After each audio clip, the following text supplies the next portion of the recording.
try my best to not fall apart, and I find it hard to let go. The memories keep me together. Gotta fight till the end, no pressure, no pressure. And I find it hard to say no to the ones who want something better, to the ones who never say never. Will you be my pleasure?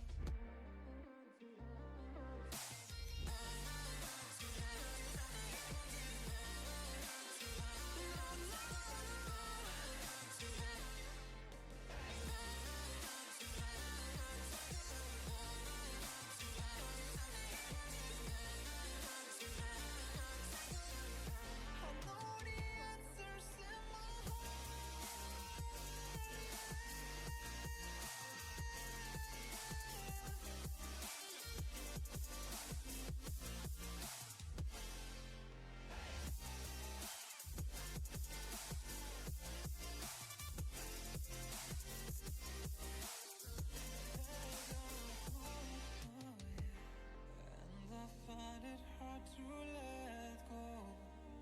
Memories keep me together. Gotta fight till the end, no pressure, no pressure. And I find it hard to say no to the ones who want something better, the ones who never say never. Will you be my pleasure?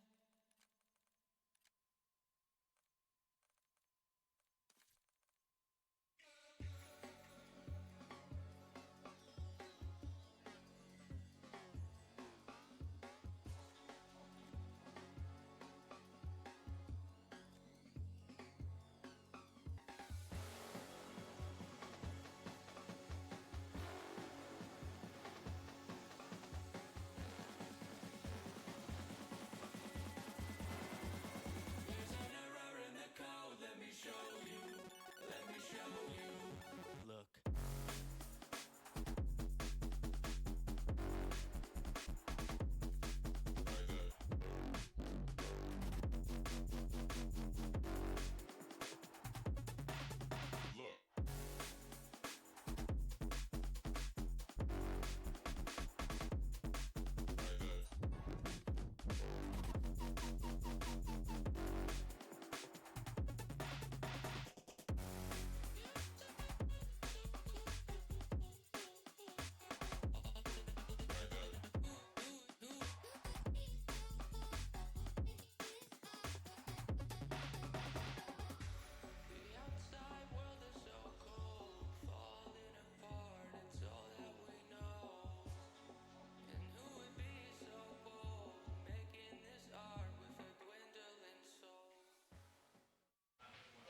Welcome to day 2 of the Esports Hub January Clash. We're in playoff day and we're knee deep into it now. Just had on stage a bit of a warm up for the crowd, and what a warm up it was as Mission Magpies destroy everyone's pick'ems, everyone's brackets, and take over the number 2 seed from Avenge Esports. And that was some game. The reverse sweep as well. The way to do it is in style like that. I mean, I was gobsmacked. I actually had my heart racing. I wasn't even playing the game. I was excited.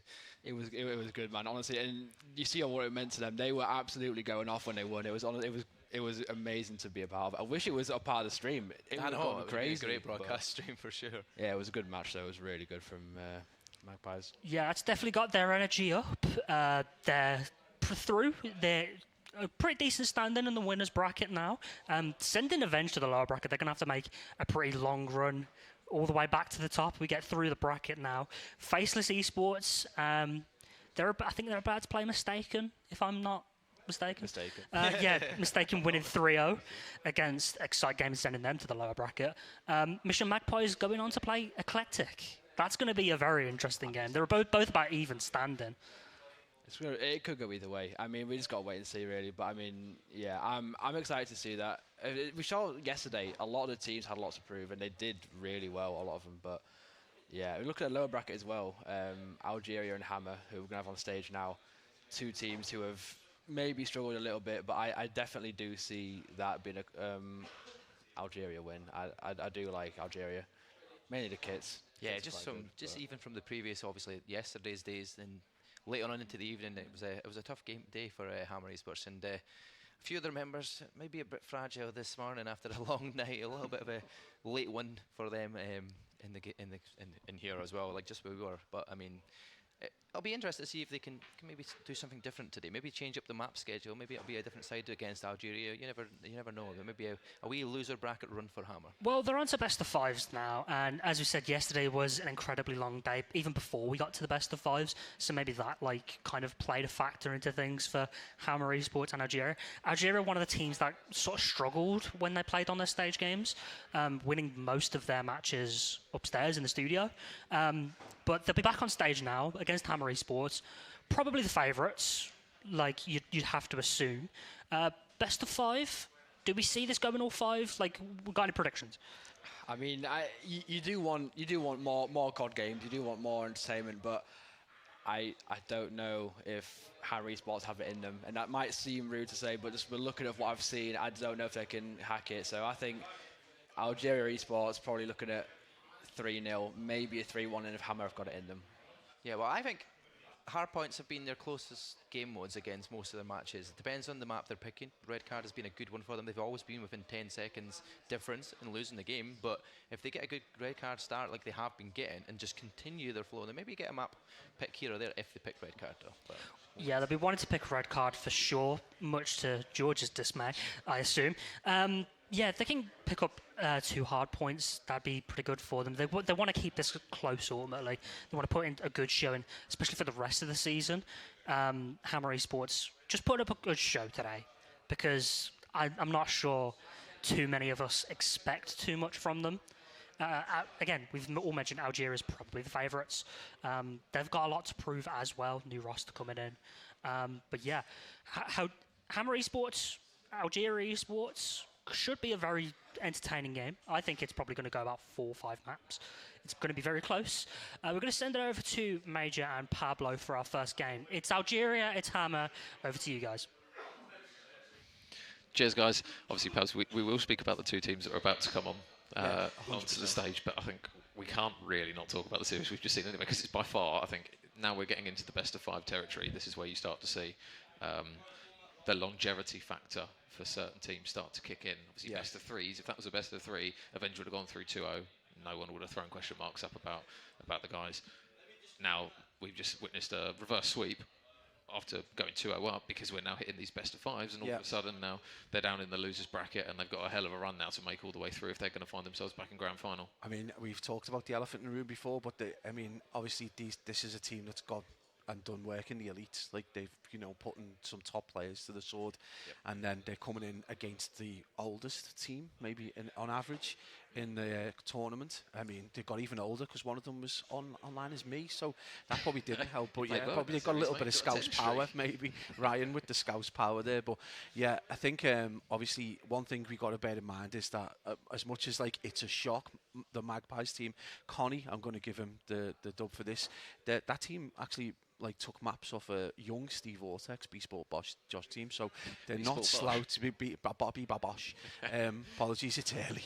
Is it? No, it's nearly lunchtime. I'm thinking I need food, but yeah, it's kind of like I don't want to go too hard in on Avenge, because the Magpies team deserve that respect. Like they, Avenge are clearly a good side. They won all their games yesterday. They had exactly the same, I think, win percentage is mistaken, and they were, odds on to potentially, if you were going to bet, it would be, with them or mistaken, going right the way through winners. So the only thing I would say is just let's not take anything away from the Magpies' performance. They really did turn it around, and at times were very, very dominant, and they looked absolutely clinical in that final S&D at times. If we can get the graphic for the bracket thrown up again as well, we can obviously talk about kind of how it now changes the bracket, to be honest, because now Mistaken were, I would assume, kind of anticipating a game pretty much against Avenge in that winner's side of the bracket, but now they're going to, if they do come through against Faceless Esports, which they still have to do, which again, they're not exactly a bad roster, are they? The Faceless guys, Crawl's team, absolutely incredible roster themselves anyway.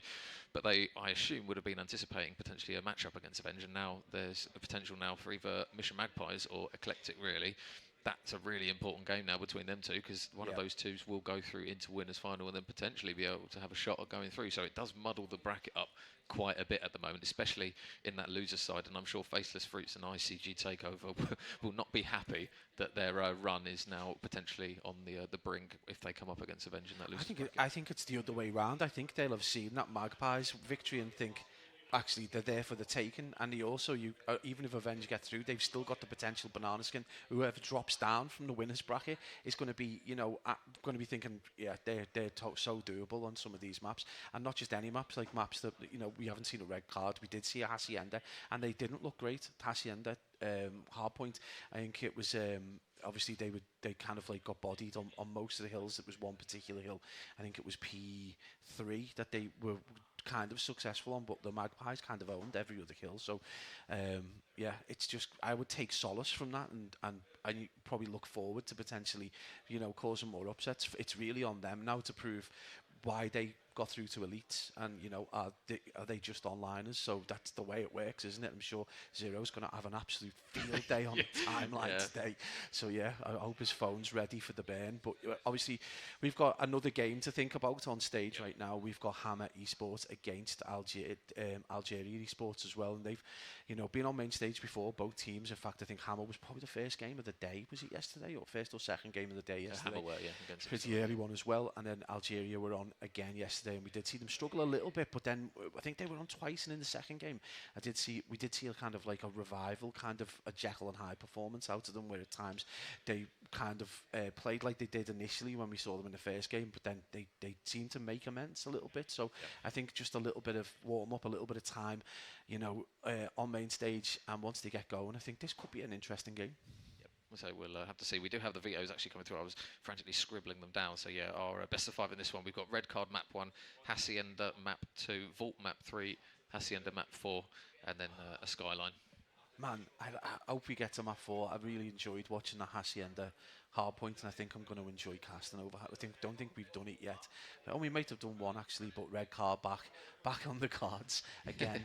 And I don't mind it, but Hacienda S&D, I'm kind of like a bit funny about it. I don't know, it's a weird one. Yeah, well, the maps that the guys from Magpies, obviously, I was chatting to kind of Connie about it before the break anyway. Obviously, the lads have got a lot of experience over many Call of Duty titles, and one of their better Call of Duty titles would have been that kind of iteration of Black Ops 4, where it's a map that's been brought into a new Call of Duty, but the fundamentals and the generic spawns you would assume are the same. So, and I think that's why we saw kind of the best performances from the pacing's kind of similar as well, isn't it? The pacing's kind of similar. And the thing is, the newer teams, the likes of Avenge, who might not have played Black Ops 4. Obviously, we're going back a few years now for when those. Are you saying big enough for the OGs? We've got a chance. Yeah. We'll keep rocking back. It will make a BO2, BO3 maps. We've got a chance. Yeah. I'm breaking the pad out, or I'm just going to break the pad. I'm not sure. But I think obviously Magpies seem to enjoy Hacienda immensely. They didn't fall off on quite a lot of the maps of their hills and did really well. But really, I guess the talking point is that control, because they went 2-0 down, and then they just peerless in defence in terms of, but they were able to take more objectives than the boys of Avenge, which kind of tells you a story about strategy and whether there's a plan B in that Avenge team. Yep. So we'll have to see how these guys get on. And obviously, with this one being a losers bracket game, obviously we are going to start ticking off teams that aren't unfortunately going to be able to progress any further in this championship Sunday. If they get knocked out, though, they can go to Eat and Go. So happy days. Get themselves a chicken shawarma. Eat and Go. That was good. I'm thinking about it already. I'm like, come on, boys, 3-0. Let's get to lunch. But obviously this one best of 5, and again I think it will just be an interesting factor again, perhaps because we're not doing best of 3s, so a team can come out slow and then you can't really chalk them off, whereas in the best of 3s you don't really get given that lifeline, because the guys from Algeria yesterday, you kind of flagged up, they had kind of maps where they weren't looking very convincing, and then they had series where they were looking a lot better. Hyde, so this is kind of the opportunity now, hopefully, if you're an Algeria Esports fan, that you are looking for them to have a quick start. But now they've got the longer series, you're going to look at that and go, right, okay, well, that might potentially play in our hand if, for example, we need to try and push together a reverse sweep in the long term of a series up against this Hammer Esports roster. I think that's got to be in their mindset. I just think come out firing. But one of the things we've noticed, obviously, online's a weird one. Like, I think you can obviously there aren't necessarily like tons of games to play when you going into an online tournament. You've got a little bit of time to go and shoot your 3,500 bots in Gazavert fashion. But here you don't have a lot of time to warm up and really get your kind of accuracy on point. So if you come out slowly, it can be an issue, especially in the best of threes. But now you've got potentially that opportunity where, all right, you have a terrible hard point, then you can actually make it up a little bit and get to that control and be thoroughly warmed up. And that's one of the reasons I think we see a lot of reverses, or at least a lot of game fours when you get to that point. So it's as level a playing field in terms of like the kind of outside the game strategy that you're possibly likely to get outside once we've killed off the best of threes. So yeah, hopefully, one thing we did see is that obviously the slow starters did get punished yesterday, but got a little bit of an opportunity now to make amends today. Yeah, well, I think we're looking at the map set as well, where we start kind of with a red card hardpoint, a much slower map, but then the remaining 4 maps, obviously with Hacienda Vault, Hacienda Skyline, they're pretty much fast-paced maps as you can get, bar a double Skyline in this one. So you've got arguably a very fast set of maps towards the latter end of the series. So it might potentially kind of benefit if one team does start up a little bit slowly. At least they're playing it on a hard point that will allow them to slow down gunfights, slow down I rotations. think the point you make there as well lends itself to that first half of the series is going to be so AR driven, and then the second half of the series is going to allow the SMGs to flourish a little bit more. In fact, it's going to kind of peak right to the end for the SMGs, I guess. So, I mean, we're going to see hopefully maybe get to see the best of both sides of each of the teams, if that makes sense, especially if they do a 2v2 split in terms of the gun meta. But obviously we just need to see how got to say maybe put Hammer maybe in the driving seat in terms of favourites, maybe just from experience kind of point of view.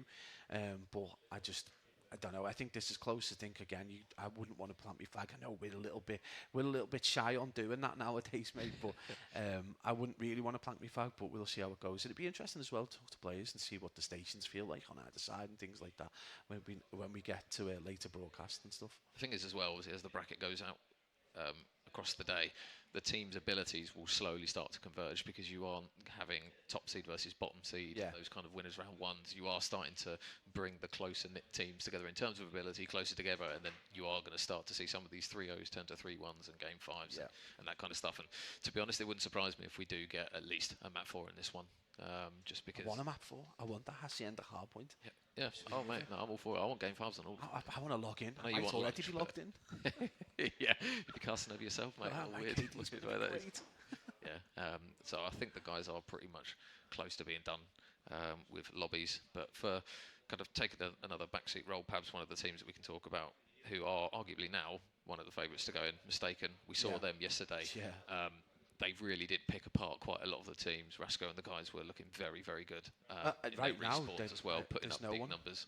After the Avenge defeat, there's no one. It's just them on their own now, kind of like with a little bit of air between them. You got Faceless team. Yeah, Crawler. I just think.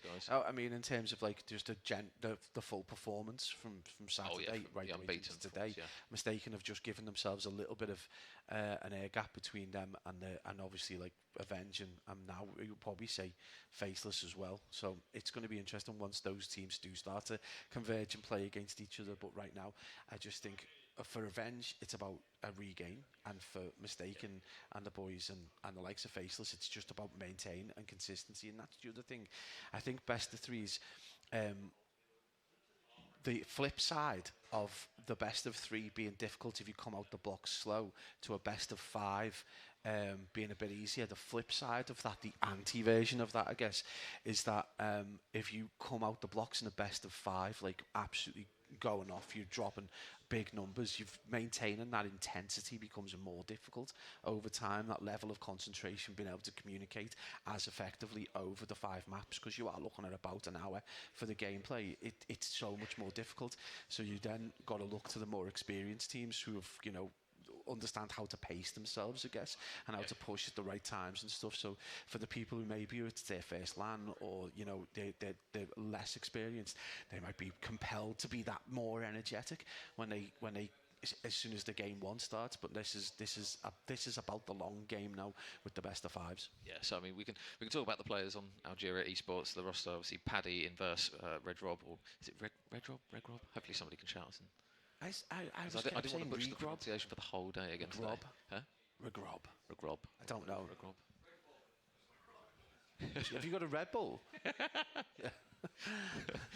It's only 12 and I'm asking for Red Bull. Yeah, but yesterday we saw the likes of kind of Paddy. He had some big maps. Yes, yeah. It was a This case of S&D that he absolutely dominated. He yeah, where he went. I think kills. it was like 10. Was it him and I think it was him and it was Red Rob. Yeah, it was Red Rob, yeah. Yeah, that were absolutely putting up some big numbers across those maps that they were able to take, and they really lent on them on respawns as well. So they're probably going to have to do a similar thing today as a minimum. I think if they're going to be able to progress in the bracket. Yeah, So. absolutely. Yeah, that's it. I think it was interesting. I think obviously the conversation you have overnight with the two players is like we need you guys to just pick up a little bit, particularly in S&D, because if they come up against a team that can kind of nullify Paddy and Regrob's power in S&D, then that's going to be a problem then, isn't it? Particularly if they get first blooded. So that's the other thing that I noticed yesterday, because Paddy was able to get quite a lot of first bloods. Yep. That obviously helped them in those situations. Then he was able to go on and get more kills. But if he gets first blooded, then it becomes an issue. Yeah, so we'll say I think we are still trying to sort out computers and all that good stuff. Have you found day one ES Hub? It's technical issues. You can't really. It's difficult when you have the tech issues because the guys want to get kind of rolling on games and they want to get the momentum. But in terms of all the kind of the investment that's gone into the studios and stuff here at Stanford University is ridiculous. Like all you've got to do is be in the room and realise that it is a quality setup that they've got across. You go into the rooms and it's like a spaceship in there with what they've got going on. Oh, it's incredible. I guess if you're kind of interested in doing an esports or broadcast degree, this is going to be hard to get into because they've invested heavily and it's unbelievable. Like it's as a professional a studio as I've seen out, even at like kind of like national broadcast level. It's incredible the kind of effort they put into, and obviously we've got some content that we'll put out later which is going to show you just how incredible the place is. But yeah, talking to players and talking to students and talking to the guys running it, and even though we have had these technical issues, they've managed to plough through. A bit of a late one for them last night. I think they finished about 12:30 and a lot of the students stayed and did an absolute graft, so they've got to pat themselves on the back for doing that. One thing as well that we've been really appreciative of is the graphics on the fly. Yesterday, the guy whoever come in and did that needs his hat doffed, because it saved us quite a lot of headache, because the old headache cast when the names are all wrong is always fun. But yeah, absolute work, and you got to see the size of the team in the broadcast studio is immense, so shout out to them as well. But yeah, incredible scenes. Yeah. So technical issues. Yeah, I don't know if we've got an update on when map 1 might potentially start. Okay, there you go. Hey, yeah, I wish they could hear the Dax's voices. Like he should do like ASMR book readings or something. Yeah, that'd be awesome. Very niche. Yeah, very niche category. Yeah, so hopefully, map guys, we've just had the word that we should be getting into map number 1 very shortly, and there you go. So red card, hard point is going to be our scenery for map 1 here. The remaining maps: Hassie under search, vault control, Hassie, hard point, and a skyline, search and destroy. If it does go the distance, so we'll see how these guys fare up. Obviously, with all the difficulties with accounts and IP stuff, perhaps we are still going to be overlaying player names because the account names aren't going to be correlating to the players that are actually on them. So again, you will see one Pablo casts on your screen in the kill feed, and yeah, don't worry, mate, I'll update that after. Please. I'm begging Major to update the player names, because at the minute it's got them for someone else. But we obviously, you guys are going to see the previous ones for a hot minute until the guys are able to do the overlay. But it is going to be red card underway on day 2 of the ES Hub LAN. It's been fantastic so far, but already you can see guys in green, Algeria Esports, looking to go into what is kind of always a mixy P1. It's going to be a nice bit of control coming out of them, but a couple of kills going to go the way the Algeria. And we did say obviously is a best of 5. A lot of like coming out the blocks on P1, but it's about maintaining that and being able to be consistent. So right now it is going to be a little bit of a hole, 14-0, bit of a slender lead going out of P1. They're going to chalk that with about 20 seconds. It is going to be player from Hammer Esports who's going to be able to come over the back, just knock those guys off, and it's going to become that kind of traditional battle for spawns for P2, and it is number 2 for Algeria Esports, who gets taken over towards stage. So that's just going to allow Hammer Esports with the opportunity to get a really good setup over towards P2, but it is going to be a bit of a battle. Number 7 there is going to have a few fights on his hands. He's doing a good job there, taking down the Algeria players, pushing through mid, so nice bit of control for the guys in red. That's a big gunfight though as that carries on, but it is back to Hammer Esports. Finally get themselves onto the board after a solid minute of hard pointing it. Bring Major back into it. Thank you for that work, mate. That's what I meant. So Algeria, a little bit of a lead for now. Hammer Esports just going to slowly work it off the back of the P2. There's still a sizable chunk of time here. You've got a streak that's slowly starting to form on the side of Hammer, but it does get stopped in its tracks. But with 25 seconds, this is still all to play for. Algeria are going to look to try and push through the front of the hill. You've got 2 players in towards mid, but the engagements are going to occur on the time. Flame isn't going to be able to win one. He goes down, and you can see that Tank alongside Quinn going to look to try and grab a couple of kills, but it's going to be Algeria with the scrap time. They do have Paddy in towards the new hill, and 2 players in Webby and Flame going to try and just converge around him and maybe try and locate him. It's really important that he stays alive, but unfortunately he gets taken down. The kill from Webby, all important. Algeria now going to have to try and funnel their way through, and how many times perhaps do we see on this hill where people get bottlenecked and they just chew through kills? Yeah, absolutely. And this is going to be, we're going to be relying on the prowess now of Paddy. We've seen how effective he can be in S&D, but Hardpoint a completely different beast. And right now Hammer Esports just bringing the hammer to Algeria on this P3. It's a difficult one for them to control, but they managed to get a little bit and in fact reverse those spawns. So with 30 seconds remaining, they're going to be able to extend their lead out marginally from 40 seconds to around a 10-second deficit. But they need to bear in mind they're going to have to be set up for that rotation, and that's going to happen about now. You can already see number 7 in Quinn just already thinking about that. So Algeria taking their eye off the ball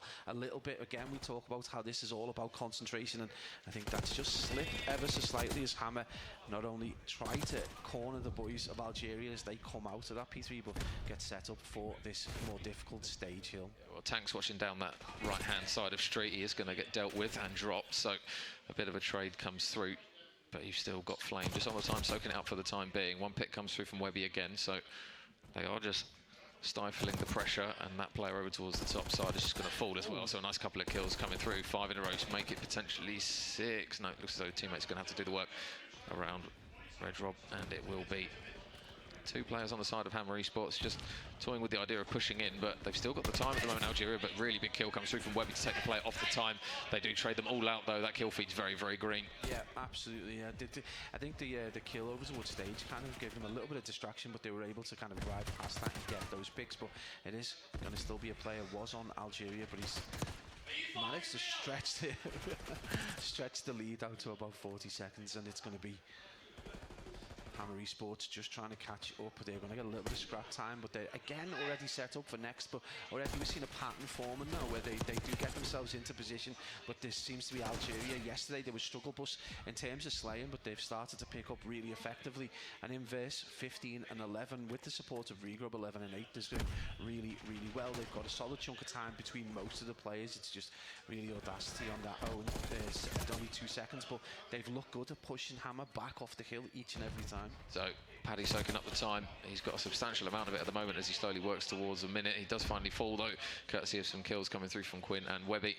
Flame going to be that man now on the objective, and those players still spawning out over towards back L. So going to try and push up here. They do manage to get the existing gunfight wins, and unfortunately they reply with some more of their own. So it will still be a case of Hammer soaking up the time, but you've still got Algeria trying to push their way into this one. 15 seconds might not seem like a huge amount of time for now, but over the course of the map, it will add up from hill to hill.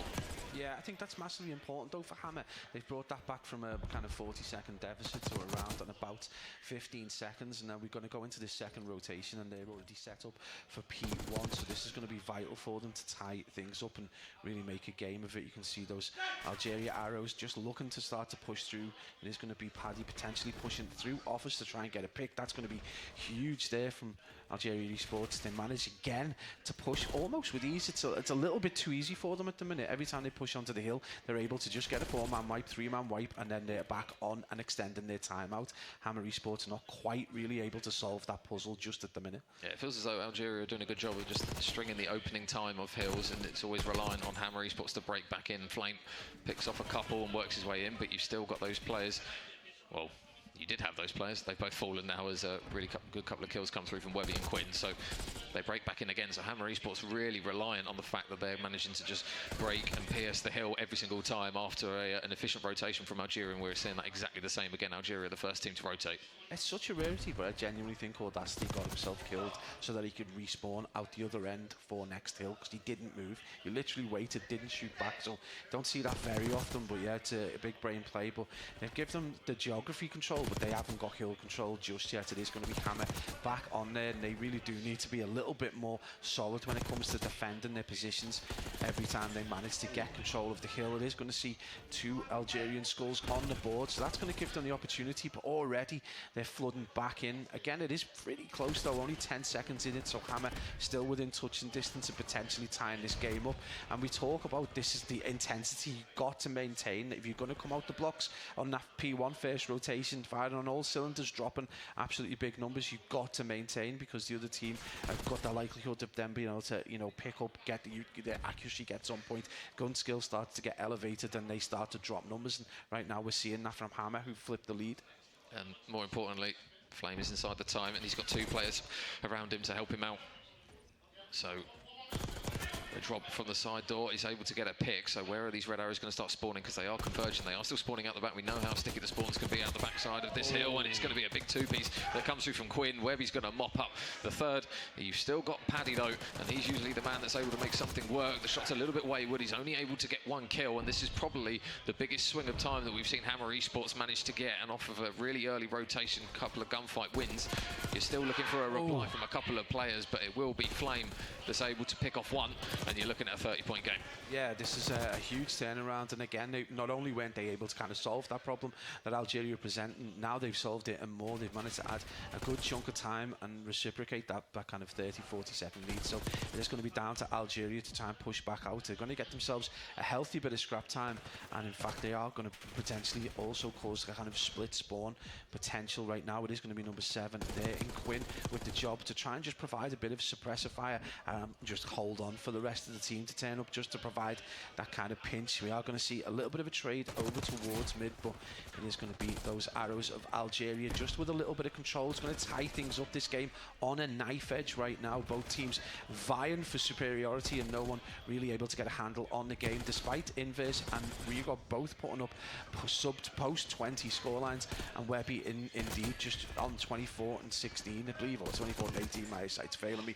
But yeah, you just feel if the rest of the Hammer are able to start contributing in terms of kills, get themselves into that post 20 marker, there this could be a game, an even less tight game for them. So Webby, 2 kills picked up on the hill, 15 seconds of scrap time. Again, it's going to be a position where Algeria are going to have to rotate early towards you and just allow Hammer Esports to extend that lead out just that little bit more. But now as we approach the 200-point mark, you are looking now to the danger zone here for the boys of Algeria to keep chalking time and rotating early. But they are here, they are ready to go, and you've got a lot of red arrows now looking to try and work their way across to the hill. And look at Inverse here. Big Reeds able to take down 1, can't quite get away with his life though. You've still got Paddy located in towards Ticket, or just outside the other side of it, I believe, as he's waiting for the push to come through. Nice angle watching there from Audacity. A couple of gunfights in and around the hill, and it's going to be Paddy again with a really big couple of kills. He was struggling towards the middle portion of this map, but he's now managed to assert himself, finally going up and running, and now it looks as though Algeria Esports are in a prime spot to take the lead. Yeah, absolutely. They managed to hold on to this hill and quite spectacularly despite the heroics of Tank, who was pushing through, managed to get himself a couple of kills. It is indeed going to be, I can't even do that, Webby, who managed to get a couple of picks as well. 31 kills for Webby and 129 on the clock. Incredible performance from him. They've pushed that 200-point barrier. Hammer Esports now starting to take a little bit of control in the game, although it is Algeria who managed to push a couple of players off the hill, and it is absolutely on point for Hammer Esports right now. 196 to 219. Well, players now around P1 ready to go. 30 seconds only needed for Hammer Esports to get this one done, and this is looking like an opportunity to do it. A few players located in around the hill. Again, you're looking at Tank and Webby combining for 7 now. Webby's having a really strong map, and Tank is slowly working his way back to even. They do manage to grab a couple of kills, though, Algeria. They just haven't got anyone on the time. But again, Quinn, big engagement win. You've still got a few more players located around the hill that they need to deal with before they can soak up the time. Yeah, it's going to be a big one right now for Algeria. They really need to start dropping bodies. 197 to 234. It is going to be a kind of fight around the hill to try and get control. No one able to touch the hill at the minute. It is going to be fights from mid, very close range kind of combat. You can see players in ticket. That's going to be a huge kill right there for Hammer Esports. If they manage to get on 234 plays 199, Algeria not able to push that 200 point mark, but it is going to go to the next kill, and they are set up potentially. But look, number 7 in Quinn making his way around the back, and this could be exactly the surprise the Hammer need. Yeah, this is big from Quinn. Can he make the play? Takes down one, shots into the second. His teammates are around to help. They are on the hill again, and with only 3 seconds left, Algeria have to touch. Is it going to be Audacity to make the play? It doesn't look like it is. Hammer Esports, how many times did we see them re-break the hill off the back of an Algeria rotation? And we've seen it all map long, and rightfully so. They take it to 52-02. Yeah, it's a really back and forth game at the beginning. Obviously, first rotation, Algeria looking very strong. They were able to counter every kind of attack that Hammer gave. Hammer would obviously choke kills and not take the scrap time, push out to the next hill, and they would still get done. But over time, they managed to unlock the puzzle that was the Algerian Esports ability, and they got through to that second rotation kind of halfway through, get control, and Hammer Esports managing to turn that with an incredible performance. Coming out of Webby, unbelievable. 31 and 26, 26 non-traded. Again, across the board, just really heavy, not big non-traded scores, but not really the story of the game. Just really good kind of reverse mid-game regain. It's kind of something you like to see. Just assimilate and kind of like evaluate how the other team are playing and be able to then move on. And that's exactly what Hammer Esports were able to do. But nearly dropping a 40 first game of the day is pretty. 1 minute 36 on the time as well. He's pretty much he's done it all that map. Hill kit as well. So yeah, really good performance there from him and his team. Now find themselves 1-0 up in the best of 5 on arguably one of the slower maps, Pab. So now we start to enter kind of the realm of the faster paced maps. Obviously Hacienda Search, not exactly rapid, but in terms of a search and destroy map, you can't really get much faster apart from Skyline, I would argue. So yeah, really nice work there from Hammer Esports first round out, and they look to be the slightly warmer team. Bit frustrating if you're the guys of Algeria, because how many times did we see them get first toes on the hill, everyone set up, and then Hammer Esports just literally carve through them like a knife and butter? Yeah, I think that was the story of the second half of the hard points. Like once we got into that kind of like P3 second rotation, I think that was exactly what was happening. But that's exactly what they were doing. They were able to break in, and that's something they weren't able to do in particularly the first rotation. I thought Algeria, were able to break quite effectively, but Hammer really solved the problem, solidified and really defended the hills going forward, particularly from that midpoint of the second rotation, and obviously on the back of like huge plays from Webby, but at times taking up great positions. We saw Tank as well being really effective, so it is a really good win. Come up from behind, they'll take confidence from that, and definitely positivity going into this S&D. Hacienda, again, what I quite like about it is that it is a dual bomb site opportunity, not something you say necessarily in a vault where everyone seems to push to A. You have got an opportunity potentially to go to either bomb site, even in transition, which you don't see on a lot of the maps in this iteration of COD. Yeah, so we'll see a few of the clips, I assume most of which will be forming off of some 2 or 3 pieces that Webby was able to get across the map. But yeah, Algeria see it kind of towards the latter phase of the game. They did have a little bit of a holding point where they were close and pretty much going side by side with Hammer Esports across the map. A little bit of a change here when they managed to get on the time, but there's the big couple of kills that we just saw from Webby, and that was just enough to get them over the line in the end. But yeah, search and destroy Pabs, obviously different game mode, slow it down. Algeria Esports, like you say, they've got to try and take the positives from that map. It's more a case of just trying to ignore the first map, crack on with the second, and just keep that mentality going that you're able to at least keep pace with these boys from Hammer Esports. Yesterday, Paddy and Regrob were absolutely dominant. They were putting up numbers in S&D. This is where Hammer need to be nervous. This is where they need to really have an answer to what was an incredible performance coming out of Algeria against, superior opposition. So, and obviously a lot of positives to take from the hardpoint. They did struggle yesterday against teams in hardpoint, and that was a much tighter game for them, much closer, and they were largely dominant in a large portion of that hardpoint. So loads of positives to take, and even if that's not their map choice, if it's you're looking at the hardpoint going into game 4, if they're able to take this game isn't done by any stretch of the imagination. But obviously for us, if you guys are only joining today and didn't see much of the games yesterday, 2 of the players that went absolutely off in the Algeria Esports team were Regrob and Paddy. They put up, I think, like 26 kills between them or some insane score. It was crazy anyway. But yeah, just keep your eyes peeled for those 2 players. But Hammer going to have an answer for them, particularly if they go off. And obviously one thing we did see yesterday was Paddy with a lot of first blood, so that went a long way towards solidifying their ability in that S&D. So this could be interesting. We don't think it was on Hacienda though that they did that one. Yeah, it was Hacienda. It was a Hacienda search, yeah. Yeah, okay, so yeah, Hammer going to need to have a response to that coming into this. But again, we did cast Hammer in S&D, I think one of the first games of the day, but I don't think it was a Hacienda again, so it might have been a Vault. In fact, was it a red card? We did a ton of red card, didn't we? Yeah, red card was the first hard point that we cast them with versus Excite, yeah. Yeah, and then two Haciendas. Oh yeah, first 2 games were like, yeah, we just lived in Hacienda and red card, didn't we? Never mind, bring back Rewind, RIP.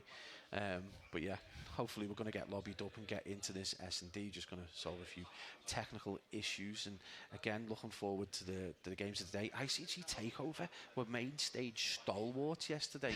they lived up on the main stage yesterday. It is good to see that the guys did finally get a series under their belt. Yes. It felt as though through a lot of their series, although they were 2-0 down and it ended 2-0, it felt as though they should have had maps in at least a couple of those anyway. So it was good to see those guys get themselves on the board. I think at the moment they are currently waiting for the loser of game 8. Oh no, so they'll be playing Faceless Fruits.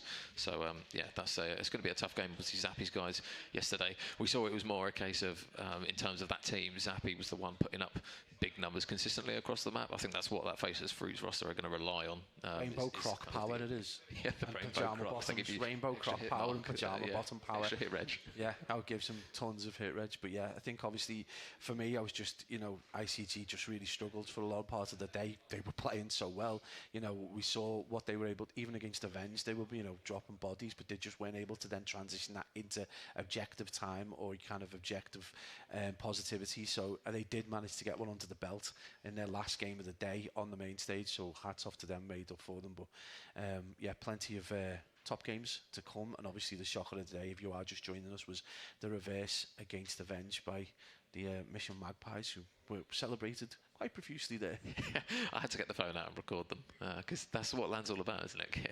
Getting all the roars on stage. So yeah, really good performance there from those guys who are obviously going to go up and face the boys of Eclectic. It was good to see. Who's the big guy on Magpies? Oh, Logican. Logican, yeah. It was like having Jay and Rico here all over again. He's rather tall, isn't he? Yeah, it was boss. It's like they just call him Rico. Jay and Rico for me. Do you find that with COD, though, don't you? You get very small people, or people that are just like obviously Paddy Infinity, him and Ryan and Nooney. Obviously, imagine if we put a team together. So if we put all of them on the same team. Yeah. That's the old team. We put the tall team together. Yeah, that would be crazy. We'd have to have the monitors. They'd need like extendables on the monitors for them. Yeah. Well, we are loading into Hacienda Search and Destroy for anyone who is joining in on the stream. It did miss map 1. It did finish 250 to 202 to Hammer. So let's see if the boys from Algeria Esports can manage to make this work. And again, perhaps we don't like to put emphasis on players too early on, but obviously the performances yesterday from Paddy and Regrob as well, it was very much a case of they really, really relied on those big hitters to drop some big numbers. They combined, I think it was 18 across 6 rounds at one point, wasn't it, for those guys? So they're probably going to look to that again today. Yeah, this is really going to come down to whether they can repeat that kind of performance. It's going to be Algeria with the first blood. It's going to be Inverse getting that pick. It is going to be traded straight out, though. It's going to be Flame with that pick. So 3v3 as we approach the 1 minute mark. And this Hacienda S&D. A little bit of control over towards mid. It is always about the control towards mid. Yeah. That top mid control, you can see 2 players on the side of Hammer. are going to be there, Webby being one of which, as he's going to look to try and continue his form off the back of that really, really strong map 1 performance. So, bomb down. Now they're going to have to try and work around it. You can see now, here comes Webby around the back. There's the pick for him, and now it's going to manage to just put a bit of confusion here into Algeria Esports about what they're trying to watch. It is now going to be a 2 versus 2 hit. And next kill is going to be all important. Audacity just waiting. Unfortunately, Regrob goes down, and it will now be Audacity 1 versus 2 required. And with 17 seconds left, 2 players to go through and a lot of corners to check. He's probably going to catch bullets in the back, and he will. Yeah, nice little dive off the top rope there at the end as well. But yeah, not checking all his corners is going to cost him his life. And it was a pretty clinical performance coming out of Hammer. And here we go. We talk about, have they got a response or some kind of way to deal with the kind of the power of Paddy, I suppose, in many ways, but he did try and look to do get the flank, but it was just really nicely read by Webby. Gets the pick, and then all the rest of the chess pieces fell. It's going to put Hammer Esports on the board 1-0. So let's see what the boys of Algeria have got in their locker for the first offensive round. So Flame, really strong round from him, 3 in the pocket, and his 2 teammates in Tank and Quinn still just waiting for their first picks, but after 1 round I assume they won't be too worried about that one. But engagements over towards the top side, they're the important ones, and they're usually where those first bloods ensue from. Inverse is going to fly around the corner, sub in hand, able to pick off one, so first blood goes in their favour. It is going to be replied with a kill though, and Hammer Esports are going to manage to just even it up again off the back of a kill that comes through from Algeria. But this now means that Flame is going to be the last man standing. There wasn't a subsequent trade off the back of that last kill, and it now leaves him in a 1 versus 2 as he tries to locate these remaining 2 players. Bomb is going down at B. Flame, oh, he's been spotted, and unfortunately there's just too many corners to check again, so Algeria will take that round and tie it up. I don't advise checking corners mid-air. I think it's a job that needs to be done on your feet. But yeah, absolute work again. The boys of Hammer just looking to try and provide an answer, but in that 1v2 just a little bit of different. He had 58 seconds though, so he didn't need to rush necessarily. A lot of players at that point will wait for bomb to go down and then look to get a little bit of information and potentially a little bit of pick. And no, just a little bit of a rush, I think. Obviously early doors in this S&D, a little bit of nerves maybe, just needs to calm down. It is going to be parity restored though, as Algeria get 1 on the board as well. It's going to be Tank with bomb. Hammer just looking to go into the lead. Yeah, really clean stun. First blood comes through. Algeria have got the numbers advantage yet again here in this round, and Webby and Flame now the last 2 up. Currently the better performers of Hammer Esports, so if it's doable, these guys can probably produce something. Flame on the hunt again, just to see if he can provide a pick. I suppose that's something that you've really got to do kind of in a 2 versus 3, is just see if anyone overchows something, peaks something that they shouldn't. You can see that number 8 in Paddy is literally just underneath Webby here. Is he going to manage to check this though? Nope, he's going to just slip past him. Both players going past, but that bomb is down over towards the A site, and they've still got to try and retrieve it.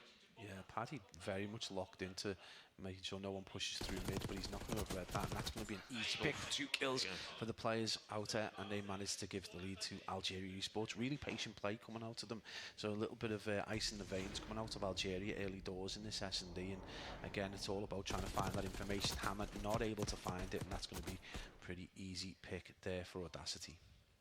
Yeah, nice work there from him, and Algeria just extending that lead out. So we'll see what they decide to try and do on their offensive round. So 2-1 up, combining now for 7 across 3 of their players. Looking good indeed. Regrob just waiting for a few more picks to pull him back to even, but now it's just a case of pounce.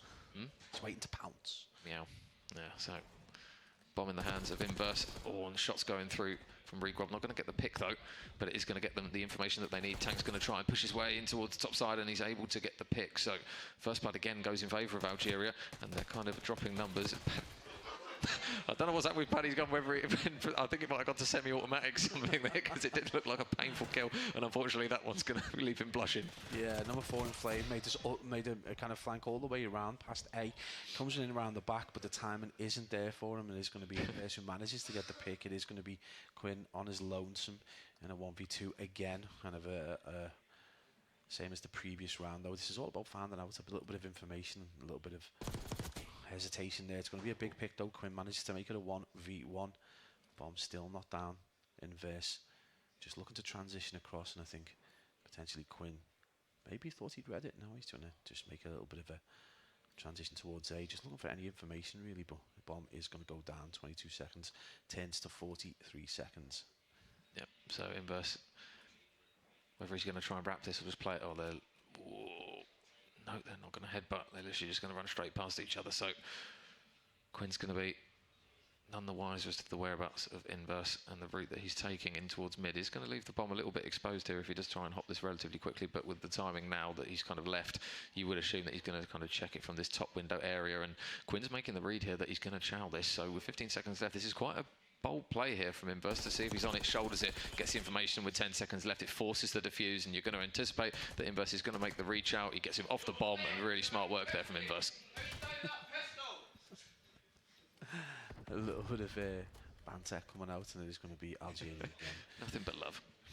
Managed to get a little bit of air between them now, so a 2-round deficit, and again we talked about how good they were in S&D yesterday at times, but it was largely on the basis of that duo of Paddy and Regrob. But this time round it does look like it's going to be more of a team effort there. We can see Inverse dropping 5, we can see Audacity dropping 5, so a little bit of a kind of reverse situation to what we had in the S&D yesterday. Paddy and Regrob just having a bit of a day off on S&D, letting the other two take the slack. They made get the chicken shawarmas in, but Hammer Esports really do need to get a round on the board. They don't want to lose this kind of 3-round deficit. Just has a kind of impact on the mentals of the game.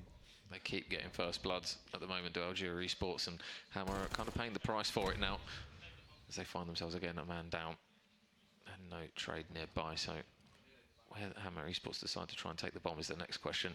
You got Inverse just holding the corner in towards this top mid area, but he's not going to spot Flame. They've pretty much got 2 top mid covering each side, and then you've got that one player over towards the A, and then number 5 in Audacity all the way out the back here just to see if anyone slips through the net. So next engagement surely going to be on the horizon. It is. They do manage to spot the player. Flame doesn't get the pick. Ooh, and it's windy as well, and he gets unfortunately punished for it. Yeah, it's going to be number 6, and Regrob who manages to get the pick on him. And again, obviously in that 3v4 it becomes very difficult. You need an information, you do need a pick before you can even deem to get bomb site control. But it is going to be now his hand being forced. Tank just looking to potentially get himself into a position, but he's going to need to get at least one more pick before he's going to feel confident with 17 seconds on the clock. Those green arrows are about to converge and pick that tank apart. I didn't see him on the bomb, but now it's a case of they're probably going to stick this, and they're probably going to flood him out. Able to get one pick his tank, he'll do well to get away. Now there's 2 players forming around him, and that's exactly what happened. So really efficient work there. He did well to get the bomb down, but unfortunately he just had a little bit too much to deal with there. Perhaps with 4 players literally swarming around him like sharks. Yeah, 1v4 probably not going to be doable, but Tank did his best, got a pick. But again, just with those 3 players waiting, that's going to be another round on the board. And it's the thing that we talk about, this 3-round deficit. It starts to become a bit of a problem mentally. Again, you kind of fall back on tried and trusted strategies once you're in that position, and especially it's a problem if the team of what you're playing against have read that and kind of know what you're going to be doing, and it becomes kind of a cascade of problems. So right now Hammer Esports really do need a plan B, something off angle, off kilter to try and break the rhythm of Algeria Esports, especially they've got a stranglehold in S&D. They look good on it yesterday, so Hammer Esports really need to bring a bit of passion to this. But what does mean if they do win is we get that game 4. That's well, Paddy's pushed straight up in towards Wine here, so should have a free pick, and with the bomb in his hand it was a very brave play, but he makes it work, and now going to look to try and wrap around the back of P4 where number 3 and Webby's going to be pretty much waiting for him. So the gunfight goes down, and it's again Algeria just picking apart Hammer Esports, and now Flame's going to be that man all on his ones. So first player down, but that bomb is also down as he tries to work a potential new pick, and unfortunately there he gets spotted and bagged. Algeria 5 rounds in a row. They are absolutely slamming them now. Yeah. This is a repeat performance from yesterday, but just with the inverse of Audacity, the inverse and Audacity. Can't have the name inverse, the anti of Paddy and Regrob. But yeah, this is a really solid performance coming out of Algeria. Again, they look good on S&D. So I suppose if you're a team that's coming up against them, this has got to be something you've got to think about. Hacienda S&D, do you want to play Algeria Esports again, particularly if they take this game? So yeah, this is Hammer Esports on the precipice of having the series tied up despite a stellar performance in the latter part of the hard point. I nearly said HND then. It's so weird. I'm losing my mind. But yeah. HND ender. Yeah. Combination. Well, Hammer back on offense.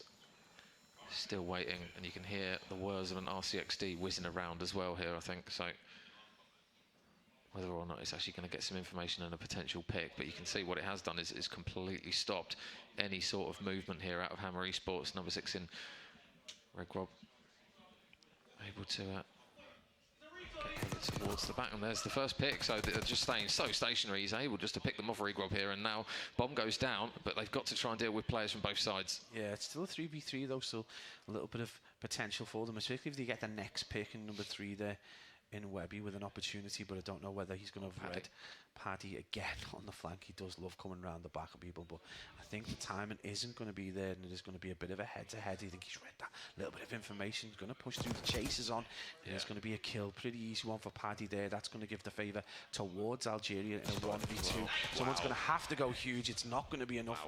Algeria are going to round it out with another impressive S&D on Hacienda, and that has to be noted. If you're potentially a team coming up against them, you really do need to have a think about whether you want to veto Hacienda S&D against them, because they look absolutely peerless. Yeah, so it was a case of, we saw them look good on it yesterday, they look very good on it today, and I think now we start to get to the phase of the tournament where vetoes really do make a difference.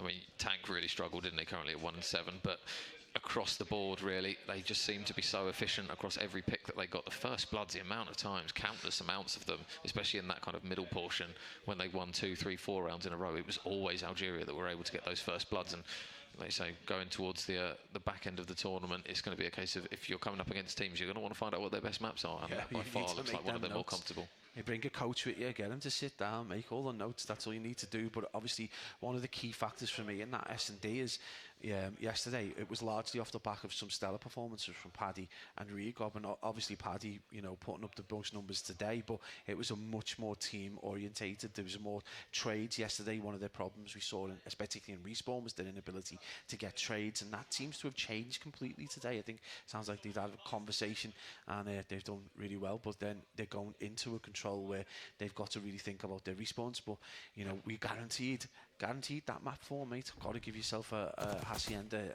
hard point. I'm really looking forward to that, to see how these teams do. Are the guys of Algeria able to replicate that on that map in a respawn? Well, we'll see the first bloods here. I assume most of the first bloods will be caught. So that's 2 rounds in a row, round 1 and 2, that they got first blood. Round 3, they got first blood as well. I'd be interested to know if it was every single round that they managed to get first blood on, because I can't remember. There was the awkward moment for Paddy, where I think his gun turned to semi-automatic. But I'm pretty sure maybe bar 1, maybe 2 rounds at most, every single first blood just went through. Yeah, every single time you can see it flag up, green, first blood, green, first blood. So Hammer Esports, if this, for example, this one does go the distance, and we do get that game 5, they're really going to have to try and focus on the fact of stopping Algeria Esports from just getting that first impactful kill. I think if you're able to roll that back to the stats, I think you're probably looking at Paddy and Regrob with a lot of the first bloods, which is what happened yesterday, and that's largely what allowed them to put up those big numbers yesterday. So very similar performance, but just seemed a lot more team orientated. It wasn't as much of a carry. So yeah, that's a strong showing from Algeria Esports. But again, going into a control where that levels the playing field again, and Hammer did look like they were kind of like, once they got warmed up, they looked very good in respawn.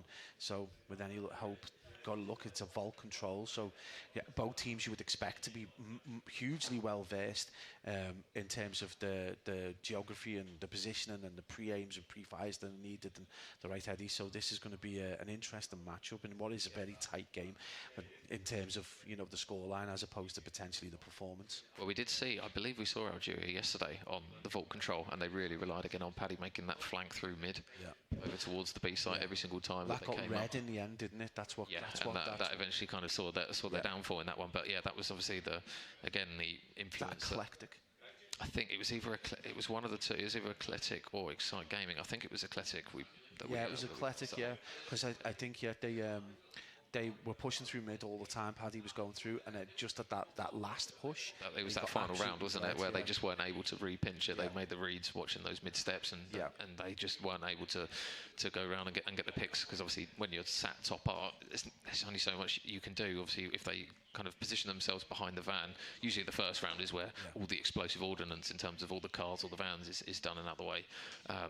But then towards the latter kind of minutes of the round, when they're done, you've got to have somebody to be able to take that man from behind van, because you can't do it from top art.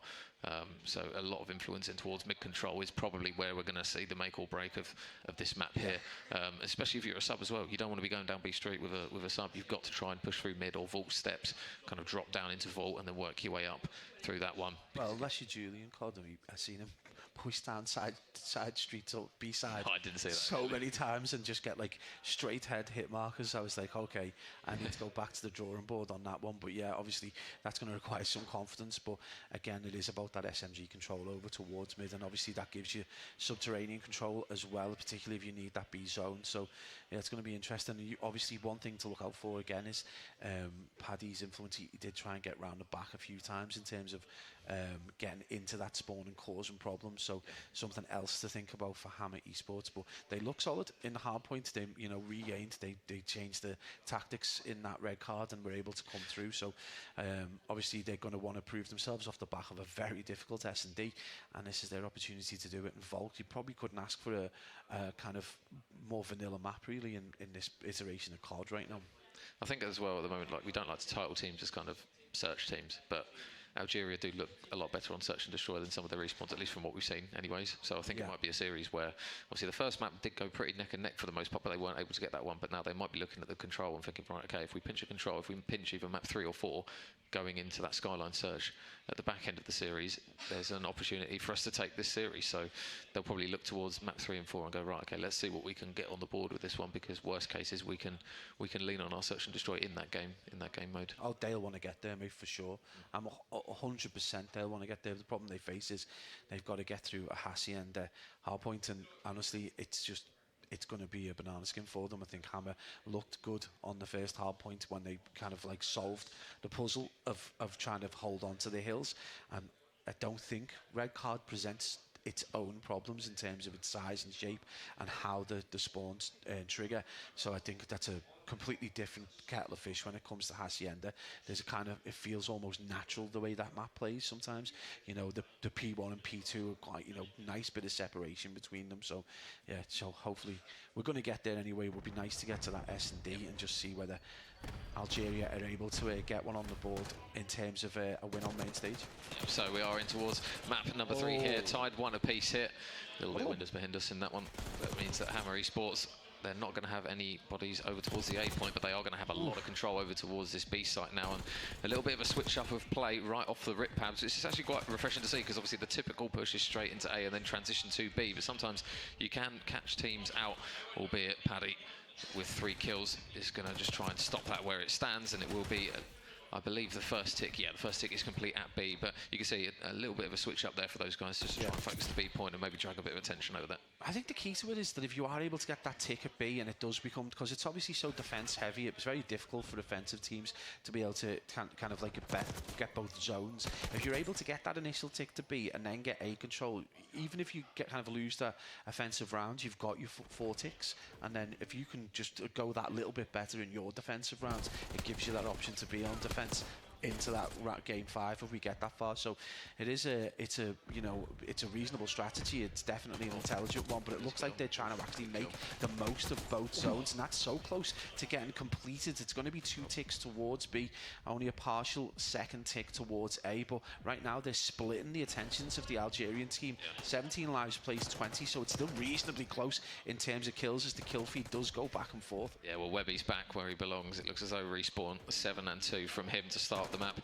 Regrub with a really big couple of kills over towards the B point, because it looks as though that point was pretty much done, but you can see that 2 players now going to try and push over towards that A point, but that A point is now secure. So 1 minute 45 on the clock here for Hammer Esports to get 1 tick, so they are looking very good for their money here. If you're a betting man, you've got Flame in towards those stairs area. He does get dealt with, but they've now managed to open up a couple of kills. Really big flank though from Regrob, who's able to get 1. There's the second as well, so the pressure that was looking as though it was going to start to form down this B Street side has completely stopped by him going over towards that cannon building, and now those red arrows are going to just slowly start to be a little bit paranoid with dealing with him, because he is starting to go on a little bit of a tear at the moment. Is Regrob 5 in a row now for him, and he is going to just back up a little little bit to try and help his teammates out on the point, because they are getting that progression, but there's 6 now for Regrob. They need to deal with him. Yeah, and we talked about that position that you need to control if you want to kind of Cat B, and Quinn there just in that position to make sure that no one pushes across the front of the building to get the picks, and anyone pushing out is going to get shot in the back. That should allow them to get a little bit of control, but they're not able to do it. But Quinn is going to jump onto the time, have sight down Volt, but Volt door, he absolutely gets slammed in Volt door, and that is so close to being done for B. But we're looking at a 6 lives, plays 8, so 55 seconds on the clock. This could potentially come down to TDM. It is going to be Flame pushing out with that AR, looking to get a little bit of control. He does need to be careful down towards top art, and it is going to be not haptics, it's going to be Audacity just looking down that sight line, gets the picks, and it is going to be a latter push now for Hammer Esports. They haven't got a lot of time to coordinate a push. This is going to be potentially their last chance. They have 3 lives versus 6. This is their last go at this one. Big kill from Regrob. That's a really big kill. And those last 2 players now are kind of stuck between a rock and a hard place. Quinn is now all alone as his teammate falls. So 1 versus 5 with 20 seconds. He's got to force the clock here. He's not going to be able to do any more than that. And Algeria Esports will take that opening round. Holy, they're looking very, very solid for the money. They did look good on defence at times yesterday, but again, it was about the ability by the other team to assimilate how they played and then throw back in the faces. The question is, can Hammer Esports do that? And they at times look really good. They got players into good positions. We saw Quinn lower R looking to control the spawn as the players pushed out, but he wasn't able to effectively get the picks in the back, and those gunfights towards the end is largely what made it so that it was very, very difficult for the boys of Hammer to get on board. And as you rightly pointed out, Algeria Esports, they're combining for 11. Yeah, well, Regrob contributing 9 of them was probably somewhat of a factor towards the end of that round. Does he get something more than a cruise? Does he get like chocolate or something for the night one? So, why does it always come back to food packs? So, Chicken shawarma. I think you're affiliated with that place as well. Yeah, 100%. Go to Eat and Go.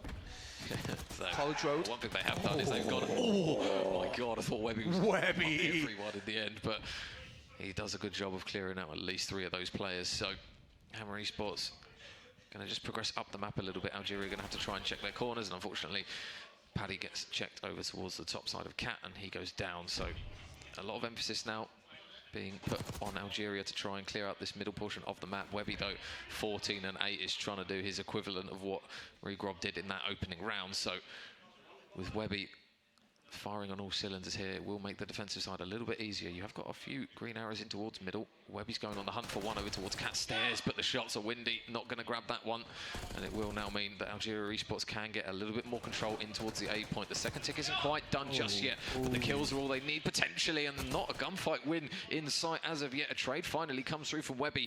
Needs to check his corners, and again, it's this man just single-handedly mopping up the pieces. Yeah, huge plays there after going on a massive 3. Webby manages to clear again, and it's a solo show right now from Webby. Nearly does it with the handgun, and it was Algeria on the precipice. I was literally about to lay into them and say, you know, they don't seem to have a plan to take the zones. Very good defensively, but offensively just seem to be on the struggle bus. But they were about to make a show me. But yeah, it is going to be Flame 2 and 11. He's playing more like the player he's logged in as, unfortunately. But yeah, it is going to require him to start to pick up a few kills with 28 seconds on the clock, though. Algeria with only 2 ticks towards A.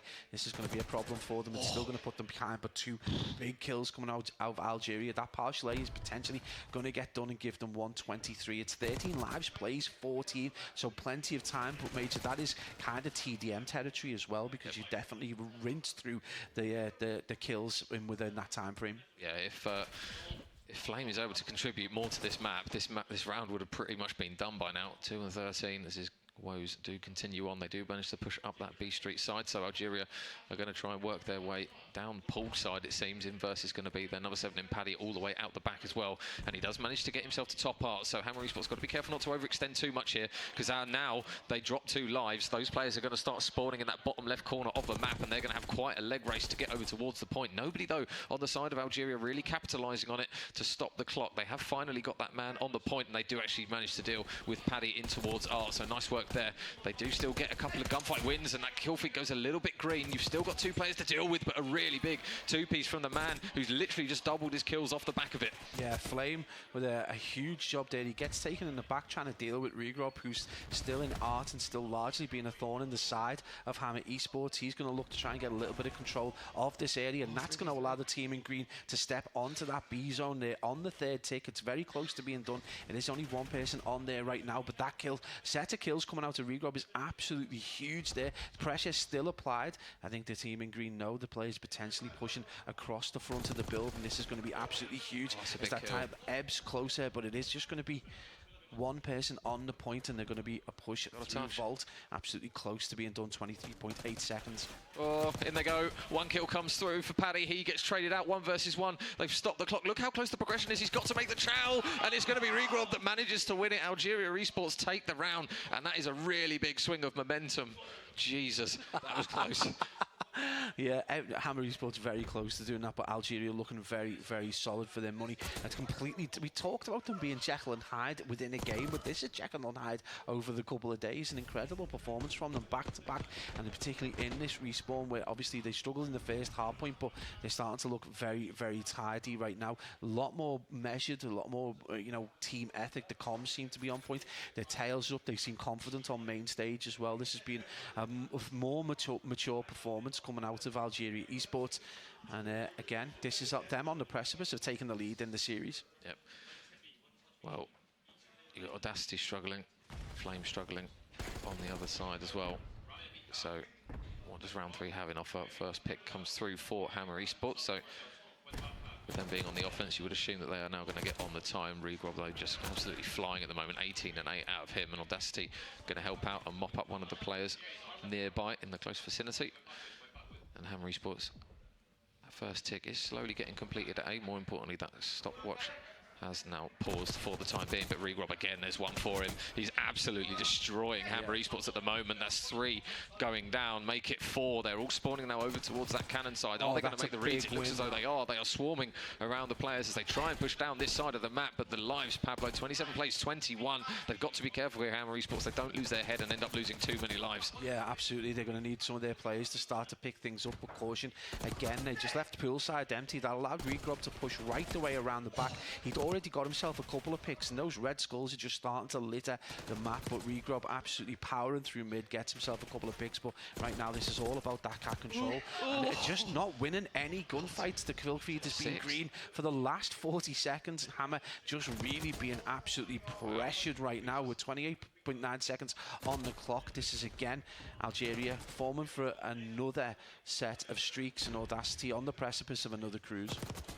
7 in a row for Audacity. Regrob just challenging everything that moves. Jesus. Finally take down Audacity, but Regrob picks up the pieces. It's now 13 lives, plays 20. Hammer Esports, they are being hammered now. It is only 20 seconds between them and an absolute hammering on this map. 2-0, 15 seconds. They've got to try and make something work, but they're not getting the kills anywhere near the point at the moment. Flame's going to try and do his best to stay alive, and he's only able to pick off 1, so that stopwatch just keeps ticking down as Webby tries to work his way in towards that middle building. He's able to get 1 pick. You would anticipate that the trade's going to be here. Never mind, the player actually doesn't turn around, so he's on the point. 6 seconds remain. They've got to try and clear these players off here, Algeria Esports, otherwise this point will be done. Big gunfight window again comes through for Algeria, so it's 8 plays 15. 3rd tick done.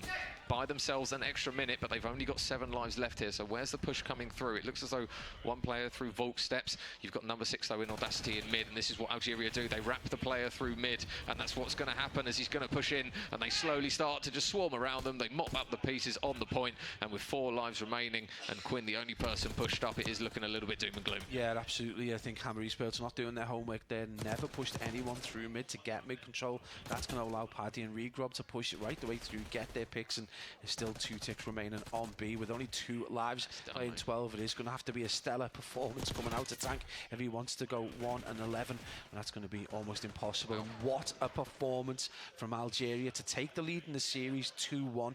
They've looked absolutely solid in the S&D and the control, and we head into Hassi and the hard point, which potentially might not be a friend to Hammer Esports. Yeah, well, that was a very, very convincing performance. Obviously, Regrob, massive map from him, and the other guys just pulled their weight on that one.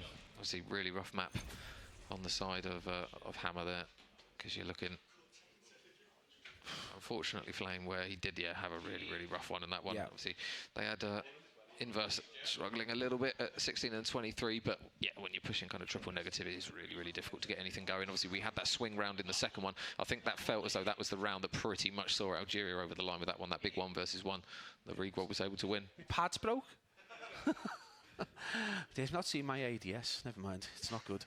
But yeah, it's just 3 what can working you days do? to react. I think he's actually feeling what my hit reg is actually like now. It's started to play. It's that. I think Gabby EU's probably got a jinx sort of voodoo curse on me or something.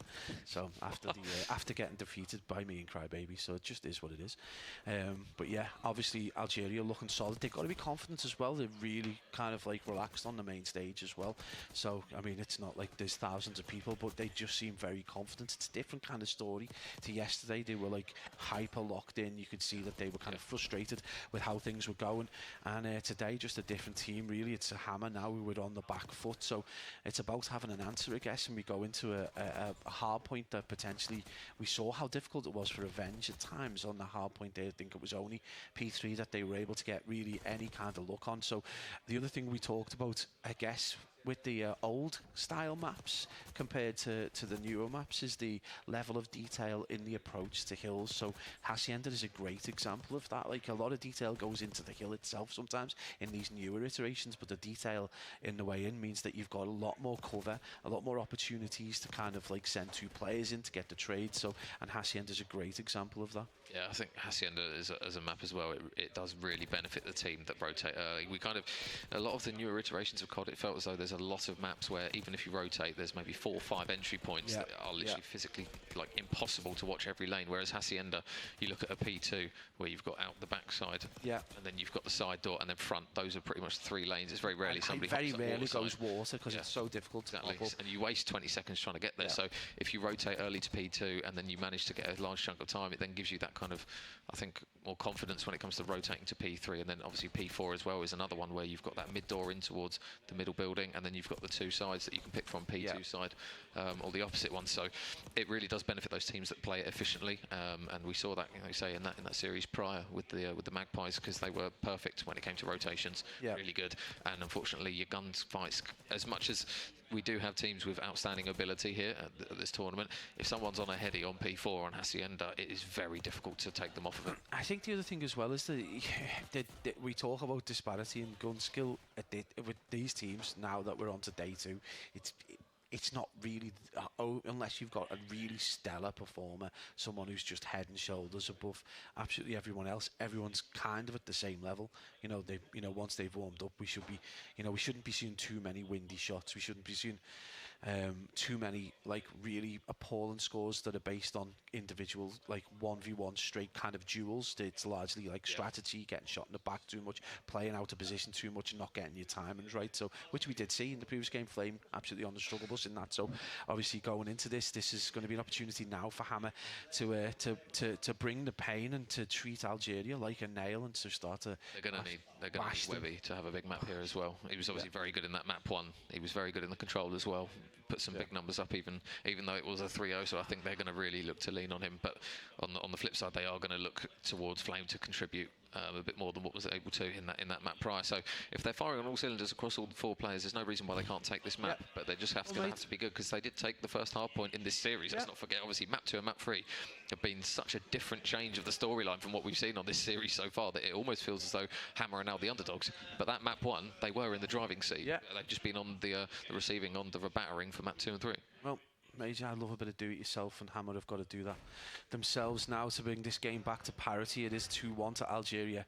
Esports, it's been an incredible performance, and already you can see Hammer trying to get in and behind the players of Algeria, but it is going to be those players with a little bit of control to P1. We know how crazy P1s can be in hard points, but it is already control going the way of the team in green. There's going to be a bit of a split spawn though, so this could be an opportunity for Hammer to be able to just get a couple of kills, but that is a big kill there. That player who spawns out gets absolutely dealt with, and already you can start to see players thinking about that rotation to P2. Yeah, well, Audacity's been hanging out the back of 2 already for a while, but I don't think he realises that number 3 in Flame is actually going to be here, so he's going to lock down the spawns potentially for now. We'll see where his teammates do spawn out. They do spawn out a little bit because of the pressure that they've got in that mid lobby area and on the hill, but they're just going to have to try and deal with Flame towards the back, and they do manage to get a lot of kills, and they finally trade that man out, and that's exactly why it punishes you on this map. Algeria 30 seconds pretty much off the back of a P1, and now they are in the driving seat for the P2. Yeah, unless you've got a player really confident in their ability to get a 2-piece, you probably need to be sending 2 players out towards the back end of that P2 to guarantee spawns and to at least, you know, ensure those players pushing off P1. They've got like an even set of trades potentially, and Algeria just looks so strong there. Push through mid, managed to get control. It is going to be Hammer. Fires back though, and it's obviously Flames player we did say was in on the struggle bus a little bit, but he's able to get a couple of big picks there and get a little bit of control. But right now that's a solid chunk of time. They've got themselves a 50-second lead. Algeria's momentum has been monolithic at the minute. Yeah, it literally looks as though they haven't stopped since that second round in Search and Destroy when they went 6 rounds in a row off the back of it. So 67 seconds and growing at the moment. Oh, the boys of Algeria Esports working over towards the P3 now. These next engagements are going to be really big here. Hammer Esports are going to have to put a lot of influence on holding this rotation. Regrob, though, with the maps he's been having, can he have an impact? No, he can't. It looks as though Flame's going to fall, and again, it's just going to be another collapse here on towards the hill. Paddy almost beams the second kill for that one as he just backs down that reach out. The guys of Hammer Esports, they are getting it back over towards the hill, but you can just see the deficit now that they've got to try and work their way back through. It is so monumental now, even in the early stages. They haven't even hit double digits yet, Pabs. They need something absolutely huge here, and it might potentially be Webby to provide it. I think as well, if you're not able to control this P3 when you're set up from initial, they've obviously chalked P2. I don't think it's a good sign, but any Hammer Esports fans out there, they kind of like performed very similar to this in the first hard point. It was a lot closer. I think the maximum distance between them was about 35-40 seconds. This is obviously a much larger disparity, but they're going to get punished if they're not able to win these individual gunfights on the very first transition of the hill. And right now, Algeria just massively in the driving seat. The boys from Hammer only just hit those 20 plus 25 points, so it's really tricky for them right now. Number 4 there in Webby's got to go big. He had some big performances in that first hard point, and it's something that they really need him to start, you know, being able to bring back. Kill feed does go largely red. It is going to be a TK as one of them, but a little bit of control now for Hammer Esports. They get a little bit of time. In fact, the contest goes on. They needed that, because if they didn't get those entry kills and didn't start soaking up time, it would have been really, really bad. Looking nice shots from Audacity. 3 in a row now for him. 11 and 4 on the scoreboard. There's another one for him, and this is the difficulty of breaking this hill. They did such a good job of doing it, Hammer Esports, and now they find themselves needing to do it once again. 2 players going to try and push it through mid. Is the bait and switch going to be clean enough?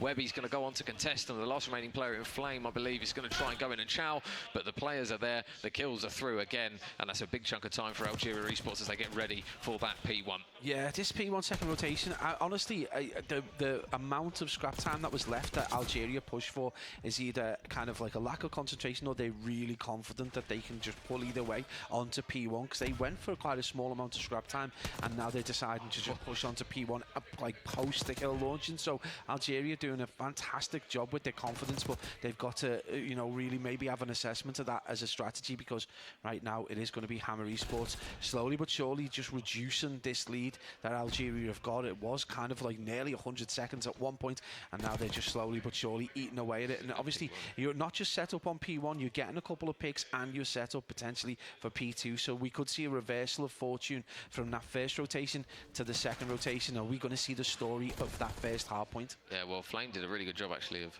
staying alive for as long as he could on that P1, but that is a good chunk of time. But now again, emphasis on the hold. Can they manage to do it? You've got one player in Audacity working his way into lobby, and he looks to try and just work his way down the stairs. I think he's managed to slip through the net here, but nice work there from Webby, able to mop up one pick, and they do try and work their way in towards that side door area, and it will be Paddy pushing towards the spawns now to see if he can start flipping some of these players out. No, big kill comes through from Quint, stops it dead in its tracks. You've got Audacity though over towards the front side of the hill, and the contest comes through, ring around the rosy. Audacity's able to win it, so now Hammer in towards the front side of the hill. They're going to have to go, and they might get a little bit bombarded here if it isn't quick enough. It isn't, unfortunately. Algeria, they're back in the driving seat once again on the P2, and this lead is slowly starting to work its way towards the 200-point mark. Yeah, you've got to be careful. Tank had an opportunity to kind of like stay in mid, kind of like mid-spawn, I guess you would call it. But he just pushed out towards the back and kind of missed the players pushing through.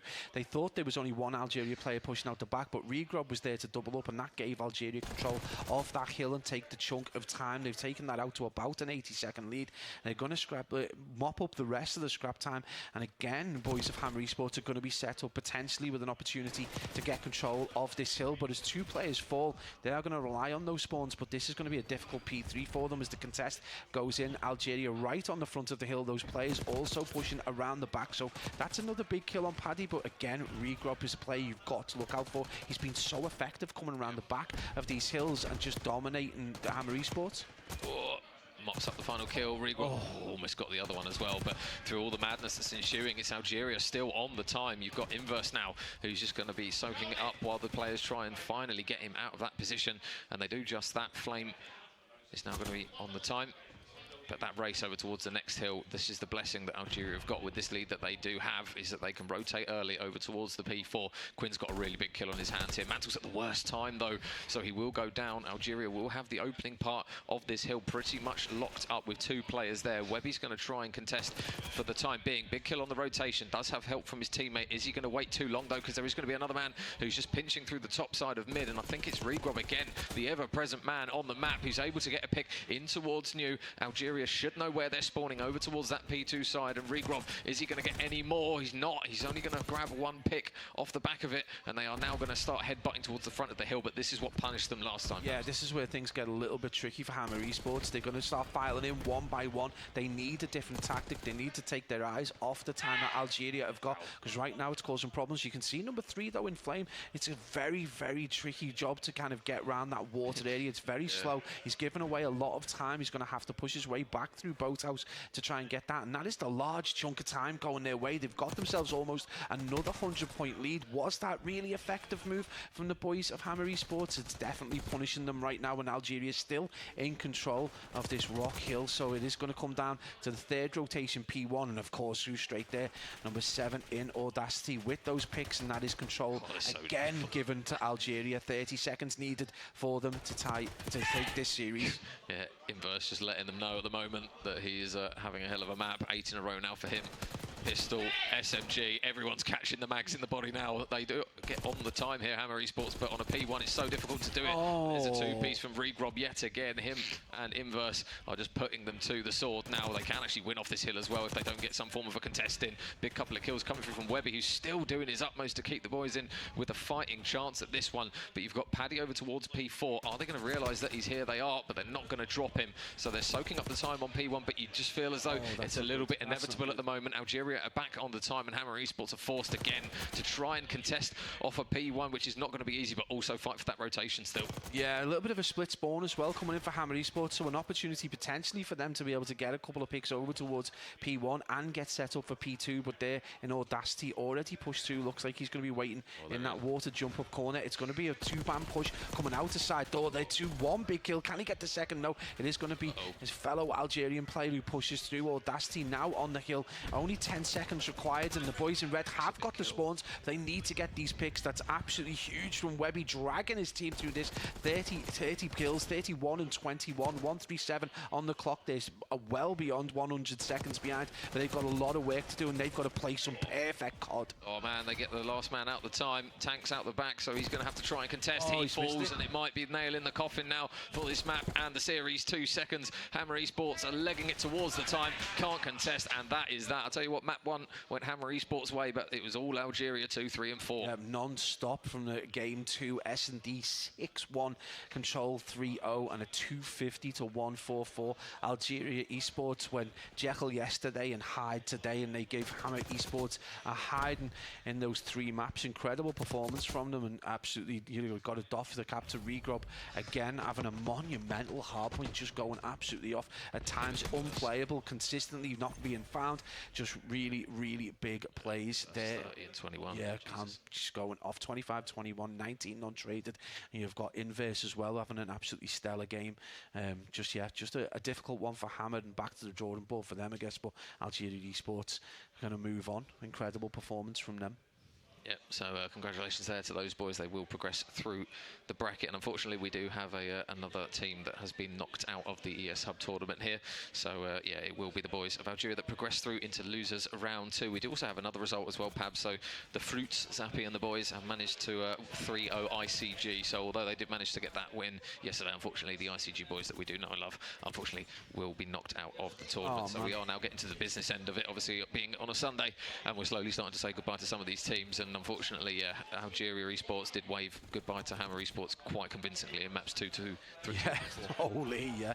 I mean, if you're going to call yourself a Hammer and then get, you know, absolutely nailed in 3 maps, that is going to be comedy. But yeah, obviously ICG on the struggle bus yesterday quite a bit. We did see them with a win, but obviously huge struggles for them in the rest of the game, so they are going to go out. But Hammer going to join them as well. And Algeria, I'm not being funny, they look good for the money actually. They, you know, yesterday you would have said arguably this could have been a tighter game. In fact, we had Hammer placed potentially as favourites for this, but Algeria, that they've made us eat our words. We're well used to eating words at this point, but right now, honestly, Algeria looking like a very solid side. And if you are a coach or a captain, you've really got to consider looking at these in Hacienda as a problem, particularly in S&D. They didn't get to go to the Skyline S&D, so we didn't get a chance to see how effective they would be on that. But right now, yesterday we would have said watch out for Regrob, and Paddy today, we've got to say, as a team, they were almost immaculate. Yeah, obviously the final clips here towards the business end of the map. A lot of Regrob. Yeah, a lot of Regrob and a lot of inverse for sure. Hammer Esports did a really good job towards the end of it trying to claw it back, but when you get past that 200-point mark, there's just nothing that you can unfortunately really do with that one. So yeah, inverse incredible on the map, and we'll actually be able to get a word from the man himself. He is currently on the analyst disc having an interview with Mark, so we'll throw it over to Mark and inverse to yeah, give us a little bit of an idea of how they're feeling off the back of that series.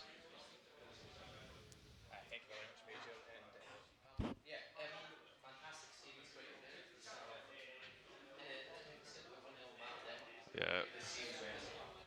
Well, we came out a little slow map 1, just didn't play ourselves, like we were a bit separated, didn't really play the hills too well, but after that we just regained, just remembered who we are. And yeah, your coach at the earlier went well that game 1, the final game was on there, was speaking about that you did beat a better team where you sit, well, in theory in terms of seeding, you beat them on a red card, so you were happy enough with a red card. I know that it's just this whole time Hammer Esports was probably their best map at the whole weekend for them. So we just thought we'd square up against them on that map. You know, we were confident on that map, but we couldn't manage to get onto the hill as much as we'd like. We left a lot of white time, kind of had to give up lanes and that to get the time, and then they just capitalised. As for that last hard point there, you went on a wee 9 streak yourself. You heard the calls of dead along the way, and then the amount of time on the hill as well for yourself, 1 minute 58. I think that was one of your best maps. Yeah, that was a good map. We've not played Hacienda this weekend, but when we seen it, we were confident enough that we could just, you know, play at our best ability. We just played nice and tight and just got the trades. Yeah, and as for the run now that you've got to do through this losers bracket, how do you fancy your chances to go a wee bit further in the seeding? Best of 5s, anything can happen. You know what I mean? We're quite good at S&D, not bad at control. Yeah, so as long as we tidy up our hard points, we're in our shot. Looking forward to seeing what you guys can do, though. But thanks for joining us up at the desk. We're going to throw it to a quick break before we get set up for our next match. But thank you very much. Thank you very much, bro. I feed him every day like the bones clean. I feed him all the hate and he goes mean. He gets caught real big, pissed off quick. And if you cross him, you might drop dead. Metaphorically, of course, settling the score. Never getting bored, lots of blood and gold. Always wanting more freedom from the source. They don't really listen until they feel it for their body. And if you start shit, you be heartless in the darkness. Torn apart quick, you left scars ripped. You be chewed up and discarded. And this world ain't right, won't accept it. Negative energy, I expect it. Once it's in your mind, it's infectious. So fight for your life and reject it. You better give me space, I'm protective. My adrenaline spikes when I'm threatened. And if you stay in my way, I'm aggressive. Cause when there's no exit, I'll kill when I'm desperate.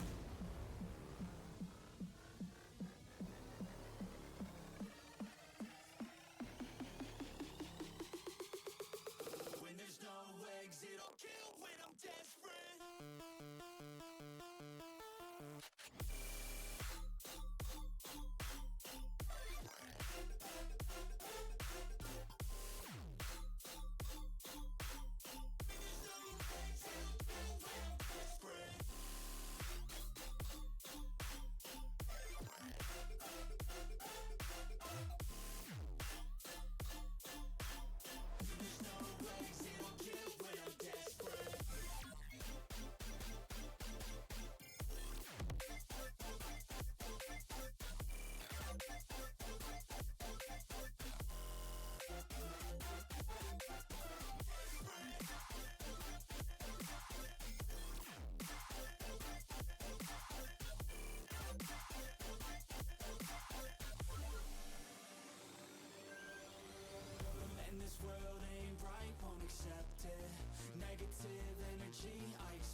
Well, then we are back. We just saw Algeria Esports unfortunately eliminate Hammer out of the competition.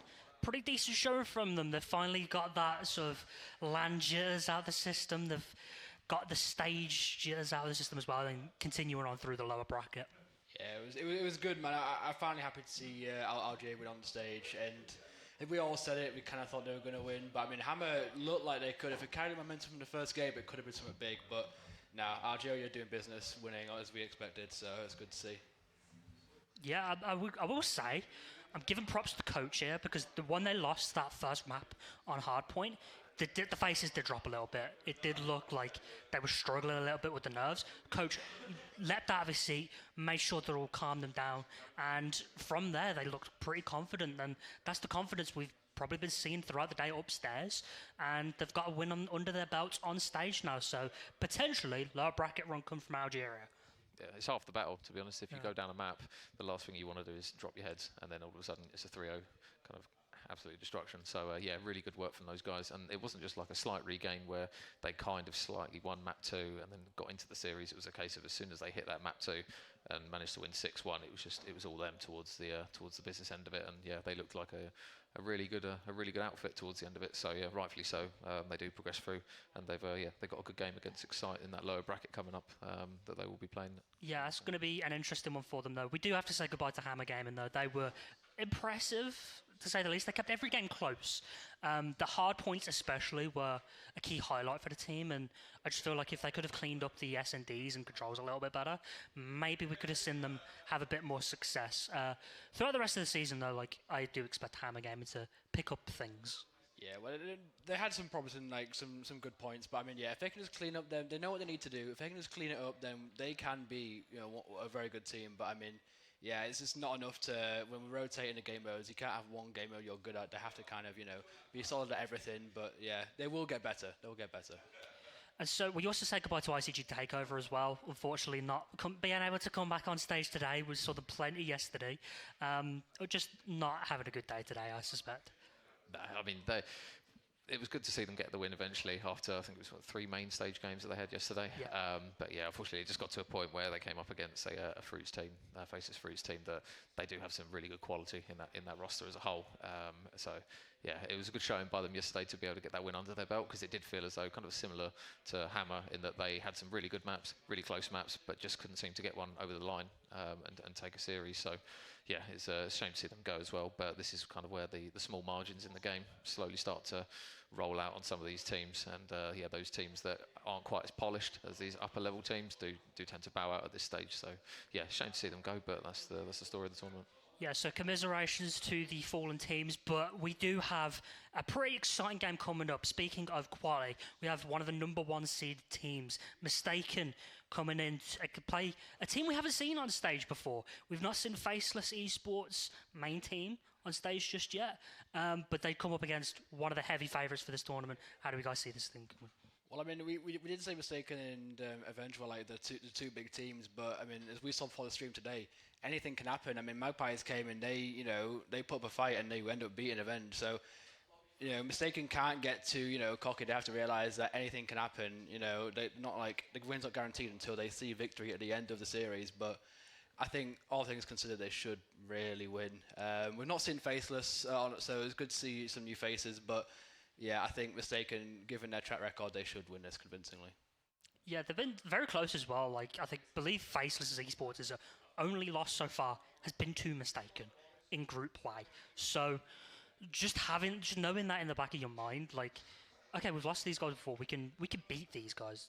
This is going to be close, and I do think of all the games we have left today, this one could easily be the one that we could have as a highlight. Is like, this is the best map of our tournament. Could see all 5. Yeah, I think the ability on both teams, we've seen what Mistaken can do, and that the fact they've gone flawless through the groups and they're still continuing to show what they can do as a team of 4, but you don't want to sleep on this Faceless team. They've got some very good players on that roster. Crawl had a really good year last year in COD, constantly fighting for T16, T8 as well, Luto as well. Across all 4 players, pretty much they have a very, very stacked roster.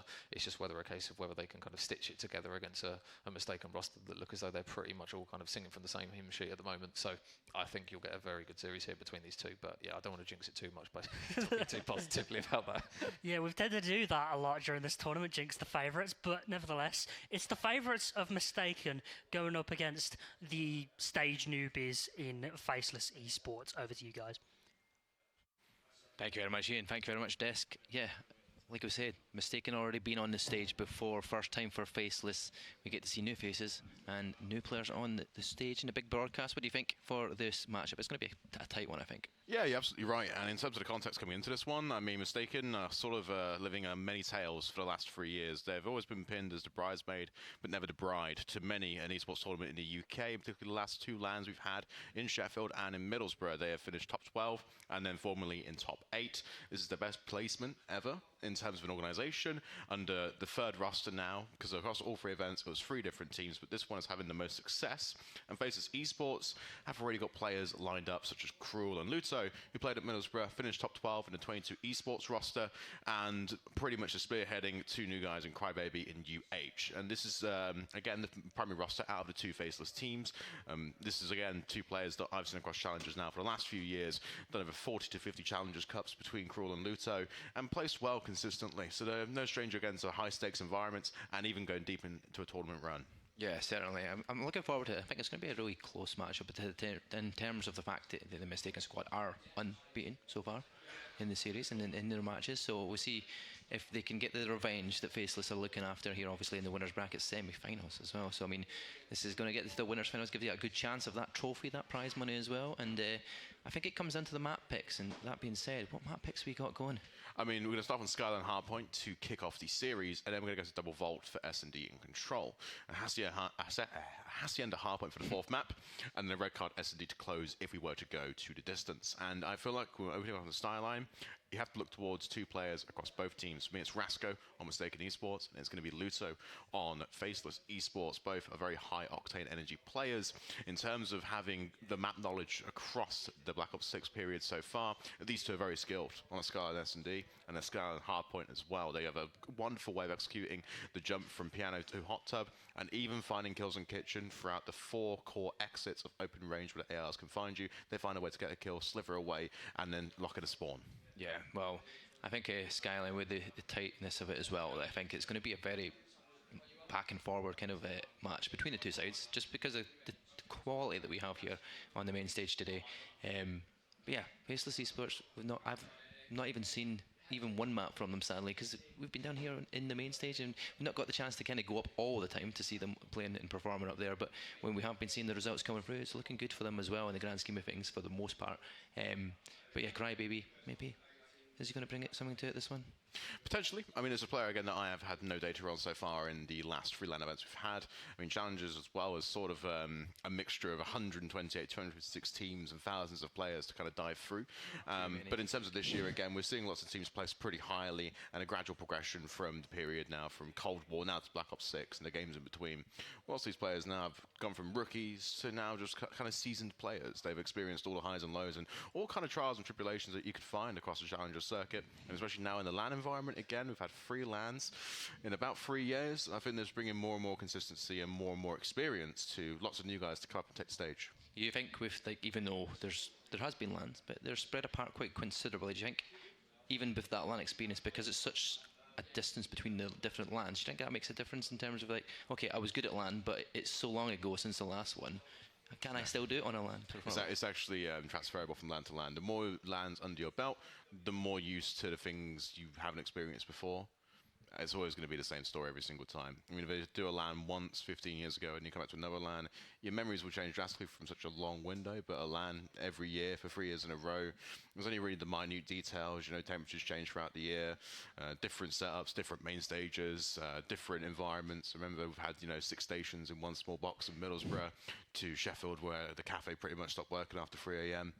And again, players are picking up things on the fly through the experience of these events and just how to have the resilience, mental fortitude to go for a long day. And yesterday, again, was about 14, 15 hours, especially after seeding and starting the winners racket later on, early this morning for us. We're on at 12 a.m. It just makes it a little bit more of a enticing factor to know that coming into today, some teams haven't slept and some teams as well are pretty much fresh-faced, and that's why some of the upsets are taking place in the fashion they are. Yeah, exactly. Well, saying that, these two teams, fresh-faced, could be a longer line probably compared to some of the other teams earlier on today. So maybe that's going to make it even more of a contested. But in this stage, I feel like today it's a very warm atmosphere in here. So people aren't going to be sitting behind their desk, cold hands and such like. You know, that is really interesting, Mark, because it is -1 degrees outside. Yeah, that's why I've gone for quite a few layers here to stay on the desk, and yourself as well. And maybe that could be one of the more interesting parts to explore. I mean, we've had events as well in Boston when it was -12 degrees for the CDC circuit, and people were literally wearing puffer jackets to the main stage because it was that sub-zero temperature. And performance again could be a huge factor. Conditions of cold climate, actually some players prefer it to hotter climates. And again, when it comes to the stage sort of layout and you see it perform, so this could be quite a nice wake-up call and a cool little feather to the cap of what's the optimal performance for me. Yeah, well, as we're talking about the temperature heating up, it's definitely going to heat up for map number 1 here on Skyline as well. And hopefully we're not too far away for our first map here between the two sides, and Mistaken Esports and Faceless. That being said, do you think free distance all the way to the very end? Are we going to see a back and forward between the different scores? Is it going to go 1-all? Are you going to see like a reverse sweep like we've seen earlier? It wasn't on broadcast that way, which was a great Mark, game. I actually have no idea. I cannot give you a firm prediction for this series. And just because, again, Faceless making their debuts. Mistaken we saw once on main stage yesterday. It looked very, very fresh. The sample size just isn't big enough just yet to confirm what is the skill ceiling for the 8 players right now in the lobby. Yeah. But, again, we have a few players, again, that have the context. We know that, again, with Luto and Krull, we finished top 12. Over 60 challenges tournaments as well, each. And they're a bit more experienced than Mistaken this year, who primarily are rookies making their debut year in Black Ops 6, maybe even the tail end of MW3. So you can say on paper, Faceless is a more experienced team. You'd look towards the start of a series, they can pace themselves much better, whereas Mistaken, again, they finished top of their group. They had a flat-out series of events yesterday. They finished top seed, had the bye, had the lie-in. So, yeah, they're kind of on even footing. It just depends upon, again, how can Luto spearhead the team, and how can Raska be aggressive? Yeah, that being said, the heat and the sun is out on Skyline. Sadly, it's not outside, but it is definitely warm enough in the studio. We're going away to map number 1. Skyline, Hardpoint, Mistaken Esports, their first one of the day. Same with Faceless for their first map in the winners' semi-finals. And already, we have some good insight in terms of how do we aggress and how do we scale the map. It's going to be, of course, both teams in this instance taking what we would like to call more of a candid approach to the game. Faceless will be starting on the east side of the map, and Mistaken Esports crossing over towards the west. And now we're towards the first hard point already. Nice to see Callum taking a very impressive position as we go for the first few trades. There we go, early on. You're already hearing calls of dead at the start here as Faceless find all 3 players in the feed straight away from the start. And then going to get themselves some good positioning further pushed up through the map at the moment here. You've got Heptix, which is actually Crybaby, pushed up here with 2 so far in a good position, trying to pick off a few players, but he does turn and actually find a 3rd one as well. And it's nice to see as well that Mistaken are really kind of aggressive now to get the scrap time here on P1. But Faceless ensured a nice 17 seconds and are trying to go for the P2 spawns fairly early. Now bear in mind, you need to have a very flawless control of helipad, the south side of the map, and even piano in order to execute this. It's around 3 players live at a time when Mistaken have punched a hole in the north side of the map and can quite clearly chain this hill if they start committing numbers. Yeah, they committed enough numbers there to get the turn on the speed, but here obviously Faceless still having that back spawn P2 position here, but you're going to see a rotation coming in here from Euphoria. Going to try and gain that back spawns trap potentially to here, pushing towards P2 here. At the moment it comes up from the elevators there. We're going to see a nice wee kill for Rascal. And Mistaken as well, I've got 2 players stacked inside the hill. Crybaby's making some really interesting maneuvers to actually flip this around, but those spawns are actually controlled by Faceless. They're sending 1 player inside a hill, Mistaken, then commit 3 players back to hold, and again, 36 seconds can easily be theirs. They've installed a lovely pinch through balcony. They've got an AR posted up as well near hot tub, and it just creates this awkward tension where Faceless now have to try and go for the long way round. Yeah, Faceless having to wait on the respawn as well for the players coming back here as well, just so they can start making that push in here with the numbers that they have, but so far it's all even here on the neutral side of things. Nobody's getting on the hard point until Rush does get the couple of kills that he needs here in the back, gets that opportunity to get the last bit of scrap time here, and a good lead here by 25 seconds here, and maybe even more here if Rush continues his spree he's going on here as he's 5 in a row. Oh, beautiful. On for the Hellstorm. Unfortunately drops at the last second here in Kitchen. But again, faces Esports. Wonderful adaptations. They've already set spawns for the new hill. First 5 will go their way. And Mistaken have got a beautiful opportunity to break. 2 exits needs to be cleared for Faceless. The AR is available. Luto's got a lot on his shoulders. And they're going to start stacking and swinging out as a team. This is Faceless Esports coordinating some wonderful kills. Yeah, Krill getting onto the hard point time here as well. Getting a few kills, but he will be picked off there. Mistaken start to get their way back into the hard point in the kitchen here, but they're going to have to try and push forward a little bit further so they can try and get that rotation between P3 and P4 position sorted out here. As Mistaken are going to get a good wee 30-second lead at the moment here on the hard points, but a good push back here from Faceless. And Mistaken have actually got worse spawns here to take this hill, and they're still finding some pretty impressive trades from Faceless in the more preferred, you know, hot tub pinch through to kitchen.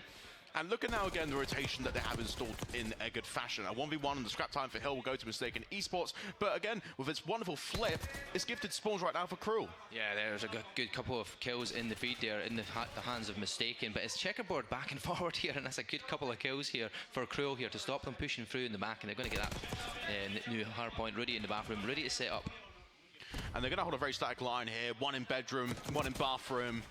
No one really blocking deep. The 1v1 from the south side of the map is quite crucial to spawns, and it's unfortunately lost. Cruel drops down, Mistaken take the backside, and they flipped it out. Yeah, there we go. Mistaken breaking on through into the hard point. Going to be able to push a few players off. Only one player nearby is going to be Crybaby. Trying to make that rotation around the back will fall as well. So Mistaken are going to get some good time here. 30 seconds left on the time for them to get past that 100-point margin here. And then we're going to be about 40 points difference going into the next hard point. I'm Mistaken as well. I've got the timers for the players to casually just respawn. Oh no, terrible flip. Faceless have flooded kitchen, and they flooded all the way to bedroom, got underground, and Mistaken now giving the information calls back to the teammates to ensure that they can try and get some scrap time here. 10 seconds is a lot, but you have to focus towards the new set rotations. Euphoria is playing a very intelligent position, hoping again that he can get more coverage in the mid and allow the ARs to set up nicely. Yeah, it was a nice wee break. Really, they get a little bit of scrap time here, and 25 more seconds lead here for the Mistaken squad. Looking solid so far, but it's still a checkerboard in our kill feed here. Back and forward, Tracer coming in. Still anybody's game at this point in time.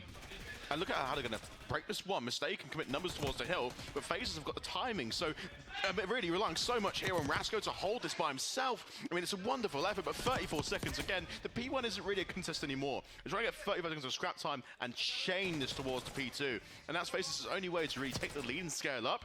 But in terms of the actual output and workforce they need, I mean, listen, Luto right now and Crybaby, they have to coordinate something. Yeah, definitely. They managed to push out the team of Mistaken into the back spawns here, but for P2, P2 rotation. Still 30 seconds of scrap time here. Are they going to make sure they hold on to as low as that as possible here, because they don't want to throw it too far away here, but a good couple of kills going there. And Cruel finding a good few, and they will potentially have to try and pick off Euphoria here in the back. And it's an awkward split here as well. Mistaken have actually kind of segmented themselves nice here, with Euphoria being a deep blocker and even the pincher as well from balance. It makes a lovely attempt on the P2. Faces get further. First 10 seconds contested.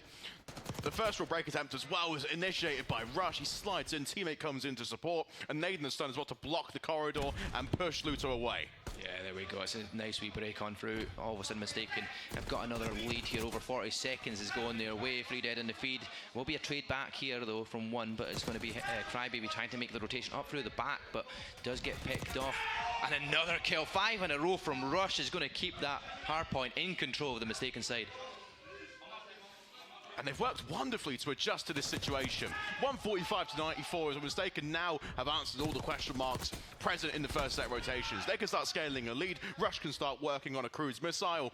And again, 85 seconds in Hill alongside the spree. He's having the most impact right now when it comes for trading.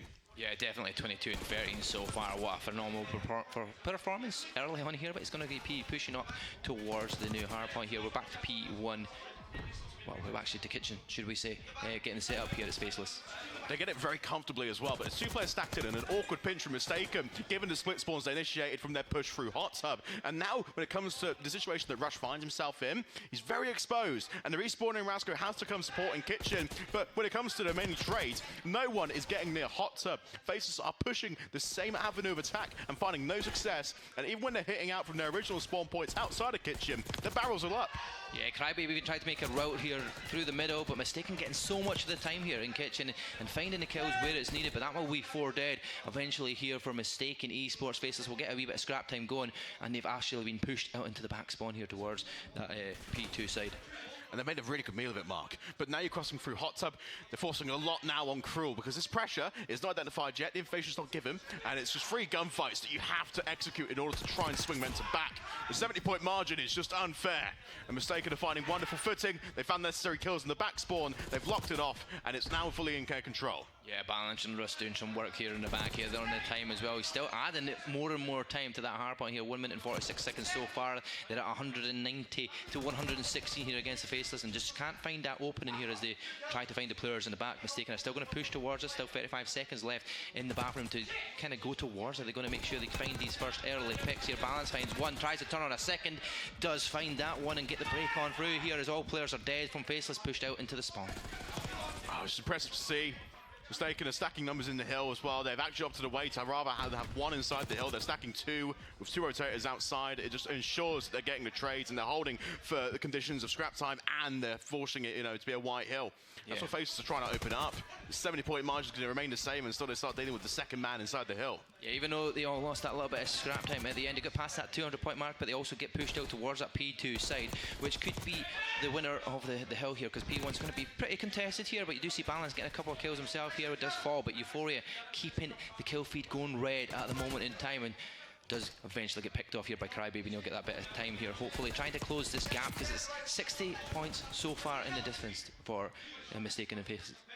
It's just lovely to see just how Faces now are trying to adjust to this one. They've spread their setup quite nicely, and they're trying to force 2 players through the middle to create this awkward tension where Mistaken love to overload.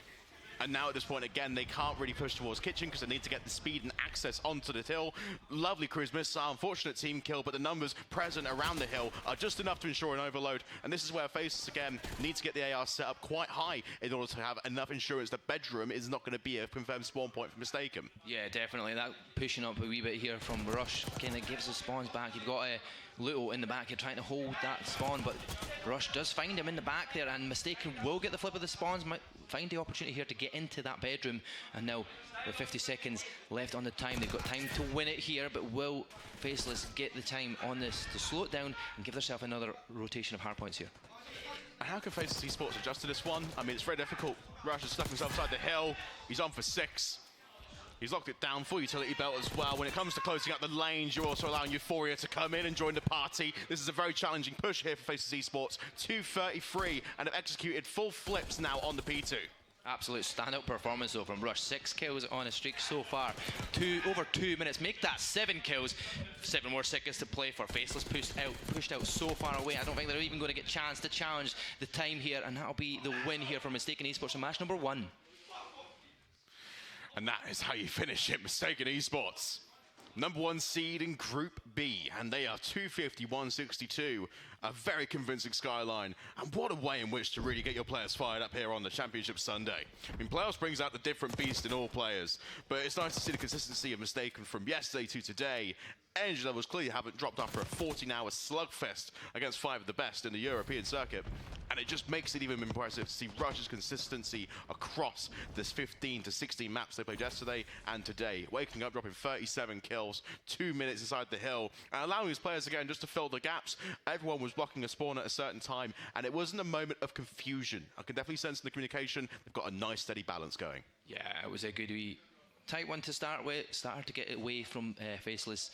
Rush, though, standout performance, MVP in that map for sure. What a phenomenal performance. 37-20 he goes with 32 of them being non-traded kills, the highest streak there. And just in the end here, gets 7. Doesn't get a good health storm in the last one. He does find his teammate, but I thought that could have pushed him out of the hard point for that final one. But they did manage to get their rotation back in and find it. So a good first map for Mistaken Squad Faceless and having to find a regain here in the S&D. Definitely. I feel like in terms of the vault, I haven't really seen many teams enjoy picking this one for the second, although it is a confirmed pick for last yesterday.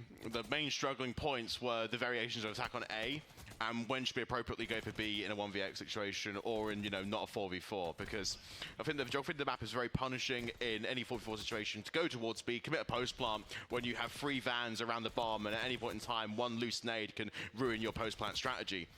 But when it comes to A in the same sentence as well, the foot race of players taking the gamble to both hit the same point in the same time because they know they can get an immediate post plant straight away. I mean, it's 50-50. You can be in a 1v3 within 10 seconds because, again, of how you hit the timing and just where you expect the players to be. Yeah, definitely. As we're looking at these replays here as well, the Rush you just see a couple of them good sprees he went on as well here to give him that 37 and 20, almost double positive. Phenomenal. We do know we're having to reset between every single lobby, which is always a good bit of fun here in the COD side of things, but we'll be making sure that we're back to that Vault S&D, and we said that it's going to be a tight one. I think between these two sides, we could be going round 11 in for sure, in the Vault one for sure, I think. Maybe. It just depends upon, again, what can we expect to see from Mistaken's tactics in the early rounds, because yes, then we watched them on stage. They relied a lot on Rasco to be sort of the weasel in the pack, so actually kind of get behind enemy lines, give information for the remaining stack of players on how much pressure they're going to face behind walls or behind enemy lines. That's sort of the key indication of S&D and just how the information can be transferred. I mean, if Rasco dies early on again, then they revert to this sort of stale tactic where they have to split off from the middle, cover the exits, and even on attacking rounds again, it's a lot to cover, and more or less the man advantage on Vault is probably the most punishing out the entire map pool. If you die in a 4v3, the entire team can get overwhelmed at any point because the map's just got way too many choke points to really count for. Yeah, certainly it is one of them maps, but yeah, the early pushes are always towards that A side as the attacking side, normally the defending side, getting that automatic regain, finding the first pick, and then getting inside to the Vault, finding the defuse and winning the round. But you have to change it up a little bit here and there, change the wee route, make your timings a little bit different, maybe slow it down sometimes on the Vault. I feel like sometimes works well for the attackers because then they're not having to worry about, they can try to find that first pick before they even think about bomb. And what's interesting, well, with Vault in particular, the first 2 rounds again are no trophies. Yeah. Everyone throws grenades towards pool. And it's always a foot race or like the smallest pixel margin off from the set lineup of the nade that really can change around and make it that instant man advantage. But where the openings kind of have to be established again is if a team goes up 2-0 from the first 2 rounds, more often than not, if they're giving away way too much information, or their playbook's starting to become clear, a certain player's hitting out this every single round, they are stationed there on the enemy team, so we're going to funnel in underground. That's how you could easily scale back into Vault in quite a convincing fashion. Yeah, certainly can. So I think we're not far away from that map number 2 as well, and our best of 5 series is looking good so far. Our first matchup was like we watched when we got back in, because we came a wee bit later than most people, because we had the late night shift last night on the casting desk. We had the night, but let's not forget as well, Magpies had the late night shift, and so did Hammer Esports. I mean, 12 AM is quite a margin, and then we're back 8 hours later Exactly, to finish all the jobs. crazy times. And yeah, we've seen off stream before the broadcast had even kicked off, and that reverse sweep, even with that little sleep. Yeah, I'm surprised that you're surprised about it. I kind of expected some of those. Well, to happen I actually early on. called it, to be fair. I says after map 2, reverse sweeps on the cards here. I mean, the control was going well, and I was like, this could be a win for them. The reverse sweeps on the cards. I even put a tweet out about it to make sure that reverse cards on its way. And they were like, nah, no chance. It's going to be a 3-0. I was like, nah, this isn't on. I think Magpies have got a good experience in their team, and they managed to get. There's been a few kind of exciting moments as well. I mean, of course, for ICG, Hammer as well won their first map today, which is kind of more exciting than I think the entire 20 series we had yesterday. 15 or 0 and 18 or whatever it was that was showing up last night. 1 in 17 is the official map count, but I mean the vibe's still immaculate. You have to give a round of applause in some regards to. Could you be that person? I don't know. I think I might just cry. Yeah, I mean, I'm probably used to losing that many maps, to be fair. So I mean, my ranked experience is not one of good ones, that's for sure. I'm lucky if it's 50% win rate at this point in time anymore. But you know, I'm older than the guys even at Mission Magpies. I mean, I don't expect me to be any better than that. I've actually got a little counter of how many times you've mentioned you're Age, older than I have to people. keep mentioning. We've actually got, is it 7? Is it 7 in 12 hours, which is, you know, almost a national record. Yes. And just for more insight as well from just in our ears as well, is the tech issues have actually just delayed the game a little bit in terms of the Means hardware. I age even more when there's a little delays. No, you do well. You do well. You get used to it. You just learn to lower your bar of expectations and standards until eventually you have nothing left. Yeah, that's true. I mean, energy levels are better today though, because of the long line, the nice breakfast this morning. Got myself a wee fresh up here, but I mean, these boys are still looking fresh as well. So I'm pretty surprised, because some were very late, and Webby, even on Hammer Esports, had some good series there. Even though they on that losing side, he said he got at 6 o'clock this morning. Do you know who as well did quite nicely on Faceless? I was really impressed with Crybaby quite frequently. Yeah. Always sort of like the man marker in terms of actually trying to take Mistaken to the sword, because when you have players like Rush to have very impressive like maps out of a series, I mean, it's kind of a catalyst towards the whole team, because he's seen as one of the IGLs or one of the lead callers in the search and destroys. Even in the hard point as well, he calls most information on rotations. You have Raska kind of filling in to sort of take the entry role at times. But I mean, for Faceless, they have got, you know, the experience in Lute, and they have the experience in Cruel. And where I think the mistakes were made in Middlesbrough last year was kind of in a sense of overestimating, underestimating at different points in time, and just conserving the energy levels. We felt like that their players, again, that play on such high tempos, how can they have the gas tank to match it for a 14-hour window? And now today as well in playoffs again, in the best of 5 format, where it does reward the tactical shooting portion of S&D a little bit more. Yeah, this way you have to make sure, again, that you're kind of balancing the scales out in just the right fashion. I'm hearing singing along from that Faceless desk at the moment in time, and even with these headsets on, I can hear that. So they're all definitely got high spirits so far. Even after one map and they're down so far, it was quite 100-point almost gap, but and still I believe as well at the midway marker, I think it was around 120 to 100. Yeah. So when you have to take from the halfway point, they've got 62. And, you know, Mistaken got 150. And that's sort of where I think things started to up a little bit. But in the same regard, Mistaken started stacking 3 players through mid and, you know, smashing the bedroom hill to make sure they'll get seconds on both sets of rotations, which, you know, just ensured the points. And they kept P1 as well, mostly contested, which is where Faceless stuck most of their players in hope to get time. And I feel like, again, we're kind of expecting these things to come to fruition. It's only going to go one way, and Mistaken had the better strategy. Yeah, with that being said, it seems like we're still running with these little bit of tech issues, so we'll maybe just check it till we be right back, and then once the map starts, we'll probably get ourselves Let's go for a break, and when you're rejoining us, we can waffle, but we don't want to keep waffling to you guys. We want you guys to see some action, and you can watch some of the replay actions as well. So if you'd like, yeah. If you like, yeah.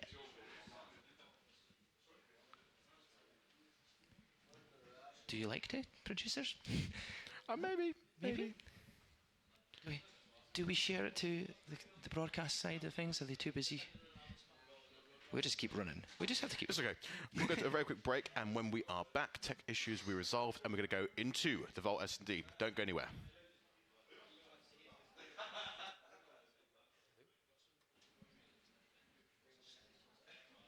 We just smile at the camera.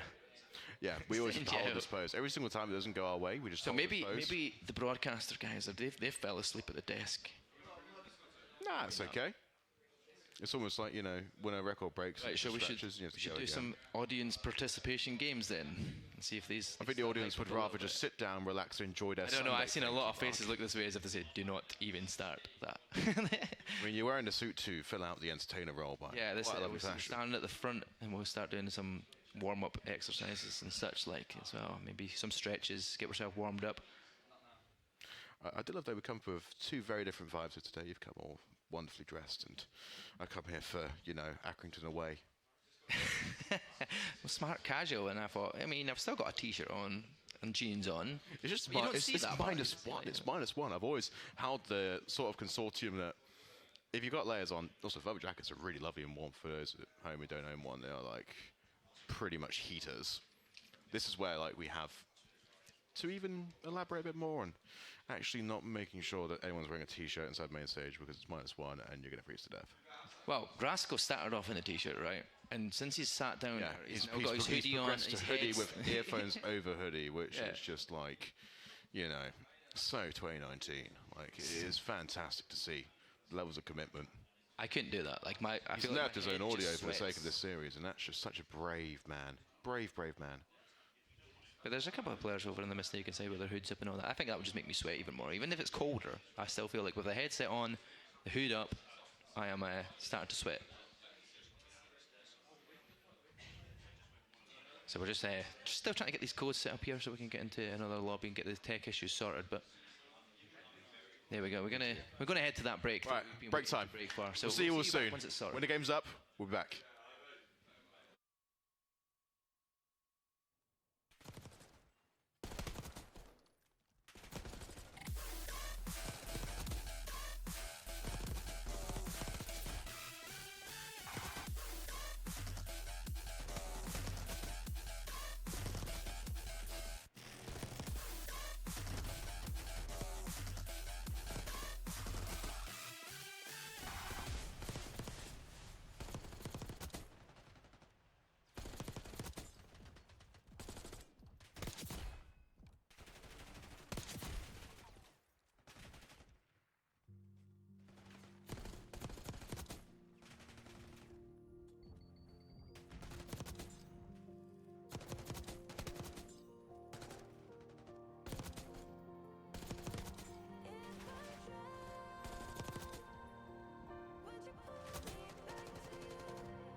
better watch out if your enemy's a road ahead, a full prophecy to be the greatest beast the world has ever seen. I feed him every day like the bones clean. I feed him all the hate and he grows me, and he gets caught real big, pissed off quick. And if you cross him, you might drop dead. Metaphorically, of course, settling the score, never getting bored. Loves the blood and gold, always wanting more freedom from the source. They don't really listen until they feel the force of thought in. If you start shit, you be heartless in the darkness. Torn apart quick, you left scars ripped, you be chewed up and discarded.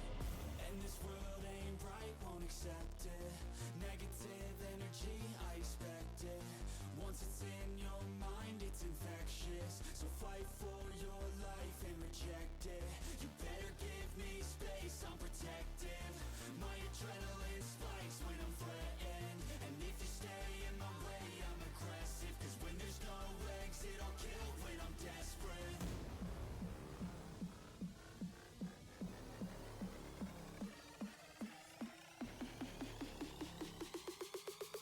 When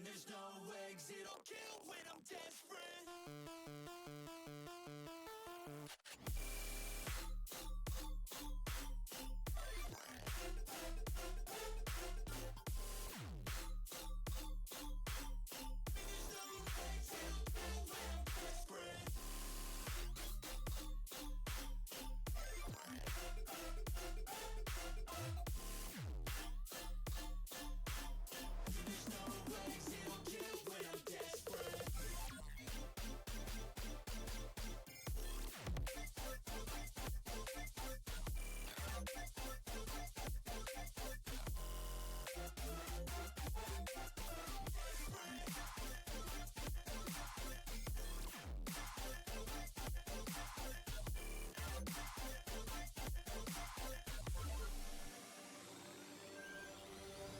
And this world ain't right, won't accept it. Negative energy, I expect it. Once it's in your mind, it's infectious. So fight for your life and reject it. You better give me space, I'm protective. My adrenaline spikes when I'm threatened. And if you stay in my way, I'm aggressive. Cause when there's no exit, I'll kill when I'm desperate.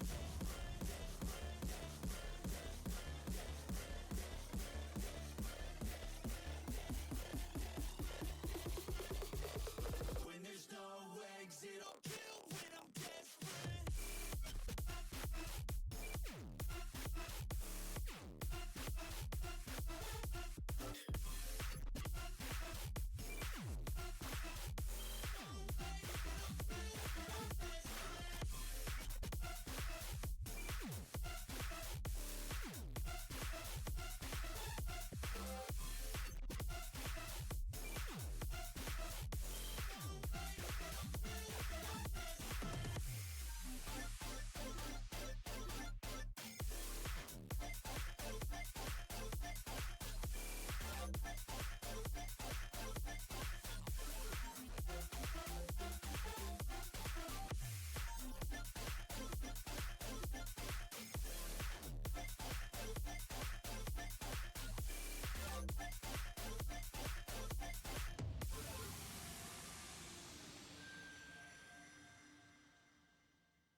Hello, welcome back to the Esports Clash in January. This is a special return now to Vault S&D. The first map was a 250, 162, 2 mistaken, with Rush pulling out a wonderful performance to get his team over the line.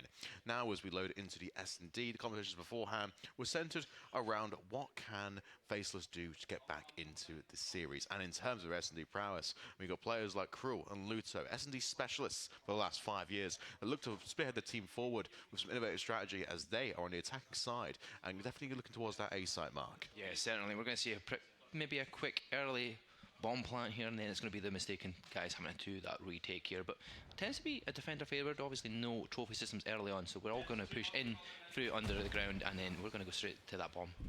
And they already have got great coverage, and they've stuck a player as well in spawn just to watch the flank, because if I'm not mistaken again, love to get Rasko up forward straight off the mark. But still, when it comes to the actual opening of proceedings, I love to see Mistaken now taking control of Vault and as well opting to rotate on the outside, giving them the first blood. And the post plant as well, the trades are going to be equalized out. The 1v4 is just way too heavy, and it's just not going to be numerically an advantage or even possible at stake. Mistaken control pool, get the entry kills, and they find the first round. Yeah, they all 4 dead in the defuse, with plenty of time on their hands here. Obviously, nothing really spent there for the Mistaken boys as they take it round number 1. And I feel like as well, Mistaken's perception there, they took the power positions quite early on, but the strategy was pretty clean from Faceless. The only problem again is when the players stuck in spawn, they have to regroup as fast as possible with the rest of the pack to actually, you know, create the overload in the map, create the area where they're just going to win these head-to-head barrel battles. And no one really, again, is sorted in space early on to have the trophies available, so you can't block any utility. You're relying solely on intuition to actually get to there as fast as possible, all while dodging the set nades from Mistaken. But as we stop the halves around, Mistaken on the attacking side, they actually, again, opt to make sure that we have a bomb carrier. They're going to apply the bodyguard strategy and commit it straight towards the site. Yeah, with Rush starting off as he ended the first map here, he's got 2 in a row so far. Balance is going to find a second pick there over on Cruel, and now it's going to be already in a 4v2 situation here for Mistaken on the attacking side. They're going to be able to get that bomb planted. There's the third player falls, it's Crybaby, and now a 4 versus 1 scenario. Mistaken in the attacking side, and there's going to be the kill that is slide on through the vault to make it 2-0 so far in our S&D. They've played it wonderfully. And I do have to say, in terms of Mistaken, they have got so much comfort playing the underground section of the map. And this is very crucial when it comes to controlling the A-bomb. Having the submachine guns barrels ready at one of the 6 corners to check when you're entering into the site is always key, because it's a massive gamble, a 16% chance of finding the player when you slide in from first point of contact. But they're finding the right cameras as well. The movement's just a little bit more clinical. They're cutting the corners, and they're making sure, again, they can utilize some of the more important environmental factors of the map. The springboard and pool again can launch you over towards the enemy spawn, and yet again the creativity has not been unleashed yet from Faceless, but they're planning to now go for a full commitment, the same bodyguard strategy again towards the designated site. Yeah, you see Mistaken though sending all 3 players through the middle of the map straight away, but it's going to be traded back and forward here. Mistaken have two in the way of Faceless, but there we go, it's left down to Euphoria on his own here. Last man alive, bomb is down. Pinshot kill feed.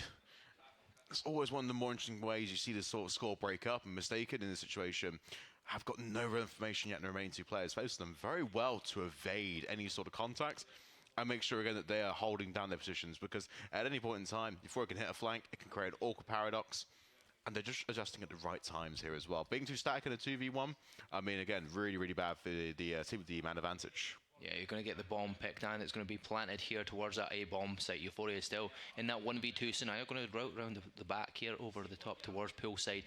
Now they're going to have to try and find the first pick before they decide to go flying in towards that A-bomb site. They've made a very good meal of it, but hang on a second. Euphoria opens it up into 1v1, has a nade and a stun to boot as well, so information and an entry into the site is possible. The timing those opted again not to go for it, playing the head glitch from the box.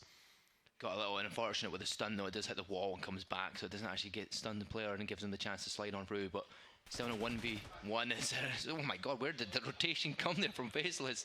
He comes out on top and it wins the round. Oh, both players were right next to each other. Just didn't have the view model to see where it was going. I mean, it's just a wonderful move up the stairs.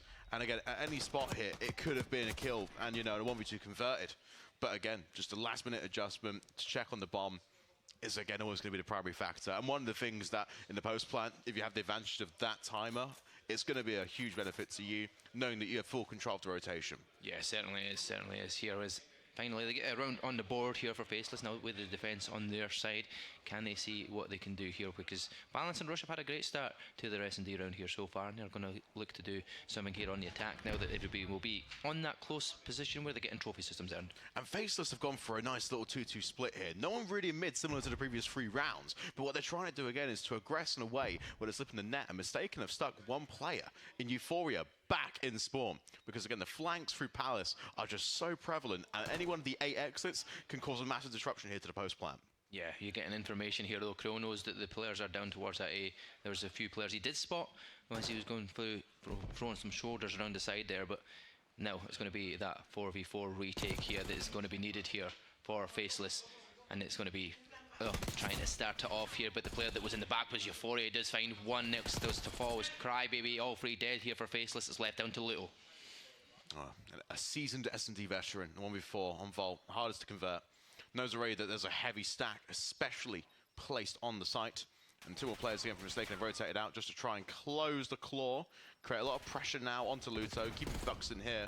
And it just makes a really, really tough call. I mean, a 1v4, almost impossible. Holds his life, but still, it's another round for Mistaken. And we're looking at a macro portion of the game. They're starting to scale a nice lead here. Yeah, definitely scaling quite nicely here for the Mistaken team. But there could be that chance of regain a couple of sips of that energy drink, get themselves back into the swing of things here, and hopefully Faceless will find a round again, once again, and try and get back onto that serve. Like we like to say, that whole tennis serve. And it's been a very slow start as well for certain players. I mean, Luto hasn't got a kill yet on the board registered, but they've got 2 plants, which is, quite interesting, because in the after plant situations, they've converted 1, which is, raising alarm bells a little bit in terms of that strategy. And even in the 2v2s, you can rotate over towards B. It is a possibility, but no one's explored it yet. They want to try and again establish man advantage straight away, and Mistaken every single round have done so well in establishing at least a form of a kill. Yeah, slower, delayed thing this time around from Faceless, going towards that B bomb site. Slightly different strategy here, but the first blood going the way of Euphoria here. Finds Cruel in the back, trying to make that rotation round. Now, can Luto get away with his life? He can. It's 3 dead. That's all 4 dead. Rush just finds 3 in a row, and Balance has found a couple as well. And Crybaby as well, committed to the after plant, had 3 alive. None of the cars exploded as well around the bomb site, which is kind of a blessing. Mistaken did so well in chasing the dots. Signed a player to mark someone else, found the 3 kills, and it was just, again, isolated duels to perfection. And even in the post-plant as well, you can see the arrows just already relaxed, composed, and a 4th round on the board. And it's just, again, Faceless scratching their heads, questioning where they should place themselves, can they trust the system, and what needs to change. Because, again, when certain players come alive, especially Luto, especially Cruel, that's when you start to see, the equalization of the trades making much more sense. Yeah, certainly. We just need to find out that first pick early on here for Faceless to give himself that man advantage here going into it in this defensive side of things. Maybe a change of plan here from Mistaken. I'm assuming they're going to go towards that A bomb site as they have done previously in their attacking round so far. They're quickly under the pool side, trying to get some knowledge of where the players of Faceless have decided to go. They've all went mid-map, straight through the centre, looking to find that players in the back underneath. But Euphoria up in the top balcony is a great spot here to kind of wait. Mistaken, stick the bomb. 40 seconds left in the post plan. First one's already drawn and it's equalised out quite comfortably. Oh, beautiful from Rasco as well to add the advantage. Left just one last player in Crybaby. Stacked on towards the site, slides out, doesn't find a first bullet. Mistaken. It feels like now the last 4 rounds have gone their way, just winning their head-to-head gunfights. Simple Call of Duty, but clearly have the advantage. A lot more awake, a lot more alert, and reading the map beautifully.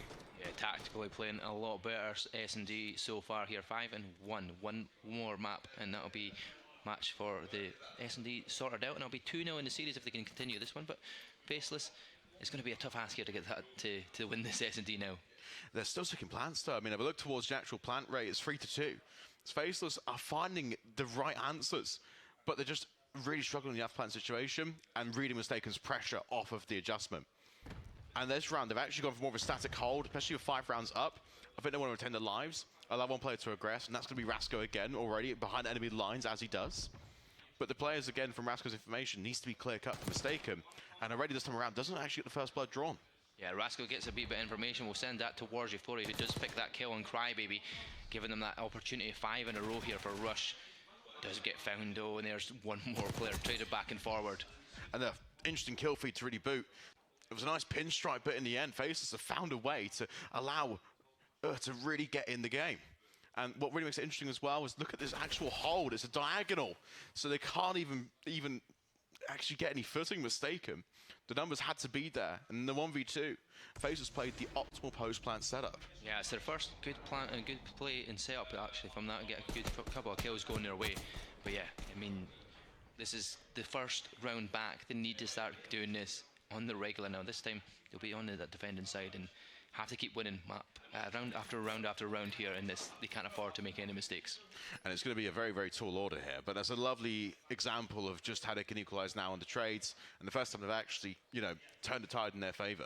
So the 1v2s again, we're not seeing much B action, and of understanding point, both teams are very aggressive, committed towards A, and Faceless this round have really flown out the gates. Yeah, Mistaken are all getting set up here around that A site. There's only one player away from that at the moment as Euphoria trying to watch that B side. But bomb going down towards A is going to be the retake 4v4 position here that Faceless are going to have to deal with. And they've actually stuck a player as well in the enemy spawn. Before he's gone for a long flank, and it's just, the similar ideas clashing at this point, so no one's really going to meet in the middle. And already hesitation to mistake has dropped down because they have no idea what the pressure. Yeah, definitely. It's a slower round, 24 seconds, though. They're leaving it to the very last few seconds here for Faceless to try and find an opportunity to get in here. 4 dead in the feed, though. There we go. That's the quick, solid defense that they need from Faceless. And that will be another round on the board. 2 in a row. It's the start of the comeback. It's going to be a tough one, but it's getting there. And Faces are just doing really well to time these rotations. They're actually kind of offsetting originally from a mistaken strategy, which is allowing Euphoria to be on the island. You see him stuck in spawn. We see him running around the outside of pillars, and even at times, cutting through the middle just to regroup teammates to add the overload.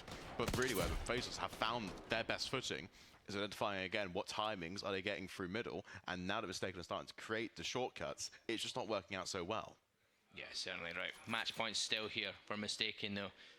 And so far, the last 2 rounds have gone the way of Faceless. I'm still going to say Faithless from last night. I'm still not awake. Oh, don't worry, Mark. It's okay. Still you have a complete pass from the entire audience. And look at the push as well. It's actually Faceless going for more of an aggressive hit. Same for Mistaken. It's meet in the middle. There we go. Kills are back and forward here. Trades coming in. Rascal finding the 2, though. Gives him the advantage. Traded back out, little falls now. It's all down to Cruel in a 1v2 situation here. Bomb is down though towards that kind of middle of the map scenario. And he's just about snuck away with it here. And Mistaken did not adjust in the 2v1. They're very, very static in this situation. Understand why. Lost 2 rounds in the bounce. Going back to round 1 and 2 strategies of just keeping the numbers there. Rotating together as a pack. And when they run into each other, I mean, listen, this could be perfect timing for Faceless. But Krill's got at least 4 more angles to clear. Oh, the timing is just not right for Faceless. That'll be the round win for Mistaken. That'll be a 6-2 in the S&D. Taking it 2-0 in the series. Match point is on the cards now.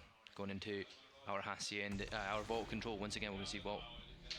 Yeah, a nice healthy helping there, but where we did see Mistaken perform fantastic on his S&D again was, I believe, from rounds 2 to 6. They just started really scaling up and made it into more of a team deathmatch style situation where they were hunting for kills and knew again the timings of where Faces were going to cut through the map and what lanes needed to be held. It was only really that Faces started to come alive when they found the offset in mid. Again, the heat map is always going to be, bright red when it comes to player activity and where the channels have to be located. But it was just a beautiful showing of knowing where your teammates can be. And again, great leadership, just truly to understand how they can get across the line. Rush, 11-3 in this map as well to boot. A player really informed today. Yeah, really, really informed so far out of the 2 maps. He's definitely been the person to slay out in the maps. 11-3 is solid. It was obviously non-traded kills going their way as well, 6 of them. He just kept alive pretty much every single time in most of these rounds, keeping the Mistaken team alive and taking it to that map number 2 win. Maybe in this point as well, it's just, Mistaken. I think learning from watching the Avenge match this morning and just how the playoffs format is drastically different from yesterday's showing in the round robin. I mean, Avenge came into face with Magpies, who played literally 9 hours ago, the last matches of the first winners round and the start of playoffs last night. And in essence, the reverse sweep was unexpected by every measure of every metric of this building. But they found a way. They got a perfect series. Mimo fried. And now they're understanding again, like, it could be us. So they're not really taking any chances or even pulling any punches in terms of where the core operators have to be located on the map and where the X factors have to be. And this time around, it's Rush. They're building at least a series around him. And when it comes to funneling as well, Raska's doing so much dirty work in being the entry player. It's just working wonders for their team morale. Yeah, certainly are. So you've seen these beautiful replays so far from the Mistaken boys. It was pretty flawless in terms of the game for them. And well, the players all went for that little water break as well. We'll take it to a wee break before we get map number 3 underway, where we're going to be heading towards a Vault control. And Vault control, again, is much more of a lackadaisical approach for both teams. It's just, yesterday we saw it quite a handful of times. There was only really one team, a collective, that had very good offensive strategy, but no one else really has kind of perfected it to the level they have. So, most teams right now are just kind of stacking defenses and getting as many ticks as possible to have the infamous round 5. And where we really kind of want to see Mistaken improve and adjust is just how can they work around all these different factors. Yeah, definitely. Right, we'll quick break here where all the players get back to their setups and set up after this one. So we'll catch you on the break.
There you go, welcome back guys. All the players are back from that little break, but in the break time as well, we also got to find out that Eclectic are our first team going towards that winners final against Magpies, who they take that win. And Magpies, we seen earlier, they got that upset against Avenge. I mean, that's quite a rough one to go. Eclectic maybe turning up here so far in this winners. And it was quite an interesting matchup as well. Definitely one of the more stellar ones we've had today. I mean, Magpies upset Avenge Esports to go through to winners semis.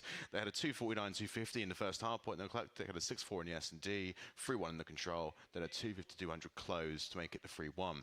And now we're in a situation where we look towards this series in the winners semi-finals. We're mistaken are on track to go through and meet Eclectic in that winners finals. Currently 2-0. But Evolve Control separates them from Destiny. And if we need be, we do see Faceless win this one. We'll then go to the Hacienda hard point, and if again another strange occurrence happens, we'll go through to that red card S&D. Yeah, exactly that. But Mistaken looking at with match point on hand, what they can do here in the control. They're going to be the defending side to start off with, so that's that upper hand in the start. Want to see how they can see what the Faceless guys have got here in the attack. And already they've gone for a nice little split here. Going towards B to get some time early on, knowing that's the insurance policy from the set spawn. B is very close to the attacking side. They can start defending it well, and they can start again looking towards progression. But again, the fights in mid are for posturing, making sure again they have control and the early markers on the exits. Yeah, I feel like early on, Rush getting that first blood straight away. He's the player that needs to be stopped so far in the series. He's almost on 50 kills so far in the whole series out of the 2 maps, and it's crazy to think that nobody is really starting to stop him here, as he's caught 2 so far in a row, but they're starting to make that way towards that B site. They're making a lovely meal of it here, Mistaken. They've locked down B in good fashion, though has found a nice little opening up top, and that's where Little has to now drop down from the AR position and take the space. Again, this is sort of what it resets in the spawns play. A good benefit to Faceless because they're in close proximity towards B. They're putting Crybaby in middle for any sort of exits or any flanks, and it creates a nice system now to convert a point. Yeah, 2 ticks of progress made towards B, closing in on that 3rd tick of progress. It's going to be the challenge coming in here from the Mistaken boys, but 2 players will fall, Rush and Balance, but it's for free dead in the feed there for Mistaken to kind of tie that one back here and stop that timer. And FaZe has done so well to have this much progression on B early on. Usually in the day 1 of the event, no team was actually making an impressive effort apart from Ecliptic to get B converted, and by then it was around 2-2 in the life count. But Mistaken right now are in a spot where they're starting to focus towards B. It's buying up room towards A for Faceless to have all this time to really open up the map. Yeah, there we go. Rascal, those 5 in a row so far. Is he going to try and keep that spray going here? Trying to keep the defense looking strong here. As they're trying to push back off towards the B site there. There's only 2 players back, but in the rotation is Rascal trying to find the players through middle. Does find the one that gets slide on through there. It's 340 finding that pick. Faceless have also opened up the middle quite nicely here. They've kept Cruel in the same position, just again to watch over the flank. And Mistaken again are cutting off because they're trying to push across the enemy spawn, and every single time Looter finds a kill, it draws a player in and stalls the push. And that's what Faceless now are trying to break out of a spawn trap. It's very, very challenging. The kill that Earth's found has really opened up the north side of the map, and this is where again Mistaken at 9-12 have ensured a lovely policy here. Ticks though for Faceless Esports are very good in the opening round, but Mistaken with strong defense and 7 a little less more time on the point is what really separates us from closing it out. 0.7 for a second. Crazy amount of time to be stopped there. A few more players will fall in the feed, and this is going to be the chance to get on it because it's all still on the zone. They're still going to get that tick of progression maybe towards that A, give them the extra minute, but the kills are going in favour of Mistaken here. They're 9 lives versus 3, but the capture will be done potentially. Oh, he's just picked off in the end. So 2/3 across both points. Faceless had a really nice attacking round in terms of tick insurance. Mistaken convert on a lovely life count deficit. And it makes a really interesting play now when we flip the halves around. Because already Faceless with the bold strategy to go towards B early on. Even though the constant player marking B, if we were to go to the time, which again Mistaken were trying to draw down, have the life advantage ensured, it just created again awkward paradoxes where they're rotating off from the original strategy, going towards plan B and trying to hunt down players. And it just did not make much of an effort. Yeah, Rascal was slaying out, and so was Rush so far in this map here. Rush, once again, 10-4 so far in the first round of the control. And you know what? That's taken him over that 50 mark so far in the series. It's a standout performance for him so far, and he's still absolutely gunning as it goes into the attacking side for Mistaken here. Before he's on a free streak as well, they're trying to keep things alive, and they're going to have to try and get towards any of these zones early on. Mistaken as well have actually lost all the numbers in mid, but a player lurk around for Rasco has actually opened up again an awkward timing for Faceless Esports. He opens up the middle of the map, the players funneling in have actually got opportunity now to cut it off, and done very well on the first wave of kills to defend these points. Yeah, certainly. Mistaken trying to take a route around the outside here.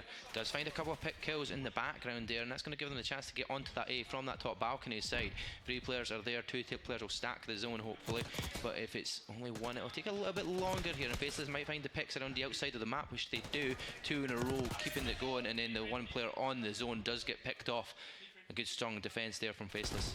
And they're doing well. They've actually regressed onto the north side of the map, and what Mistaken needs to do in this portion is find where the hole is. But given actually the exits being covered in front palace outside their spawn, they have no idea which lane to take. So when it comes to actually sort of funneling players in and overloading an area to break through, there's no real read of it. So they're kind of stagnant. They're kind of cutting back into mid as a safety and then switching out exits, and it's creating these awkward timings where now Faceless in quite an interesting position have actually done well to hold, but the life count again is only really a margin, and Rush is making the big play here towards B to ensure time. No cars have exploded yet, so any set nades is a huge problem for Mistaken. Yeah, it certainly is, but they do get that ticket progression towards that B side. 29 seconds left on the clock, so Crybaby was on a nice little streak of 6, make that 7, as he has been rotating around the back of the spawn here of Mistaken, trying to do that again. Another wee route here as the players are going to come back from that spawn over towards that hot tub side.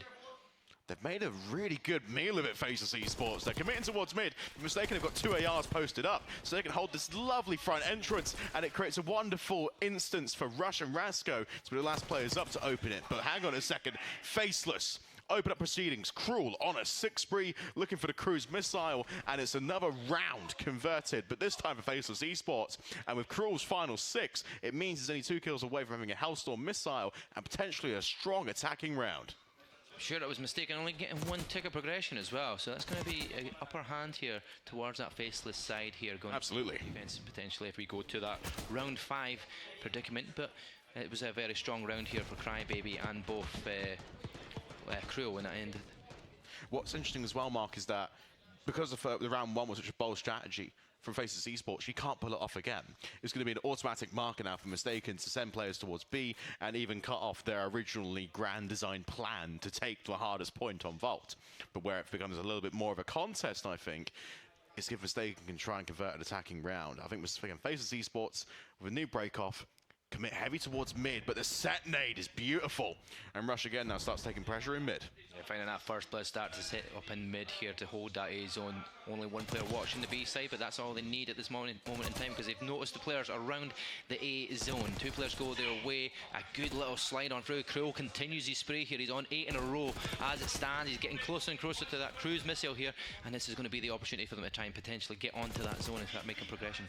He's attained it, and that's 9 straight. 10 for Cruel. Oh, it's damaging, and it just is continuing to ravage Mistaken Esports here. And they found a good way off the exit from Palace to allow Rush to take the north side of the map. A simple 1v1 again to try and progress towards B. And this again is the only action that creates the rotation.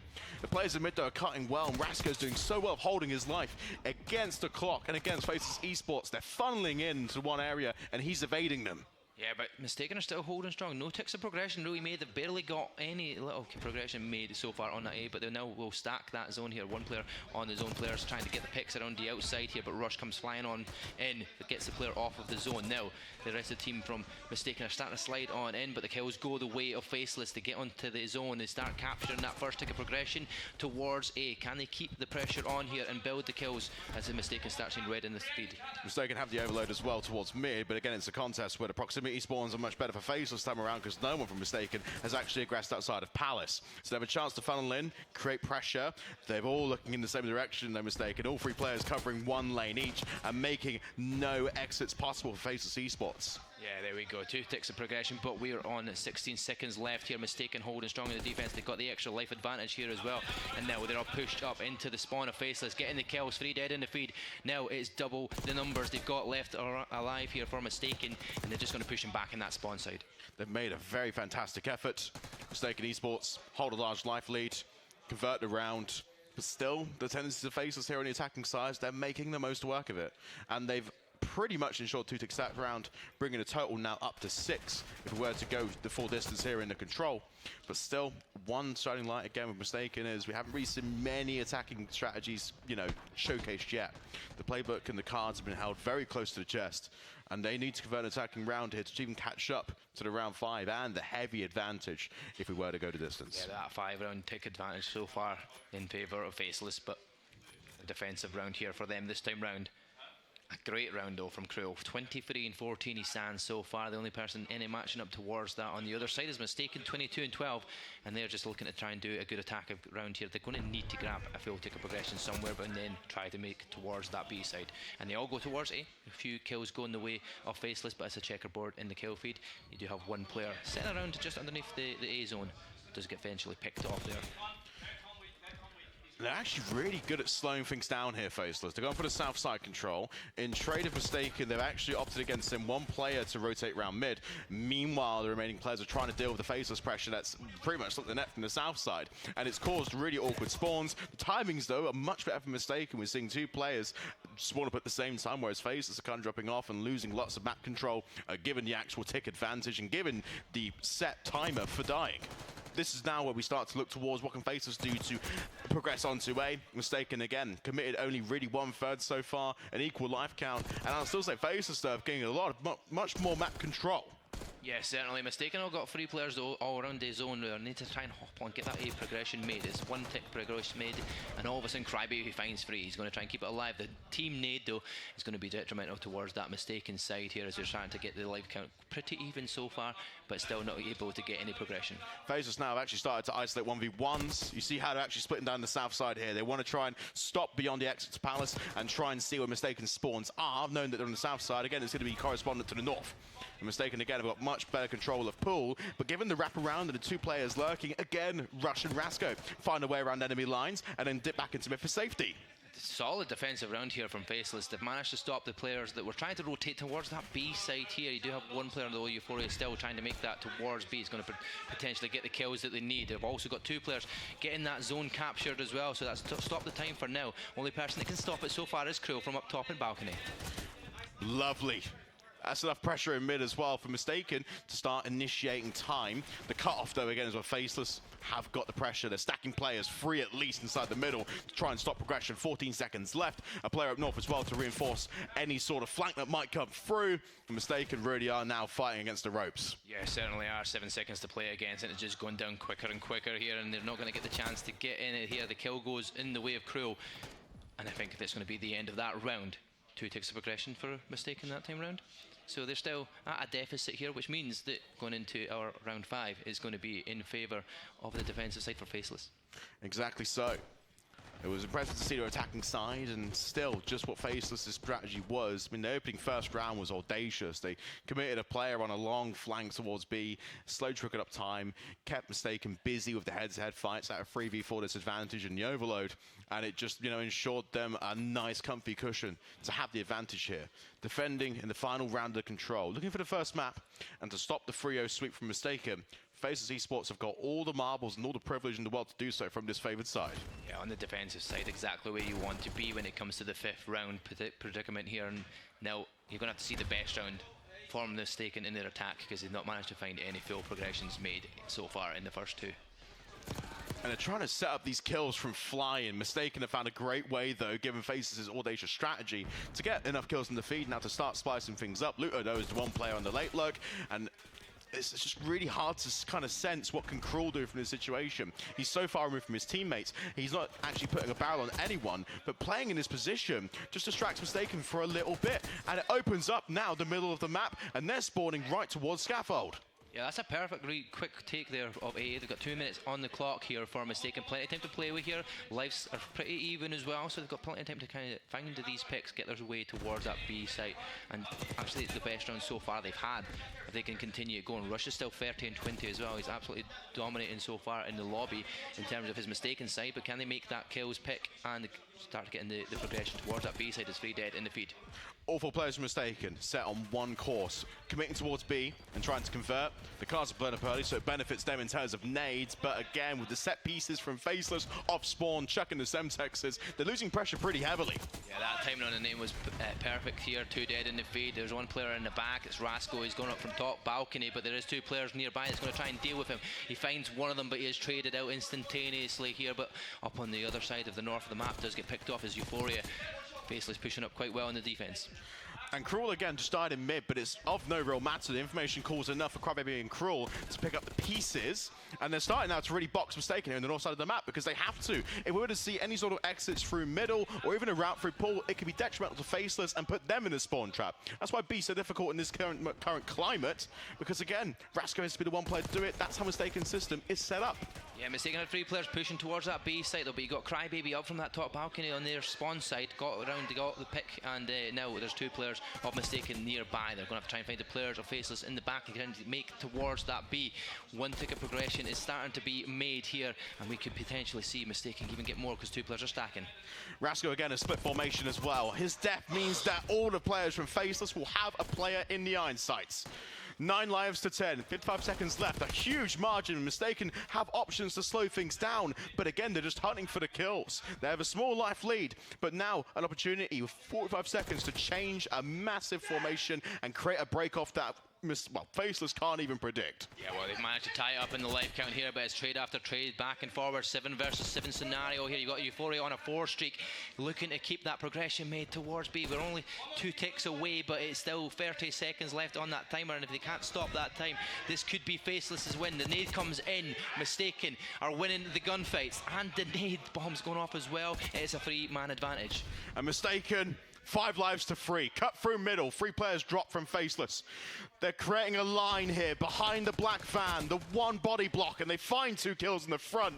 They've taken the wide outside, Mistaken Esports. A nice impressive dive, and Cruel on his last limbs. A 2v2, timed to perfection. Last one up is going to be Rush. He finds the kill. 10 seconds left on the clock. Both players posturing around pillars. The last bit of utility is used by Cruel.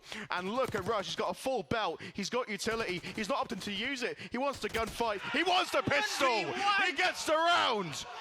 Against all odds, Rush saved his team. 3 maps, 3 picture-perfect performances. Mistaken, they're being eclectic in those winners' finals. Wow, if you couldn't put it to the wire, a 1 versus 1 scenario in the final stages of that control there. Mistaken, who didn't manage to find very much ticks in any of the 2 attacking rounds prior to it, found every single tick to get that closed into the final 1v1 scenario, almost like an S&D style, and the gunfight go their way. A 3-0 win for Mistaken Esports will take them towards that winners finals to face up against Eclectic. I know, in commiserations to Faceless, they had the right idea in the control. The strategy was picture perfect. They played the ticks well from the openings round 1 and 3. And it just, in the end, came down to the life deficit. It's a similar fashion that we see a Eclectic on Vault control convert the attacking rounds. But they have more success in holding a setup from the front. And I think, again, where the heroics had to be talked about, again, Rush coming up to the marker, meeting the pace, and setting a new bar. Oh, I mean, a phenomenal standout performance. Rush definitely MVP of the series so far. 37 kills in the car point, 37 kills in the control, and 11 in an S&D. A 3-0 win for them, and all that time as well that he was putting in the hard point, the amount of work he was putting in, a solid, valuable effort from them. And yeah, it was great to see. As you see the replays here, they'll be going to that winners final. It will be a drop down for Faceless, who will be looking to play again. He's either the Fruits, the other Faithless side, or Avenge Esports, whoever comes out on top on that one. That low bracket really is stacking up now, of all these teams dropping down. I mean, Avenge are in there, the Faceless teams are in there, and still, when it comes to the actual seeding of today, I mean, Mistaken are sticking to form, sticking to what we have here on the bill sheet, and they're into the winners' finals. Eclectic as well. Beat Magpies, they're there as well. And it is just creating all these wonderful storylines. Given yesterday in round robin, you can only go so far in terms of predicting where, you know, the final stones will fall. But it just has to be the playoff magic that really turns things around and creates this beautiful atmosphere. Yeah, certainly that. That was some final ending to the map and the way to go. I thought Faceless were going to take this to map 4 at least. We're going to get to see that Hacienda hardpoint and see what they can do if they can bring that comeback. It just wasn't to be. In the end, nerves of steel for the side of Mistaken take it out on top.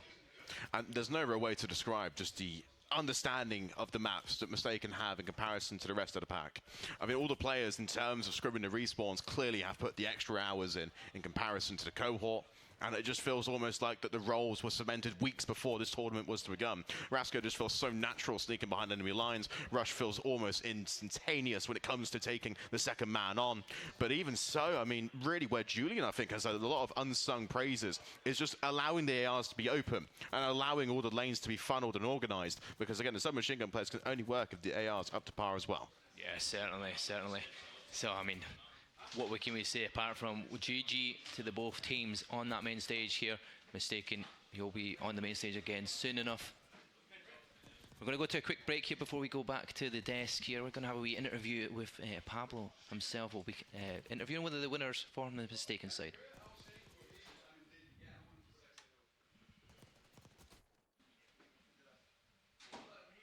folks. We are ES Hub LAN, and it has been an incredible day of Call of Duty already. We've just had the favourites, Mistaken Esports, on the main stage, just taking on probably one of the favoured teams in Faceless Esports, and a pretty dominant performance. At times, they just looked unstoppable. I'm here with Balance, and obviously coming out of day one, you guys were absolutely favourites, but you're really solidifying now. What's the confidence like in the camp? Well, the way it's going is everyone online thought we were hacking, and we're playing even better than we do online here, beating everyone. Haven't lost a map yet. We lost two maps. Two maps. Yeah, we lost 2 maps over what, 7, 8, 9 series. So. Yep, it's been absolutely outstanding to watch some of your players. Now, one of them that's really stuck out is Rush. He just looks insane at times. Obviously, the first chance I got to see him, his movement is bonkers. Guy's different. It's unbelievable. So are we talking a potential MVP here? Yeah, that series right there, every map. Where is he? Over there. Hardpoint, did he not drop 50 on the hardpoint? 40, 50. S&D, masterclass, and then right there, the control, he done it all. 50 kills. Absolutely. So I was talking to Ringo earlier on, and kind of he's feeling confident, but it's like kind of what teams are you actually concerned about? So are there any teams you're concerned about? We were thinking it's the same with Avenge, like Red and Co. It's like all eyes were on our team and their team because we're all getting called out. But after seeing them play on LAN, I think we've got it. You got any doubts about them? Nah. No, not whatsoever. I feel like they just can't hack the pressure, but obviously we're handling it very well. I like the way you used hack there. That's an interesting choice of phrase as well. But yeah, it's been an incredible day of COD and Mistaken solidified themselves as favourites. We are going to be coming back with some more Call of Duty on the main stage, so please stay tuned. We are going to cut to a break. Thank you very much.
belt.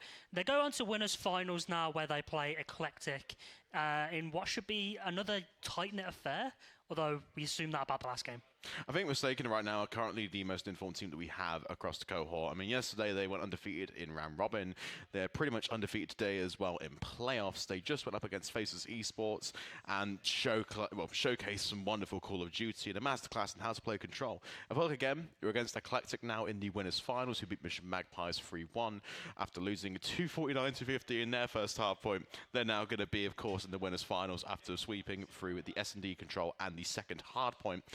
What's interesting as well in terms of these two teams, very similarly matched in firepower. I mean, you're going to be having the conversation of Rasco versus Don Demon and Rush versus Ois, which really is like, you know, the battle of the ARs and the battle of the subs, which kind of frames the whole day in quite a nice fashion. Yeah, well, I mean, we saw the other like favourites like Avenge earlier crumble, and we thought maybe could this happen again, but evidently not. And yeah, it's domination throughout. This one could be a tight-knit affair, but like you said, it's been all, you know, just domination after domination. But I'm interested to see what happens. But yeah, could be close. Yeah, Mistaken, they've had a very solid performance. Even if like they lose this game, they've still got winners. They've still got losers bracket to go through, and they can still make a decent dent there. You'd expect them to go through to grand finals, though, right? They've had such a good day as well, and it's been individual performances stepping up over and over again. Rush in that last game was phenomenal. And they're just riding on the individual performances, I feel like. That's going to carry them through to grand finals, at least. I'm giving my prediction for the first time, I think, in this broadcast. I think Mistaken go through 3-1, 3-0. It's going to be fairly standard, I feel like, for Mistaken. And I feel like, you know, if we're going to elaborate a bit more in terms of like how much power they've had over the last 5 days, I mean, sorry, the last 5 matches, should we say. I mean, in terms of the form rankings, I mean, if you were to sort of calculate the overall KD of Rasco and Rush across the entire tournament so far, it's definitely positive. It's definitely the 1.2, 1.3 range, consistent against some of the best that we have here in Europe. With this matchup in particular, and in terms of why it sort of adds a little bit more of a cadence to the overall field of the day, is again, it's the international lineup of Eclectic. And, you know, some of these players, again, have got lots of inspiration. They can float over here as well from all different parts of Europe, Italy, Spain, France. And, you know, they actually have gone pretty deep into a heavy UK-based tournament. And as well, when it comes to sort of their setup, again, they have Visfly as coach, the former Swiss #1, which is also adding a lot of experience and depth to the team, which does bring a nice little level and sort of confidence boost that really, in this stage of the tournament here in winners finals, they're going to need. Yeah, I mean, you have to think with the you know, firepower they have, they do seem quite confident. And I mean, it would be very easy to say, you know, like Mistaken, like, you know, like one like 3-0, like 3-1, but I'd like to see Eclectic put up a fight. I mean, you know, going up against what's going to be the favourites, it does say it's quite daunting. So they maybe have to get over that like mental barrier. But I think if they get past that, we could see like a very strong out 5 game. You know, 3-2. I still think Mistaken will get it, but yeah, definitely 3-2. And I think something worth noting is we've spoke about their experience as individual players, but Eclectic are a new roster. We came in yesterday saying that we didn't know what to fully expect from them. They've fully shown, like, on stage, they're some of the best teams we can potentially find, especially in this tournament. They can make it far, get maybe at least a top 4 finish. That's not going to be good enough for them. I expect they want to go through to grand finals and take home these beautiful trophies. But yeah, it's Mistaken as heavy favourites going up against Eclectic in the winners finals.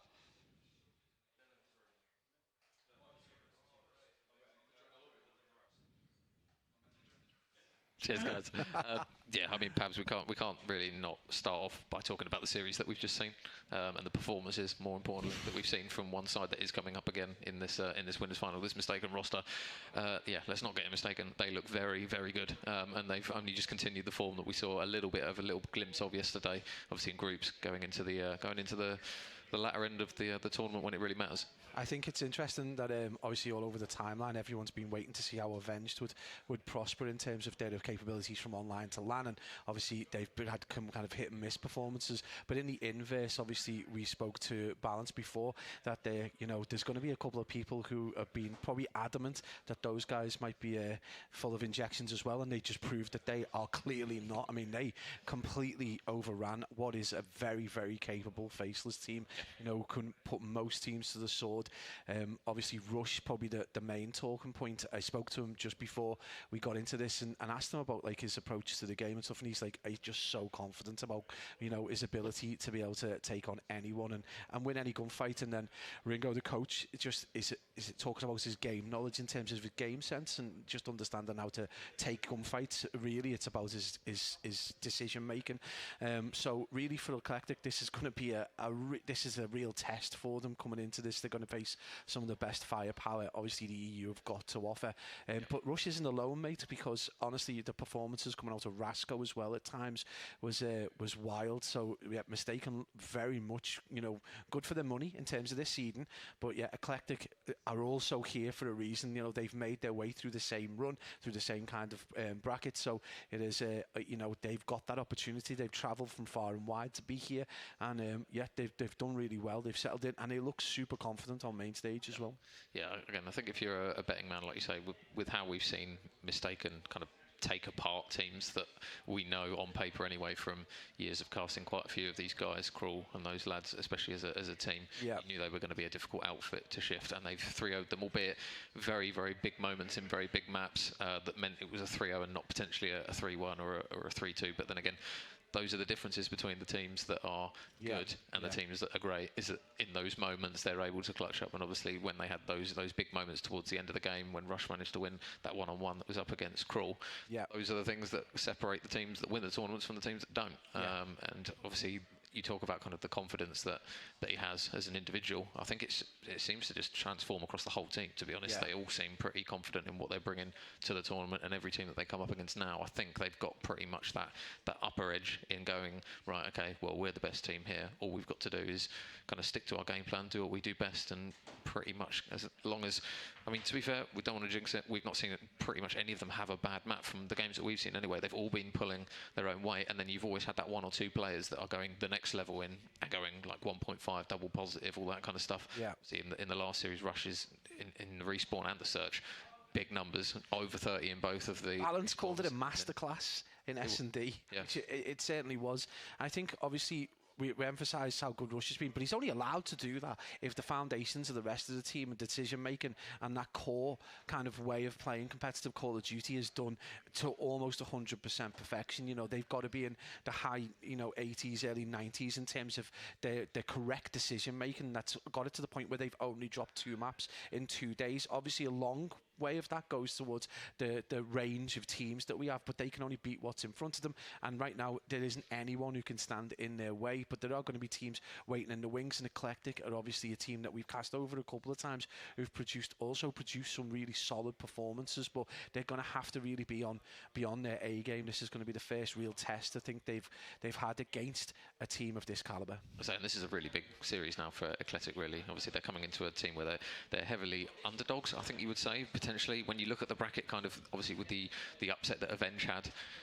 It meant the Magpies pushed through. They then faced Magpies, but then they came up against a team that had come off the back of a series against somebody who they shouldn't have really had a chance on paper of beating. Yeah. They've come off the back of a game 5, a lot of hype, and then essentially Eclectic have managed to kind of smack them back down with a 3-1. Yeah.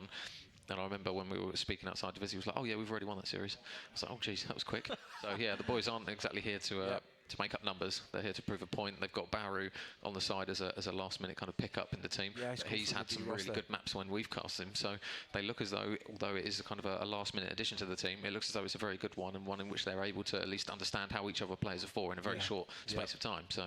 I'm very intrigued by the idea that the Magpies came to the main stage, and I think that kind of maybe give them that, the way some people just turn into diamonds under the pressure. I think that's exactly what's happened again in that Avenge game, and then they go upstairs to the Passion Pit, where it's kind of not quite the same kind of vibe and not the same atmosphere necessarily. And obviously the Avenge guys have got people with them. Everything gets a bit loud down here, but yeah, I don't know whether that's had an impact on them. But Eclectic are here not just to make up the numbers, but yeah, not just like here to make up the numbers. They're here to potentially cause an upset, and this is their opportunity.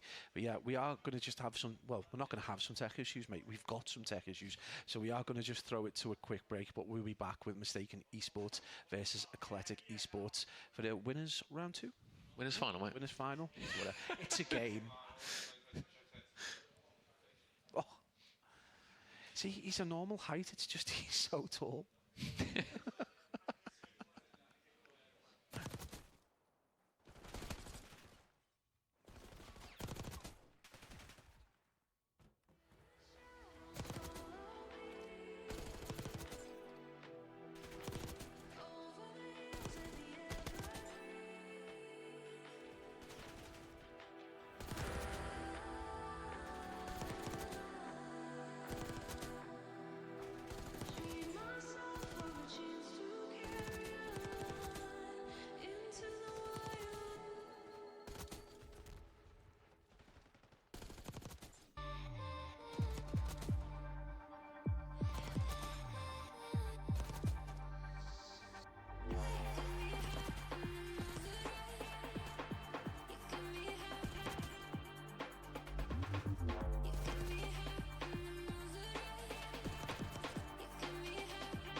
Hello, guys. Welcome back. Sorry, we were kind of mid-boogie at the moment. But yeah, It was Quack Step. Is that what you call it? Quack Step, yeah. Quack step. We'll go with that either way. Yeah, some interesting choice of music for the background. But yeah, we are hopefully going to be starting off our series here between Mistaken and Eclectic. Obviously, we'll go through maps, Pabs. We have got a very fast-paced set of maps on this one. Deep breath. Yeah, I was going to say horse racing commentary for map 1 especially, because we do actually have a hard point on Skyline, which I think is our first one so far. I don't think we've cast a hard point on Skyline. No, I don't think we have either. In fact, there hasn't been loads of Skyline. I don't know what the issue is, but obviously teams that kind of AR heavy probably not wanting to pick it against teams that have got fast SMGs, and obviously that's the case here. Eclectic up against one of the best probably in the business right now in terms of this LAN. So yeah, we are going to be heading into a Skyline. Mistaken Esports up against Eclectic in a winners final, mate. Like, I almost know the bracket. Obviously players to look out for. Rush in particular is obviously being someone who's putting up huge numbers, but for us in terms of just a bit of balance, obviously Dexel was one of the players that really went off yesterday in terms of like helping his team through. Obviously we've seen bits out of Sparky, but for me obviously Baru coming up from their second team to fill in and play with this roster is he's just hasn't looked out of place. So really good opportunity now for Eclectic to do another upset of the day maybe. Yeah, I think the main thing here for Eclectic is you don't want to get slow starts off this one, because we know how quickly this is a map can fall away. Having a slow start on Skyline. Obviously we know how quickly teams can close the distance to get the contests on some of these more money hills, if there are some on Skyline. But yeah, it is going to be the opening pace that they set here, Eclectic, whether or not they're able to match what Mistaken have pretty much set all tournament long. So we are underway now for map 1 on Skyline Hardpoint, and already Pabs, that kill feed very pink looking for the boys of Eclectic. Yeah, I mean it's early doors, and we know the P1 is just kind of a balance and kind of hill. It's just about trying to get a little bit of control in the map and trying to get set up so that you can chain that P2 Skyline. It's just not going to be a friend to the cautious or the slow. And right now that kill feed is very red, but we are seeing a little bit of signs of life coming out of Eclectic. They're playing a little bit better. They've got themselves a solid lead as well. And again, we do see this from teams coming out the blocks. It's about maintaining that intensity though, and that's obviously the tricky element, saying this and keeping this consistency right the way through the map as we head over to a tricky at P2. Mistaken are going to be in the driving seat for that. This is going to be about whether they're going to be able to get a solid setup and just start to fire back. Only 10 seconds in it in the early doors of this rotation, and already we're seeing big plays. Dexel in particular 4 and 2, but again just big plays. Sparky, is that an 8 and 1? Incredible start from him. Yeah, nice work from Sparky. Does get shut down. We hear all the experience away from the main stage. So yeah, obviously Mistaken looking to try and just thwart the confidence that the guys of Eclectic have already started off with. A bit of wind in their sails coming through that that other side of the bracket as they now push in. But Rush 4 in a row now for him as he starts to speed up a little bit here in this series, and on the back of a little bit of time on P2 now, we are going to see that lead change. Mistaken now with an ever so slight advantage, but again we know how quickly it can be to break this one. Sparky headed up towards the top side of the hill, does manage to grab yet another pick. Demon going to look to try and help him out. Sparky still alive at 12 and 3 at the moment. Stupendous performance from him in the early stage of this one. Only a little bit of scrap time going to be held there by Eclectic, and already that rotation over towards Kitchen. It is going to be the man in balance ready to take an engagement, but unfortunately he loses it straight away. Yeah, it's big plays coming out of Eclectic, and down Demon, a player we didn't really mention at the height of the game, has absolutely gone off in terms of that hill control over towards P3. This Kitchen was an absolute nightmare to hold, and they were able to do it, just force them Mistaken back a little bit, but they're going to get a little bit of control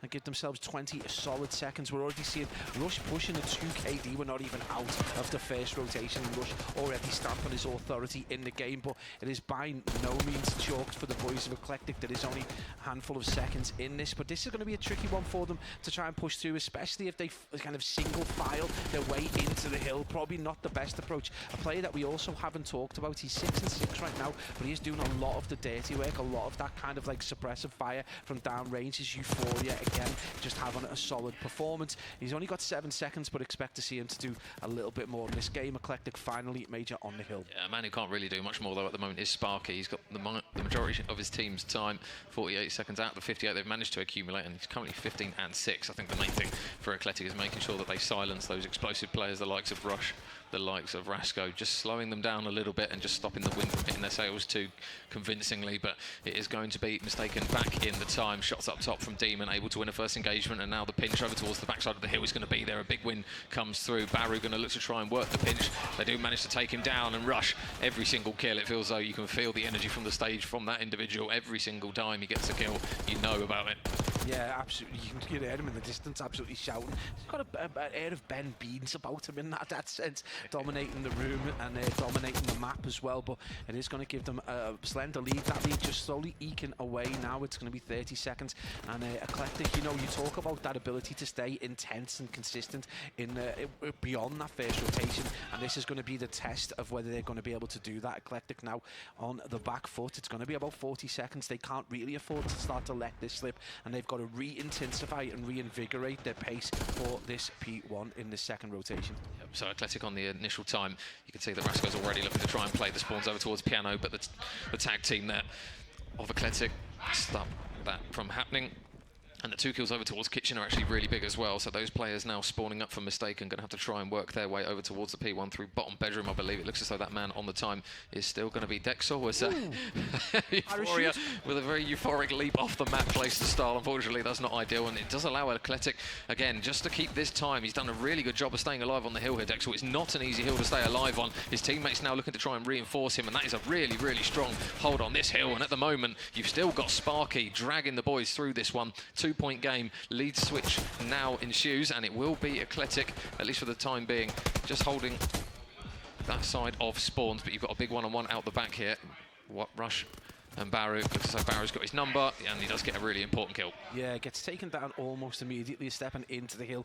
And we talked about Rush on that 2KD in the first rotation, but Sparky is absolutely flying. He was at a 2KD, 21 and 10 at one point, but now 21 and 12 with 57 is a stellar performance. And we talked about Eclectic not necessarily here just to make up the numbers. Well, they've proved that, dominating the second half of that rotation and bringing it back to a 30-second game. In fact, at one point it was a 4-second game. So big plays coming out to the team in red. And we see those red arrows looking to try and reformulate and retransition to get some picks. That's going to be a big shot as Euphoria finds himself going to get spawned out, and this is going to be huge. With 22 seconds though, it is all about this next hill, and it's got to stay within touching distance for Eclectic. You've got to ask the question though, can someone else start to step up before Sparky starts to drop off? Because right now it is only Sparky with those huge numbers for Eclectic, and that is the difference maker right now in terms of that time. Yeah, so if they can just contribute a little bit more alongside his 22 kills that he's got so far, it is going to look a little bit better. But this time on the Kitchen rotation, it's going to be Mistaken that have got their feet well and truly locked into place. Another couple of gunfights means that Mistaken are just able to trade their way out of this one yet again. Rasco now finds himself warming up a little bit, 3 in a row from him, and that time on Kitchen is really going to start to accumulate now for them. One pick comes through from Demon, and he's got some reinforcements looking to try and push through, but it's still going to be Rasco here with 5 in a row.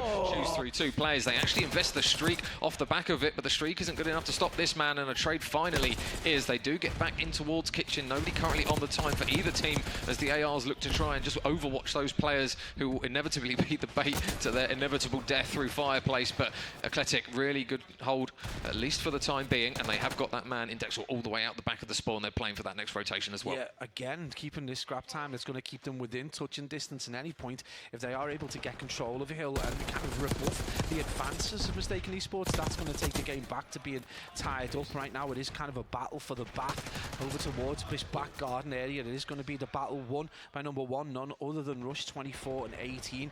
It's kind of slowed down a little bit in terms of kills in this rotation, but it is about control of this shower area. And again, we're going to see them rush in. It's going to be another big kick, very difficult to be picked out. Finally gets dealt with. It is going to be Eclectic who make the break in, but again they've got to just kind of break this puzzle, this enigma that is this 35-40 second gap that they're just not able to bring down. Eclectic have got to go through the pace, a little bit more pace, 10% through the gears, and get those points. Yeah, they are going to try and stack it through bedroom as a team, but they're dropping by the numbers now, and on the high ground is going to be Balance, 4 in a row for him, combining for 8 with Rasco and Euphoria, and that time on Pete 4 is looking very good to them indeed. So 200-point mark has now been surpassed, the infamous number that we always talk about for when teams can just slowly whittle away the remaining 50 seconds. So Athletic going to need a really good hold on P1 once again, like we saw in that second rotation. But the early gong fights are going in favour of Mistaken, and that streak now with 10, make it 11 across all 4 players, is just stopping absolutely anyone from Athletic from even getting close to the hill, saying that they do manage to just open the door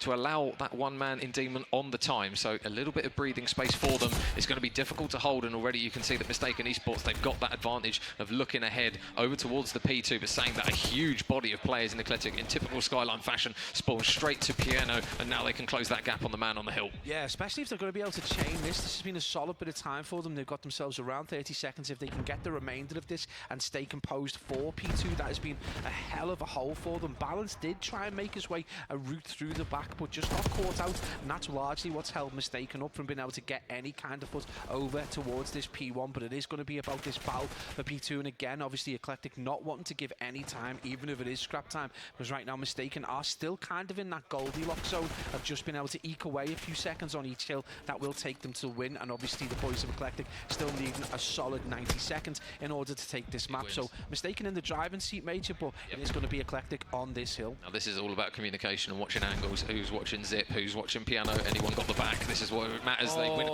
2 really big gunfights out the back of the hill, and now the collapse comes through. We saw this on a previous rotation. A big kill actually comes through again for Mistaken, so now they control the back of the hill. Sparky, though, looking to try and do what he does best. 35 and 20 out of the man is looking incredible, so they do manage to just dig their heels in enough and just regain a little bit on the backside of that spawn. So main thing now, stopping the next wave of gunfights. We know there's probably at least a solid one final push hit from Mistaken. You've still got 2 players. Rush and Euphoria now find themselves in towards the hill, over towards the jump up side, and it's actually Rush who manages to find 2 kills, which is actually big in the back. Another one here from the man is looking very good indeed. A bit of a contest coming through. They've got to silence Rush, though. There's another one for him. Finally gets traded out by none other than his counterpart in Sparky, who mops up 3 of them. And without this man on the map at the moment, this probably would be done. Mate, don't tell me it's going to be another 40 for Nell. That would be just too much to take right now. Eclectic, though, in the driving seat. Probably the most difficult hill for them to defend. It is going to be number 2 in Rasco, looking to cause problems. Problems he does indeed cause. Mistaken Esports on the precipice of taking the map 1. 13 seconds required. They've got all eyes on us. The entire team of Eclectic spawn towards back hardpoint, and it is going to be this huge fight over towards side kitchen. Eclectic have managed to get themselves on. Only 7 seconds required. They can't quite tie things up from here. It is going to be Mistaken back on the hill. Only 4 seconds, as you can see them just start to funnel through. It is going to be a mistake. The TK goes in. It doesn't matter. Mistaken Esports go 1-0 up. There you go. That's where it matters. The X factor, the difference. 250, 206 to Mistaken. Some big numbers put on the board there from Sparky, and I'll tell you what, if he didn't have that map, it would have looked very, very different. Obviously, Rasco here in the kill cam, 35 and 27 out of him, 4.5k damage. Obviously, we saw the impact that Rush had as well in a few of those hills, 2 pieces, 3 pieces. That's what you get on Skyline. That's where you look to your subs to make those impacts in those close quarter gunfights, and that's exactly what Mistaken were able to bring to the table to get that one over the line. Yeah, and we talked about, obviously, we've highlighted individual players, but Rush, you know, going huge, but Rasco there in support, and obviously we've seen players doing a little bit of dirty work as well. Balance obviously going big in terms of time, and Euphoria supporting with that suppressive AR. Now on the other side, Eclectic, I mean, if you are Sparky, you kind of like, what more can you do? But just the pressure, consistent pressure at that same pace, right away from the offset, just really sets Mistaken apart as a team. That's going to be very difficult to break down. And for me, Eclectic, you know, played the game right in many ways. They were there, they broke hills, they were able to defend them, but it just wasn't enough in the end, and just a very solid performance. But we are starting to see Mistaken. They've been kind of in rarefied air for large proportions of the last 2 days. We are starting to see them put under a little bit more pressure, and maybe that's going to be telling as we head into the latter stages of the day as well. Yep.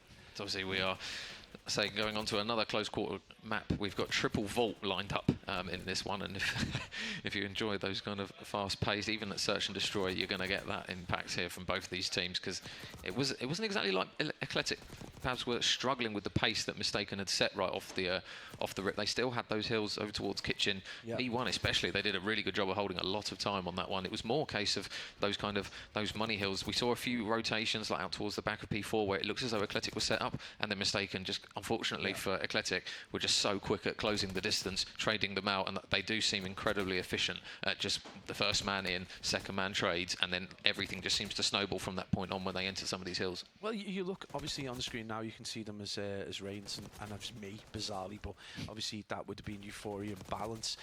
They largely stayed negative quite a lot proportion of the game, but the time that they were able to get, it's their efficiency in terms of they can take a few kills and turn it into an extreme amount of time. Not many teams can do that. That's, you know, kind of the sign of an exceptionally good side.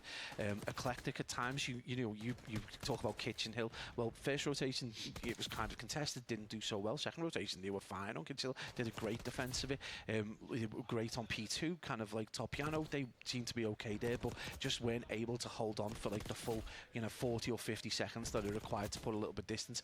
I think the problem they faced is, for large proportions of the first rotation and half of the second rotation, they just couldn't break that like 30-40 second deadlock that they kind of found themselves in. Once they were able to close that, I mean, it took a hell of a performance for them to close that down, but it was just kind of like, at that point, it's a bit too late to be able to do that. And we've mentioned it before, there's kind of a Goldilocks zone almost, where if you're kind of already into that 225, 220 kind of area, and there's kind of 80 points separating you, you kind of can take time off the hills willy-nilly, and you know that you're probably going to push it over the line. So again, just big plays from mistaken, experienced plays, and again, Rush and Rasko, it's a nice little duo there. Simple Beezy feel. Yeah, it does feel as though they're on the same wavelength with the pace that they set. There's never really one player that's either playing too slowly or one player that's kind of throwing their life away too casually. It doesn't feel as though they're on the same wavelength. A result that's actually come through is that Algeria have managed to progress through the bracket. They've managed to win 3-0 actually. So the boys not from Algeria have managed to they're a sound bunch of lads though, and I'm really made up for them as well. That's like, they literally yesterday they said Jekyll and Hyde, and if you're going to do that, you're going to save your hide for the Sunday. So it looks like they've done that. We are going to be launching into a vault S&D. Be prepared for quite a bit of vault, a lot of top art about to happen, but yeah, this is going to be an S&D, so let's clean that pool up because it's about to get battered. So search and destroy, obviously a little bit of a pace change, but in terms of the expectation, perhaps we're pretty sure we know what to expect for the most part when it comes to this map. Everyone in towards a bomb down, and then it's down to that kind of defensive retake really that you look to see whether those teams can start to swing the map. You can see here Eclectic straight in towards the A site. Bomb is going down, number 2 on the mini map. As you can see there, it's going to be Sparky. He's going to be watching that back lobby area. Doesn't spot the players. They actually opt to try and reposition here and push this as a team. So there's a lot of presence in towards mid and down towards that top cat area. It's just whether they decide to try and push out towards number 3, which is going to be Baru, I do believe. So a couple of kills coming through. The boys from Eclectic absolutely pinpoint perfect, and now it leaves, unfortunately, Rasko all on his ones. Yeah, I mean, if there's going to be a player that leaves on his own, it's going to be Rasko, but that's going to be a lot to ask of a player in a 1v4. So Eclectic going to take the lead, and again, S&D proven to be the level playing field we often expect it is, but not quite surgical, but definitely kind of dominant in terms of that A control, but a bomb site. But we do talk about Vault, kind of, it's a very difficult post-plant bomb site to get control of. Yeah. You've kind of got a trawl right the way around the building to try and get either side of pool, and you obviously, it's so easy to get some suppressive cover over towards back showers, and it's a wild bomb site to try and retake. So it is going to be the boys who are mistaken with the opportunity to show what they can do in terms of getting bombed down, and it is going to be kind of the standard push towards A and get. Hello, boys. Well, the main thing I think they've maybe identified the fact there might be an opening. Wow. Okay. Well, round 2's done. Pick that one apart. I think I was going to say one important thing in the early rounds is you don't have trophy systems, so you can actually put quite a lot of emphasis on nades, on stuns, connecting, enabling you to actually push into the site if you're trying to defend it or retake it. Unfortunately, the boys are mistaken. Were quite wise to that. They stacked that bottom side of the hill on towards the bomb site, and they managed to just clear literally everyone out within about 2 seconds. Right, Magnus Carlsen beat a top chess player in 12 moves, and mistaken have just done the same in 12 seconds. So it's horses for courses, I suppose, and swings and roundabouts. But mistaken Esports are going to tie the game up 1 apiece. It is going to be Eclectic with bomb. It is going to be a very similar kind of push over towards A. A little bit more cautious again, but Sparky's going to be busy. Yeah, this is going to be very similar. It's going to be interesting to see how the boys of Eclectic deal with that. Does decide to push out, that's going to be very difficult, and there is going to be a little bit of bomb site control, but just keep your eye on number 2 in Sparky. Is going to be in a position where he might be able to potentially push through and get some control.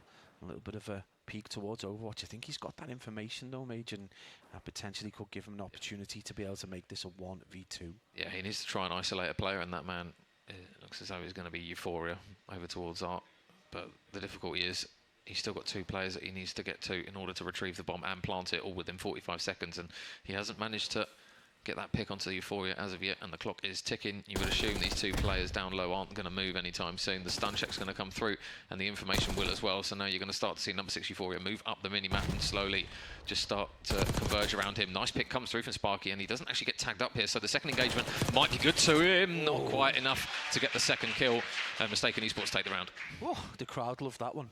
It was tense though towards the end, but yeah, Mistaken going to take the lead 2-1. This is kind of a tense affair. Sparky, again, just nice decision making, looking to try and bait players out as well with the wall shots, just to see if he can force a peek, a little bit of a jiggle, and then he can shoot the wobble and see what happens. But yeah, it is going to be Mistaken.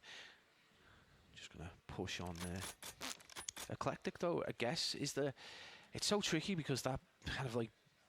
The B-bomb side push is just absurd, isn't it? It's just so tricky to do. Obviously just left as a transition. I guess having a plan B at some point is probably going to be the way forward, and maybe we're seeing it now from Mistaken. Yeah, well, in towards the A side they go again. It looks as though if it ain't broke, don't fix it. 2 players on the side of Eclectic. Certainly broke, isn't it? They're thinking about pushing through, and unfortunately for them, Sparky goes into the death cam. So everyone pretty much stacking the site apart from that 1 player over towards Cat, and they do manage to do that. So they spot Rasco, they take him down 3 versus 3. Bombs being planted though. They've got to be careful from Euphoria out the back, and they don't anticipate that he's going to be this deep in his own spawn. The trade doesn't come through either from Baru, so again, another question mark over towards that side of the map they're going to have to deal with. They tag him up again and he still stays alive, and unfortunately as he opens those vault steps he does fall. So now Baru all alone. Nice shots to at least grab 1 pick, but with 26 seconds and the information there, nice work from Mistaken yet again. Textbook stuff, picking them apart still. Yeah, just you talk about that plan B and that ability to just be able to have the confidence to send 3, keep 1 back just in case anyone pushes through, gets the couple of picks, gives themselves the man advantage. And we talked about how confident Mistaken Esports were in terms of just the kind of like driving into day 2, and you're starting to see that just coming into, you know, these kind of gunfights that they're winning against players who are very capable. But also in terms of the strategy, a lot of teams at this level, you know, you've got to be able to leave a certain amount of responsibility with the player to be able to control, you know, a portion of the map and, you know, feel confident that he's going to get those picks, and that's exactly what Mistaken have got in Euphoria. So looks as though we're not going to see any change of strategy really for the most part. Again, A site going to be the destination for Eclectic, and they do have a bit of a numbers advantage in the site because there is now a split of Mistaken Esports players across the map. Rush over towards Hookah isn't going to find an engagement anytime soon. They do manage to back Sparky up a little bit, and now it's just going to be trying to finalise the kills off at the back of the comms. That these players are 1 shot, and they managed to get the first blood yet again. Rush able to get one. There's a team kill that comes through as well, which isn't ideal off the back of a pick that evened up the numbers. They do drop down into vaults, and now where's the next big engagement? Demon's trying to hunt for someone, and he manages to find it. He's looking for the second. He can't quite get it though. 1 versus 1. Rush. Last alive. Wow. Beams, there you go. Mistaken. Yeah. That's how you do it.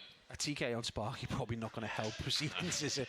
But yeah, just a little bit of a glimpse into when it gets really chaotic, how difficult it be in terms of trigger discipline and decision making, and that's exactly what's gone on there. Mistaken Esports going to come out on top in that round. Again, Eclectic just kind of cautious, I guess. It's just a tricky one, you know, the kind of vanilla push not really working out for them, trying to do something different, trying to kind of play a different off angle, just not working for them. So right now, that thing we've often talked about is this 3-round deficit, and you know how it can play in terms of your mentality in the game. You're probably going to tail up a little bit or play that very vanilla strategy, some tried and tested method in order to regain a little bit of composure, but you feel that this round itself is very important. Yeah, first blood this time goes in favour of Eclectic, so that makes that job a little bit easier to hold or potentially retake the A site, because again that bomb is going down. Balance is now going to plant it, and again SMGs in towards bottom vault. It's the same recipe, it's just whether or not Eclectic can try and add a bit of variety to this one. They don't have a trophy down here, and their counterparts do, but it is on the other side where the nades actually aren't going to get stopped from, so they do manage to drop in towards bottom vault, and engagements look very good to Eclectic now. Euphoria has it all to do. He's over towards that palm tree side, which means they can now stick the defuse while they try and distract him. Can't quite get the second with the pistol, so really good work there. Good teamwork from Eclectic to just slowly pull them apart in that site. Also the sign of a decent side, you know, we talk about this 3-round gap, but knowing that they need to step up and need to get their picks done. Demon, a player we haven't talked about, but he gets that first pick in that tight angle, or, you know, in a very close quarter situation. I think it was against Rush as well, so that's like a really, really solid performance there, getting a big kill and then allowing the rest of his team to be able to push on and get the rest of it. So it's going to reduce that deficit down to 2 rounds. It's an opportunity potentially just to put a seed of doubt maybe in Mistaken's mind and see if they can just apply a little bit of pressure. It's always about kind of the application of pressure at this point in S&D. Yeah, and it's the new addition to the team in Baru, who's currently leading the charge for that regain. And you can hear that RCXD now whizzing along the map to see if he can find any value with it. I think it got taken down in middle map actually, so they didn't opt to send it bottom vault, but now they've got to try to stay alive. Big couple of kills coming through from Demon, not anymore though, but it does do the damage. And actually Baru's still in the RCXD here, so Sparky's a little bit alone inside the site. Not ideal, nice work though. So the RCXD maybe just got mistaken second guessing about their position in towards the site, and they just got, again, a really, really good hold in that well, that seed of doubt starting to take root a little bit. Now it's a 1-round deficit, and Mistaken may be the team that need to fall on the tried and tested methods to try and get themselves to a game 5. You just fear that if Eclectic are able to get this, the waft is coming in, and it's not my Savage Elixir. I hope they're paying you for that advertisement. Yeah, eat and go. That's what it is. If you guys are going to be doing esports in Staffordshire University, make sure that you go to College Road, get yourself a chicken shawarma, eat and go. Cheers, Jeff. So, Eclectic on the defensive side. We haven't seen any change here in terms of Mistaken operating in towards the site they go. Bomb goes down. And again, it's going to be up to Eclectic to try and pull them apart again. You've got number 6 Euphoria. He's all the way out the back to watch if anyone tries to pinch around.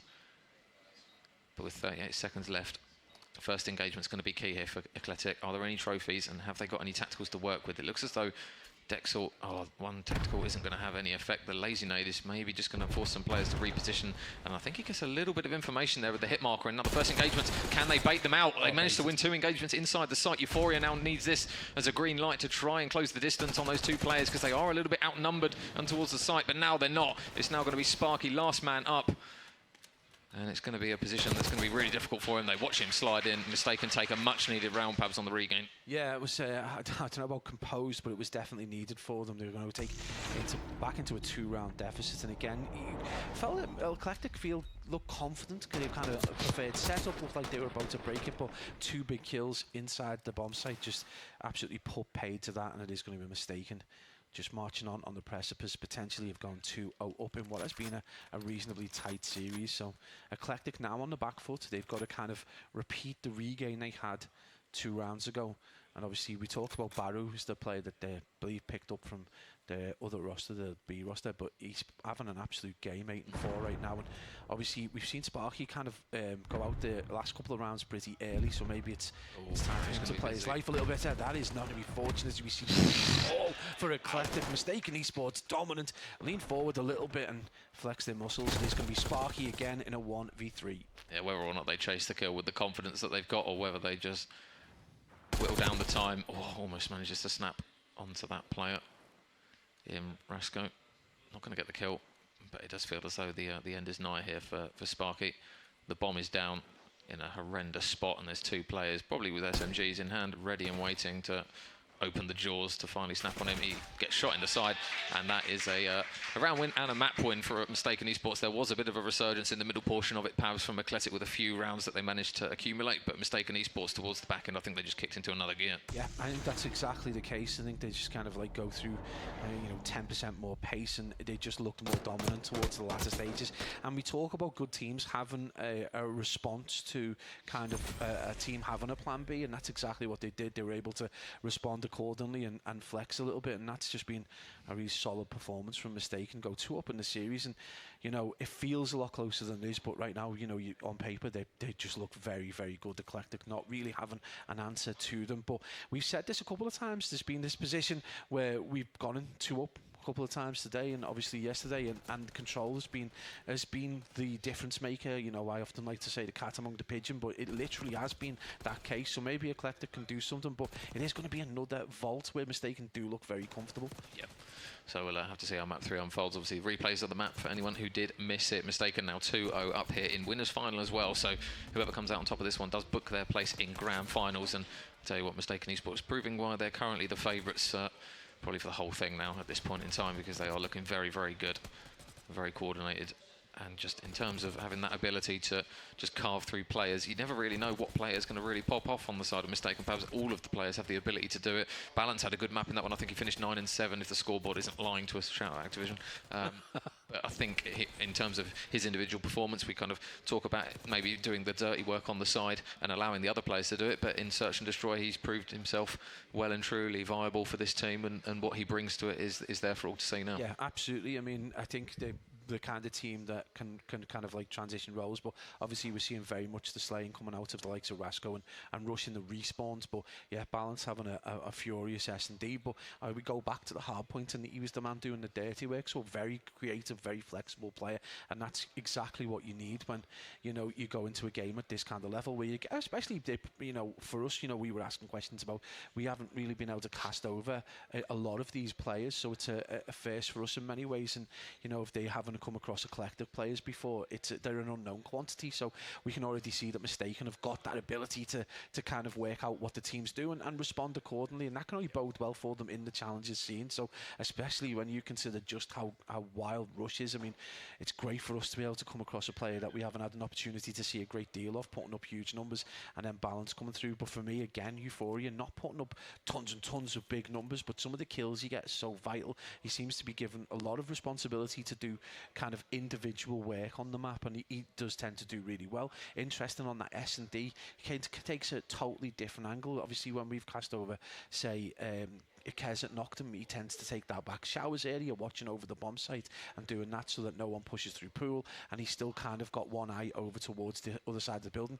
And whereas Euphoria taking that kind of route out towards the other far building, kind of off spawn, watching across the opposite angle across pool, making sure no one's pushing through middle or pushing out a truck. So it's horses of course, but it's really interesting to see. Yeah. So what we will do actually, guys, because they are having a quick break, we will just quickly throw the bracket up if the guys can be so beautiful as to quickly pop that one up on the screen, because we'll give you guys a couple of results. So Avenge are currently 2-0 up against Faceless Esports, and our other game between Magpies and Algeria is still currently yet to start. I believe they've just got into map number 1. So we are slowly progressing through the bracket. We're obviously down to our last remaining 6 teams. It looks as though it might be the Faceless lads who might catch the unfortunate sword of dipping out of losers as our next potential team as we whittle down the numbers. But in the meantime, guys, that is essentially how the bracket looks for now. Mistaken looking very, very good for grand finals. What we'll do, guys, is we'll throw it to a quick break, and when we come back, we will have that map 3 on Vault to see if it is another Mistaken 3-0.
Ladies and gents, welcome back to Winners Final here at the ES Hub LAN event here in the University of Staffordshire, mate. It's been a good day so far. Obviously, we've still got plenty of Call of Duty to be had at the moment. The main storyline, obviously going into map 3, if anyone has just dropped in during the break, is Mistaken are very much in the driving seat here for this series, potentially this tournament as well. We don't want to jinx them too much because we have a chronic bit of doing that, but they are very much the team to beat at the moment, and it's looking like they're lining up another 3-0 here against the boys of Eclectic, unless Eclectic manage to pull their socks up here in map 3. I think our ability to curse, but Rush's ability to kill are in such different worlds. I think we'll be fine. But yeah, it looks like we're going to be heading into our second vault of the series, and what could potentially be a triple vault of Eclectic are able to cause an upset and take this map. But again, it is very much about Mistaken, just flawless at the minute, back-to-back main stage performances, and right now they're struggling to drop a map at the minute. I think it's 3. Did they drop one against Faithless? I think they did. They went to map 4 against Faithless, didn't they? Maybe I'm losing my mind. It was a 3-0. No, it was a 3-0. Okay. I'm sorry. You've only dropped 2 maps, guys. In fact, yeah, Balance did tell me I have the memory of a fish. Probably the memory of a fish without a good memory as well. So, yeah, going to be heading into control. This is Mistaken's essentially to take Eclectic. Got to really kind of lean forward a little bit, get locked in. And this is going to be, can Sparky, not be alone in his ability to get a massive amount of kills. Yeah. Main thing for Eclectic here, keep your heads up high, regain, and try and just take it one map at a time here against this Mistaken roster. We saw Mistaken look very good on control, albeit it did come down to the wire against the boys of Faceless Esports on this map, but they managed to get the job done. So can they manage it here once more in Winners Final? And it will be Balance here over towards Top Cat, able to get an initial pick.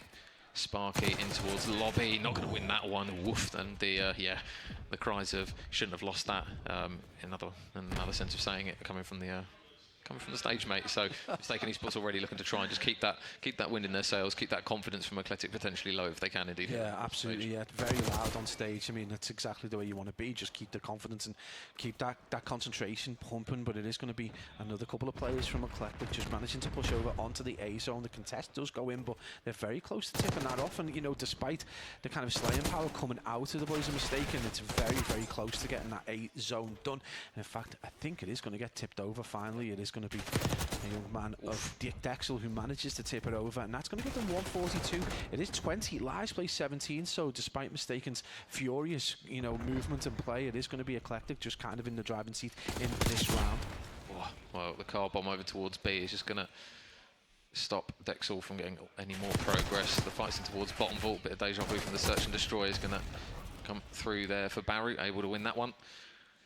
And now just a little bit of side map control here. Nice work from Sparky going on that free roaming role again, hunting for a couple of picks of players that might just start to push up through their spawn. Keep an eye on number 5 Rasco. Never mind, don't look at there because he's dead now, as he tried to just work his way back towards lobby. But now they do manage to open up a door to get on towards the point here. You've got one player in Barry soaking up the time. He unfortunately he's now left on his ones. He did have a bit of help with him and is forced to dip out. They haven't got that first tick done though, which is probably the bit of the concerning part. If he stayed alive on the time and just maybe opted to stick with it, they would have had at least one tick and made it a little bit easier if they did opt to stack it. But nice kill again coming through from Eclectic back on the B point. Yeah, it's a little bit tricky for them. They've not been able to get anyone over to spawn to try and get control of that kind of top part area, and obviously just outside the building as well. But that is going to be huge plays from Don Demon, who's actually having a really solid game so far. 5 and 3. We've seen Dexel on 7 and 4, and again, 9-6 with the 4 streak, and that's going to be a solid performance, mate. I mean, straight out the rip with the two ticks on towards A, that really did go a long way to helping them. But in terms of their ability, we noticed that a lot of the teams on the defensive side do quite well, and that's going to be something different for the day. Finally, an offensive round and done in some style, and at no point did they look like they were out of place in terms of slaying. Yeah, and Demon here just laying prone, able to shoot the ankles of pretty much everyone that tried to contest the point. Obviously, the typical contest point for the defensive side is behind that van, so that position just opts him and allows him to get a couple of shots in and take those players down. So the ability to stack the point there from Eclectic really does pay off, and that streak of 8 across all 4 players towards the back end of that round looks very good indeed for them. So the start for the second round with Mistaken now on the offense. Will it be that traditional A push and middle map control that they opt to try and go for first is going to be the question. It looks as though they are going to send a couple of players over towards that hookah side, maybe wrapping around Palms. The next engagement in towards middle map is going to be the important one. The first pick, though, this time comes through from Rasco. Mistaken Esports just slowly forming around the time, and they've already got a lot of bodies around this A point. Yeah, it's going to be a bit of work by Sparky. He's going to be kind of in the subterranean area. He gets one pick, but a little bit of a jack in the box moment, and it is going to see the other two players from Mistaken Esports are looking to get those picks. They have managed to clear it out, but again, those red arrows now with the possibility. It's all about the time, and that's going to be a huge kill, but the trade is going to come almost immediately in, and again, a retrade there from Don Demon. 11 and 7 control, looking like a very solid map for them, and you can see those red arrows starting to just take up a little bit of the geography. You feel if they're able to get another wipe now, this could be very problematic for the team. But number 5, keep your eyes on there. Rasco just going to push right out, ensure that they don't get too pinched over towards that kind of front build and pool side, and it is going to be a push right the way across. Yet not really able to kind of get that second tick touched on towards A, so this is going to all come down to this mid control and the next wave of kills. Expect Mistaken to start to heavily stack Major. There's 37 seconds on the clock. Yeah, well, the second tick isn't complete yet, but the heavy stack means that that should now come through, and it does. So A has 2 ticks, 37 seconds on the clock. A big pick comes through. Barry's going to look to try and reply with 1 at least, and 3 actually fall here. So it's going to leave Rasco on the point on his 1s, but he does manage to get that final tick secured alongside his teammates that did inevitably fall, so they buy themselves an extra minute. 18 lives, plays 18. Again, every single time it looks as though Dexel's looking for that opportunity just to push up that B Street side, but you can see now that the play that Rasco has done, he's got himself in towards top art, and this is where you go to maybe try and open the door now to stop those players from just quickly running over towards the B point. You've got Rush still waiting and just kind of dipping in and out of those vault steps, and now those pink arrows are going on the hunt for those players on the point, and more importantly over towards the top side of art. Yeah, you can see Rasco and Dexel doing a ringer Rosie. There's going to be Dexel that comes out on top in that 13 and 7, nearly double positive for the young man, and he gets control of that area, but it is going to be balanced, just looking to get a little bit more control. But that's been perfectly red, mate, and that is a red kill feed there for Eclectic, so not just able to do it on offense, but looking solid and in control on the defense, and this being proven very difficult now. More traditional approaches, Major, coming from Mistaken, aren't working out, so maybe now it's time to try something a little bit different. Yeah, I was saying this is probably the quietest that we've seen Rush in terms of his kills. 9 and 14. Euphoria struggling as well at 4 and 12. The ARs at the moment from Eclectic are really commanding that B Street side. A nice pick though comes through, and it doesn't now enable Euphoria just to hold that angle. So one player in towards mid drops on the side of Eclectic, and now the push over towards Art is going to be the one who's going to get the short straw and hop on the time. It looks as though it's going to be number 7 in Rush. Rush goes down. Now the clock is really ticking for them now, and unfortunately the lives are running out as well. 2 plays 9. They're dropping like flies now. They do manage to reply with a pick courtesy of Euphoria with some nice shots. So it is now going to be 2 versus 7. They do manage to work their way through another couple of lives. So with 13 seconds left though, he needs to keep his teammate alive on the hill. The pre-fire from Rush isn't good enough. They manage to clip them apart 1 at a time, and it will be Eclectic on the board, holding strong on the defensive side. Defense and offense, that's something we don't often see at this kind of point in the day. So Mistaken definitely, you know, dropped off 10%. We talked about that ability to remain kind of at that intensity, and just right now Mistaken probably need a full reset, kind of at the point where Eclectic can now take a map off them. We might hit that map 4, but there's still a long way to go. Expect potentially now the boys Mistaken to lock in, but this is a good opportunity for the side, largely from Italy, and we've got a player who's come over from France, and it's just going to be, you know, hopeful that they are able to maybe take this, because I want to see a map 4. Well, and I know the guys at the front for Eclectic want to see a map 4. Well, one series that does have a map 4 actually is the Avenge versus Faceless one in the losers bracket. Avenge went 2-0 up, and Faceless have just taken map 3, so they're obviously going to not want deja vu to the one that we saw on main stage where they were reverse swept. Meanwhile, Magpies are actually 1-0 up against Algeria Esports as well across the tournament, so 6 remaining teams still battling it out obviously for that infamous £3,000 prize pool. So Eclectic though, they're going to want to try and form a reverse sweep here. The first 2 rounds looking good. This round, however, not necessarily as much. Barrying towards mid's got to be careful not to throw away too many lives in the early stage of this one, because they have been pinned back quite significantly. Still haven't got a kill, and meanwhile, Mistaken, they are chewing through them at the moment. Yeah, absolutely. Just keep your eyes. Field number 5, Rasco, just going to be... He was initially going to have that sight over pool, decided to just make his way around to that corner, gets the pick on Barrio, and that's going to be a little bit of an opportunity for 2 players from Eclectic to be able to push a little bit further forward, but it's going to leave Number 5 a little bit exposed there, so that could be very, very tricky. Apology, not number 5. I think it was number 1 in Baru, a little exposed, but he's managed to get himself a couple of picks, and that's going to be all important. Still a couple of players in and around for Mistaken, but again, a little bit slower maybe from a collective to support their player that was in probably mid for a good solid 15 seconds without any support. You've still got Rush. I think he's on the underside of Vault, actually waiting for the right time to kind of bob his head up.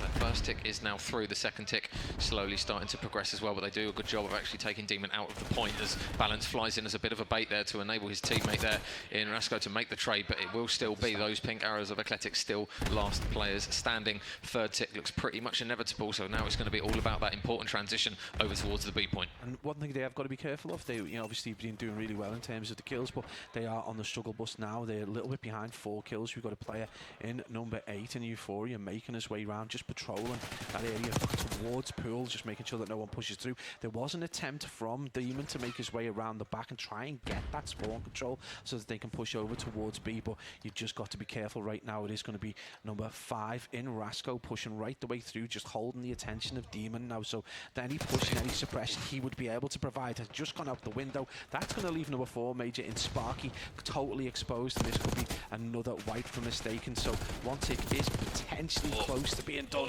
Oh, some big shots, not able to do it. Mistaken back into the driving seat for this B zone defense. Yeah, 11 plays 18. The lives aren't looking good for Eclectic now. They've got to be a bit more calculated with these. They can't just keep affording to throwing them away. Demon going to try and play his life in towards middle steps, but the comms that he's weak is going to be all the invite that Mistaken need just to throw themselves at him and trade him out. 8 plays 17. Really convincing round here in round number 3 here from Mistaken Esports. They lead by 8 lives.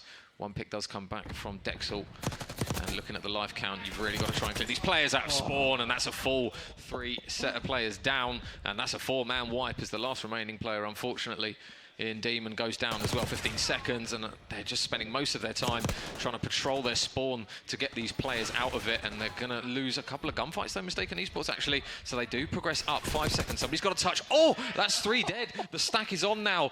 Are they going to get enough players over quickly enough here? Rush is going to have to do what his name entails as he gets over towards it, but he goes down, and this stack is looking good. Big pick comes through from Rasco. Still players on the point, and now they're only left with 2 players left. If you're number 3, I think it is, in Dexel, they get on the point. The second progression's coming through. The spawns aren't very close. They've got to absolutely leg it to the point. They've got to take them off. The dive onto the point from Rasco's at the last minute somehow gets them off, and they do breathe a sigh of relief as Mistaken Esports somehow take that round towards the end. Oh my days, Mistaken Esports leaving it to literally the last second for the defense. Eclectic right on the verge of taking their first map in the series. Major Chafin needing some lozenges for the end of that commentary, and it's been an incredible performance of Mistaken to keep themselves in this vault control, and largely with some, I mean, you talk about, rush by name, rush by nature, but at times just having to throw themselves heroically onto the hill in order to save the day. Full dolphin dive that was to Van. Was he like 9 and 15 at one point, and now he's absolutely flying. 21 and 23 still neg, but absolutely putting up the numbers. But yeah, Eclectic just so close. I don't think they can let that, get them down. They've been solid in defense, and they, there was toe-to-toe at times, so a good opportunity for them to just to see this out. This is where you've got to have the ice in the veins. Yeah, this is the main thing for them now. They're back on the defensive side. Obviously, it was a very, very close attempt, but those 5 ticks will look very good to them indeed, even if it does go all the distance to that round 5. So they've got opportunities now. The teammate, though, not going to be very helpful to them, as Dexel takes out his best mate, as a couple of kills again come through for Mistaken. So a really strong opening round on this one as they look to try and just resurge something here. Rush 4 in a row from him is going to help matters indeed, and those kills around that A point are very much in Mistaken Esports' favour. So A pretty much done, unless the old whack-a-mole can bob his head up and maybe get a contest. Rasco doesn't give him a second glance at that one, and now the stroll of players, I say stroll, there's another dive onto the point. Now the engagements are going to be more important. The Mistaken Esports guys, they are wanting this one done quick. Holy, they've only dropped 4, making 5 lives. Really big kills, actually. Eclectic needed that regain. Yeah, absolutely. You can talk about a moment where you need to reset. Eclectic needs to do that mid-game, mid-round even. That's going to be a 6 life deficit from Mistaken. At one point it was way larger, and they rushed onto that B, and if they get that first wave of kills and the player is able to get control of bottom art, then that is a different zone entirely. But it is going to be a reset, and just keep your eyes peeled Number 7 in rush, just trying to make his way around. No one from the collective really looking for that flank big. around the front. This is going to be huge. Shot in the arse. Stack. Manages to get a sight over. Probably not getting it. Gets another one down. That's going to be an opportunity now for them to stack the hill. 2 ticks done, Major. Only a little bit remaining. I don't even think they're going to touch this. Number 4, Sparky. He's got to be the man to bait on. Is anyone near him? Nope. There you go. Touched it for a split second. He goes down. Mistaken Esports. Tell you what, we were saying about Athletic. Going to be thankful that they're on the defensive side, but now all of a sudden they've just flopped to defensive side because they got absolutely ran through in that round. Yeah, I mean, this is going to be tricky for them coming in potentially to a round now where they're going to be, you know, on the offensive. Potentially, this could be very, very difficult for them. They're going to have to avoid the resurgence of the slaying ability of Mistaken, because otherwise they're going to get pinned back in their spawn. So this is the time where you have to have that plan B, and you really do need to lock in, get that 10%, extra 10% in that you didn't think you had previously. Eclectic, now's the time. Well, they are back on the defensive side, but they are not going to want a literal mirror of what they've just seen in that round prior. They don't want the same thing, that's for sure.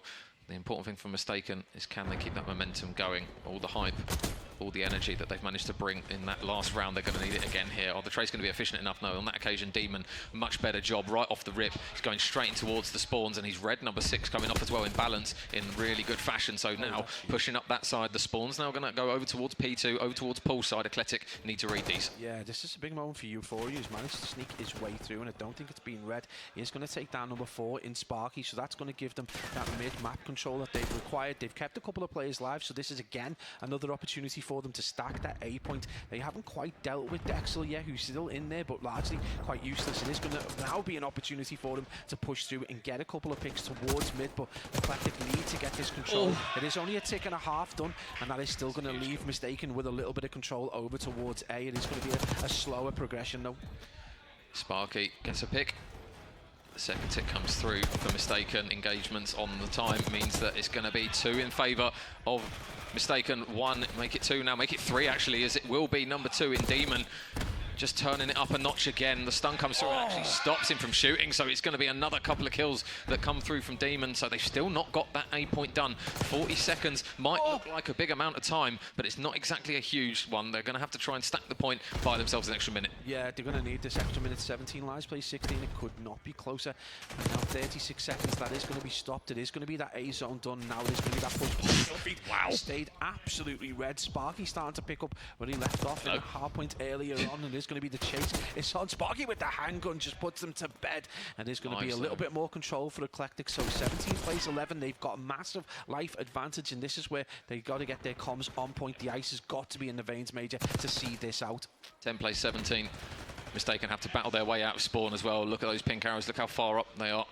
They've lost 2 engagements though. It looks like Barry's going to have to try and pick up street side. He's actually going to opt to not watch it, so just backing up through mid means that Mistaken Esports have 1 player down towards this street side over the outskirts of it, and they're now going to lose another couple of gunfights. They've only got 1 more respawn remaining in the bank here, and it will be Mistaken pinned up against the wall. Are they going to manage to work their way out here? It's going to be a difficult affair. There's got so many players to just try and assume their whereabouts. Number 2 in Demon is going to be watching the back, and he's going to get 2 kills out the back, make it 3. Mistaken Esports did such a good job in that round prior, but now they have just literally had a backhand return to them. 14 plays to Eclectic. They're going to force this one unless Rush and Rasko can go absolutely huge. Rush, even through his efforts, can't manage to do it. I think Rasko's put his feet up and decided, no, I'm not doing a 1 versus 13, and this map will be Eclectic's. Yeah, absolutely. I mean, you've got to look to the likes of Demon. He's been absolutely huge and totally dominated this control at times. Eclectic looking unbelievable, and Mistaken did a great job to make a comeback, but Eclectic with the ice in the veins able to see that out. That's going to force it to a map 4, and we've got a game in our hands, mate. Wow, there you go. Now we have a series. No 3-0.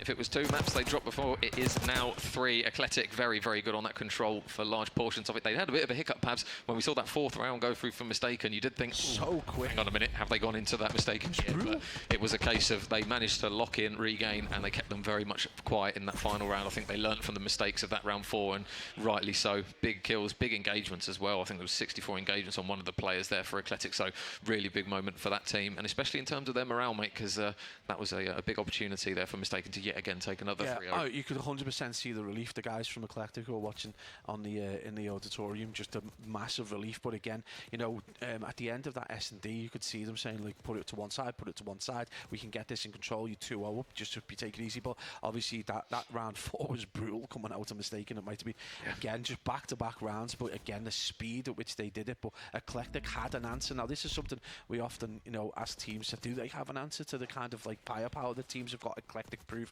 exactly that they have. They want to remain competitive. They obviously want to stay in this bracket. So Eclectic just going to take us to that map 4. It's going to be another vault, mate. We just love it in here, don't we?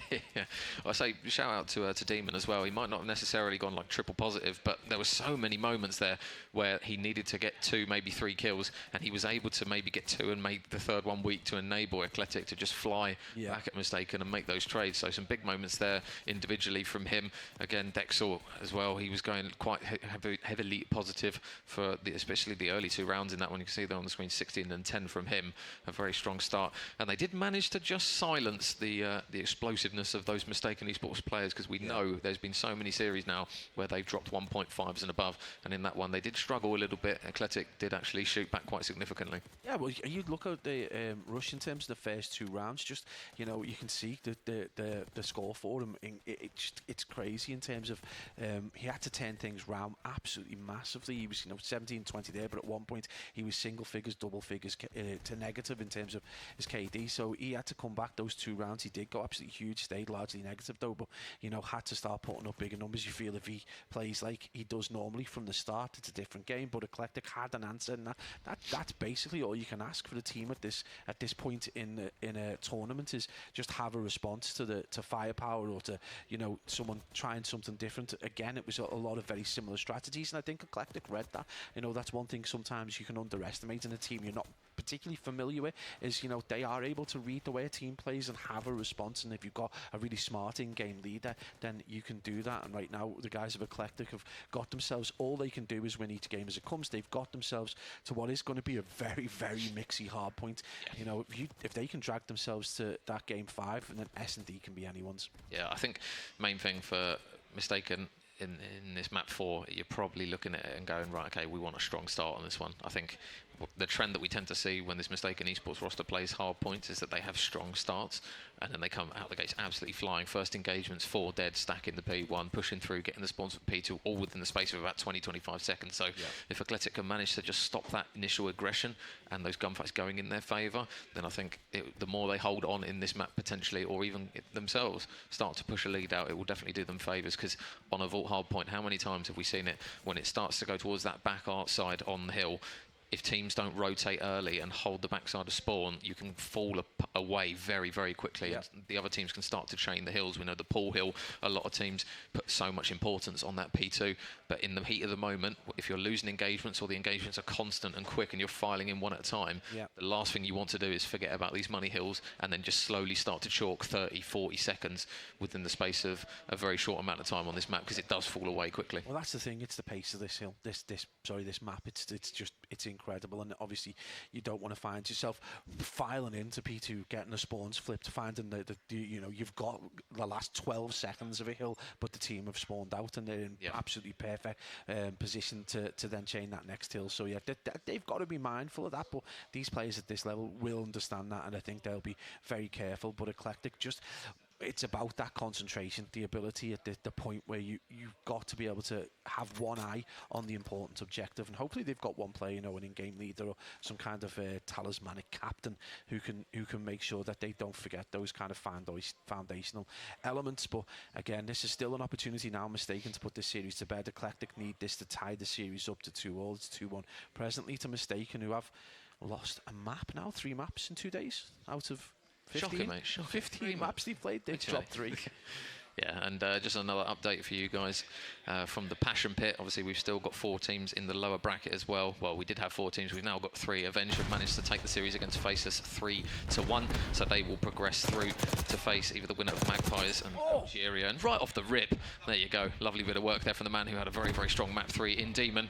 And Eclectic looking wired, ready to go here for map 4. And you know, when you load in with Don Demon, he's like, Vault's my favourite map, because he's absolutely enjoying it. A lot of the movement, I did notice, you know, obviously the way kind of tries to play the gunfight. He just seems so comfortable on this map, knowing every inch of it. So obviously that could potentially help them. Eclectic though did get off to a reasonable start in the initial hard point, so it's about this ability to maintain this pace. That's exactly what they've got to do. And you know, we saw them drop off. They were able to see over the control, but they did drop off during that period. So this is, you know, they can't afford to do that, because you're exactly right in what you said at the start. If they start getting chained hills against them, that could really work in the favour of Mistaken Esports. So P2 out the back first.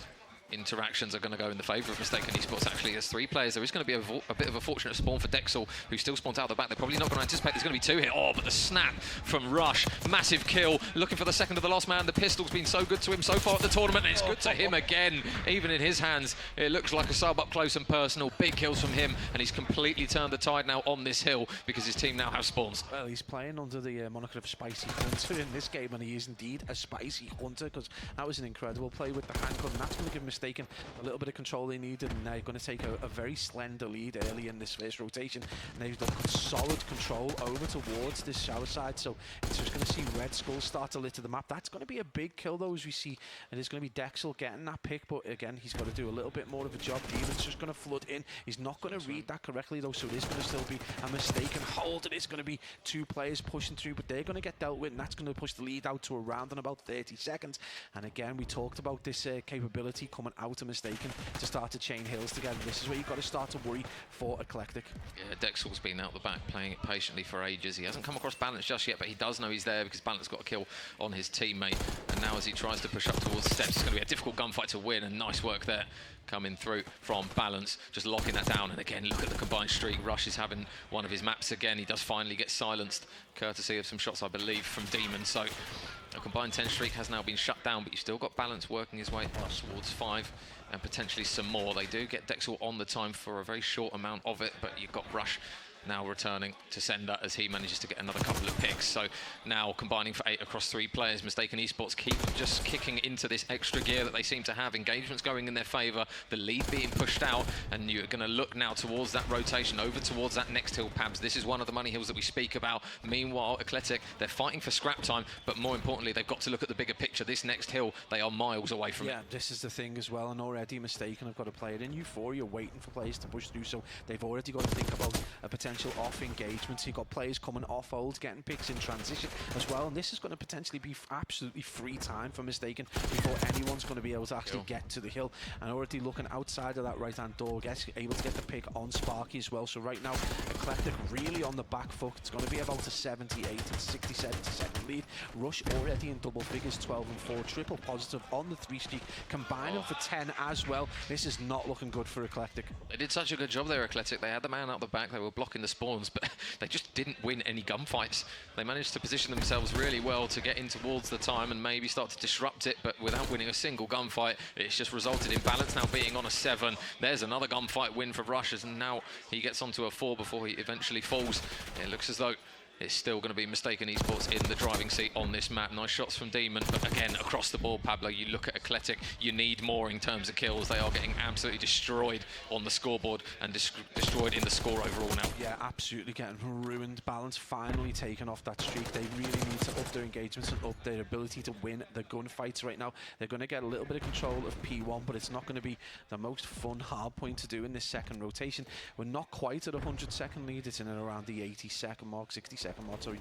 And yeah, it's just going to be Mistaken still in the driving seat. Again, it's just too easy for them to be able to push in and win these gunfights. Eclectic need to lock in, need to start winning these individual gunfights. No one is on 10. We've got 3 players well beyond 10. We're at the still at the beginning of the second rotation. It's insane plays coming out of Mistaken as they are on the precipice of being 100 seconds away. This game is slowly but surely eking away from Eclectic. Oh, well, there was a big win actually from Sparky. P2 is imminent now.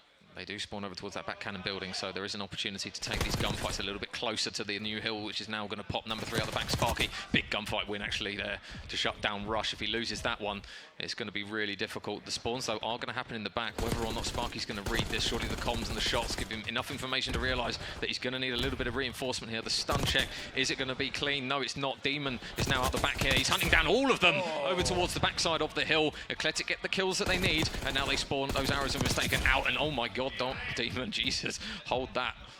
Don Demon absolutely going huge. He needs to start putting the figures. We told them, we asked them if they could start slaying out a little bit heavier. That's exactly what they do. If they're able to take quite a chunk of this time, that's going to put them in and around the 120 mark. That's a game on in this hard point, but they are going to need to chain these hills together. And again, what you said earlier on is about having one eye on that next hill. Don't get too kind of hung up on getting the entire amount of time. Keep one person in, try and push the next handful of players across, because you know Mistaken are already thinking about that. Finally, Eclectic pushed over that 100-second mark, and it's back, game on, 30 seconds in it. But in the first rotation, P3 got away from them. P4 as well. Already you can see two players on Eclectic looking over towards that art side. Do they realise though the rush is out the back? I don't think they do, and through all the efforts that they're putting on investing some players over there early, can Rush manage to do what he does best and just take these players down when they don't realise it? There's another one for him, and now he's got that art side control. Where are the spawns going to come through for Eclectic? They're going to come on the far side of the map. Mistaken Esports, P3's looking good here in the early stage. Yeah, I mean, Major, what have you got to do? That's exactly the same situation they were in the previous rotation. Yeah, the player isolated up top. Rush comes around the back. How have they not got that comms there to, you know, just make sure that you keep an eye on your back, try and watch out, see who pushes through, and that's going to allow them to get control. It is only going to be a little bit of time, though, not able to take a lot of opportunity out of those kills. It's only giving them a handful of seconds, and that's exactly why Eclectic will probably want to slow down that ability to get an enormous amount of time out of a handful of kills, reduce that efficiency that Mistaken have seemed to got. We're back to around and about a 30-second lead. Eclectic getting control of this if they are able to just... This is the problem. This is the kill that they need to learn from the previous rotation. I think Rush is going to the high ground to... Oh no, he's playing it low, so you've got number 4 in Demon that's managed to just slip through the net. I don't think he's going to check to his left. Yes, he is. So they put themselves in a position. Can they win the engagement in the hill? Yes, they can. Two from Demon is big, and this is where you see the change from the first rotation that we saw. They didn't win any gunfights off the back of all the effort, but they've still not dealt with Euphoria out the back. They've weakened him up. They haven't dealt with him, so the engagements in the hill are going to be all more important, because anyone who dies is spawning out now, and now they converge in the hill, but Mistaken. Big one-on-one in the hill, and it's going to be last man standing. Going to be Dexel. Huge win from him, and a huge chunk of time now for Eclectic. Yeah, if they're able to get the rest of this time, that's going to take it to about a 5-second game. Eclectic are right back in this. That's going to be another 2-piece for Don Demon, again having a momentum carried through from that control and absolutely going off right now. Only 5 seconds remaining in this hill, and it's going to be third rotation, P1. Gunfights going down towards mid. Eclectic have got control. They've got this kind of a split spawn situation going on. This is a great opportunity for them, not only to get back into it, to flip the lead and potentially apply the brake pressure and apply the brakes to Mistaken Esports. Yeah, Rush was already playing for that P2 side. Engagements back and forth, but it's still Eclectic on the time.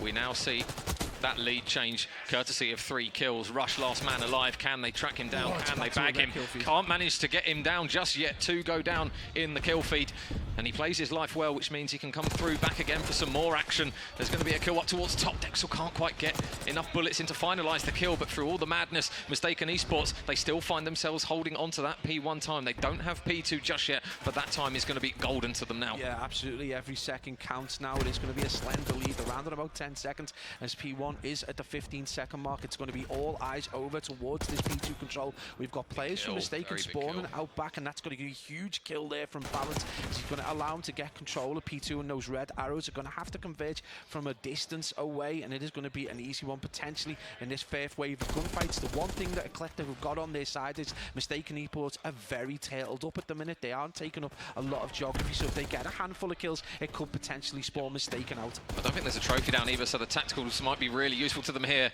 Back and forth, pinstripe kill feed. You've still got a man alive in the hill, and they do manage to shut him down. Euphoria with a big kill, spawning out the back. Can he make the reads? They're still here. Those pink arrows are going to come flooding through. They managed to take that man down. Players on Mistaken are spawning out now, but they're still soaking up the time. Rush is alive. Gunfight's in the back ensue, which Rasco is able to take one down with. Dexel is still alive and still lurking in the hill. They know he's here. They're paranoid just to check him, but surely it's going to be a case now that they can shut them down potentially, courtesy of some big kills in and around this existing P2, which is still 15 seconds, but you can see Eclectic, they have a dead man's grip on it at the moment. They will keep fighting for this scrap time. A pistol out is not quite going to be enough for Baru on that engagement, and now look at Balance again. Always one step ahead. Top art he goes. Yeah, this is going to be absolutely crucial for Eclectic if they want to be able to stay in this hard point and in this series. It's all about dealing with Balance. Balance gets that kill. Again, like the previous rotation, Mistaken have been so solid on this P3 in every single rotation in this vault hard point, so a lot of gunfights going the way of the team in black, but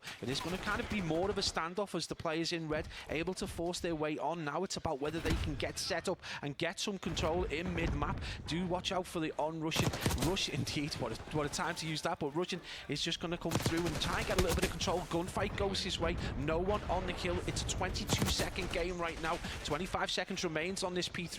We've argued about how Eclectic have taken their eye off the ball, not just for this one, but chaining to the next hill. This is going to be a vital moment for Eclectic's hopes and dreams in this series. Eclectic, they've got to think of the big picture here. They've got to think of the next hill. Nobody's over towards New. Yes, you've got yourself 10 seconds of scrap time, but you've got to close the distance on those players that are now going to hold those angles. Kills come through. Euphoria grabs one. A second is going to be on the board as well. Eclectic have only got 19 seconds left here because Mistaken are on the time, and now they've got to try and push. They've got two players here, but Rasco sniffs them out, and he bags both of them, and now it's going to be really difficult for them to touch this point. Dexel needs to try and win another engagement. You've got two players watching over the cross. Everyone is going to go into the blender here if they're not careful. They've got 2 seconds. The stun's going to slow him down. He's not going to touch it, and it will be the boys from Mistaken Esports taking this winners final and booking their place in that grand final in a 3-1 fashion. Holy hell, what a performance coming out of Mistaken Esports. At times, you've got to ask whether they were able to go forward to apply the pressure, and they did it in the end. But what a performance from Eclectic.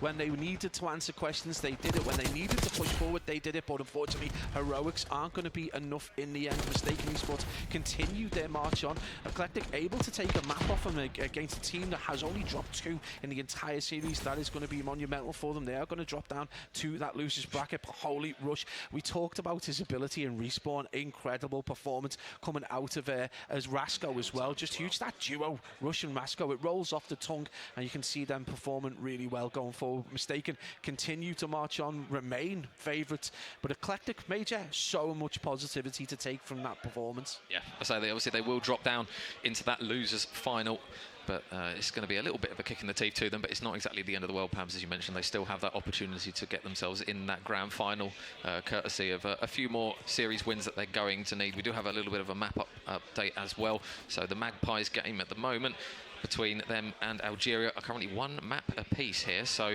obviously if Magpies go through in that series, Pabs, they will have a rematch against the Avenged rosters, which everyone was talking about this morning. So that might be an interesting one if they do manage to get that one done. But I'm a big Ryan fan, Major. Big Ryan fan. yeah.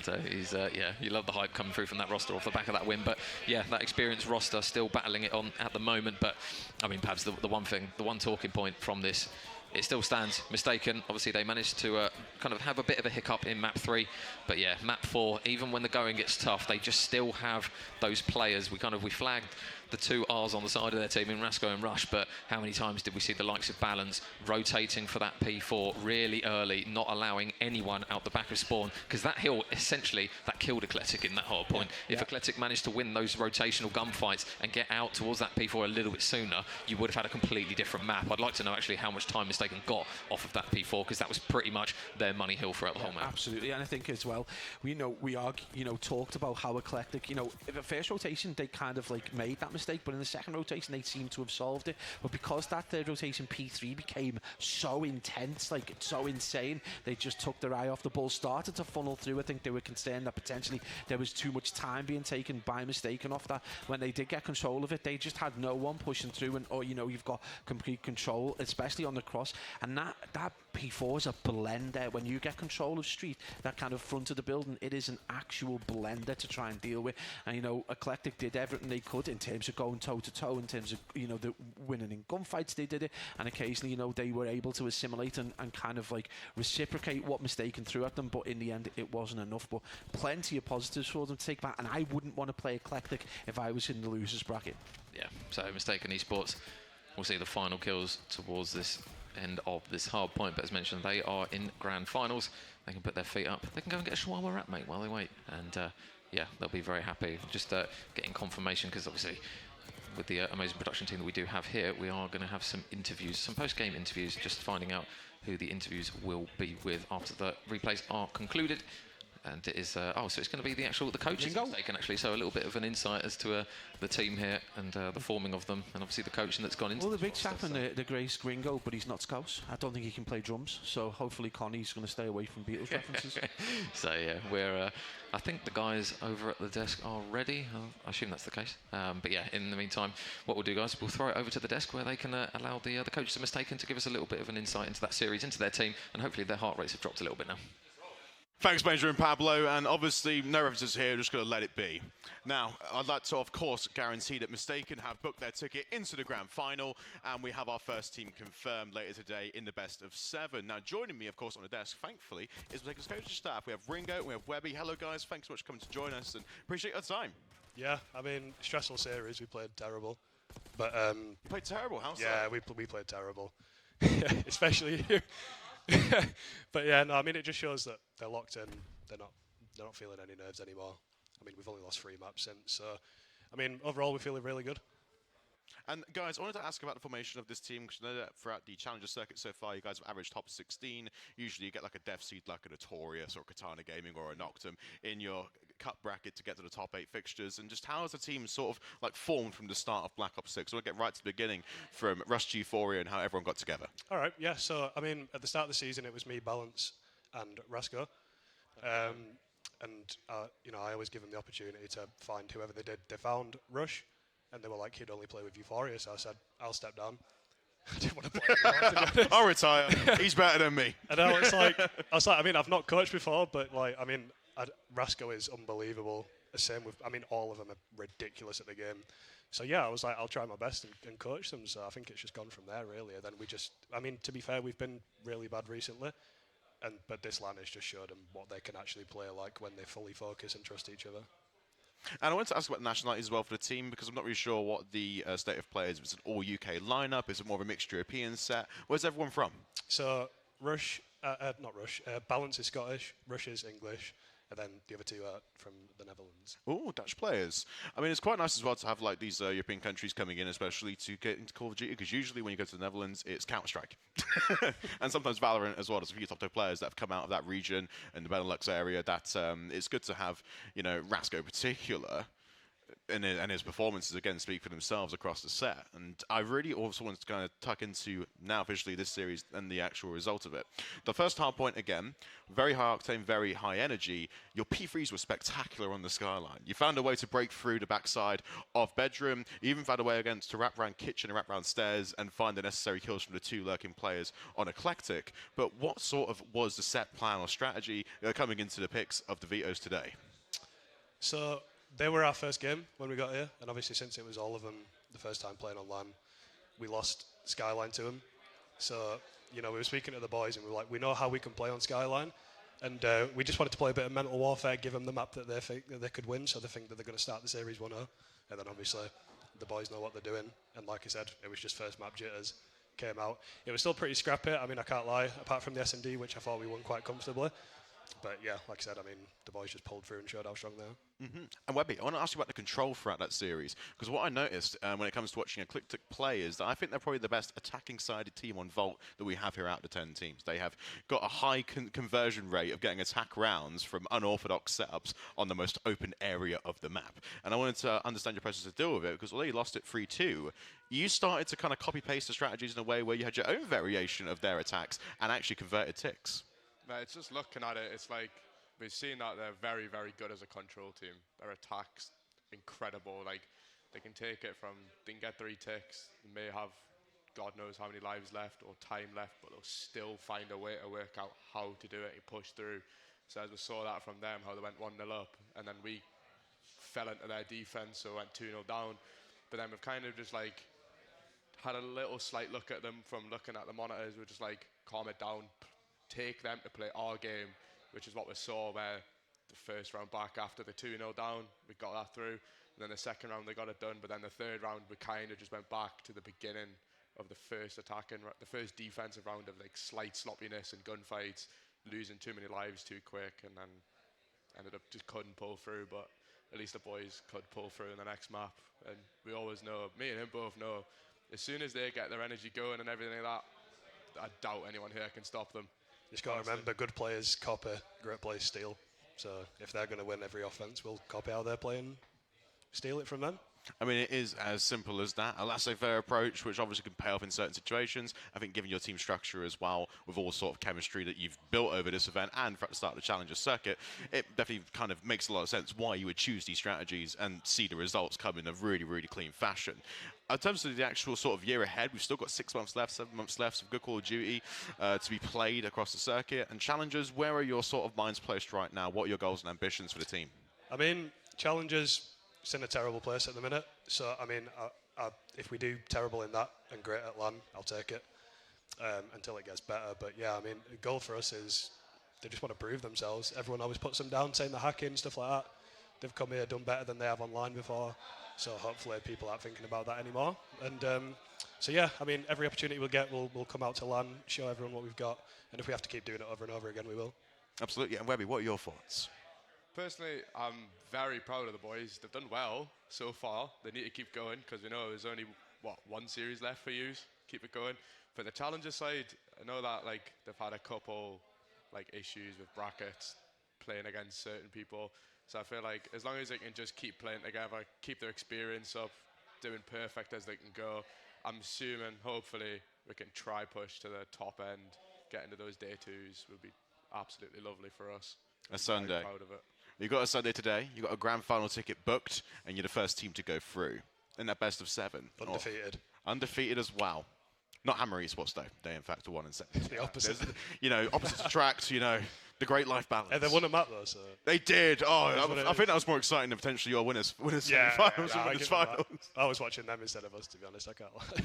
And finally, any last words from you two? Any sort of well wishes you'd like to give out? Just respect the boys. They ain't hacking.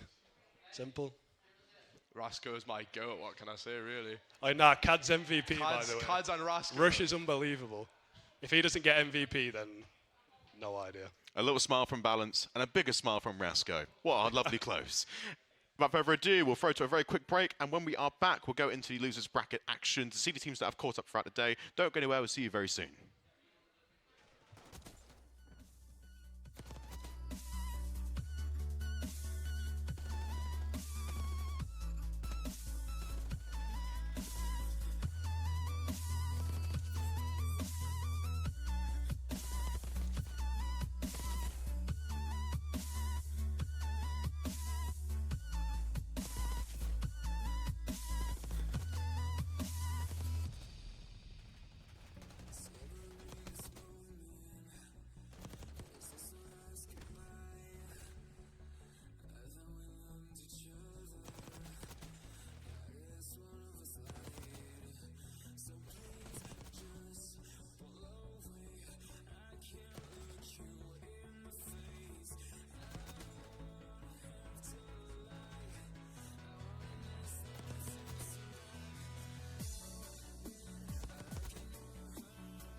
been calling, my enemies stalling, my people been balling, my team we been wildin'. Came to the 100, we use basic tools. Strategies moving where we gotta move. There wasn't no option, no time on the clock, and no setting it back, and we gotta get profit. I'm standing on top of the glory, the road. We was just rebels, ain't do what was told. When they asked me how we leveled up, without us getting stuck, we just muscled up. This game spin, no one gotta tighten up, gotta muscle up, or you will get stuck in this game.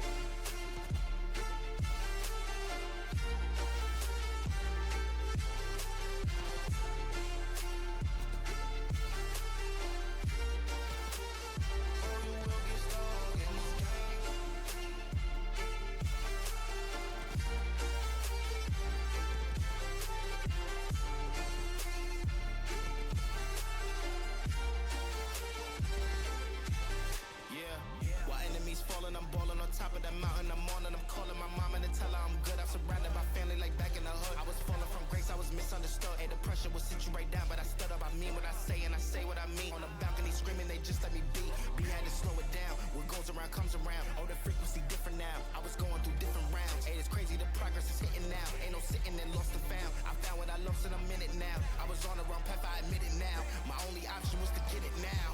I got it on both and I learned from the losses. My failure was friendship, I saw it was costing. Started like everyone had certain tools. Only difference is I knew what to do. Now everyone calling when progress is stalling. My stock is misslowing, my life hitting boring. Ain't no more hitting me up when you lose. When it's time to wake up, see you hitting the snooze. When they ask me how we leveled up, without us getting stuck, we just muscled up. This game spin, no one gotta tighten up, gotta muscle up, or you will get stuck in this game.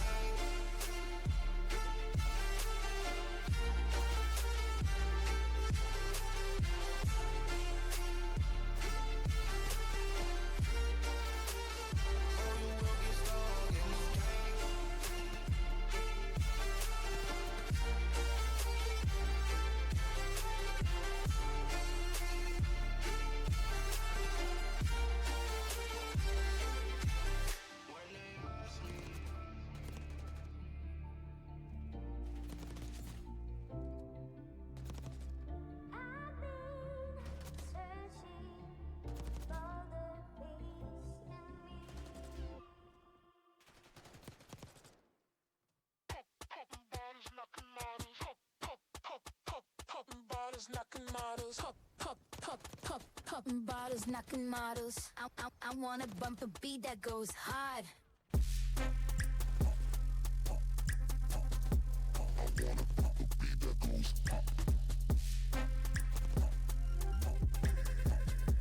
I wanna bump a beat that goes hard. Popping bottles, knocking models. Popping bottles, knocking models. Popping bottles, knocking models. I wanna bump a beat that goes hard.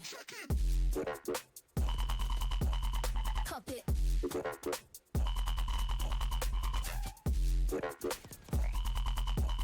Pop it.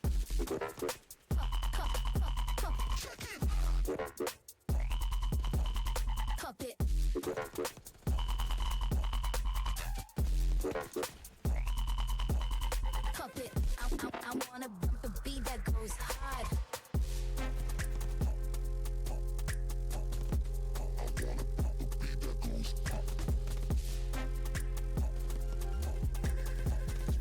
I wanna bump a beat that goes hard. Popping bottles, knocking models. Popping bottles, knocking models. Popping bottles, knocking models. I wanna bump a beat that goes hard. Pop it.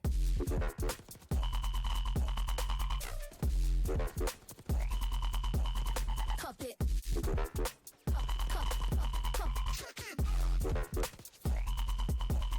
Pop it.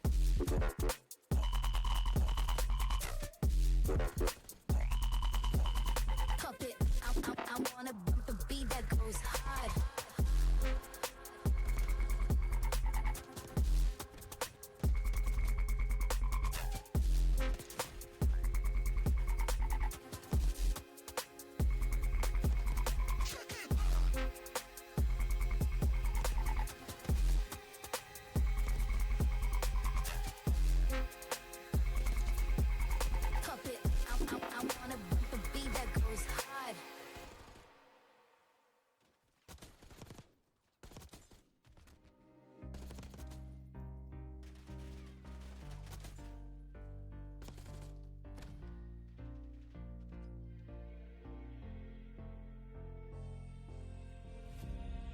Heaven just knows what it wants. Will I go back to the place where I belong?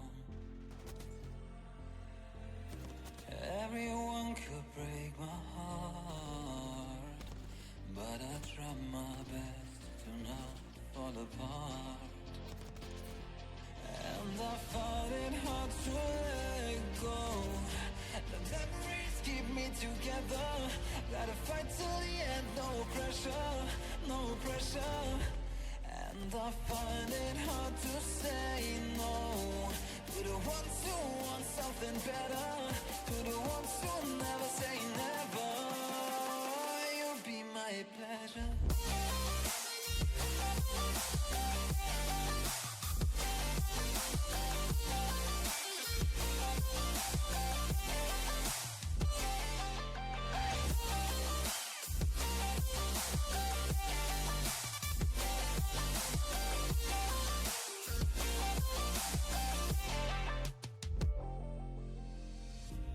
I got nothing to be scared of, because where people live, there is always love.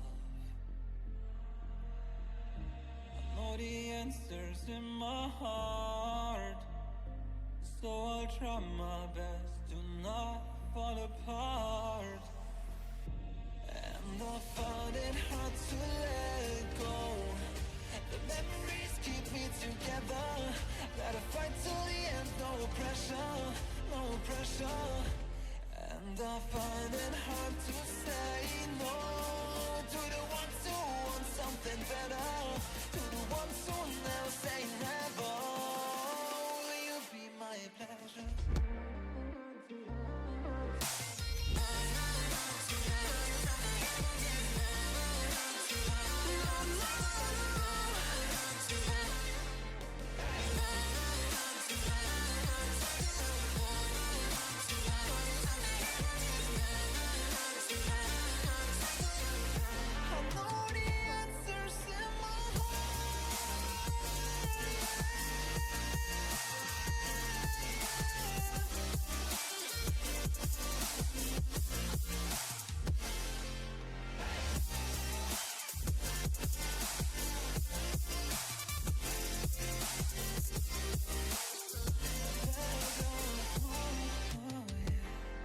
And I find it hard to let go. Memories keep me together. Gotta fight till the end, no pressure, no pressure. And I find it hard to say no to the ones who want something better, to the ones who never say never. Will you be my pleasure?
hearts covered in gold. You know I'm one of a kind, or so I've been told. No matter where we go, I know we're gonna make it. No matter where we go, I know we're not alone. We face it all cause now we know that we can take it. We face it all cause we go big or we go home. Dance like you made it, you found it all. This is paradise. Dance like you made it, you found it all. This is paradise. This is paradise. This is paradise. Yo!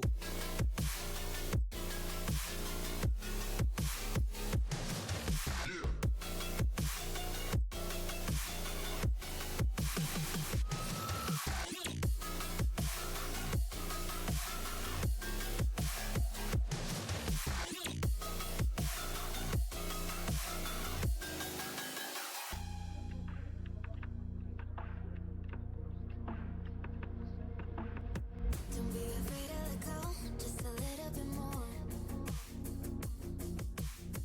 Taking the heavenly glow, we've come to adore. No matter where we go, I know we're gonna make it. No matter where we go, I know we're not alone.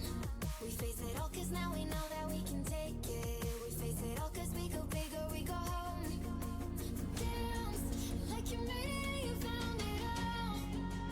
This is paradise. Dance like you made it, you found it all. This is paradise.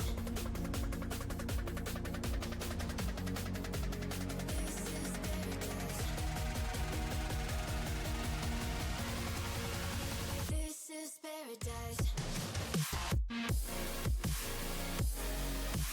This is paradise.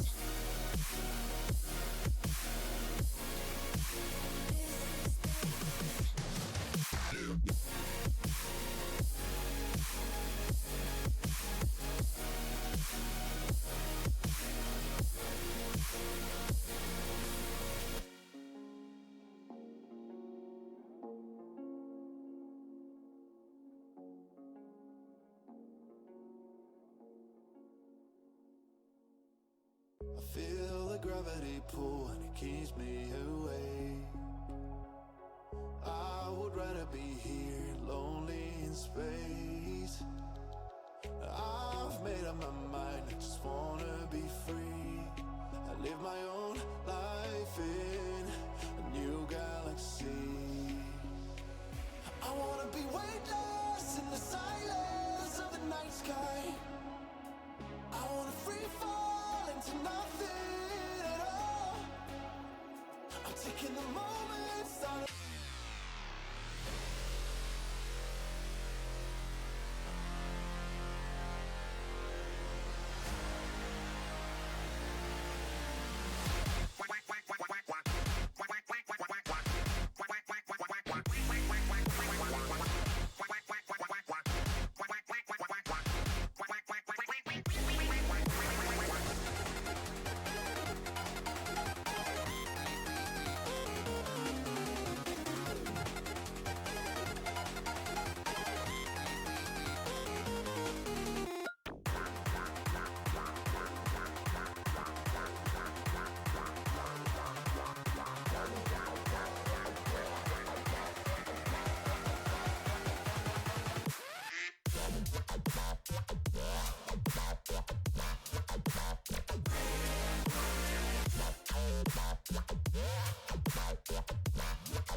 haters been calling, my enemies stalling, my people been balling, my team we been wildin'. Canada 100, we use basic tools. Strategies moving where we gotta move. There wasn't no option, no time on the clock, and no setting it back, and we gotta get profit. I'm standing on top of the glory, the road. We was just rebels, ain't do what was told. When they asked me how we leveled up, without us getting stuck, we just muscled up. This game spin, no one gotta tighten up, gotta muscle up, or you will get stuck in this game.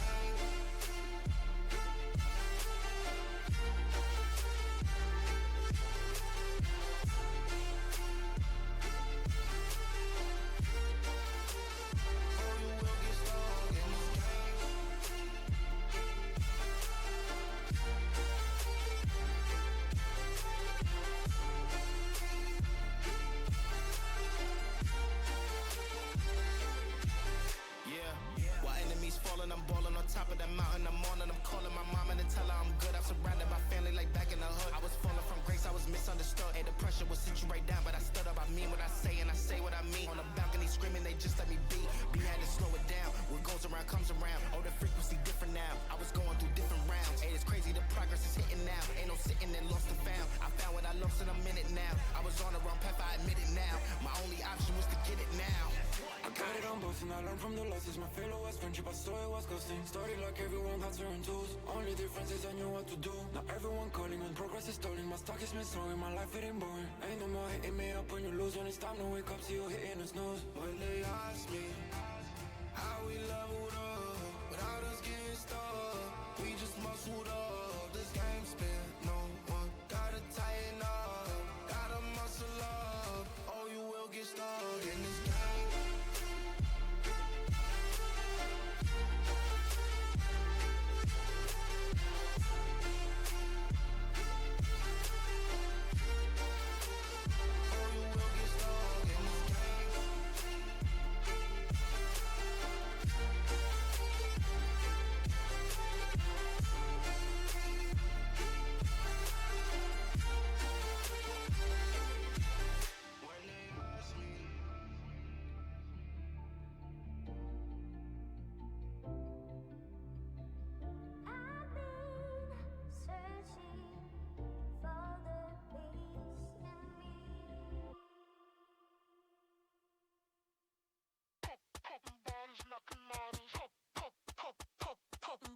Knocking models, popping bottles, knocking models. I wanna bump a beat that goes hard.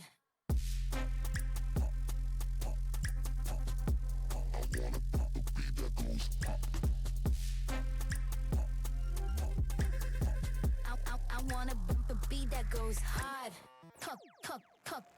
Popping bottles, knocking models. Popping bottles, knocking models.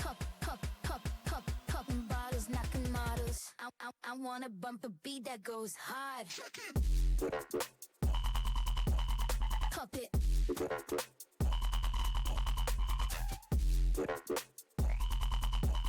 Pop it.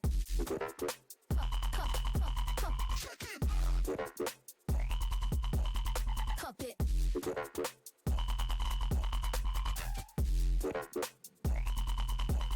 Pop it. I wanna bump the beat that goes hard.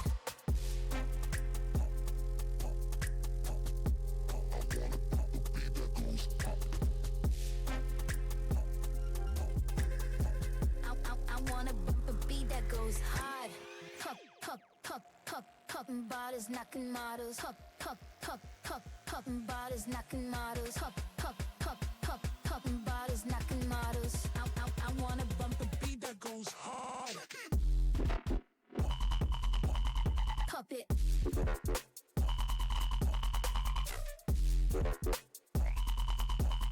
Pop it.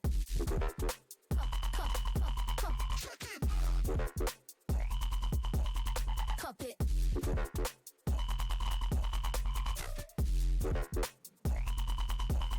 Pop it. I wanna bump the beat that goes hard.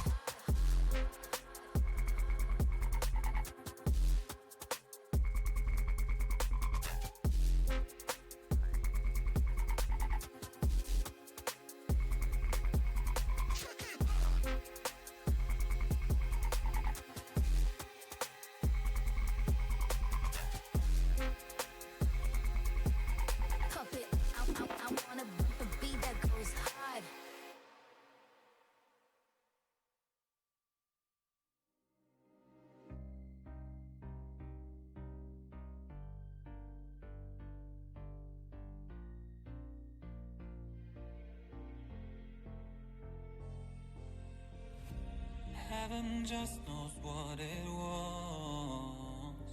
Will I go back to the place where I belong? Everyone could break my heart, but I try my best to not fall apart. And I find it hard to let go. The memories keep me together. Gotta fight till the end, no pressure, no pressure. And I find it hard to say no to the ones who want something better, to the ones who never say never. You'll be my pleasure.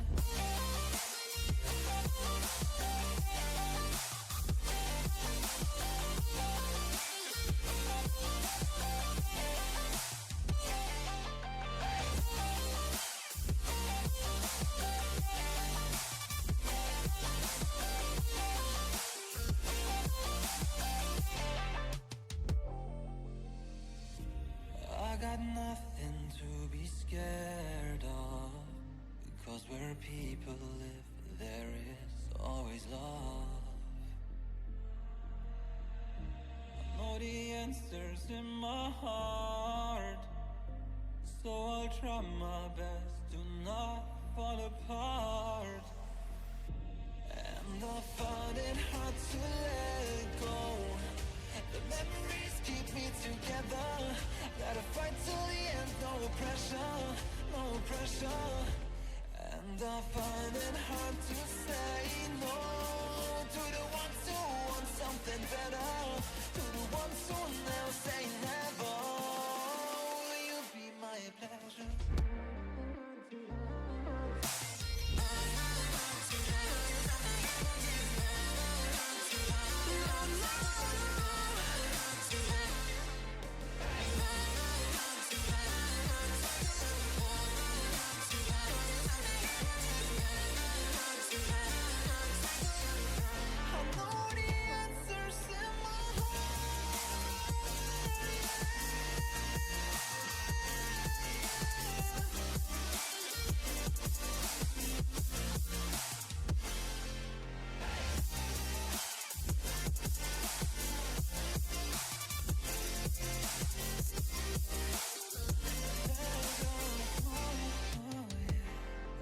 And I find it hard to let go. Memories keep me together. Gotta fight till the end, no pressure, no pressure. And I find it hard to say no to the ones who want something better, to the ones who never say never. Will you be my pleasure? I feel the gravity pull and it keeps me away. I would rather be here, lonely in space. I've made up my mind, I just wanna be free.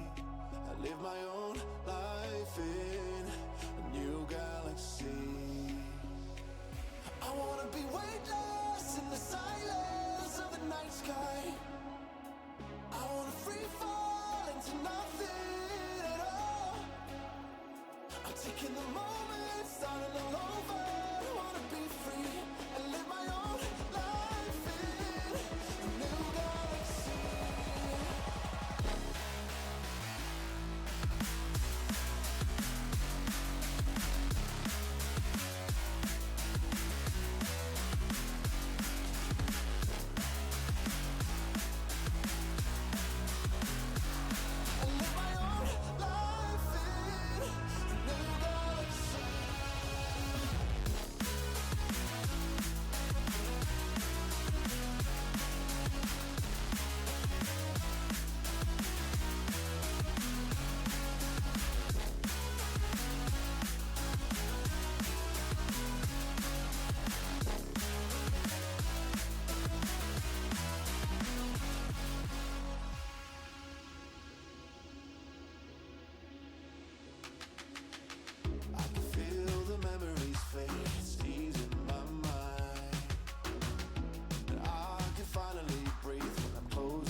got a bottle of Patron and some lights off. Two red devil looking eyeballs, and I finna turn up when the night falls. If you hear a siren, then it's my fault. Jump in my whip, baby, let's ride. We ain't gonna stop at a red light, and I'ma take shots like a Tech 9. It's gonna get live. Here we go, it's about to go down. Let me know, I'ma buy another round. Get low, drop it down to the ground. Oh yeah, wow, shorty making pounds. Mama see the put cuffs on my cardiac. Took my breath away like a heart attack. And I'ma spend every dime and my money back. Everybody wanna know. If you're ready, let me know.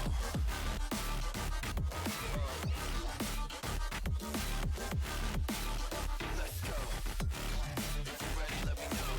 Let me know. Let me know. If you're ready, let me know. Here we go. Let's go.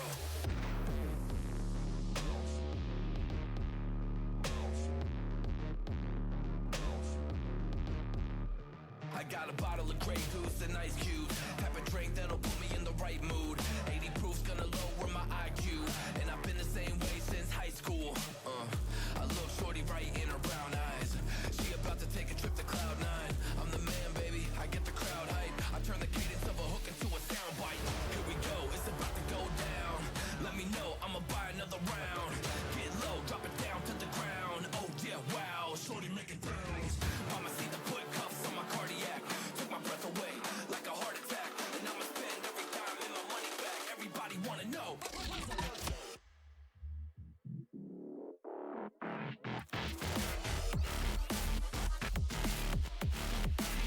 Let's go.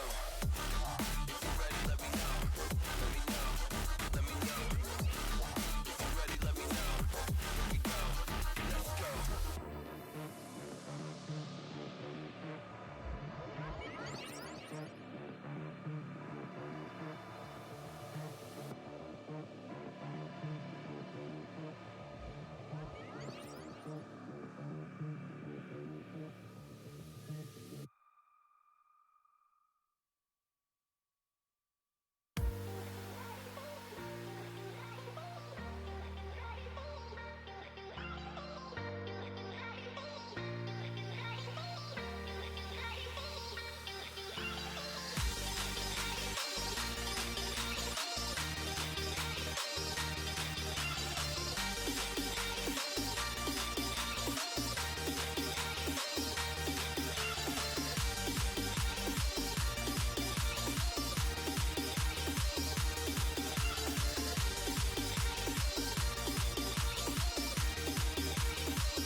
a monster inside of me. You better watch out if your enemy's a road ahead of full prophecy to be the greatest beast the world has ever seen. I feed him every day like the bones clean. I feed him all the hate and he grows me. And he gets claws real big, gets off quick. And if you cross him, you might drop dead. Metaphorically, of course, settling the score. Never getting bored, loves the blood and gore. Always wanting more, feeding from the source. They don't really listen until they feel the force of hard in. If you start shit, you be hard-lived in the darkness. Torn apart quick, you left scars ripped. You be chewed up and discarded.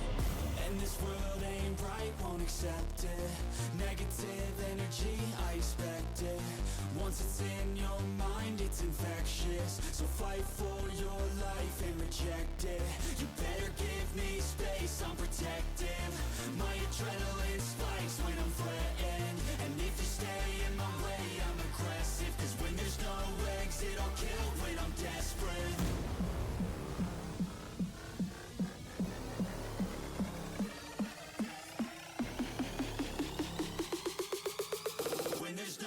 Exit, I'll kill when I'm desperate.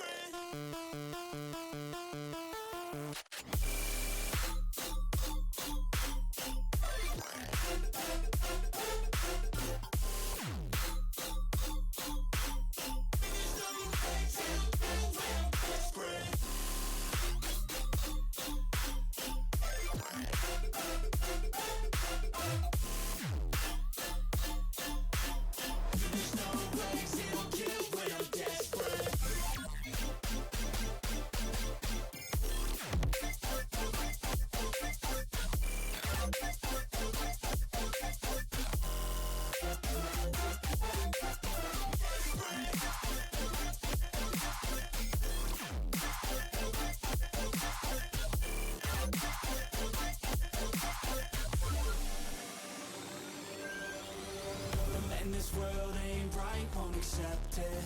Negative energy, I expect it. Once it's in your mind, it's infectious. So fight for your life and reject it. You better give me space, I'm protective. My adrenaline spikes when I'm threatened. And if you stay in my way, I'm aggressive. Cause when there's no exit, I'll kill when I'm desperate.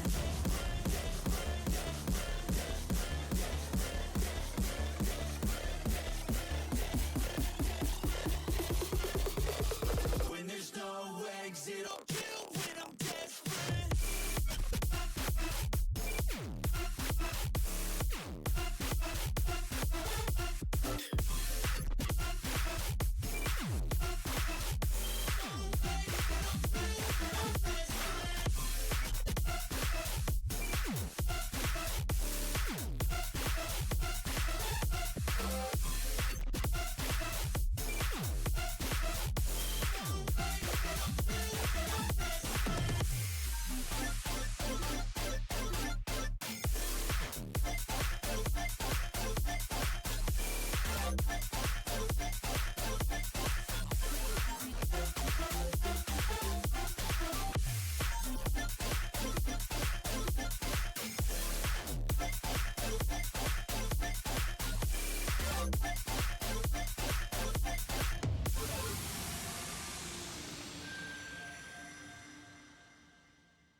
as we finished up winners finals. Mistaken continuing their unbeaten streak with a 3-1 victory over Eclectic. Now, how do you feel like that game went?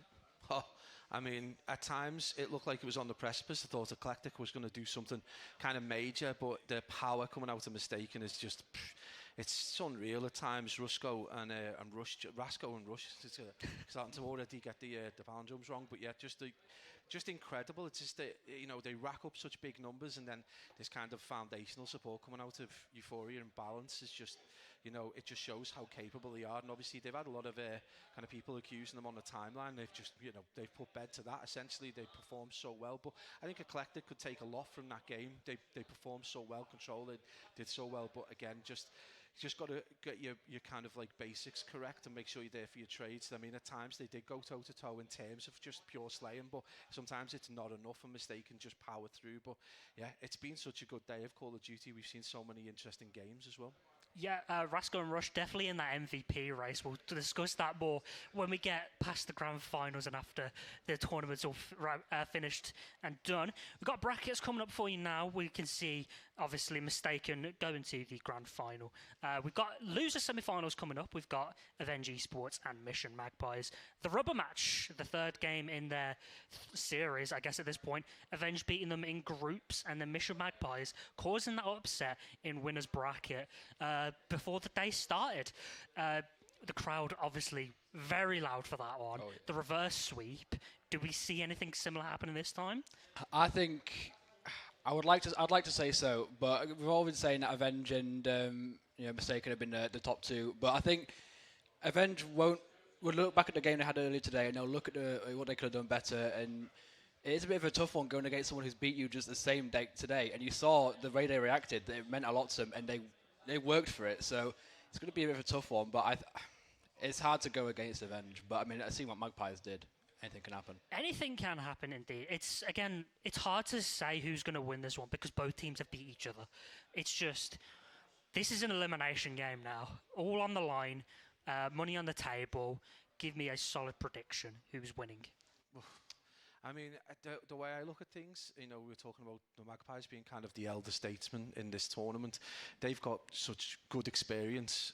We've just literally been talking about it in the corner with the rest of the casters. That I don't know if they're still doing vetoes, but if you're kind of on the team of Avenge, you've got to be looking at the way Magpies have performed in some of the maps that have come in from older games, and they've been largely unstoppable. And whether that plays into their strategy, I don't know. If they make that mistake and haven't kind of like sorted that out, Magpies are with a massive fighting chance, and they've already done it. So it go into this positive. I don't like planting flags, but I'm going to go with the Magpies. I think at times they've just been so consistent when they've played, and against Avenge they just looked incredible. And I think they're more motivated. There's something about these boys being on the main stage that just gives them an extra 10%. Yeah, I mean, if you've asked me before today, I would have probably said Avenge would have won it somewhat comfortably. But after seeing what happened this morning, I don't know if I can pinpoint a team. I think it will definitely go. It'll go to length. It'll go to 5 games, but it's tough. I think Magpies could do it again. I think we could see something really special, and Magpies could go and beat this team, and maybe even go to the final. We've just cursed them, haven't we? Yeah. Sorry, Magpies sweep on the desk. That can only mean one thing, and it's probably going to be an Avengers 3. Yeah. Nevertheless, we do have losers semi-finals coming up for you shortly. Do you see either of these two teams going all the way? Do you see them running the table and best and Mistaken? And they've still got to play Eclectic after this. I mean, that's a tough one, isn't it? It's not easy. Honestly, coming out of the last game, Eclectic was so good. Mistaken have been so strong. Yeah, at times they've gone toe-to-toe in terms of slaying. Strategically, they've looked solid. It's just occasionally in terms of like not having like an eye on the next rotation, kind of let them down a couple of times. If they, go into the back room, have a quick chat, sort that out, there's going to be a very difficult team to beat. And I guess it depends how the winner of this comes out of it and how they approach the next game. Have they looked at how Eclectic have played? They've got a lot of VOD on Vault for Eclectic, but is that going to be enough? So I don't know. I still get a feeling that Eclectic are there for the taking. I feel like the winner of this has the opportunity to go on and play Mistaken, but I mean, Mistaken right now are in rarefied air. Yeah, well, I mean, you've got 3 teams which today have proven that they are like top. So I think anyone could go to the final out of them three. It's hard to pinpoint, but me personally, I see Magpies maybe edging this one out, and then them and Eclectic. I mean, I don't think you can really draw it until you see it, but. Well, I think something worth noting, and going a little bit of a tangent story time thing here, like this arena has had such a trend over the past year since its opening of lower bracket runs, resulting in bracket resets, resulting in the favourites losing in the final. We won't see a bracket reset today, but the lower bracket run, if all things can follow the trend, one of these two teams could very easily be winning it all. It's still all up for grabs. Now, what's up? We're just jinxing everyone now. We're jinxing all these teams. Yeah, let's jinx everyone. I'm not planting a flag on that one. I will just curse every team. But obviously, I mean, Mistaken right now, just head and shoulders above everyone. It's going to be very difficult for any of the remaining three teams to beat them. But they have all got the capability. And again, it's the work you do outside the game sometimes. Do you understand where Mistaken are weak? What maps are they weak on? Are you going to be able to take advantage of that? Have you got enough firepower regardless to be able to deal with them? I know, obviously, we've seen they were pushed kind of close by Eclectic, and these two teams I feel have got a little bit more than that team, and whether they've got enough to be able to push it, I still think they could make kind of a best of 7 kind of grind out a little bit. But again, you've got plenty of opportunities. They've looked good, both teams in S&Ds, and that's usually where the things falling apart a little bit. So I don't know, Mistaken though, of course, you've got so much time to take so much information from these boys over the next 2 games. It's going to be one of those things where, even if you fall short today, that's still positive signs for the rest of the year, right? We're only in January. A lot of these rosters are fairly new, fairly inexperienced, together at the very least. And so, if you can take a good result here, on LAN especially, that's good positive signs for 2025. Yeah, well, I think even not to win, like I said, a good result would be maybe holding the team to 3-2. But I mean, as long as they can, pinpoint what they can work on, then there could be forces for this year. It's only January. The year's still young. Anything can happen. And if they can either get a good result and win this LAN, or get a good result, then they can definitely, proceed to do a lot better in the year. Maybe a few tournament wins in the future, nonetheless, for any of these teams. We do have our game coming up shortly. It's Mission Magpies and Avenge Esports in the rubber match. Go over to the casters. Caster. Done. Thank you, Ian. Thank you, Desk. I'm joined this time around. Connie is no longer with us. We are, well, not in the sadistic sad terms of he's no longer with us. He's just had to leave. However, I'm joined on the desk here by Copy himself. How are we doing this afternoon? I'm pretty good, thank you, mate. Yeah, got here earlier on today, and it was upstairs in the Passion Pit. Saw Avenge managed to scrape them ways through. I think it's a safe way to put it. They got themselves back down here for redemption. Yeah, just been enjoying the games, mate, so far today. Yeah, glad. There's been some great games upstairs as well, and a lot of you guys on the broadcast aren't getting to see some of these tremendous matches that are going the distance as well. But it's Revenge of Avenge. Are we going to see Avenge coming out on top this time round? Do you think Mission Magpies have just got a wee bit the age behind them? It's getting late in the day now. They've had a long 2 days. Do you reckon? For me, I think this one, the veto process is a lot smarter from Avenge. We're seeing 2, 3, and 5 still the same, but we're getting 2 different hard points. I think banning Hacienda was smart on Avenge.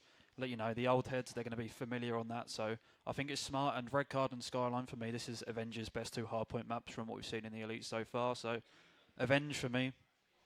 Yeah, I think I said this as well. I think Avenge will come back with a wee bit of vengeance and try and take this back again. Maybe not a 3-0. I do see it going the distance as well, though I still think Mission Magpies have it in them to win a few of these maps, definitely in their picks as well. So going forward to that, we are Red Card, double vault once again, and then it's double Skyline. So it's going to be an interesting one between the 2 maps. No, I completely agree. I think Mission Magpies, they've got to win one of the first 2 here, because trying to reverse sweep Avenge like that, and I mean, who have just been picking up pace up in that Passion Pit upstairs, and they finally started showing some passion up there in them at later rounds. I think they're really finding their stead here. So Mission Magpies, they've got to come out early and get 1 or 2 for me. If not, it could be a 3-0.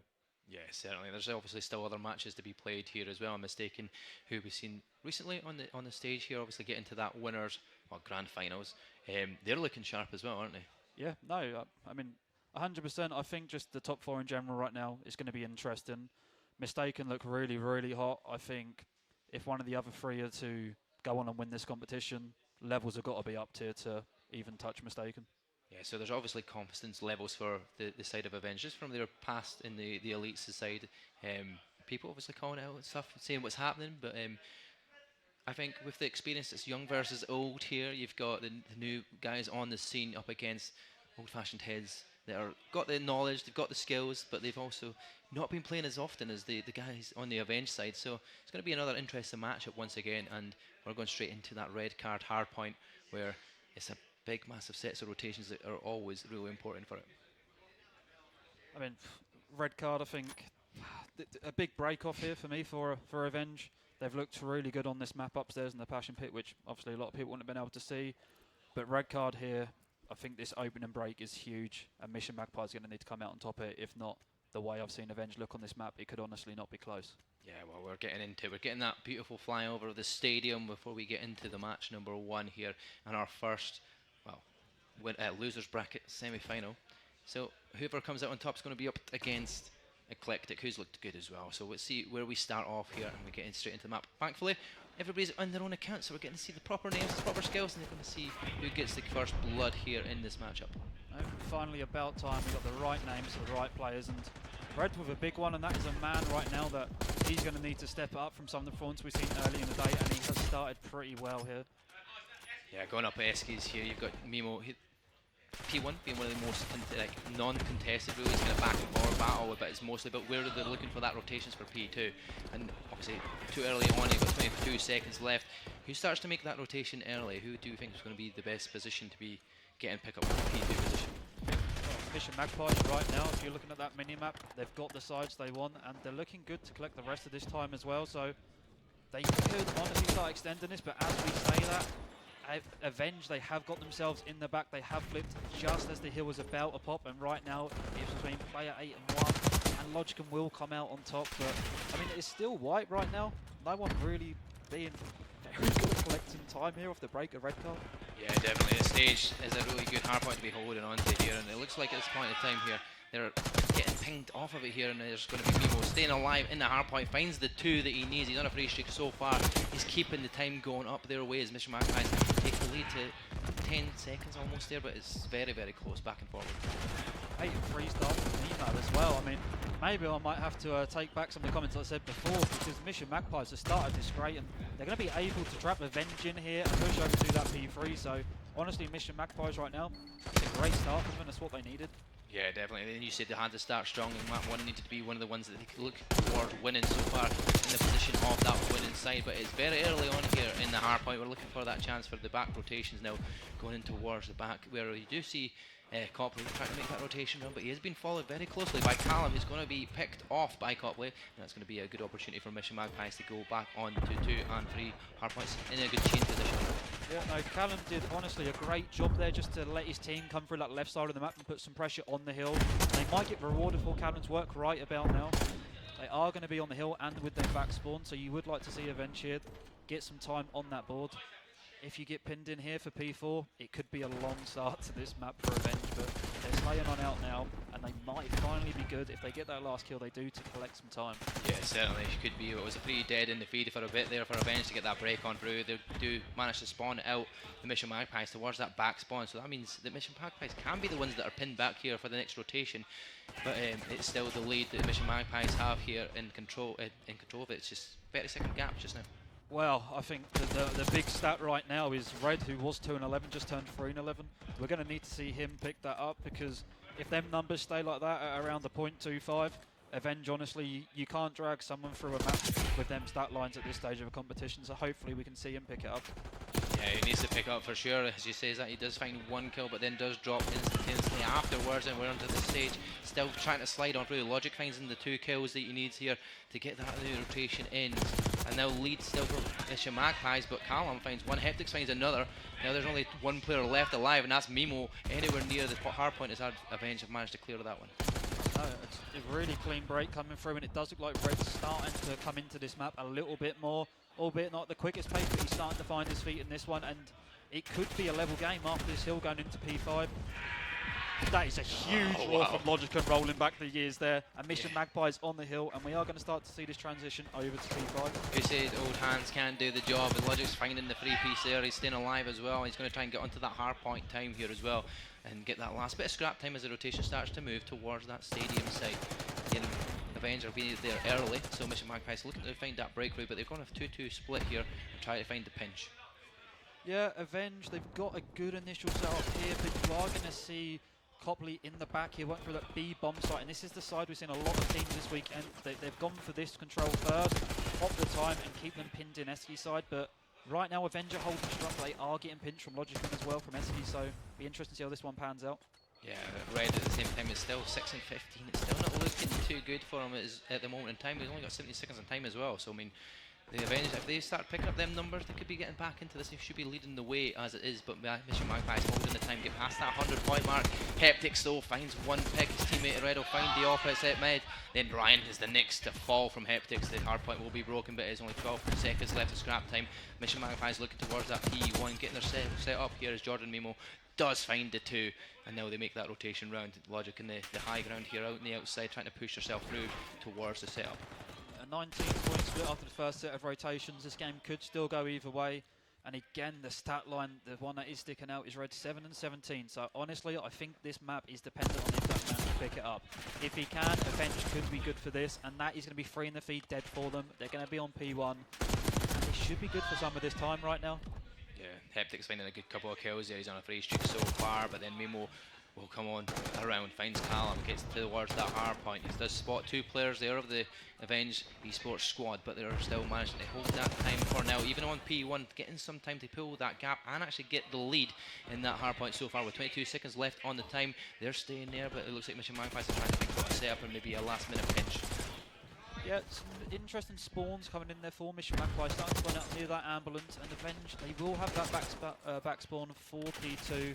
So I do think Avenge might extend their lead here at the break of P2. A less player Madcat can go pretty big here, to be honest, and disrupt this break. But it looks like Avenge are trying to push out a little bit. Maybe they don't want that back spawn from the start of the hill. They're trying to work on P3 already. Yeah, definitely are. There we go. Heptix picks the player off behind the stage there. Now they're starting to make their way forward. Mission Magpies have got the time only for a few seconds as 3 players from a bench start sliding on blue. Callum and Red do find the kills apiece, and now they're on that hard point. Will extend that lead a little bit further, but it's a very close matchup. Here we go within 6 seconds so far, and the second set of rotations going away. Mimo will come sliding on through, finds 2 kills, but it's traded back and forward. And now goes purple in the feed. Julian finding the 2. Make it 3. That's absolutely massive from Julian there, up to 24 and 15, and for me this has been the MVP so far for this Avenge roster, and I don't want to say he's carrying them through it, but to be quite honest, right now him and Callum are. They're sort of putting the rest of the team on their back here, and they're starting to make a lead here. P3, yeah, the spawns are in for P3. Avenge honestly could blow this map out to the biggest lead. Yeah, this could be where it starts off. Maybe started off a little bit slow. Red's trying to get back into the game as well. 15 and 22. He's getting a little bit better. He's on a streak of 3 so far. Now this is what they need for Avenge to keep that lead going. Mimo though does pick one off of the new hardpoint. Mission Magpies will break on through. You've got Red still trying to play the nuisance in the back here to make sure they can get that spawn on their side, whereas Mission Magpies are out in the back. Spawn is very close by, but you can be pinged back there from Avenge, and they are getting that lead even further and further away here from Mission Magpies. They're having to find that break. Yeah, and Red up on a 6-3 right now. He has found his feet in this game finally, and it is paying off. Avenge 30 points up, lead growing, but Mission Magpies, they will break in for the latter half of this hard point, but actually they die out of hill, and Avenge are going to have them trapped here. Generally, this game could just blow out too far for Mission Magpies to get back into it in this next rotation. Could be a snowball in the rotation for sure. You can see the Avenge can start to give up that time here, start to make that early rotation towards new. Pin back the Mission Magpies squad as they're all clustered up together in that old hard point, looking to get their way in. Can they find the break that they need, try and get themselves back into a winning position? But at the moment in time, Avenge looking back to the solid start that Red didn't have is now at 2024. He's kind of pulled it back a bit. Yeah, and I mean, again, for me, just a stand-up player right now is Julian. Again, this man just been consistent all weekend, and 28 and 20. I'll be intrigued to see what he ends this game on. There we go, Mission Magpies in the Nemo 3-piece. Does fall. There they go. Avenge will get the kills going their way, but Red getting lucky with the car explosion there on Logic. Julian finding a kill on Copley. Now it's going to be the opportunity for Avenge to kind of eat up the rest of that time. 24 seconds left on the hard point. Jordan Mimo still sliding around, getting some good kills. He's having a great series so far, but the rest of the boys are just too far away from him to get in to that new hard point here. And as this rotations are about to start commencing, you see Mission Magpies taking that early rotation run. Got Logic in the back along with Mimo, who's got onto that hard point.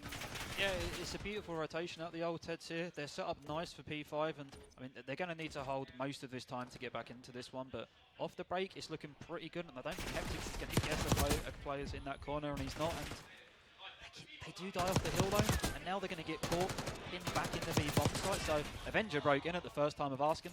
Yeah, you see where that actually happened there. When they got through there, the spawn then flipped out. Mission Magpies got in behind Avenge, so they do get a couple of kills going their way. But this is a very neutral hardpoint at the moment in time. 33 seconds still left to play for on it, and it's Logic and Co is trying to find these opportunities. But 2 dead in the feed in a row from Julian and Heptics. We'll make sure that they get that little bit of time here going their way. Mission Magpies going back in that spawn, having to come out here, getting pinned down in the back. Red back to 25 and 31 so far, trying to get himself back here, getting the kills in the end, and then Callum slides. Oh, you're getting the kill on that Logic one as well. That's good, the timing on it. Julian, Jesus. Yeah, I think this one, honestly, this one's looking done here. They got him pinned back. Jordan Mimo is going to be out towards that statue side. But I think, honestly, they're pinned in Eski's side. Mission Magpies got to do so much right now to win this game. I do think. Yeah, it's going to have to need a lot. 70-point difference we have at the moment in time. 25 seconds for Avenge Esports to win map number 1. The kills are going their way. Julian definitely got the guys on a backpack, carrying them all through this in the kill side of things. But time-wise as well, he's a whole minute and 18 seconds on the time. But Mimo, if he can keep getting some good kills here, it might be the break for Mission Magpies. There goes Ryan finding one. Turns around and finds a second. That's on Heptics. They'll get the opportunity to get the last bit of scrap time here as Avenger just on the outside though. But Julian knows exactly where to read that. Finds the kill. Callum gets the next one, and all of a sudden this time it's just going to be Avenge to get the end of it, as Jordan was nearby but not going to get on the time. Julian won off that 40 bomb on main stage, like you say, over a minute hill time as well. Right now, this young man's doing it all, and in fairness, Callum is not too far behind him either, so them two combining for 74 kills right now. That kind of slaying numbers might just be too much for Mr. Magpies on this one. So Mission Magpies are there early to the hard point. Cobley finds 2 in a row. The nade kills his teammate of it, Red from Heptics, so that's an unfortunate circumstance. But you do have Callum trying to slide on through with SMG. Does spot the player for the goal. Thinks he's dead, he isn't, but he turns around and gets Ryan back. Finds a second. Callum's going to make it 3. Ladies and gentlemen, that's 4. There's only 10 more seconds left, and Mission Magpies are going to have a mission to deal with. It's 5 more seconds, and they're so far away from the point. Callum right now, I think he was trying to catch up to Julian, finishes the map on 39 and Julian on 40. A combined 79 from them two gents. Fair play. Yeah, what a map there. 250 to 168 in favour of Avenge Esports on our red card. But yeah, standout performance there from Julian. MVP matched that one for sure. 40 bomb. And even the teammate trying to catch up, like he says in the end there, like, I'm going to get that 40 bomb as well. We're catching up. It wasn't to be though. It was one off in the end. But that 4-piece in a row pretty much was a good wee settler to find that last bit of the tail time. 4.8k damage as well from Julian. That's nuts. That is nuts. But he also had that hill time as well. So I mean, he's doing both jobs, roles, everything, finding the kills, getting that hill time as well. And that's a beautiful scenery underneath this map. Beautiful. Well done. What a match. And there we got already in the red card. It looks like the picks so far working for them. This is what they wanted in the first place. Yeah, I think this is the problem now, is that even if this series can get extended to a map 4, you've got to play a Skyline hardpoint where you're going to come across Julian and Callum set and pace like that. It's just going to be really, really difficult now for Mission Magpies to go on and win this series for me. But, you know, S&D up next, one map at a time. Yeah, exactly. That's what they have to do. That's what they did in the reverse sweep. It worked out well early in the morning, but they were all fresh-faced and ready to go for us. Now we're quite far through the day from 9 o'clock this morning. We are about 6 o'clock now, so I mean, it's been a good few day upstairs in that passion pit where it's nice and hot and sweaty. The boys are starting to tire.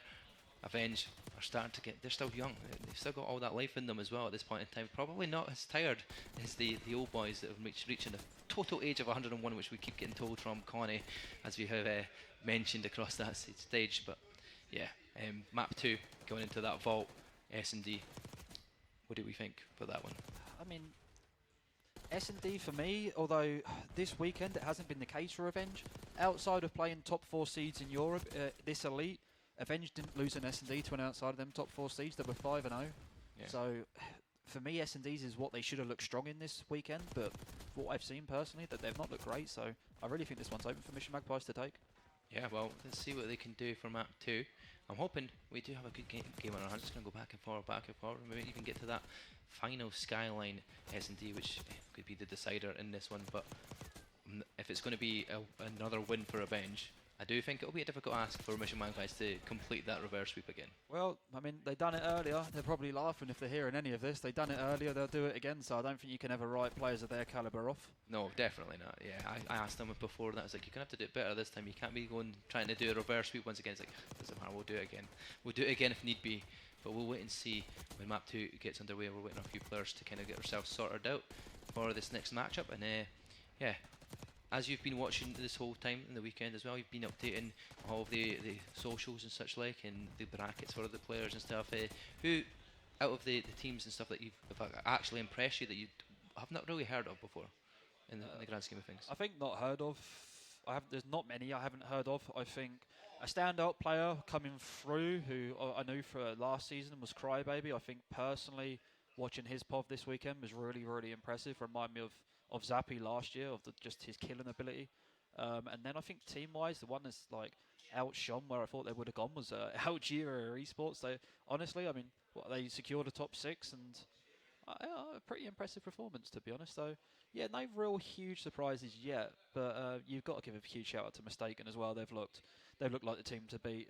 They look levels above right now, but we'll get to that later on. Yeah, certainly. We'll get to that very soon with the grand finals upcoming. We don't know whether it's going to be Avenge, Mission Magpies, Eclectic. Could be any of the 3 teams so far, but Avenge have obviously got one foot into the next round potentially here. But obviously, there's still maps to be played, up to potentially 4 more maps left to play.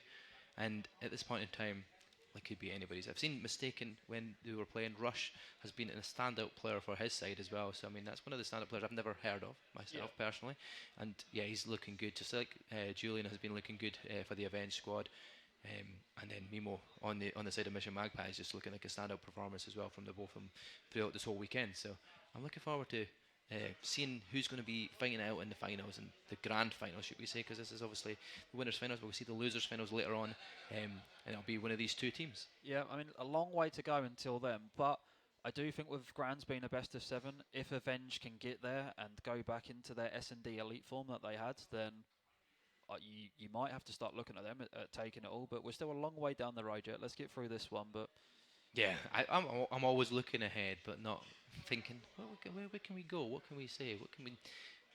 What's going to happen next? But we're going to reset somebody's PC at this point, I think, because there was a wee crash. So we're going to take you to a wee short break.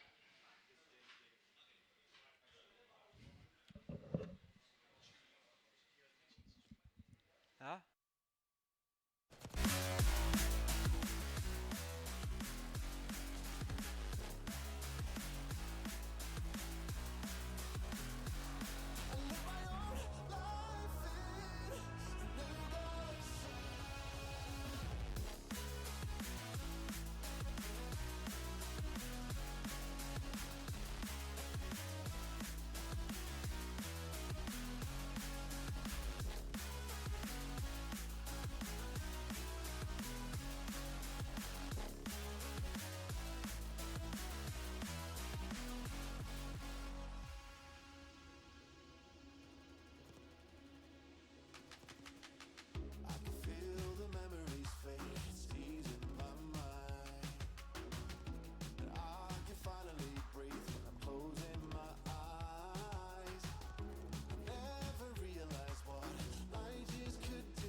Here we go, ladies and gents, we're back.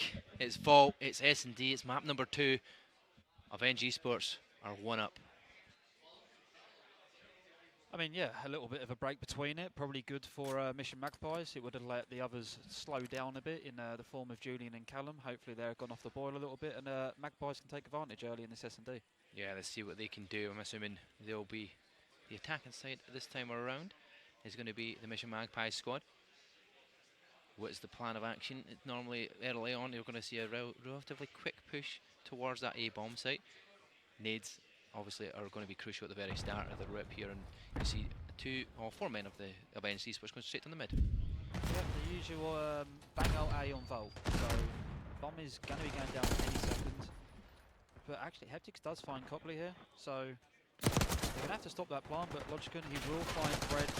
Callum and Heptix with 1 each. Callum actually with 2, and that's round over already. Yeah, that's it. Avenge Esports taking round number 1 in the S&D, but the defensive side always seems to come out on top. Go.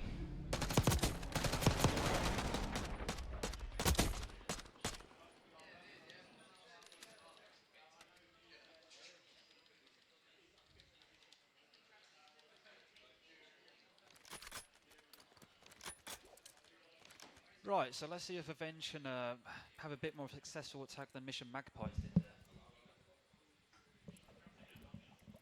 There we go now, the attacking side of Avenge Esports. Where are we going to go? Straight down. Go towards that B bomb site. You see the B bomb lane being watched over. Memo gets pinged from the balcony. Julian Cod finds a second. They're on to Ryan now. 4v2 scenario. Still bomb in hand. They're going to get that bomb plant down, but Logic's in a great spot to maybe potentially find that bomb planter. Yeah, an outrageous win out of Heptix there on B Street. 4v2 bomb down. It's got to be an Avenge 2-0 here. Callum will find Logicon, and now Coppola 1v4, and like that, it's 2-0 already. There we go. Quick, swift 2-0 from Avenge Esports, looking good so far in this S&D involved. Don't think we're going to see a flawless S&D. Hopefully Mission Magpies can start to pick things up here. We're going to need to bring it back anyway, because I don't want to be getting 6-0'd in an S&D round, especially the way they have been playing recently. Well, maybe they just fancy another reverse sweep, you know. Maybe. Why not? They want to take it the distance. We got that Callum, Heptix, both on free streaks so far at the start of the round. Red, not found a kill yet. His team's keeping him in contention of the win in this one without having to do a single thing at the moment. Yeah, I'm just impressed that Codcaster seems to be... Correct. Correct? It is, yes. Thankfully. It's because we're all on the same set, we don't get any issues with that, thankfully, because it's just a one host. Same host every single time. Well, if we get to the end of this and stats are right in S&D, I'll be amazed, but time will tell into this round, and it's a bit of a slower one so far. Yeah, taking their time, finding an opportunity here. Mission Magpies have got the player with bomb in the middle of the map here, but they're watching so many different lanes here, but Avenge might get the first pick here. You've got number 6 there of Heptix, who's going to jump up, might find that first pick. He does, it's Logic. Now, rotation is going to have to be made around towards that bomb site. Kill does go the way of Copley there. Mimo finds a kill as well of himself. He's going to tie things up here. 3 versus 1 scenario. Ryan finds the other. It's all down to Red. He has found his first kill so far in the S&D. Now he's going to have to try and find another 2 more of Copley and Ryan, but he's going to have to dip out because he's down to 32 HP. Oh, I do wonder if we're going to give him half a chance here, and the answer is absolutely not. Mission Magpies are on the board. There we go. The one round that they need to get themselves back into momentum, get it swinging back. Hopefully their direction, though, we want to keep that pressure on and keep putting Avenge into difficult situations with like 2 versus 1s that they were in there. It was almost brought back though from Red as he did find a kill, but at least he's back on the board and maybe he'll get back into it for the next round here as the attack comes out for them. Yeah, I do just wonder if, as normal Volt S&Ds go, we will just see a round 11, because I swear this is the most round 11 map I've seen in Call of Duty history in my memory. Oh yeah, for sure. It's like almost like it's just back and forward until somebody finds that little pick that they need that just swings off the attack side of things. Normally, it does kind of seem to be around 11 on the Vault side of things. But they're going straight towards that A bomb site. They will get that bomb down. Julian's down, ready to do that, but it's going to be 2 players going to be picked off potentially here. Callum finds one of them. Now Julian's trying to rotate around. 2 players go straight through that mid-map. There's 1 player sitting in the back. They're waiting now, patiently. Heptix gets the timing, gets the shots off, doesn't find a kill. He'll get killed out himself though, and Red finds one as well. 2 versus 2 scenario. Make that 2 versus 1 as Ryan does fall. Now down to Mimo. 1 versus 2, bombs down. He just hasn't got the time here to work with Avenger. Honestly, they've played this pretty well, and it's looking like they're going with 3-1 lead, but it's a nice win, but just no time to work with. Yeah, there we go. And the final player is going to get that trade out. Avenge Esports win another round again. It's 3-1 towards the Avenge side, beating on Mission Magpies. I don't know what I'm saying here. My brain just went on mush. Here we go. I was in a swimming pool and it was like I was gargling the water, drowning. Oh, well, it finally sounds like we're getting some passion out the teams as well. The stage is getting a little bit rowdy, which is, I'm glad, because up in that passion pit room there was a lack of passion for sure, but now we're starting to get some rules. We're at that stage of the day. Yeah, this is where we're going to hear shouts of calls of dead and hype moments that are coming out, and Blendy's going to get up on his feet and start shouting his team to pick things up a little bit. It's absolutely mid-bang out here. This round could be a quick one. 2 dead. Logic though gets a trade back out on Callum. They're attacking side this time as well, and it looks like Avenge Esports in a great setup here in the middle of the map. You've got number 8 of Red trying to go around the outside, just checking over that B bomb site, but Julian does find Copley. Now it's down to 1 versus 3. Logic collects the bomb, but going to be a difficult situation, a 1v3 situation. 56 seconds to play for that bomb plant. Yeah, I don't think, by the look at that mini-map spread, Avenger honestly going to be giving this man much. So if he can pull this up, it's going to have to be something exceptional.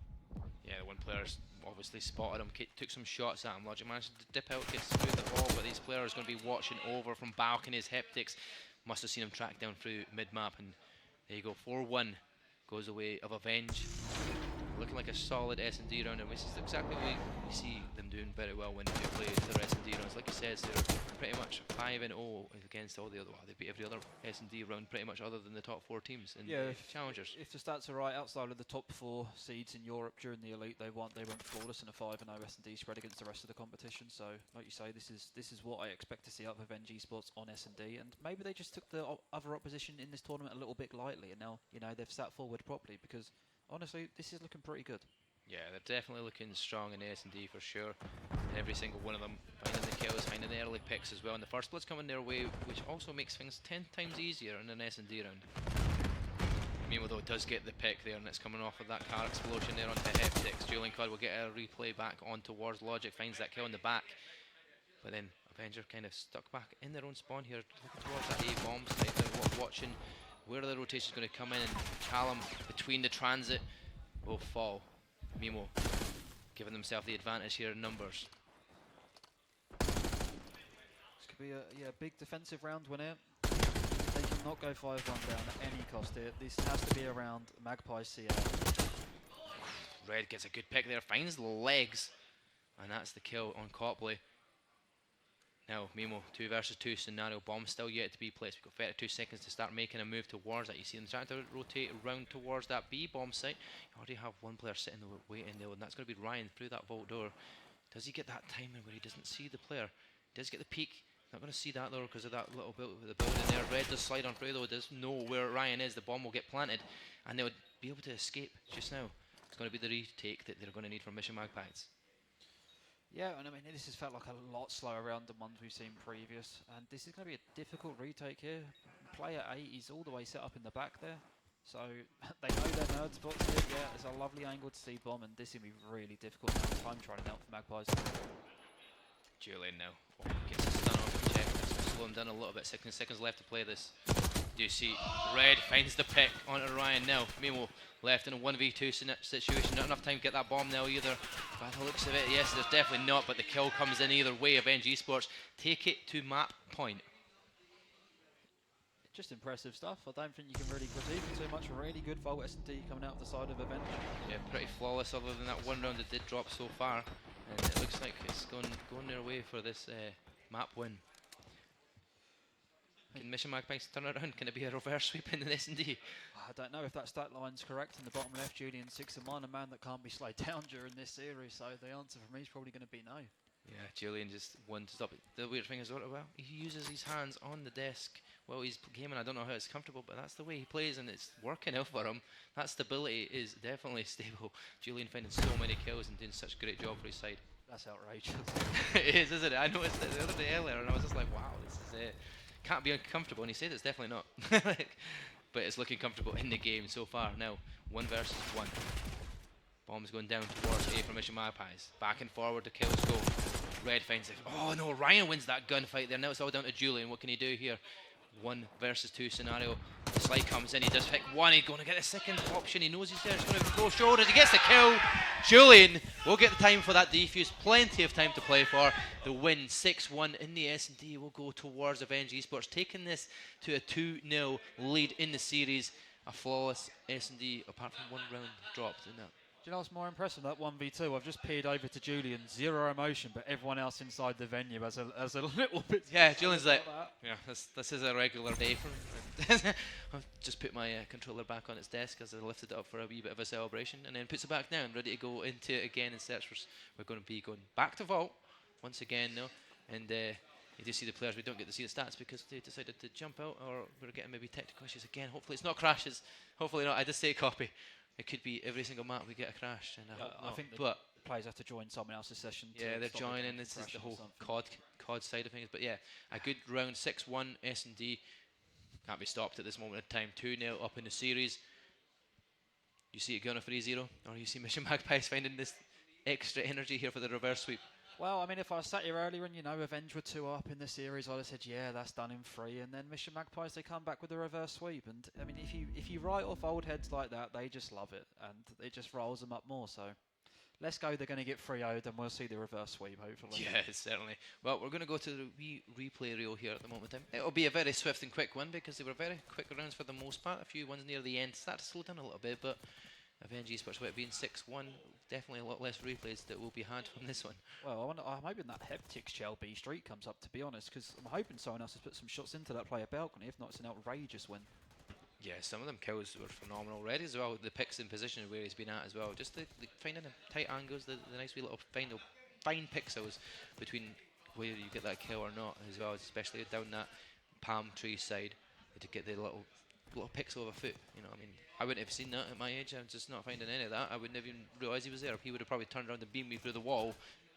Suddenly, I'm dead. Yeah, I don't think anyone wants to know about our COD ability. I'll be honest, it's not pretty, but some of the stuff we're seeing right now is impressive. And I think as good as they're shooting right now, the most impressive thing for me is that we see them making the mature plays, even when their gun skill was this hot, and playing their life, jiggle, peeking, and that's why we've seen that map be so swift.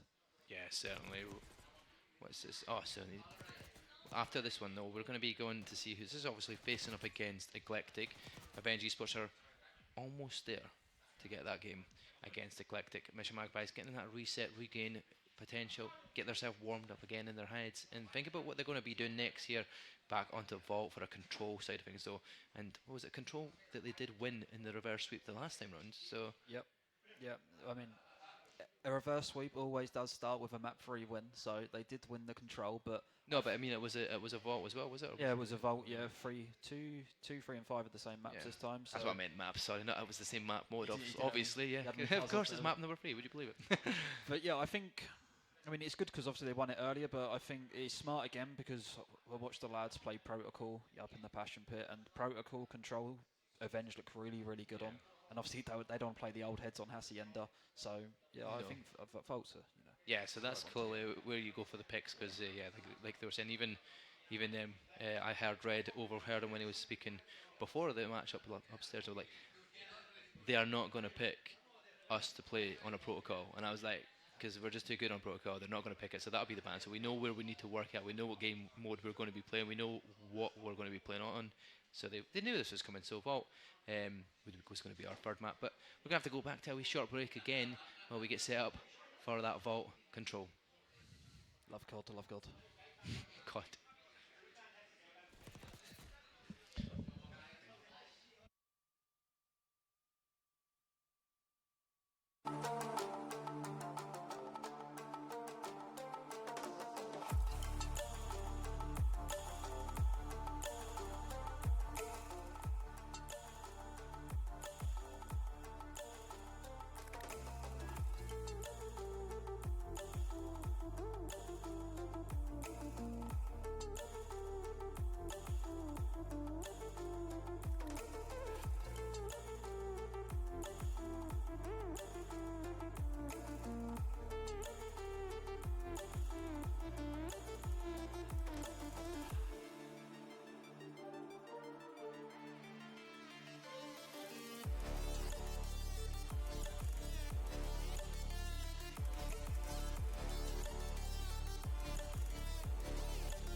There we go, welcome back guys. Hopefully that's us all sorted, ready to go into map number 3. We're going back to the vault map and we're going to be seeing it on a control side of things, and as we said, Avenge are 2-0 up in the series, looking to try and take this now and go and cement themselves into that loser bracket final. But Mission Magpies needing that reverse sweep that they already did earlier, so we're going to see, do you think they've got it in them? I mean, control this year. So is what you want to see. Control this year, I'll be honest, it's like a flip of a coin. A team can come out on Vault and win the first attacking round, and you think they're going to go 3-0 it, and then before you know it, we're in round 5, and just flip a coin. So Control's a movie, and hopefully it extends the series, because I think we want to see a deep one here. Yeah, definitely. We love to see more COD on the screens in front of our faces. We also want to see maybe that upset once again, because a lot of people got right behind that this morning. But I don't know, we're going to get that same energy as we did at 9 o'clock in the morning. Yeah, there's definitely some French individuals I know that are rooting for a reverse sweep here, so... I wonder who we'll be. But there we go, we're going straight into it, and already Avenge starting off strong straight into that A zone, getting the tick of progression made. Almost 2 ticks of progression is made, but back and forward the kills will go. Red finding that first blood, 2 ticks of progression will be made towards A, and that's a great start in the map so far, but it does just get stopped from Ryan, and he manages to start clearing the zone. I think for a break-off you're pretty happy with that. If you're Magpies here, just have to try and hold this straight up B here, but Logicans here, and yeah, I think it's a good start here. 1 tick given away A, you take that. Yeah, definitely, because the way they started off was relatively quick to get themselves set up and ready, and finding the kills where they needed a 3-piece in a row there. As Hulk blue, but Copley finding 2. Logic finding another. Copley's on a free streak so far, but Callum is beamed down by Mimo. Copley's continuing the spray. Defense looking strong again. They're starting to pin them back. They've pushed themselves up towards that spawn, and they're going to get spawn out towards that hot top side.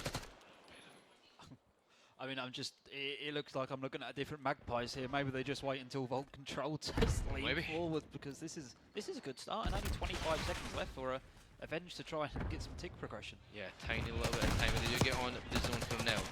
Julian Cod's going to hold the time towards B, at least stops that time going down. They might even get that tick of progression made, because Callum's going to shoot Logic in the back. Copley's also picked off. The progression's made to B, going to get the kills going the way of Callum, and all of a sudden it is looking strong on that B side. It's going to be one player of Logic trying to find the bodies are shot. A's getting ticked as well. 28 seconds left, but it looks like this is going to be finished in 2 quick turns of a second on the zone. Magpies find the kills, but there's too many players around from Avenge, and that's a very quick round. All ticks of progression made from Avenge. 1-0 under control. I mean, that's a breakdown, isn't it? It all looks so good, and before you know it, they've captured A and B at the same time. Maybe some miscommunications coming from Magpies, or just Callum just going on an absolute rampage, and Magpies couldn't do anything about it. But what a great attacking round that is to start the map. Yeah, certainly. We always know how difficult it is on an attacking round to find that B, but getting both ticking at the exact same time to get the zone and finish it up in such quick fashion like that. You've got Heptix is going on a free streak so far from the last round. Red 6 and 3 so far from there as well. So I mean, good squad kills across the board, but it looked like they were in a perfect position for Mission Magpies when they had them pushed back in the spawn, but it was a quick breakout, and then Avenge come out, run away with it. But Logic finding the first blood here. Now they're going to have to try and do something similar here against the Avenge squad to try and get all the ticks of progression. Just want to be on that defensive side for the most part, but the way it's looking here, getting 2 players onto that A zone, might start making some progression, but Julian is just not going to be stopped at the moment. Just entire series, Julian and Callum, and there we are again. Heptix now stepping up to the table, so I mean, generally the firepower might just be too much here, and I'm going to be surprised if we see a match at this stage if it carries on. Yeah, it's looking unlikely at the moment. Only 1 tick of progression made towards A, almost half done it as well on that second tick of progression, but they're not getting the chance to get back here because they're getting pinned into their spawns. You've already got Red up in there, Callum doing the business with a sub, and it's just going to be constant flow back and forward here until they can eventually try and push themselves out. You do have 1 player rotating around the back. That's going to be actually it was Julian trying to make himself towards A, but he managed to get himself back in the middle of the zone. Mimo can't find any kills there. Snell to get into it, and it's just looking too good here for the defense. Yeah, well, 1 more gunfight win here, and yeah, A is actually open, but Callum is going to be hot through them mid doors. wave of gunfights is absolutely huge. 20 seconds left, they need to win these and they need to get on A, but Julian's having none of it. Yeah, Ryan finds a double though, but it wasn't enough to kind of get in, but they do get one player that sneaks on through, but he's been spotted straight away, taking it off. There's 2 players needing to get onto that zone. 9.9 seconds is all that it stands between Avenge taking this 2-0 in the control side of things, but Julian, Callum combining to finding 2 kills. Julian finds another one. Callum pulls out the pistol, and there we go. Julian will finish the kill up, but there Julian's just on a wee spree at the end, and Avenge Esports will take round number 2. The attack and defense looking absolutely superb. Yep, the kills actually weren't they as were big very as the gap close, as you yeah. thought until that last 4 dead there. But yeah, just Avenge being really smart with slaying efficiently. Julian's 14 and 9. That's how efficient he's been so far. He's on a 4 streak from the end of that round there as well. Yeah, very strong. Now, we've seen how quickly they did it in the attack last time. They were able to grab A and B at the same time near the end. And didn't think it was going to go, but it went the whole distance to see what Mr. Magpies can set up here on this defensive side now. As you can see already, Avenge Esports going towards that B side once again early on, taking it off the start here. Callum's going to turn, he's going to burn, he's going to find 1, he's going to find 2. Ryan's the next to fall. Julian is also on a 5 spree as well. Can he continue the heat?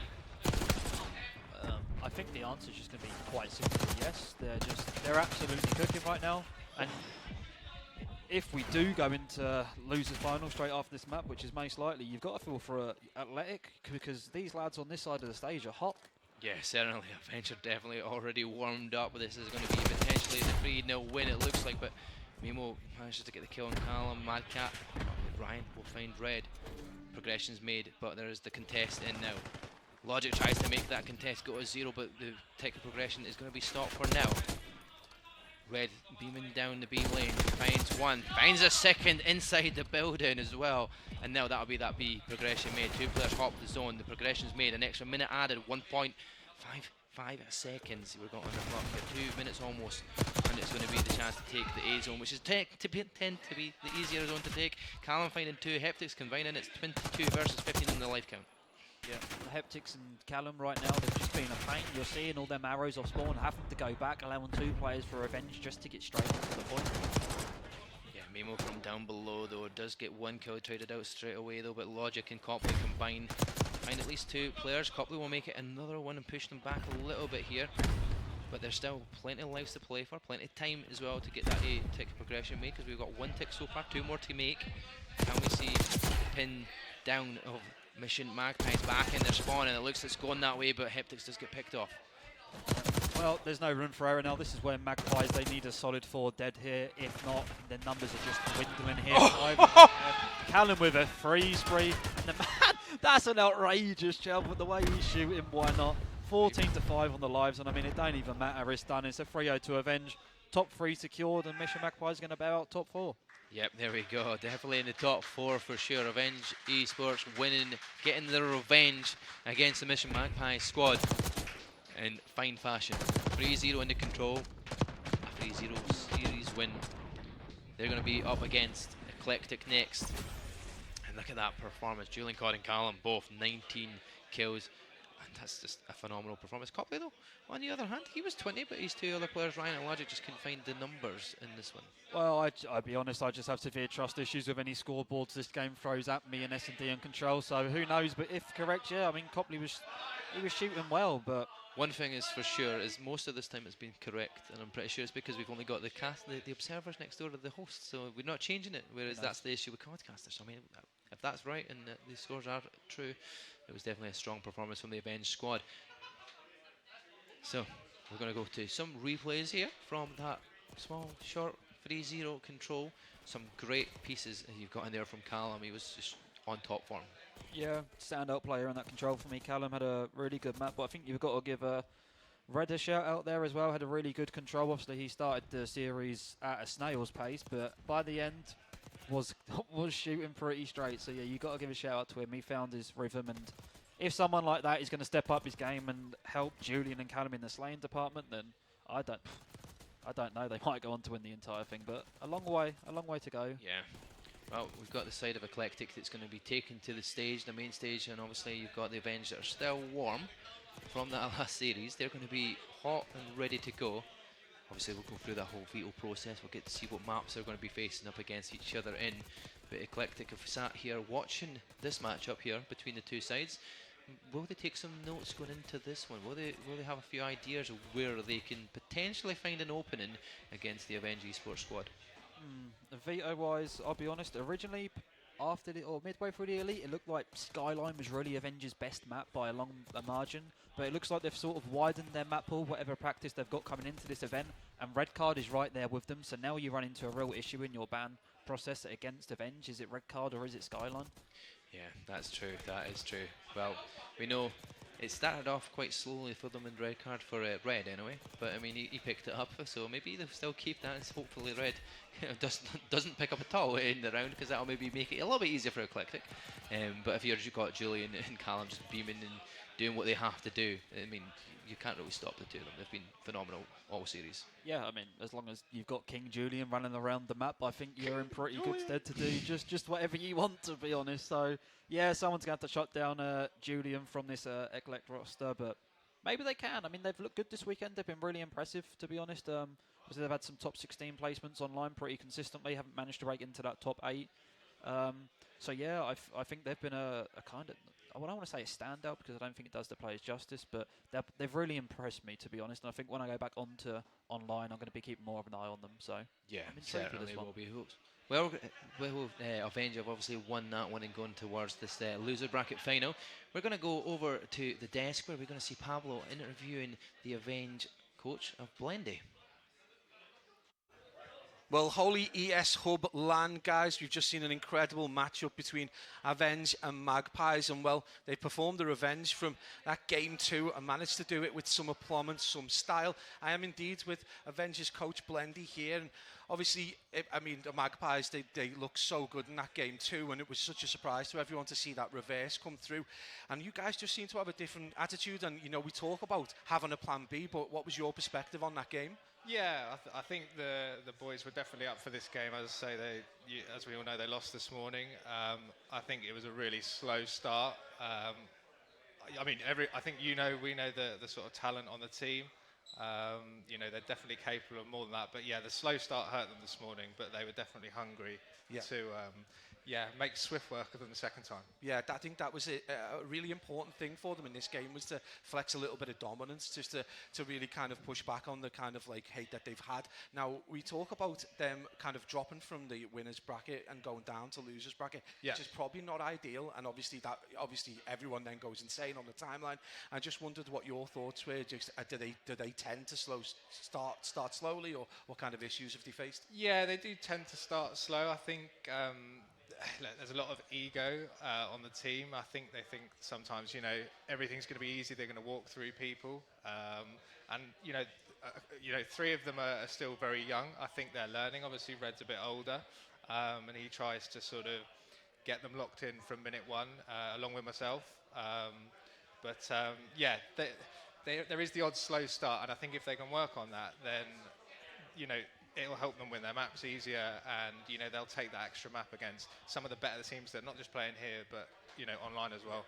So I guess the next game is a really tricky one. This Eclectic roster is just performed really well. They've been a very kind of odd side to watch at times. They just seem to get the job done. It's not always pretty, and it's not always the same player. We saw Sparky go off at one point. We've seen Damon go off at another point. And what are your guys' thoughts? Again, they can't be complacent now, because otherwise they're going to get put to the blender. Yeah, they've definitely learnt their lesson from this morning. Yeah, the guys on Eclectic, you know, I play against a lot of them myself as well. You know, they've got a good roster, but I know the boys are definitely going to be confident off the back of that one, and looking to take it into the other one and try and make swift work of the next one as well, because I know they believe that they can win everything today. Well, that belief is going to take them a long way. Now, if they are able to get past Eclectic, it is going to be an incredibly talented Mistaken roster that they've got to come up against. Who's dropped 3 maps in 15 maps, I think. So what are is there a kind of internal dialogue there between the team? Is there any fear whatsoever? I don't think so, in all honesty. I know those guys scrim a fair bit. And, you know, based off of scrims, I know a few of the guys are friends as well, so it'd be a nice sort of friendly rivalry. But based on how scrims go, I think we win most of the time. So again, I think the boys will be they'll feel very confident. Whether they can back it up, is another thing, and I hope they can. Okay, so we've got to address the elephant in the room. Obviously, they've had a lot of conversations on the timeline about whether they're onliners and everything else that goes with that in terms of the accusations and stuff. And what we have seen today is Julian and Callum absolutely going off at times. Julian kind of got to argue potentially if they do get to the final in contention for MVP against Rush or Rasco, and obviously that's doing no disservice to the other players. But does that kind of hate and or those kind of issues, does that affect the other two players at all? I think it kind of. I don't think you're not really human if it doesn't affect you. You know, everyone goes on Twitter after you finish playing, and I think it can get to them. But I play with these guys on a daily basis. I know how talented all of them are, especially Julian and Callum. So for them it's just kind of block it out, head down, do your thing. You all know what you're capable of, but you have got to come to these LANs now, and you've got to show it and back it up there. So they definitely sort of feel that pressure as well to perform. Well, they're almost there. They've got to play a very tricky side in Eclectic, who've travelled from Europe far and wide. 3 players from Italy and I think 1 from France. Their coaches from Switzerland, and they are very, very passionate about this game. This is going to be a tricky game for Avenge, and hopefully you guys are going to stick around. We are going to throw it to a quick break though, and we will be back with this winners final. Losers final.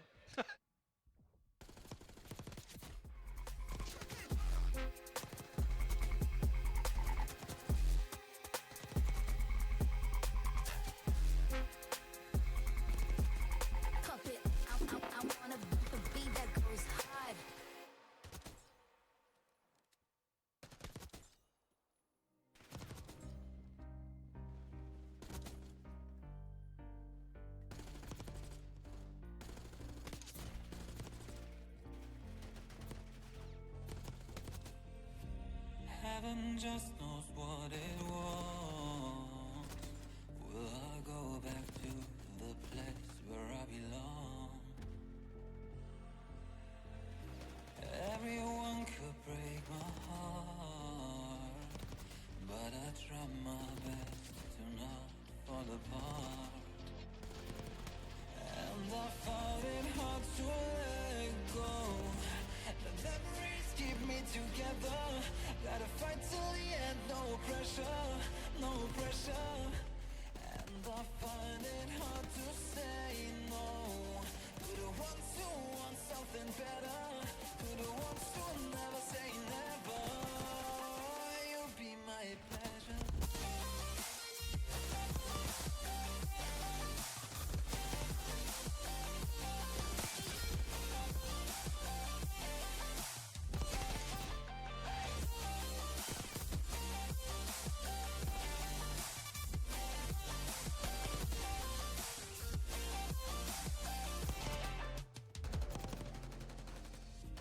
I got nothing to be scared of, 'cause where people live, there is always love. All the answers in my heart, so I'll try my best to not fall apart. And I found it hard to let go. The memories keep me together. Gotta fight till the end, no pressure, no pressure. And I find it hard to say no to the ones who want something better, to the ones who never say never. Will you be my pleasure?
You know I'm one of a kind, we're so effing dope.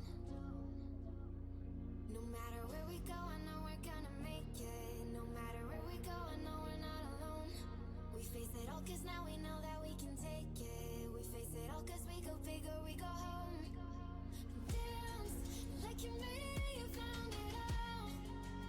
This is paradise. Dance like you made it, you found it all. This is paradise. This is paradise.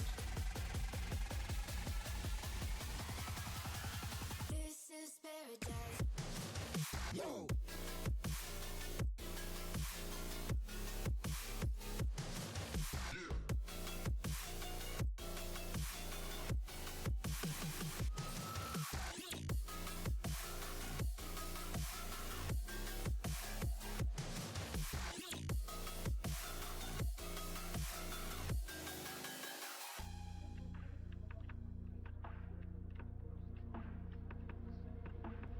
Don't be afraid of the call, just a little bit more.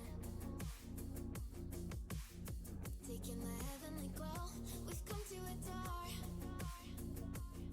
No matter where we go, I know we're gonna make it. No matter where we go, I know we're not alone. We face it all cause now we know that we can take it. We face it all cause we go big or we go home.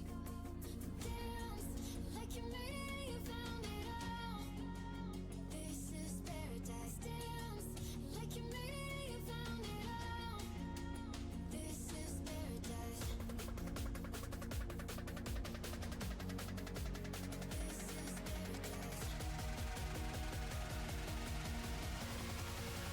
This is paradise.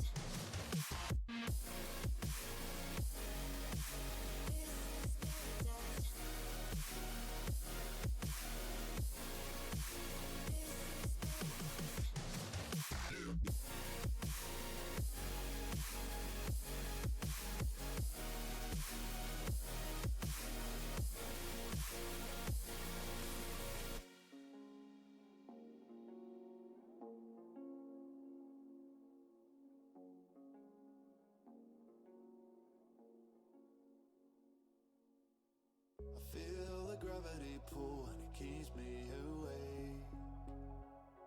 I would rather be here, lonely in space. I've made up my mind, I just wanna be free.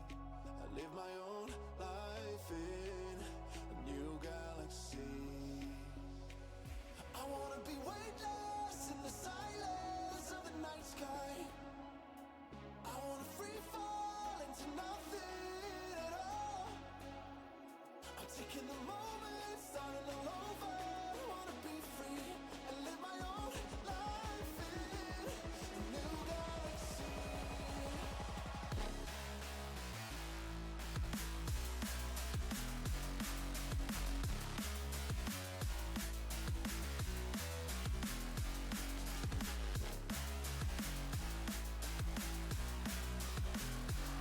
I live my own life in a new galaxy.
got a bottle of Patron and some lights off. Two red devil looking eyeballs. And I finna turn up when the night falls. If you hear a siren, then it's my fault. Jump in my whip, baby, let's ride. We ain't gonna stop at a red light. And I'ma take shots like a Tech 9. It's gonna get live. Here we go, it's about to go down. Let me know, I'ma buy another round. Get low, drop it down to the ground. Oh yeah, wow, shorty making pounds. Mama see the put cuffs on my cardiac. Took my breath away like a heart attack. And I'ma spend every dime and my money back. Everybody wanna know. If you're ready, let me know.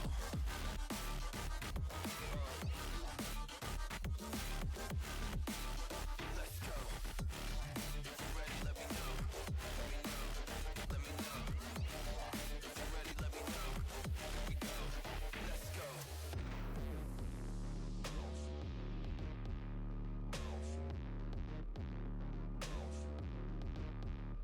I got a bottle of Grey Goose and ice cubes. Have a drink that'll put me in the right mood. 80 proof's gonna lower my IQ. And I've been the same way since high school. I look shorty right in her brown eyes. She about to take a trip to Cloud 9. I'm the man, baby. I get the crowd hype. I turn the cadence of a hook into a soundbite. Here we go. It's about to go down. Let me know. I'ma buy another round. Get low, drop it down to the ground. Oh yeah, wow. Shorty making pounds. Mama see the put cuffs on my cardiac. Took my breath away like a heart attack. And I'ma spend every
been calling, my enemies stalling, my people been balling, my team we been wildin'. Canada 100, we use basic tools. Strategies moving where we gotta move. There wasn't no option, no time on the clock, and no setting it back, and we gotta get profit. I'm standing on top of the glory, the road. We was just rebels and do what was told. When they asked me how we leveled up, without us getting stuck, we just muscled up. This game spin, no one gotta tighten up, gotta muscle up, or you will get stuck.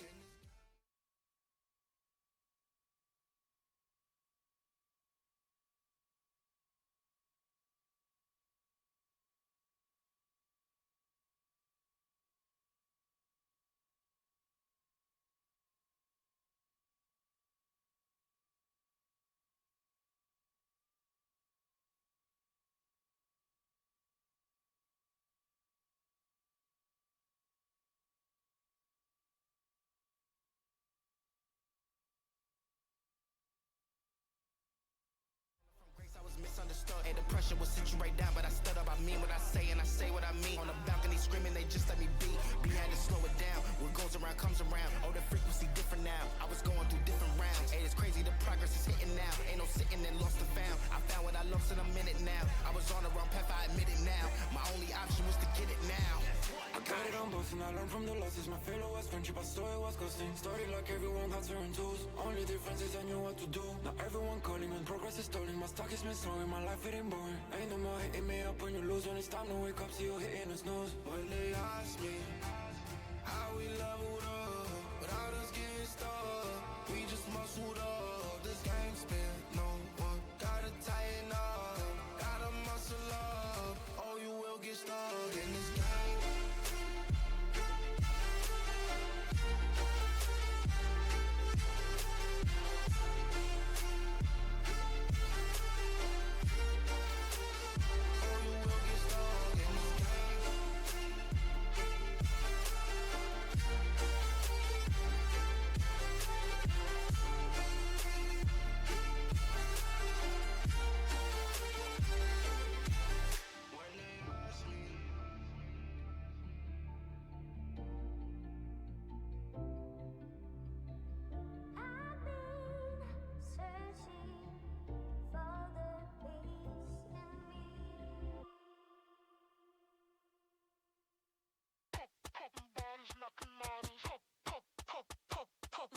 Knocking models, popping bottles, knocking models. I wanna bump a beat that goes hard.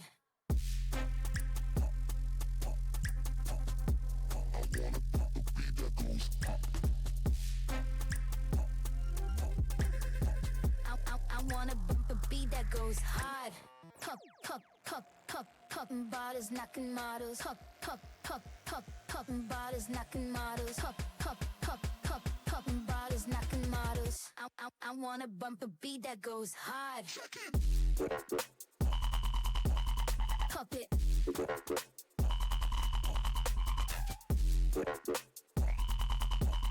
Pop it.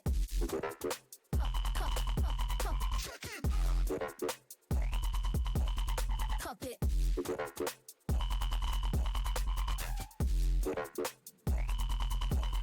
Pop it. I wanna bump a beat that goes hard.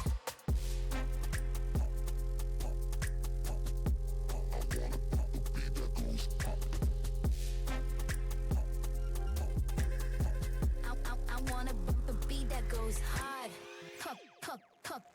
Popping bottles, knocking models. Popping bottles, knocking models. Popping bottles, knocking models. I wanna bump a beat that goes hard. Pop it.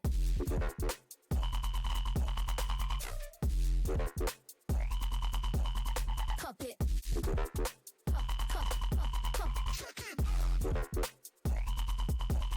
Pop it.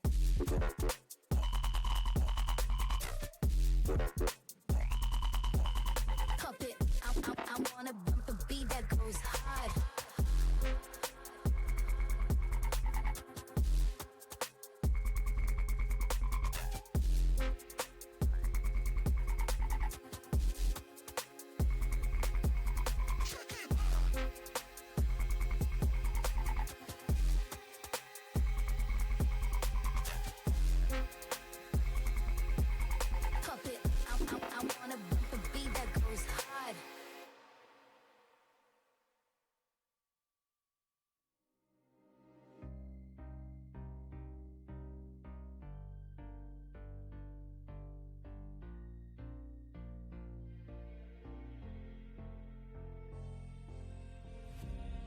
Heaven just knows what it wants. Will I go back to the place where I belong? Everyone could break my heart, but I try my best to not fall apart. And I find it hard to let go. The memories keep me together. Gotta fight till the end, no pressure, no pressure. And I find it hard to say no to the ones who want something better, to the ones who never say never. You'll be my pleasure.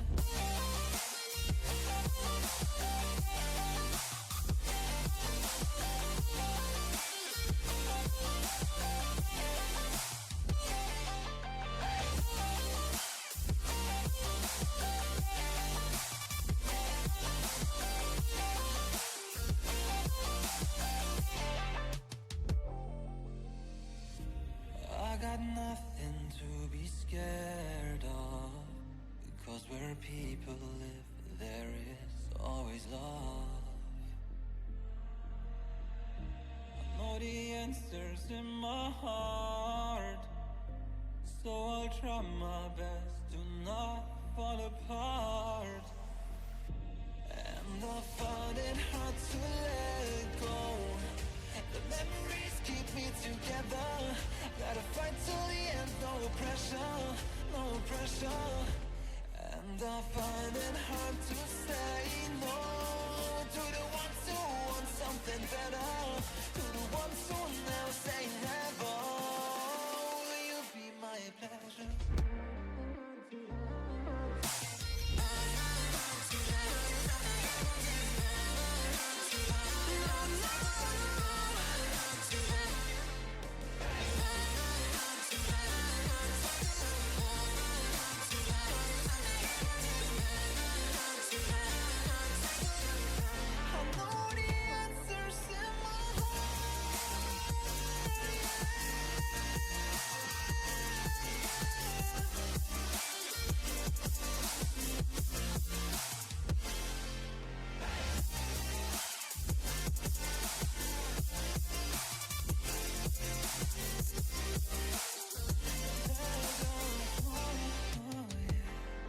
And I find it hard to let go.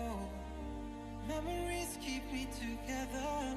Gotta fight till the end, no pressure, no pressure. And I find it hard to say no to the ones who want something better, the ones who never say never. Will you be my pleasure?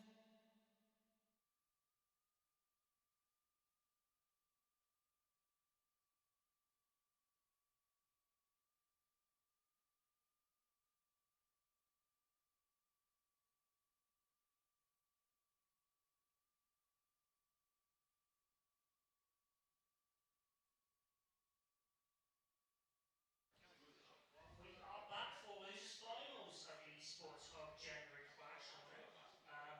Avenging their loss earlier in the day to Magpie Esports, Avenge Esports find themselves within touching distance of that grand final. But in order to do that, they first need to beat an eclectic team that have looked pretty good all tournament, only falling short to the undefeated Mistaken Esports. Yeah, well, it's gonna be tough. I mean, Avenge did well to. I thought it was gonna be close against Magpies. Since Magpies did beat them earlier today, but 3-0 is disrespectful. But it proves that they've overcome that, and they are looking a lot stronger than they have been. But they are just also so good. There's so much talent on there. It is gonna be tough. Like these three teams, not a lot separates them that's left, so it is gonna be difficult. Yeah, it should be said as well. Their group yesterday during Paul's play. That match against Magpies as well was also a reverse sweep, so maybe it's just a case of early day nerves, early day jitters. Get that out of your system. They've been unbeaten all day, and they've looked pretty confident in doing so.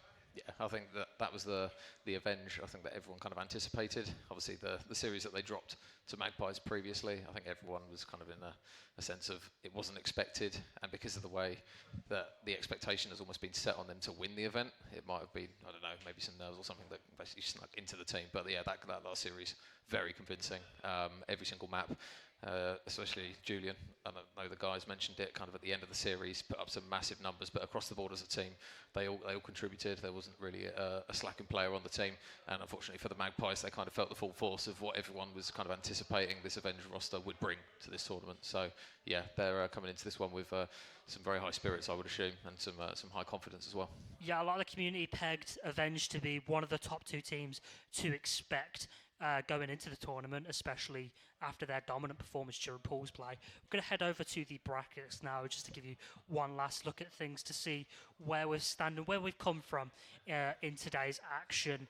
Obviously, Excite Gaming having okay start before falling to Mistaken. Mistaken really have been the story of the day, going undefeated throughout the entire tournament, I believe, only dropping 3 or so maps.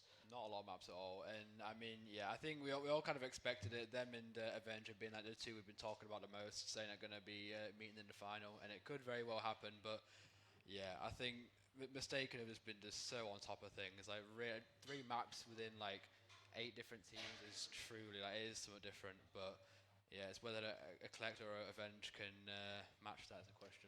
We have hyped up Avenge a little bit though, but it must be stated that Eclectic have also played exceptional card during this event. Like, newish roster, it's an international lineup as well. They've been very impressive, I feel, and yeah, definitely not one to completely write off in this game. If anyone's gonna like stop Avenge's sort of revenge, I guess, it's gonna be Eclectic. It's gonna have to be. We are going to head off to the game now. It's Eclectic, it's Avenge, it's the losers finals. Who gets to go to Grands? There we go. Thank you, Desk, once again. Yeah, we're going to get to the losers finals. Avenge, after a good Swift 3-0 win. I mean, Eclectic are just coming off of this, being pretty cold in the seats, watching along. Are they going to be ready to kind of face up the likes of Avenge here? Well, I mean, I think Avenge are going to be feeling a little bit on the slow side, as we're told that one of the setups had Call of Duty deleted off it, whether it's one of the players that were there or one of the ones that have sat down. Either way, Avenge have had to wait a little bit of time, and a lot longer than they would have wanted to, because yeah, they were in hot form. So this could play into Eclectic's hands. I don't know what's gone on, but yeah, I don't think Avenge are going to be as hot as they were. Yeah, no, maybe slow down a little bit. There will be get a bit of practice in, but it's only in bot lobbies potentially, or even just the firing range. I mean, it's not the same as a real life player sliding around and trying to challenge you in the corners and every single map. But speaking of maps as well, for this one, it's going to be an interesting one. I've not seen it for quite some time, but it's a triple protocol.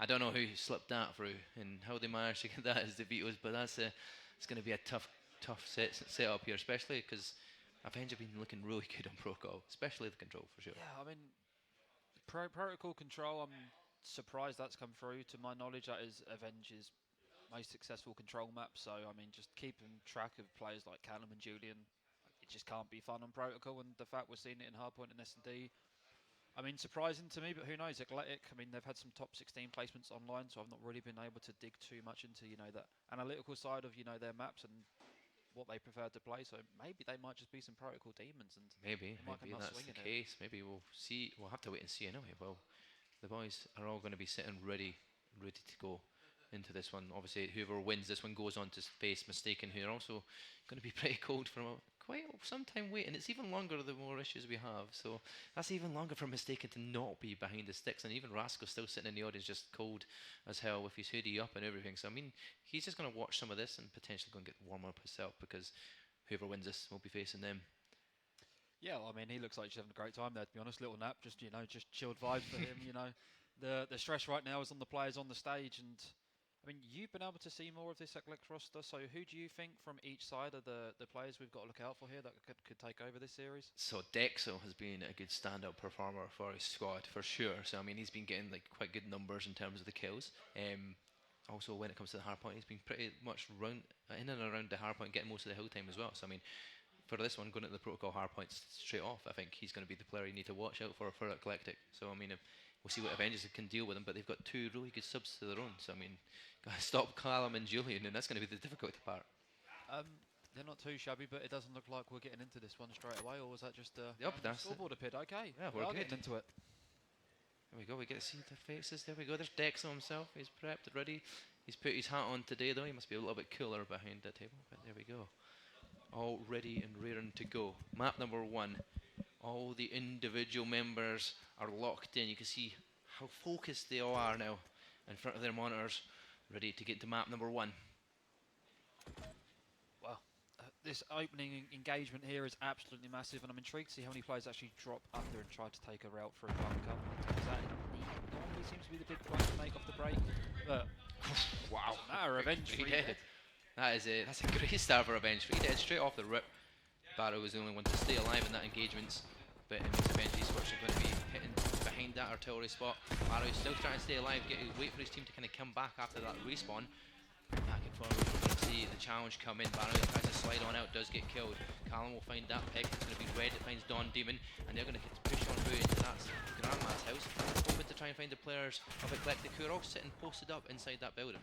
I mean, it's a fantastic start for Revenge. I mean, the break hasn't done them any damage if we look at the start of this, but they are going to be in. Sparky with 2, Red will trade him, and a great P1 from Revenge. And Red starting off 5-0 from the start. It's definitely the complete flip side is the map number 1 in Red card for sure. So he knows how it's played. This protocol map for sure. Well, I don't think it could have started much worse than Red card. To be no, honest. It definitely couldn't have. No. It's nice to see him, coming into his stride here. And we said it. If someone like Red or Hectics can step up this lane to be with Julian or Callum, it could be a quick series. And well, so far so good.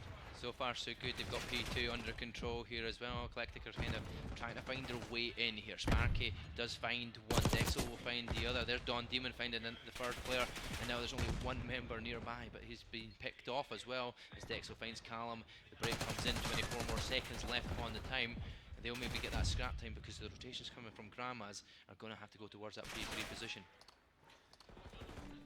He's a good P2 here, to be honest. Oh my god, we're getting some roars. Absolutely love it. But yeah, level game, and they actually take the lead.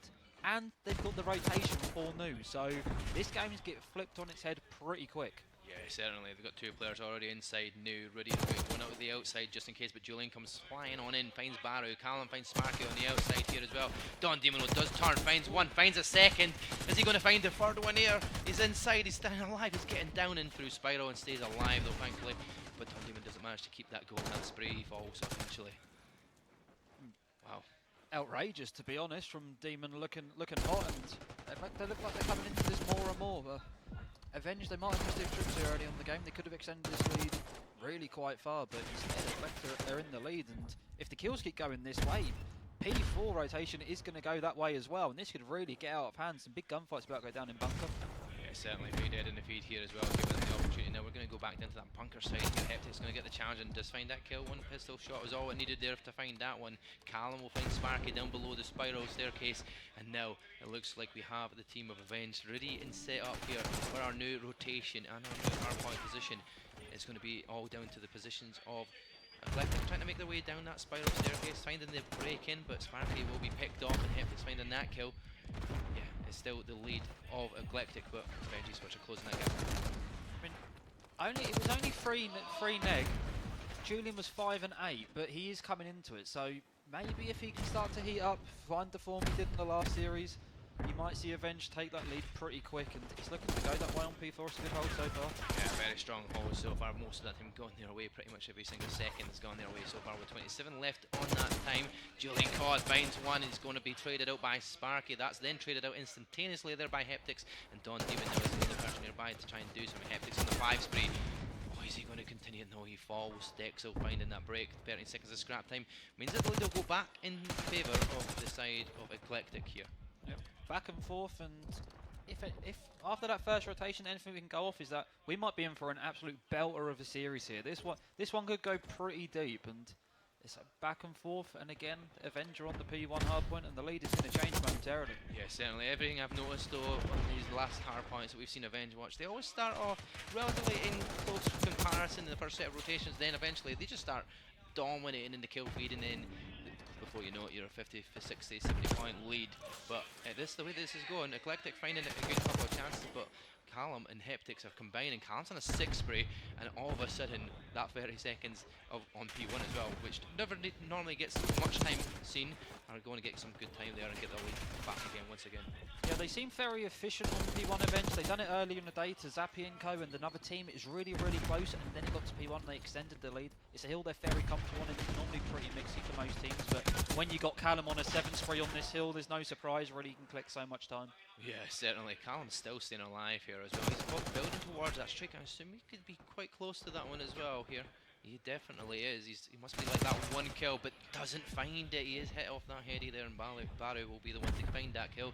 3 dead in the feed. Barrow's actually on a streak of his own as well. He's found 6 in a row. Dexter's found 3 in a row, and now they take the lead back again here towards P2. And again, just, I mean, back and forth, it's a great P2 start here from Eclectic. Baru on a 6th. Does get found, Avenge back in. I mean, this is just back and forth. This is just Titan hitting each other back and forth, and I don't know which way this one's going to go, Mark. Yeah, this is going to be a very close series so far. We're almost halfway through the first set of hard points, and well, the second set of hard points now. But I mean, halfway through the match, and it's pretty much a tie game all the way through, back and forward between each hard point. Who's going to be the one to make that big gap that they need to do to go on and win it? Callum right now up to 20 kills already, first player in the lobby to achieve it, so around halfway through he's probably on board for around a 35, 41 can keep up at this pace, and if he can, that might bode Avenge pretty well in seeing this map out. Yeah, certainly. They've got close spawns over here for Eclectic here. They're on that zone in for the new hardpoint from Avenge, but he does get picked off. All 4 players of Eclectic are nearby. They're just going to deal with a couple of numbers that are coming from the respawn. It's going to be Red and Callum, but Red does get picked off. Callum's the last man left alive. That's 3 dead in the feed. Eclectic maybe potentially take that lead back once again as Don Demon is continuing his spree. He's on 5 at the moment as well, going 18-18. And it's a good hold once again here at P3. Yeah, it's exact same as the last rotation. P3 went to collect, but Avenge did get the early rotation down into bunker, and they need to do the same again, because if not, Eclectic get the string P3 and 4 together for the This could be one of these 250 to 249 kind of games, it feels like, at the end of this. It's all going to come down to the final couple of hard points for sure, because it's so close between the two sides, and they're going to get in a hard point each at this point in time. Barui could go absolutely huge here with the pinch. Oh, finds one, but Red trades him. It's a big trade from Red, and Avenge, they're getting the initial time, and to be honest, they're looking pretty good for a huge chunk here. Yeah, they were the last time on the console hard point. They were doing fantastic, and that last time pretty much grabbing every single second. In this one, they take that lead once again. And it looks like Avenge, if they can do what they did in the last time, they'll take that lead back once again.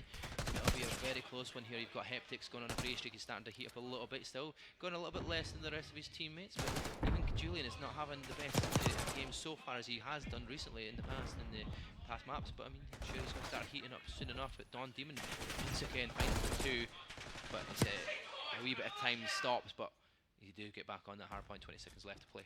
Yeah, and I mean, a player that's picked it up for me is, you mentioned Julian isn't exactly staying like he normally is, but Red's 21 and 16. That's great work from him on Protocol, to be honest, for an AR player. So he's stepping up to the board, and he's keeping his team in this. Oh, Julian finds one straight away from Barrow. Once again, it's within 4 seconds here. It's hard point. New is back to P1 though, and we know how strong the Avenge Esports squad are on P1. Callum and Heptics find a kill. Going to get some more time on their own grandmas once again as they're trying to find their way out. Callum finds the double, keeping that lead going. Yeah, it's outrageous work from the sub players right now on this Avenge team in P1. They're so efficient at this hill, so good at slaying out around it. And Callum and Heptics right now, that they are just absolutely on life in P1. And Avenge, they're going to be bordering that 250 mark after this hill. Yeah, if they can hold as much of this time here as possible. Eclectic are still going to have to keep challenge at this here because they don't want to take it too close, but they know how strong they are on P2. So Dex will find in 2. Heptics will find Don Demon. Barry will then get a trade out here against Heptics. It's going to be a close bit. 10 seconds of scrap time. If it goes the way of Eclectic here going into P2, they need to try and get that spawns because it's flipped over towards that Avenge Esports side. Yeah, and rotation right now over P2 is looking pretty favourable for Avenge Esports, and it's a big kill from Dexel. So if not, that would have been 4 down.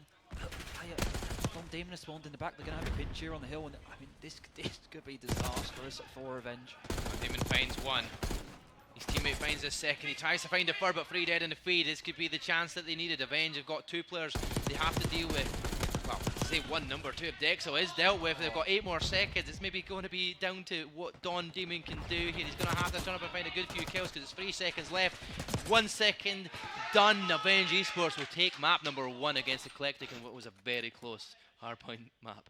Yeah, and I mean, you mentioned Julian, he was having a slow map compared to normal, and what does King Julian pop up with at the end? A free spree to see the map out. Incredible work out the man.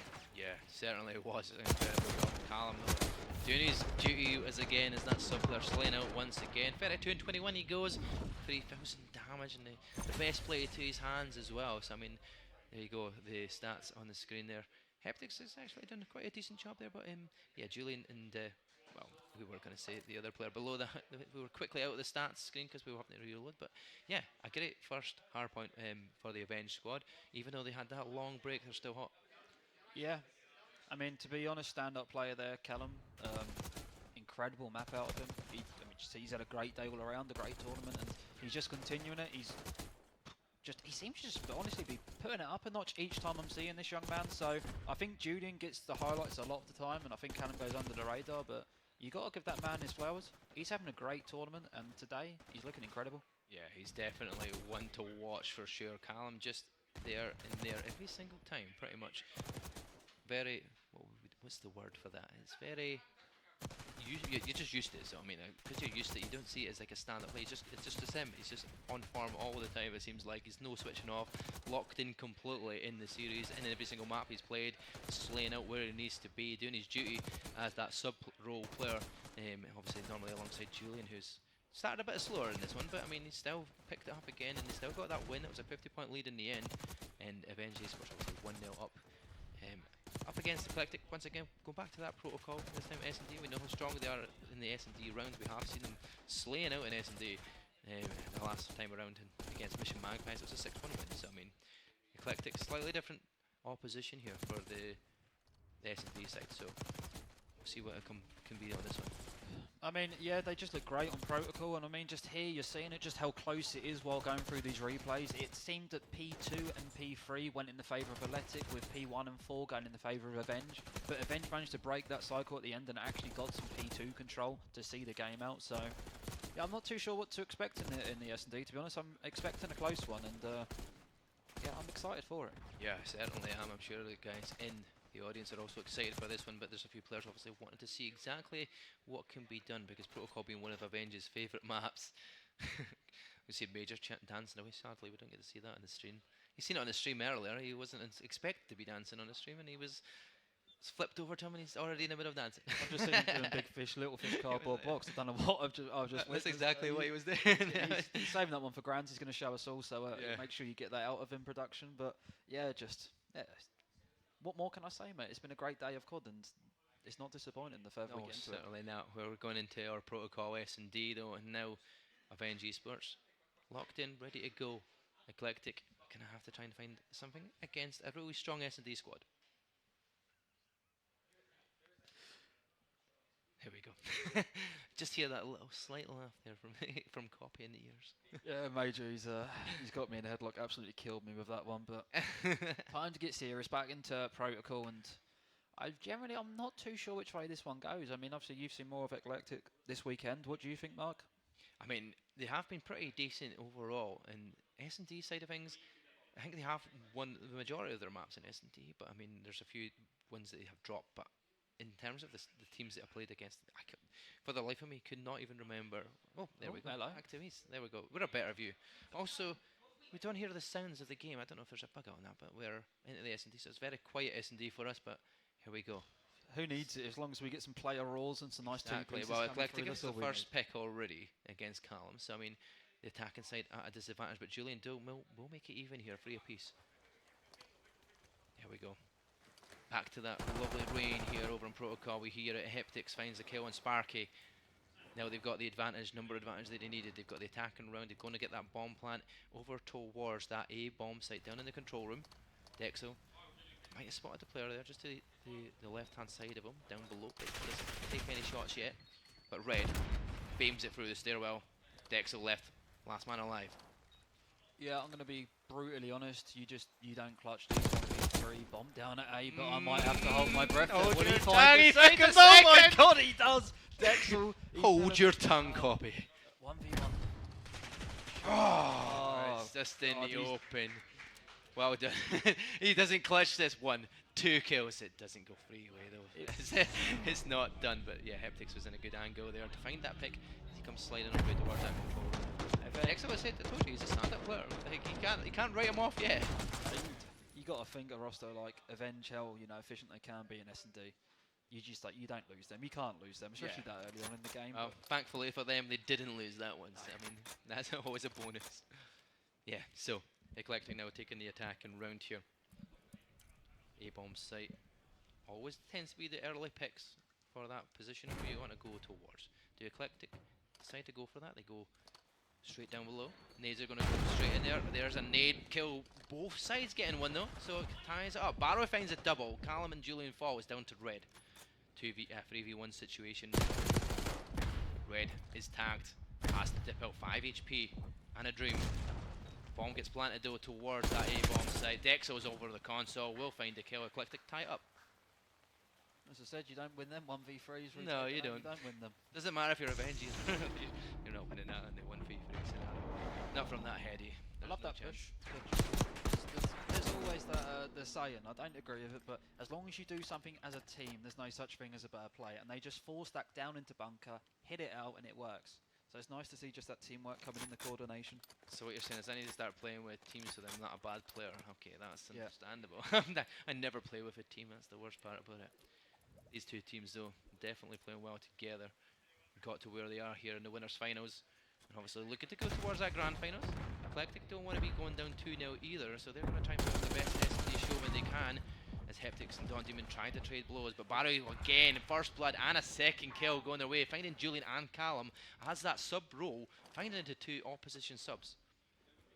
That's just a huge two-piece to open the round from the You'd like to think they're going to see it out, and even looking over his teammate, got his back, will find Heptix, and now Red in a 1v4 and making this clutch situation. You don't win those. Don't win them. Too difficult on a map like Protocol, but 2-1 Eclectic. They're looking good here on this S&D. Yeah, 2 maps on the bounce from Eclectic. It's a good thing. Maybe this is the reason Protocol's been picked 3 times in a row. Fancied their chances maybe on that hard point. It was a close one. Fancied their chances in the S&D potentially as well. So I mean, they're looking good on the S&D so far anyway. Yep, just this could be a heavyweight bout, mate, of this LAN. Just going toe to toe on Protocol, hit after hit, and it's looking like the hit right now is the hardest from Eclectic on the S&D. Yeah, so Barrow started off both of these rounds that they've won.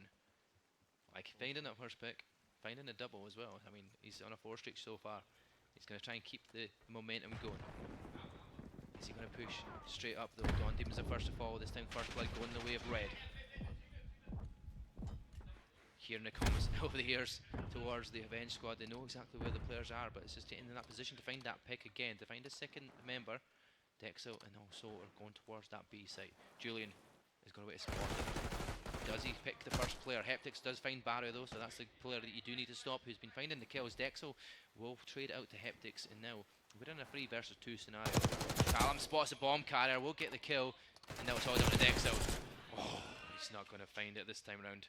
Yeah, it's a crucial bit of eyesight there from Red, who did see them slip down into bunker, so managed to get the contact to his teammate who was cutting off that push to the A-bomb side.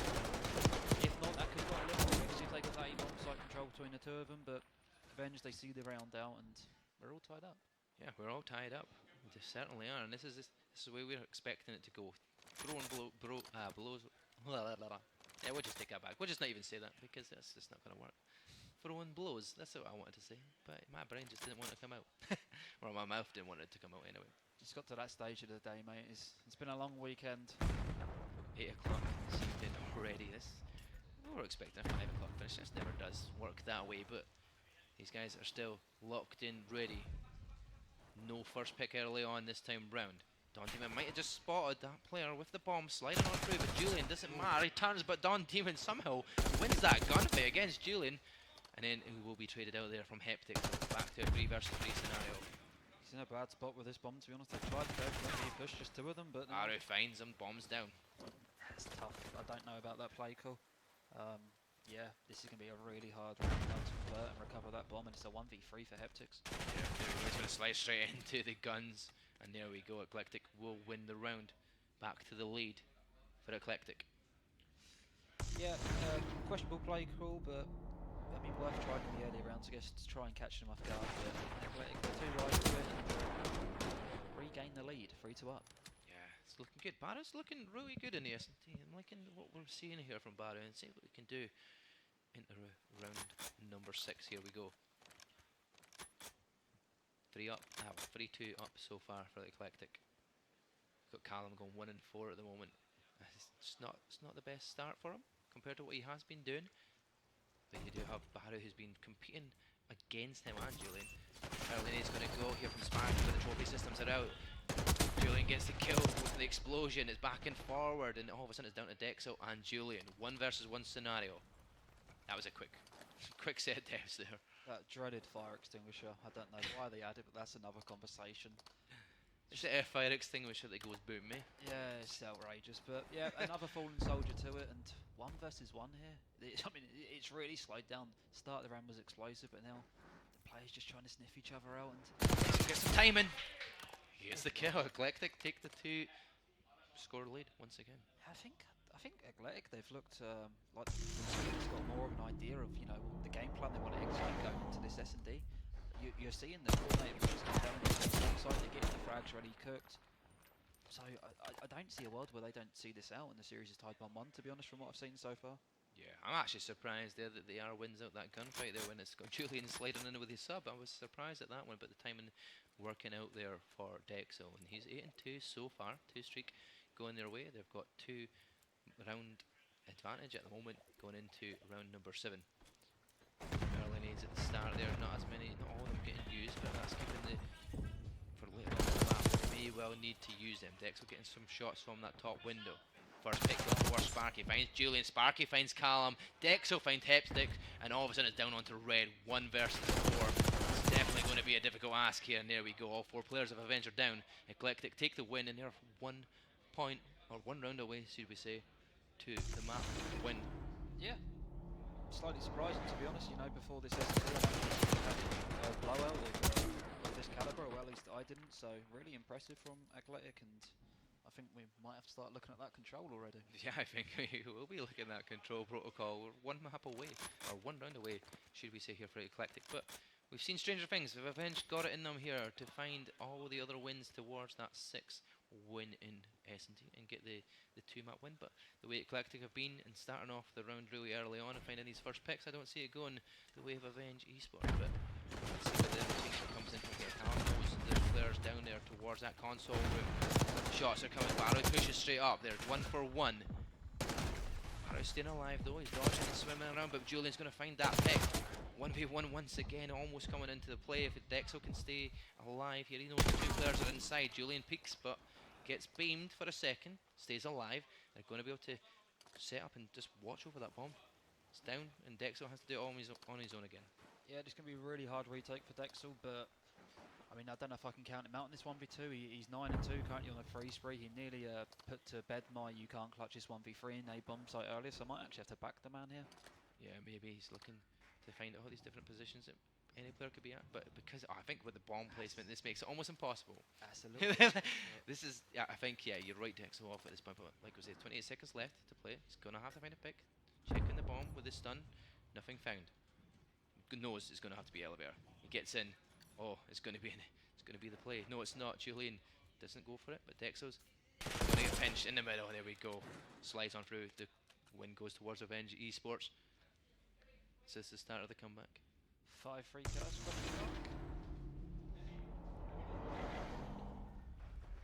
Remember, we have lots of money up for grabs in this one here as well. This is getting to whoever gets guaranteed money in this one as well. So you go to this grand finals, you're getting either £1,000 to take home or £2,000 to take home.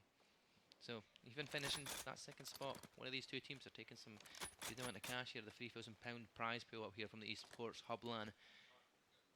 And now this is going to have to get serious. Eclectic's going to have to switch on and see if they can make sure they can finish this S&D round out.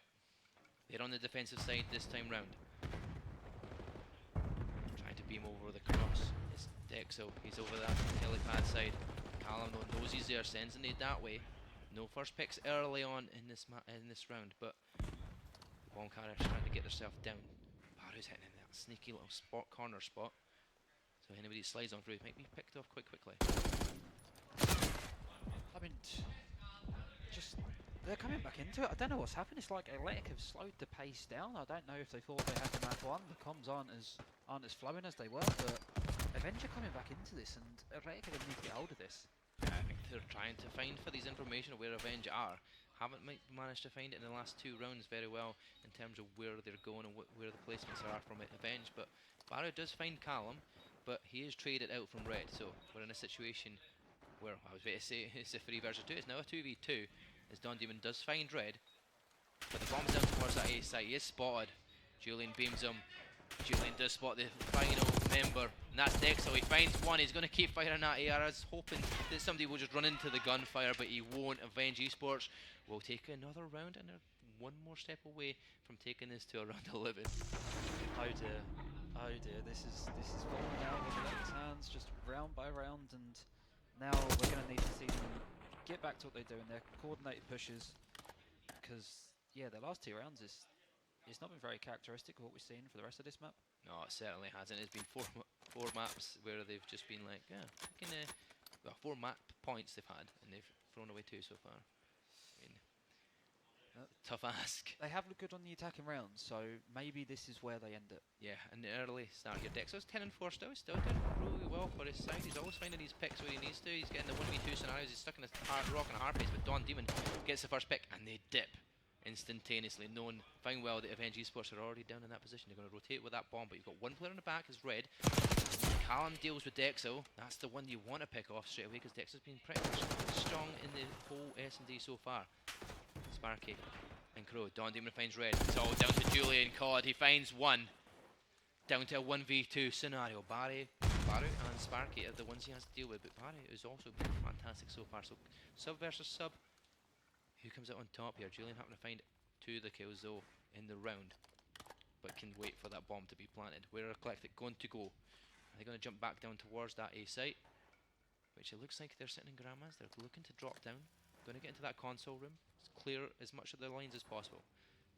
Going to have to put the bomb down soon though, so they can get that pressure on. The retake for Avenge. He knows where they're going to be now. A bomb was planted. Now it's about the timing. Yeah, this is just really difficult. He's wasting time here, to be honest. 15 seconds so far and gained no information. The first bit of information is going to be in. Sparky spotted. This is hard. This is difficult. That made something like it was on their side. I think they did a misplacement, but there we go. Eclectic will slide on out the side of console, find the kill, will get the win at 6-4 in the S&D. Yeah, they're just really convincing attacking rounds out of Athletic, to be honest. Really impressive, and I liked how they dipped down in that last round, got the pick, and then actually got back out. You see a lot of teams overextend and start getting picked off, but they got out, regrouped, and went again, and yeah, really good stuff out of them, mature heads. Yeah, because when you jump down after that, even though that first pick you drop down with the rest of your team and push out, sometimes it's just a trade for trade. It's who wins that gunfight and who's up quicker. It could be any direction, but like Eclectic do finish out the round in the S&D, and we're going to a 1-1 in the map count so far. Going to a protocol once again, this time on control, which means we will be seeing a hard point and red card. Well, that map 4, let's not look too far ahead, but that map 4 red card again, Avenger looked pretty good, but I'm just not overly familiar with Athletic, but now I am familiar, so this could go either way. It's a coin flip, but yeah, I mean, let's have a look at some of the replays from that map, and I think there's going to be a couple of names we see pretty often with Dexel and Baru. Both had incredible maps. Yeah, they definitely did. Baru getting so many of the first bloods, and even sometimes 1 or 2 kills at the very start of the round gave them the advantage. The first bloods obviously came clutch early on, but they started to slow down, like we said. It was getting a bit slower from them. They started to kind of lose rounds to Avenge. Even on the attack, they were losing some of them, but they got it back to that 5 versus 4 scenario, but finally closed it out on the next round. So good for Eclectic to get that map win under their belt, get themselves into the series, and now definitely a game and match on for sure. Yeah, I think Avenge might be kicking themselves a little bit. A couple of rounds earlier on in the map they kind of threw away. I think that B bomb push where 2 of them overextended to B while the other 2 were sort of around Lighthouse and mid area. Rounds like that, I don't really think you can be giving away at this stage of the tournament, and they've paid the price by dropping this map, so yeah, definitely one they regret. But who knows? They might win the next 2 maps, and they won't really be that fast. Yeah, We'll see how it maybe plays out. so. But we do know that Avenge can be beaten, and they have been on multiple different maps now. So I mean, that's Protocol map. S&D is notched into the card, and a few other maps that we have seen, obviously when the reverse sweep came from Mission Magpies. I mean, we do see little bits where teams can come back at Avenge. So maybe Eclectic switched on, ready for it. They've done a wee bit of studying of the Avenge squads and their maps and how they've been playing their games. But Julian's now getting to that stage where he's had to take off that jumper. He's getting himself warmed up. He's ready. He's definitely heating up, but resetting up, ready for our 3rd map of the series. Yeah, I've just seen the man that's just gone right, lock in. So he looks like he's got the bit between the teeth. So we're about to find out. I'm expecting a big map here from the young man, because so far this series, I think it's fair to say he hasn't set the levels that we've seen so far out of him this weekend. No, I mean, we're all going to see what he's going to do now that he's got that jersey on show, along with the rest of his team, all lined up. It's good to see it. We've got two full teams set up with their full jerseys on in the losers finals, and then obviously it's going to be the same when it goes to that grand final. As the Mistaken Boys, they're waiting for them. It's which one his team is going to get there. I mean, it's going to be a tough old series, and having to do it again on Protocol, followed by a red card and potentially a vault for the rest of the series. And if we get to that S&D again at the end, I mean, the way that Eclectic did that S&D, I mean, could be scary.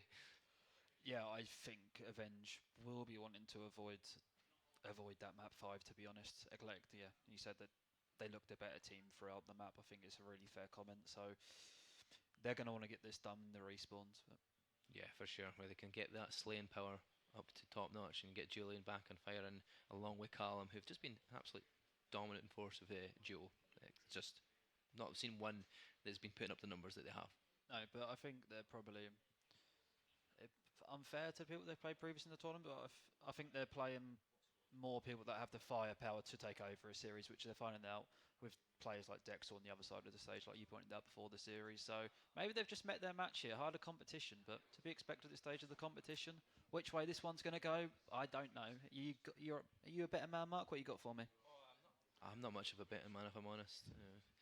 I can't even put bets anywhere. I normally lose my bets, so if I don't want to put anybody in that jinx pile, you know. I don't want to put the bets on the team and they lose it, and now I feel bad for it, you know. Yep, no, fair enough, mate. Yeah, I think we're going the distance in this one, and I couldn't pick who's going to come out on top when it comes to that ice in the vein to get towards that grand finals.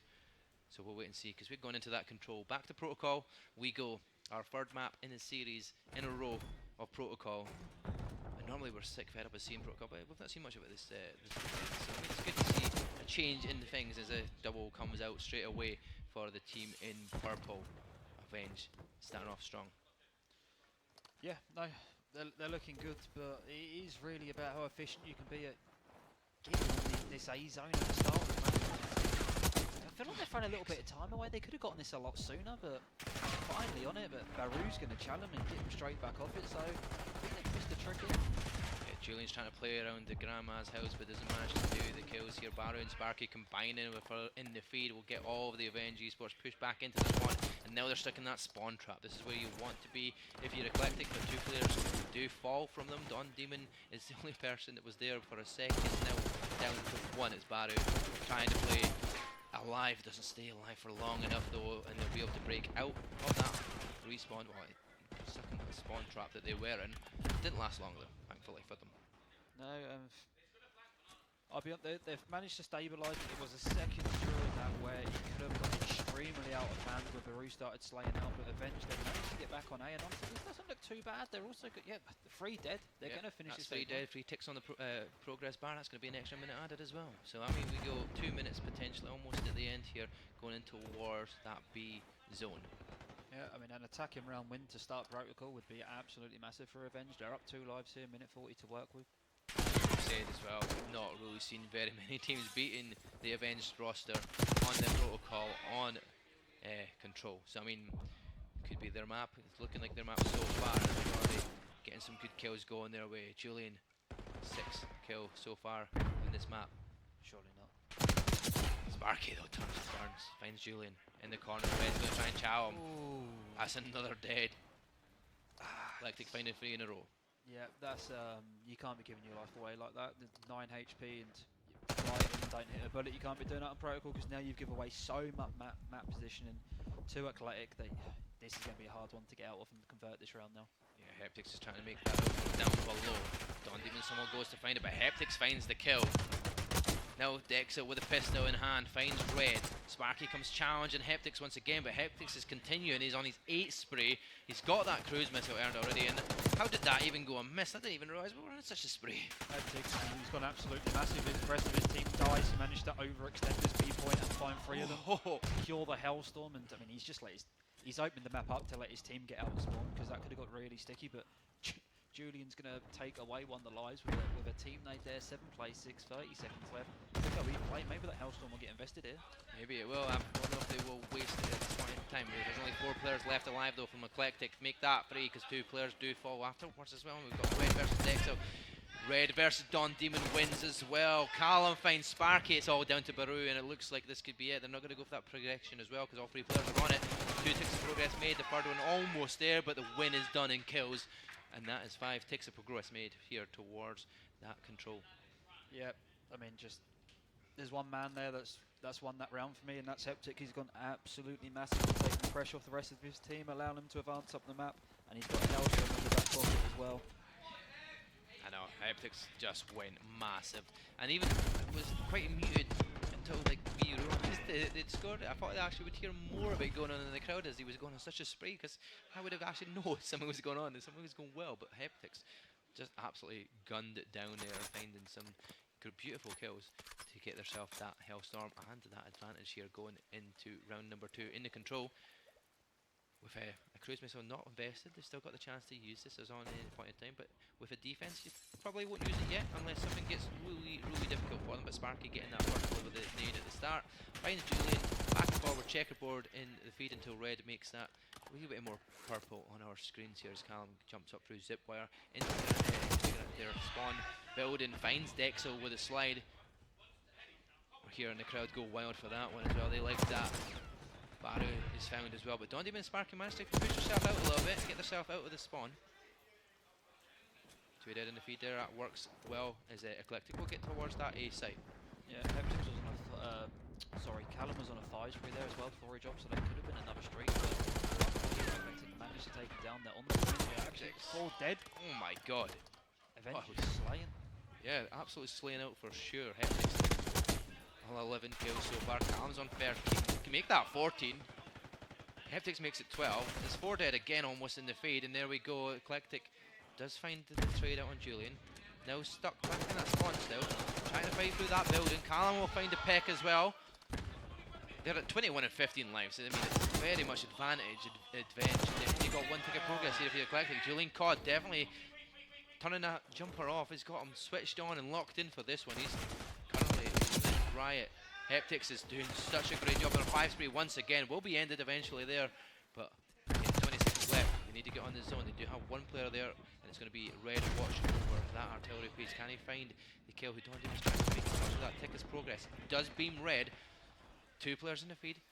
On the way of Eclectic. They might get that time increased by an extra minute here, but Callum puts a challenge and Sparky finds a kill. A minute added. I'll be honest, I mean, they have done extremely well to capture that A point and only be down 4 lives. Yeah. I mean, they were in an absolute blender and managed to get out of it, so maybe this is where they bounce back.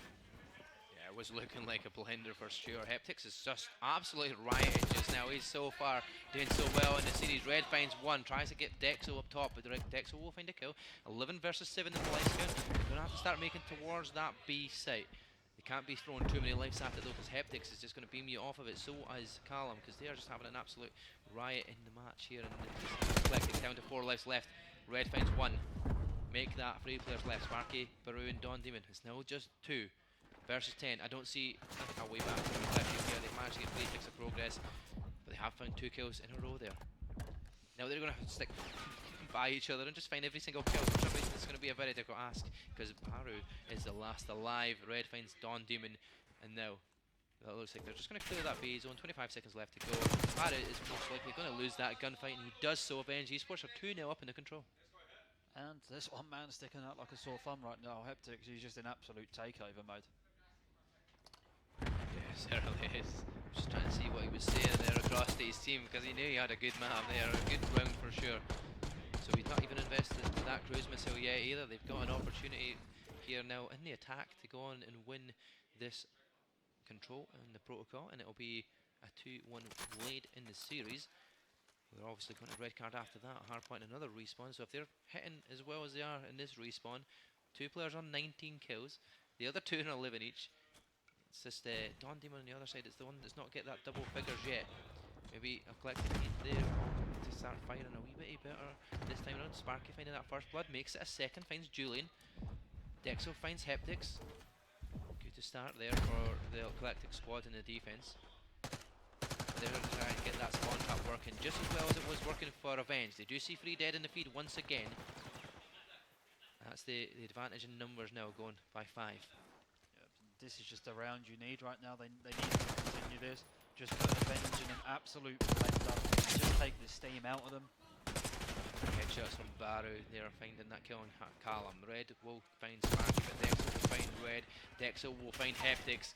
Once again, absolute blender here they are in. Callum falls next to Dexo. He's on a free streak so far. Can he stay alive long enough and keep that blender going? Because you know how quickly Avenge got out of it last time, but they've not managed it this time. Just again, this is exactly what they wanted. This is perfect. If they can finish this round, 0 ticks of progression. This will be absolutely huge if they can force it to around 5. Yeah, Julian managed to find 2 there. Gets himself pushed up, please build him. No, Callum will challenge Baru. There we go. It's got the advantage in numbers, but 21 seconds left on the time. They're making that progression towards A. You've got Heptix taking that objective at the moment in time, just to stop that time. As they're still trying to kind of get most of their players out of their own building. The ticket progress is going to be stopped momentarily. And it looks like Eclectic are going to try and push back up towards their building side. I've managed to get 2 players over towards that B site. What can they do with this one though? Can they make sure this progression goes? The time is stopped. Players are going to start rotating around towards them. Red finds 1 kill, Heptix has found another. Back and forward between the zones. Can't be throwing the lights at it, but they have to kind of do that because they have to stop that time. 12 seconds left. Another tick of progress is going to be done. The clearance is done. Callum finds another one. Our Avengers just going to find a few more kills and they're going to get this tick of progress towards B. Add the extra minute. Julian Cod finds another one. King Julian! Oh, he does eventually fall off to the 5 spree. Is in, but the ticks of progress is made. Avenge Esports. What a way to end it. It looked like it was all but done. Outrageous. I mean, most of the map you've got to give it to Heptix. Absolutely outstanding. But Julian looks like he come into it at the end. Yeah, just absolutely moving. Just when you thought the blender was done for Eclectic, they were going to get at least one of the controls done. Julian turns around and does that. They start getting onto the zone on A and B, switching things around a little bit, getting the kills, and Heptix had a fantastic map. So did Julian. They're both on 21 along with Callum. So, I mean, all players pretty much on 20 bombs. I mean, it's not a bad control effort, even though it looked like Eclectic had that round. It didn't end that way. It went towards that Avenge Esports squad, and now we're going to our red card. We're going to a hard point, back to our respawn. These boys are warming a respawn. Yeah, I mean, I do think they really need to finish this series here after what I saw in map 2. But if they're shooting like that, and they have been extremely good at red card. Yeah. I mean, it might be a wrap here, honestly. Yeah, it could be a wrap, but Eclectic going to have to lock in now, try and get this regain here after the round loss. Quick 3-0 in that. Well, we say quick. It wasn't actually as quick as it sometimes has been, but it went quite the distance the time there and some down to lives. But yeah, a good solid one from Avenge Esports, and yeah, they were just all firing. Every single bullet was just connecting where they wanted it. They were finding so many kills in the feed, so many 3 pieces is going as well, and Heptix with that, what was it, 8 spree that he got? Yeah. Yeah, phenomenal. And he didn't even have to invest the cruise missile. I've never seen it anyway. Actually, yeah, I didn't see it coming. I don't know if we missed it on our screens, but yeah. Had it in the pocket in case he needed it, but they just put them in they just managed to find their way out somehow with that blender, and then all of a sudden it went from having no ticks of progress to A and B is about to be done, and we're going to win this game, and that's crazy. Yeah, I mean, I'm looking forward to seeing it back because I'm still not overly sure how they've managed to break out of that spawn trap and then go on to capture both points. Yeah, I don't know. It was something that we have to all watch back because I'm sure teams may have to learn from it, because that's something that you don't really see very many teams managing to do in such a sticky situation when it was all down to lives as well. They had such an advantage, Eclectic, as well, numbers of lives as well at that point. Yeah, I mean, it looks like in terms of Athletic, they've 2 pushed A, 2 pushed B, no real direction of what site they want to retake. Maybe a miscommunication, unfortunate spawns, who knows? But yeah, positional wise, I think it came down to where the other players of Avenge were. They were all around each other, looking at different angles. So if one did fall, the other player got that kill, and then they were sending 2 players over falling at a time. So I mean, Eclectic maybe could have slowed it down a little bit more. yeah, I think they've dropped the ball there, but maybe they'll bounce back on map 4, we'll see, and go on to win map 5. There's so much COD left to be played, who knows, but a huge map out with Avenge, 2-1 up in the series, and maybe going to get themselves into grands after when they got reverse swept on the first game of the day. That didn't look like the case. So. And if not, look back since, they've won every single series so far to get to where they are now. Yeah. I mean, we always say it, like the losers bracket, you're doing a lot more matches, right? You're doing a lot more matches throughout the day, but it keeps you warm the whole way through it, and then becomes. We have seen it in the challengers and such like as well. This Team Notorious has done it quite a few times, but they've been in the losers bracket, they've bounced stiff, and they've been the win to win it. Yeah. Same could be happening here for Avenge. I think it's important on a COD like this as well, just to keep the momentum going. And I think for these lads who lands a new experience for them, getting as many reps as possible against opposition that they're pretty comfortable they can be, it is just really good experience for them and puts them in a better stead in these sort of matchups. So I think you can see now they're a lot more comfortable on the stage. On the main stage than they were earlier in the weekend, and I think it's also shown in their performance. Yeah, like players like Heptic, like that. He's not normally the takeover player. Oh yeah, definitely. I was going to say that he's one of the ones that you don't see putting numbers and doing some good sprees like that, but that was a stand-up map for him for sure. Yeah, he's like the one that he's normally like the one that go on lads, go. I got your spawn. I'm sitting back and watching over you. You just go and do it. Yeah, go and do all the slaying for me. I'll keep over these routes and make sure nobody's crossing. But yeah, slaying out like he did there was something else, and he didn't even have to invest the cruise missile, where it could have been even more kills than if he'd on that one if they managed to put them back in that blender. That cruise missile could have found all 4 of the players. Yeah, well, if that would have gone deep into a round 4, round 5, I'd hate to think how many kills he would have dropped. Yeah, can imagine. But red card, hardpoint. We're underway. It's going to be to start up. It's funny enough. There's actually a Suarez on the banner there. I mean, it's clearly not Luis Suarez, we know, but he is wearing red. Never spotted that before in red card because I never do flyovers.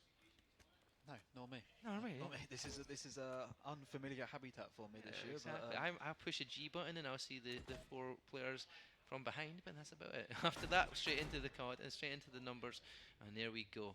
Map number 4 is underway here on red card. How is red going to start off this time round in this series? First flip, there we go. Started off better than he already started off the last red card in the series against Mission Magpies, but can we see if they'll continue that here? 2 dead in the feed though for Avenge Esports here. We'll get Eclectic for some time here on P1, but it's going to be very dicey back and forward between them on P1 because nobody really seems to be getting the spots. There's not really anywhere to hide in P1. No, definitely nowhere to hide on P1 on this map, but Avenge, I mean, they're coming out fantastic, but I'll be honest, I was trying to expect a bit of a better break from Athletic. Now their wall, their backer against the wall. There's no room for error. They have to win this map or they're out of the competition. But they have for P2, and as I say it, it's 4 dead in the feed. Spawns are in. 5, there we go, that's good. They've got the spawns, they've got the new position here as well, and they're already set up for P2. Watching over, Avenge Esports are all coming from towards this. They're actually their original spawn as well. So there's another kill going their way. Julian Cod falls. We've got Dexa on a free streak. I really like this play from Heptic is about to come through here. They all spawned out, but he's took the route to try and put these spawns and spawn Athletic in the back, and they've executed it perfectly.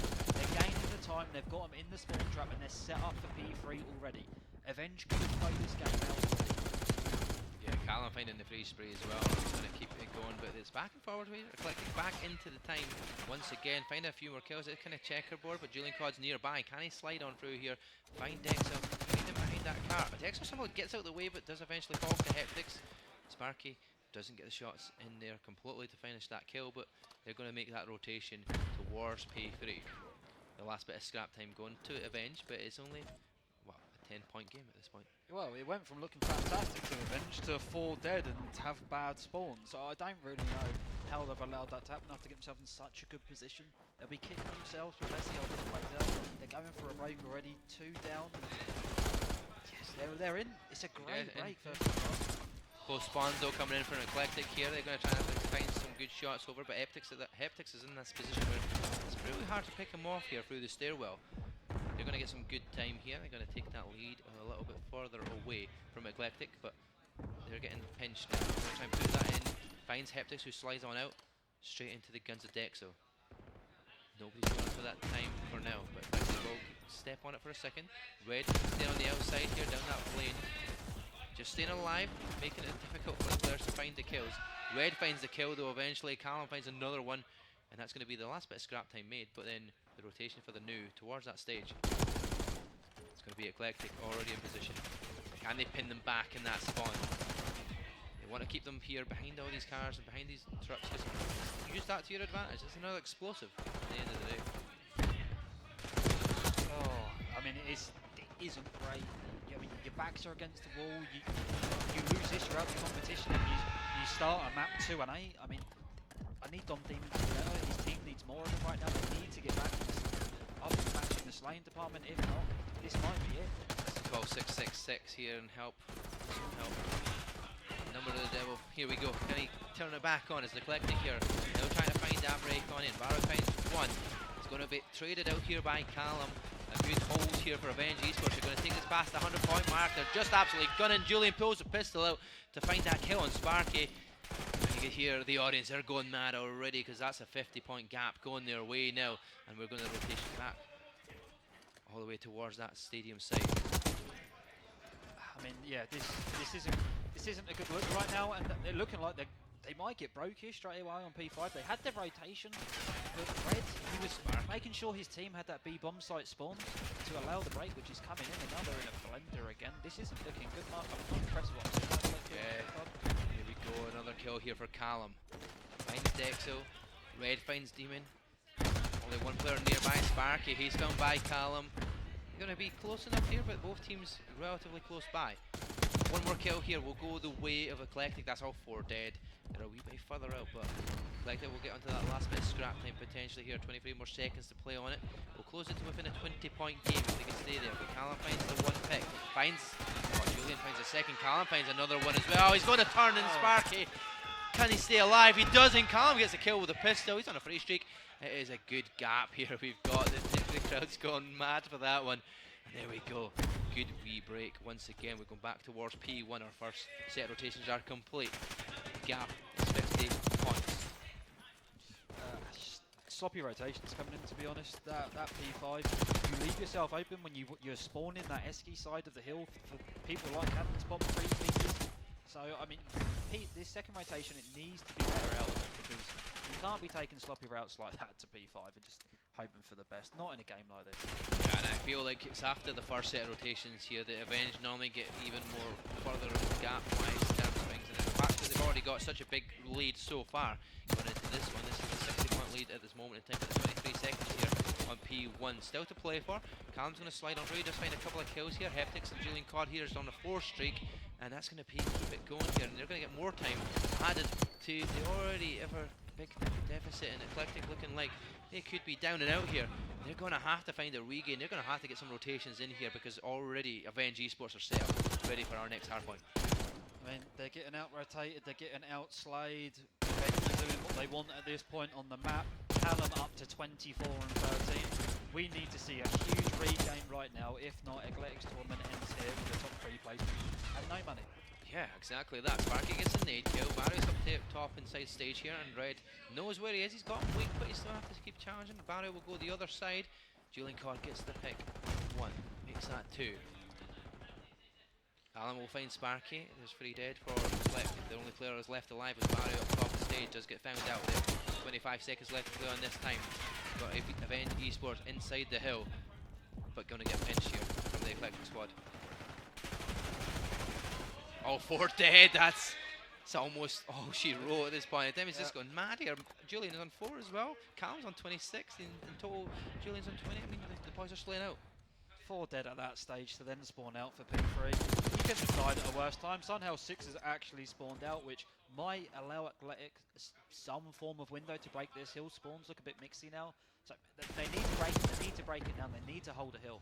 Yeah, they definitely do. Need to hold as much of that time as possible. But Heptix finds one. He's going to turn. He knows the player's coming in. Sparky finds 2 though. They get the break on in. But Julian Codd answers back with a 2 of his own. Get the time. They're going to get a 100-point margin so far. Red pulls out the pistol, jumps from the top ropes, finds the kill. 2 and 2. Sparky though will slide out to find that, but the time is still in the hands of Avenge Esports. This is looking absolutely dominating here. Are they going to 100-point Club Eclectic in what could be their last match on the main stage here, in the last match of the tournament? I mean, they're being outslayed now by somewhere around the 25 kill mark. If it's like that in Black Ops 6, you're not really going to be hanging, let's be honest, especially on This. It's a sad way to go out the tournament. They've looked so good, but I think Avenge, they're just stride after stride. They're finding just ways to be more efficient on the map this weekend. And to be honest, they might go on and win the entire thing. Like you just can't stop them when they're in form like this, and the way they've been gunning in this round here. They do have that 100-point lead here, plenty of time to play with as well, obviously, to try and get towards it, but they only need 42 more seconds of time. 37 are possible on this one. They can technically still win it on this hard point, and they're under the stage. Got themselves in position, only 2 players nearby. They're going to have to try and make these picks early on because they can't be losing it out here underneath the stage, but it's a very strong hardpoint. 2 kills go the way of Eclectic. Heptix is staying alive down below. Does find that kill, is traded out instantaneously though now by Dexo. The break is in. He can't win it here now, it looks like. This is going to go to the next hardpoint. But there's free head once again. Avenge Esports looking like to close this one out. Already moving the rotation. Reds going towards that new hardpoint. Ready to get that final bit of time that they need. 13 more seconds is all it needs. Make that 10 more seconds because they're already on the time. Julian Codd finds 2. 6 more seconds.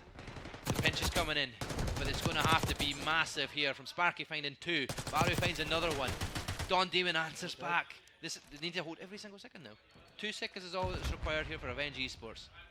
I mean, it's a big break, but I think it's too late. I think right now we've just got to sit back and enjoy what Avenge will give us. There's the cruise missile. It finds 2. Sparky and Baru fall. 2 seconds required. 2 players are on the zone. Ladies and gentlemen, Avenge Esports are at your grand finals. They go up against Mistaken in our biggest grand finals here for that £3,000 prize pool. Either way, both teams in the grand finals are winning some money. But it's how much you're winning at the end of it. Eclectic put on a good show. They'll finish 3rd in the tournament. No monies to take home this time round, but a good showing from them. Dexo have a good performance throughout the whole weekend.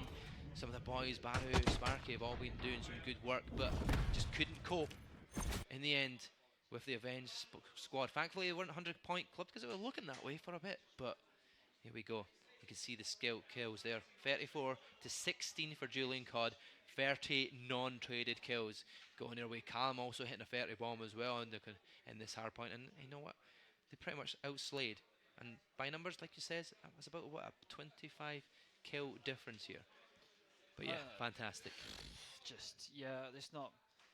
I feel like that map 2 loss, that Protocol S&D, that just flipped something because from that point onwards, I mean, every single member on that roster, to be honest, took over at different times, and when you're getting outslayed like that, it's just, Yeah, you can't be getting outslayed. Obviously, hardpoint's not about the slaying power, but you have to get the slaying power to get yourself into that time. They were getting the time, they were getting the rotations early, they were even breaking through so many of the hardpoints that were looking like a stronghold for Eclectic. But that being said, they don't manage to stay till the end. Our Avenge Esports will go to that grand finals where there'll be a best of 7 up against Mistaken, who haven't played for quite some time. a best of 7 with 3 S&Ds. You might have to go in Avengers' favour here, to be honest, with the experience and the reps that they've got this year alone in S&D against some of the best teams that Call of Duty has to offer. I mean, I might have to start looking at Avenge, but we'll see how the veto process goes. It will be an interesting one, to be honest. Yeah, there's plenty of map picks and bans and stuff for map round 7, so I mean, was going to be down to that. And yeah, Mistaken Esports, I hope they've warmed up and they're ready for this, and they've watched some of the plays in the last 2 rounds and maps that we've seen series-wise for Avenge Esports. But that being said, we're going to take it to a quick break here. We're going to be heading you over to Major and Pablo when we go to that grand finals. But it's thanks from me and Copy. Thanks for joining me as well. Appreciate this. Thank you for the random call-up. It's been an absolute pleasure. And, see, you just come up to just turn up and show a face, and all of a sudden you're behind the desk. A little cast for the first time in a year. always a movie, it seems, mate. Yeah, LANs are never boring. Actually, Call of Duty's never boring, let's be honest. So, yeah, it's been a fun one. Yeah, it's been a pleasure. Thank you very much. And we'll throw you to that break for now, and we'll be back for our grand finals with Mistaken and Avenge Esports. See you on the other side.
we stalling. My people been ballin', my team we been wildin'. Canada hunted, we use basic tools. Strategies moving where we gotta move. There wasn't no option, no time on the clock, and no setting it back. And we gotta get profit. I'm standing on top of the glory, the road. We was just rebels and do what was told. When they asked me how we leveled up, without us getting stuck, we just muscled up. This game spin, no one gotta tighten up, gotta muscle up, or you will get stuck in this game.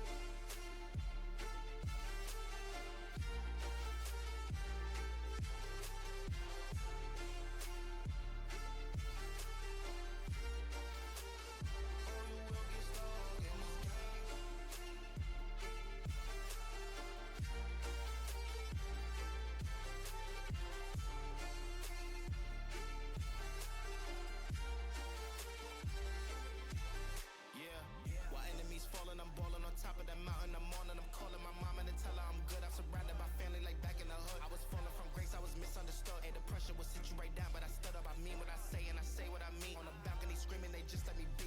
We had to slow it down. What goes around comes around. Oh, the frequency different now. I was going through different rounds. Hey, it's crazy, the progress is hitting now. Ain't no sitting and lost and found. I found what I lost in a minute now. I was on the wrong path, I admit it now. My only option was to get it now. I got it on both and I learned from the losses. My failure was friendship, I saw it was ghosting. Started like everyone had certain tools. Only difference is I knew what to do. Now everyone calling when progress is stalling. My stock is missing, my life getting boring. Ain't no more hitting me up when you lose. When it's time to wake up, see you hitting a snooze. When they ask me how we leveled up, without us getting stuck, we just muscled up. This game spin, no one gotta tighten up, gotta muscle up, or you will get stuck in this game.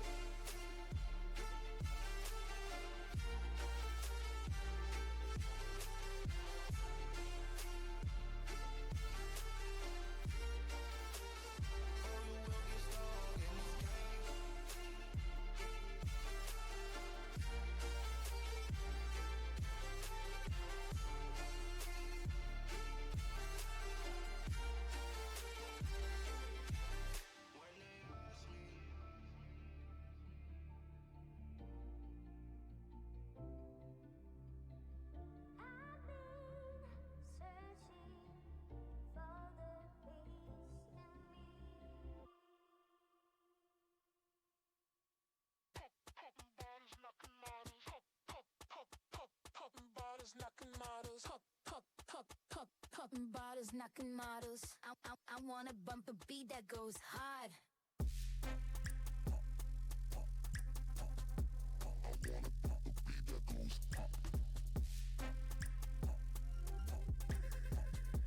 I wanna bump a beat that goes hard. Popping bottles, knocking models. Popping bottles, knocking models. Popping bottles, knocking models. I wanna bump a beat that goes hard. Pop it. Pop it.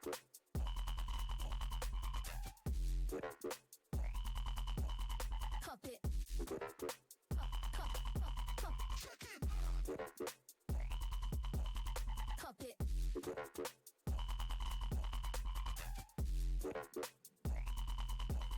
Pop it. I wanna bump a beat that goes hard.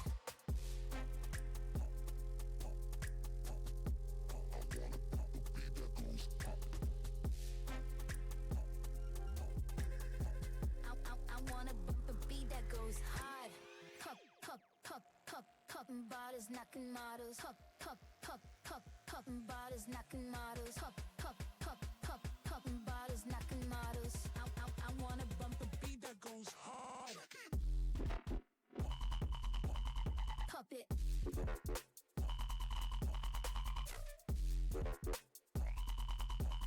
Pop it.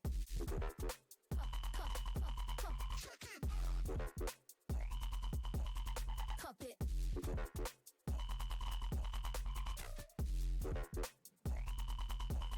Pop it. I wanna bump a beat that goes hard.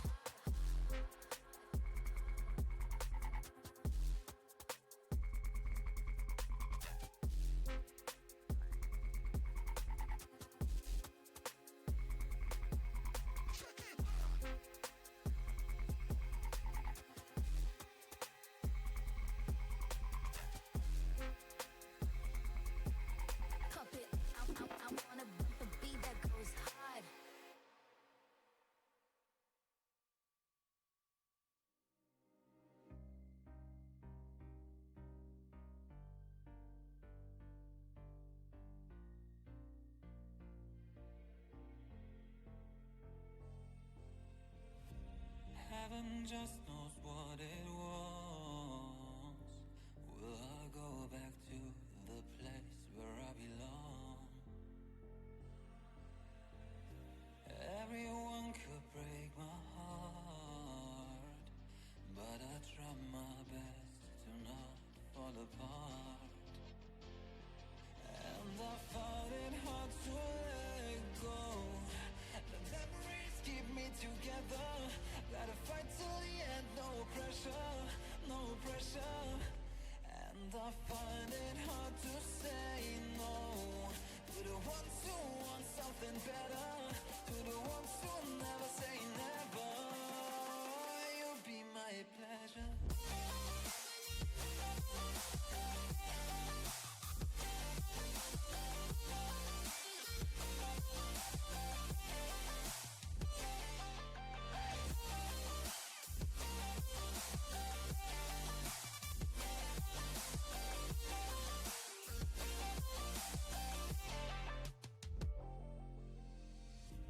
I got nothing to be scared of, because where people live, there is always love. I know the answers in my heart, so I'll try my best to not fall apart. And I found it hard to let go. The memories keep me together. Gotta fight till the end, no pressure, no pressure. And I find it hard to say no to the ones who want something better, to the ones who never say never. Will you be my pleasure?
Well, after going undefeated in groups, Avenge found themselves toiling in the lower bracket throughout most of today.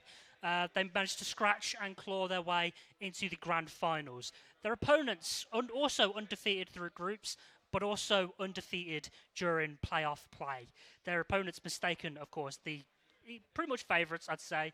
Mistaken versus Avenge. How do we see this one faring, folks? Well, I mean, we kind of saw this, even though we wanted to have hope for the teams, we kind of saw this being the final. I think both teams have shown that they are like the stronger two teams, and I think this could go either way. I think Mistaken maybe looking at have played a bit better overall. I mean, Avenge started the day a bit rough with a loss to Magpies, but they've reconciled that. But I think Mistaken have got this, I think, fairly comfortably. Yeah, well, we've got one final look at today's bracket for you all. Again, as we said, Avenge having to come through the lower bracket after being shocked by Magpies early in the day, but they did manage to get their revenge with a win over them. Also, win over Eclectic as well. Very important match that was, top 3. But yeah, Mistaken, undefeated all day. You kind of got to think they're favourites, right? Yeah, I mean, you'd think so, but the fact that they've put more map counts in here for Avenge, they're warmer as well. They've just came off of 2 best-of-5 series, right? Obviously, they finished it before then. But yeah, they're hot, they're in form just now. Mistaken haven't had any... Well, I don't know how much practice they've had before they've even came into this. They won't be as warm and as ready and locked in as... the guys are Mistaken. So, I mean, it might be a difficult start here for Mistaken, I think. If they do get off to a good start early on, they could well be our favourite ones.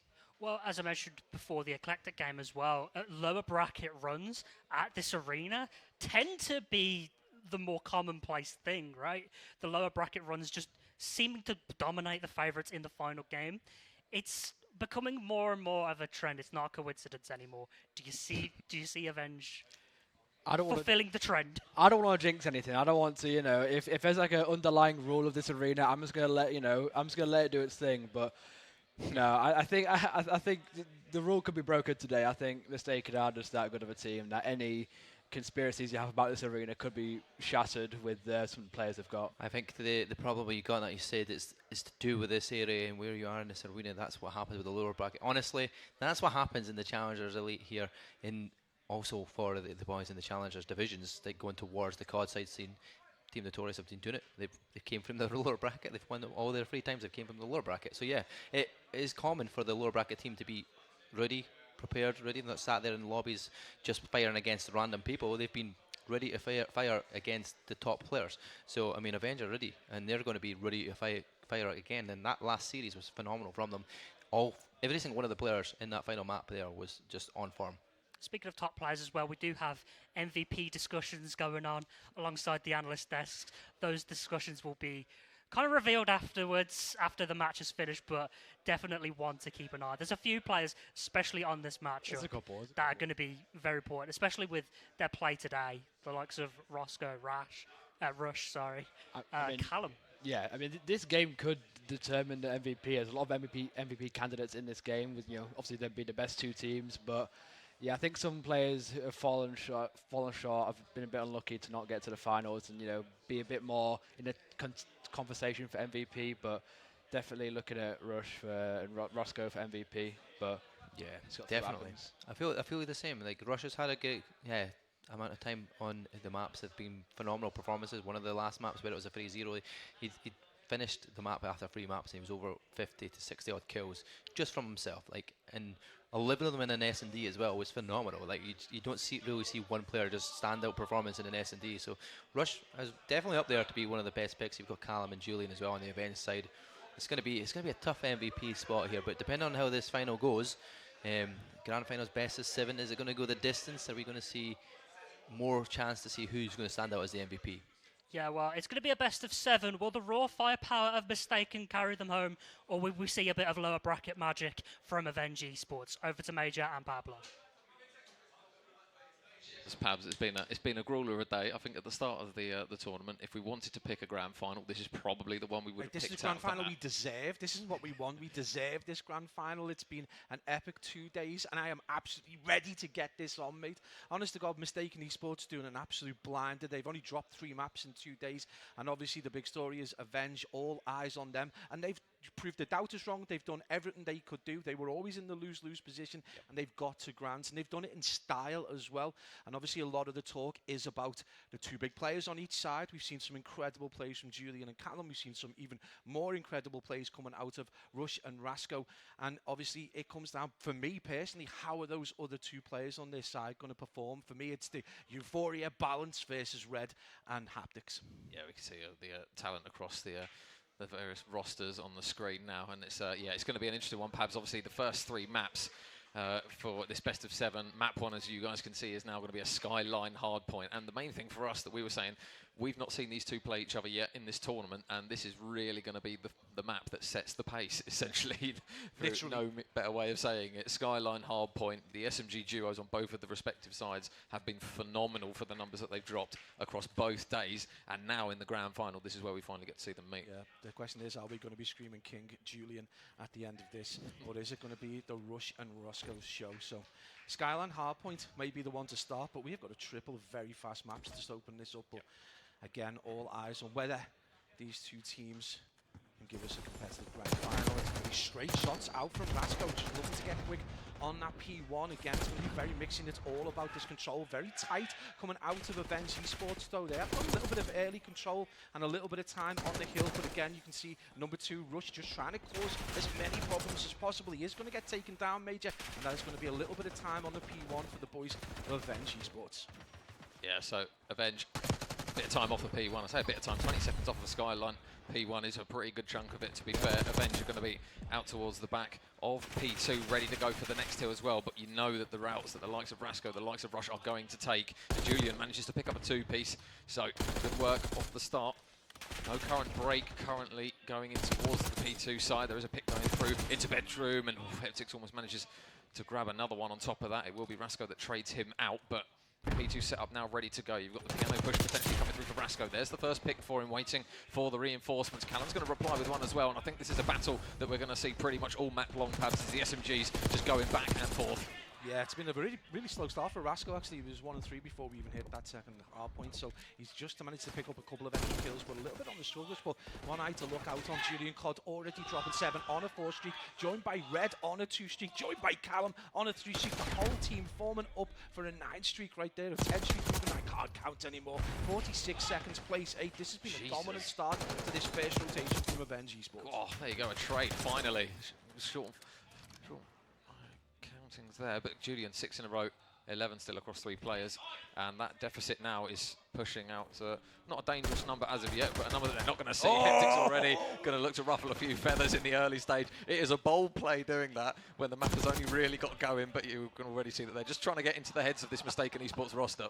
Yeah, that's exactly the way to do it. A little bit of gameplay coming out of the boys of Avenge Esports. Haptics also on an absolute flyer, 8 and 6 right now. The boys in purple can't be stopped. It's going to require Mistaken to really step things up. They're right off the struggle bus. The crowd supporting Avenge going absolutely wild. It is going to be a 60-second lead.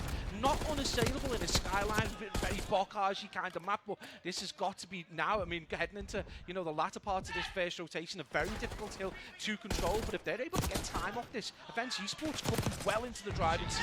Well, if you're looking at who's the warmer of the 2 teams at the moment, it is Avenge. They are absolutely flying here in the opening engagements on this hard point. Euphoria able to get himself going, but look at the scoreboard across both teams. Mistaken, every single player negative across the board, so it might just be a case that Mistaken are going to have to try and just win every individual gunfight that they can. But Callum now looking to ramp up. They're just slowly taking it in turns to chew through Mistaken Esports. How many times have we seen a team this year come from the losers brackets in these best of 7, and it just manages to benefit them, especially in these fast-paced maps? Yeah, absolutely. Mistaken Esports really on the struggle bus right now. Euphoria double neg. Rush only just double neg. Balance was double neg as managed to bring it back. Roscoe double neg. This is absolute performance coming out of Avenge Esports. They are absolutely dominant, and at the minute are unstoppable. Every single scream that you can hear in the background is a kill going the way. They don't need to shout dead because the crowd are doing it for them. So, you're looking at a big regain here from Mistaken. It's going to be a difficult hill to do it off of. Heptic's still alive in the hill, just laying behind the bar. The common spot that we see. Nice shots from Balance. That's a lot better there from him and his team. And a 20-second bit of scrap time might not necessarily seem massive, but I'll tell you what, for the morale of Mistaken Esports, it is big indeed. Callum going to look to try and break from bedroom side, but he's going to have a couple of engagements still waiting for him. And it's another one that goes in their favour. Rasco replies with a pick. 5 seconds remain, and the next rotation begins. Holy, and it's already the boys in purple set up for it. It's going to be looking to get in behind them, so this could be a big opportunity. He gets that pick over towards Julian, and a little bit of an opportunity now to push on. But you see those skulls in black start to litter. They haven't been able to push off. They have got the spawns for P2, but they're going to need to take a bench off this P1, or this lead is going to get further stretched out to nearly 100 seconds right now. You cannot stop Julian Cod, 17 and 9, and you've got Haptics, a player we talked about. If he's able to step up, that makes this team a very strong 4-piece. Yeah, nice work from Haptics. Nade, not ideal. Killing everything, teammates as well. So they will finally take them off the time, and it will be an opportunity for Mistaken to maybe get some of it. But now the transition, nice shots again from Rasco from range, but they're not converting it necessarily into time. They have got that man on the hill, but Heptics continuing the engagements at the moment. 34 engagements out of him. So many in such a short space of time already, and they're still holding this 100-point lead. That's the worrying thing if you're a Mistaken Esports fan. Yeah, Balance with a big job right now. It's between him. I think he has actually just put that player down, so it is going to be an opportunity for him to try and get set up to defend that first incoming one. He is a Euphoria. He's going to be able to get that pick, but it is going to be 2 for Avenge. Make that 3 for Avenge. Make that 4 for Avenge. They can't be stopped right now. P2 control is theirs. They're again in the precipice of stretching this out to 100 seconds. Very dominant performance coming out of Avenge Esports, and we're already seeing 2 players positive plus 20. So, still looking to push this lead out furthermore. They are not allowing Mistaken Esports any breathing space here to maybe get a few seconds of time. Callum, exact same influence down this side of the map. Another 2-piece. How many times are we going to see it from these players? Heptics gets a pick before Euphoria finally makes a trade. The main issue for Mistaken at the moment is that they just keep having 2 pieces pop up on the kill feed, and it's not black in colour, it is purple. All in the kill feed, it's purple all over the map, and it looks as though Callum is still pushing this one out, combining for 11 across 3 players before Red finally falls. But wow, Paz, the damage is already done on a map where scrap time is so easy to come by. Pulling back 120 points on this one is going to be a monumental ask. Yeah, I mean, if the boys are mistaken, they're able to do this, then the things that they're going to be capable to do going into the other maps are going to be there, but it's going to be Red again. Big brain planes for him. He looked to go around the back towards that back area, but got taken out, and that lost him that little bit of kitchen control. But they are just pushing through right now. These Mistaken made the blancmange. They're not firing back. They're getting cut down. Avenge Esports completely dominant. Oh my God, another 3-piece from Red in the kill feed. All eyes have been on Avenge Esports this weekend, and I'll tell you what, they are flourishing now. 200-point mark has been met. It's being pushed out even more. You can see that Rush is playing the spawns to new, but they've still got number 7 in Julian to deal with, and as his weekend's been so far, you wouldn't be surprised if he picks up a couple more here. There's one for Julian. His teammate mops up the rest. The spawns are in again for Avenge, and the rot just keeps on continuing here for Mistaken. Yeah, this is going to require some kind of absolutely off-angle crazy regain right now. They haven't been able to push over 80 seconds. It's been that case for around and about half a minute now. It's been complete domination from Avenge Esports. They've got 2 on the hill. It is going to be Julian who falls. You can see again Haptics with the handgun just trying to be positive. They can win it on this hill. Only 20 seconds to make that. 18 seconds required. 2 back onto the hill. And they're absolutely positive across the board. We've got Haptics going absolutely off. He has completely dominated this map, and they are just firing back. There's nothing that Mistaken Esports can do. There's so much noise coming from that stage. Every kill is met with a scream, and a 100-point club map in map 1 of the grand final was not something that we thought was going to come through here in this.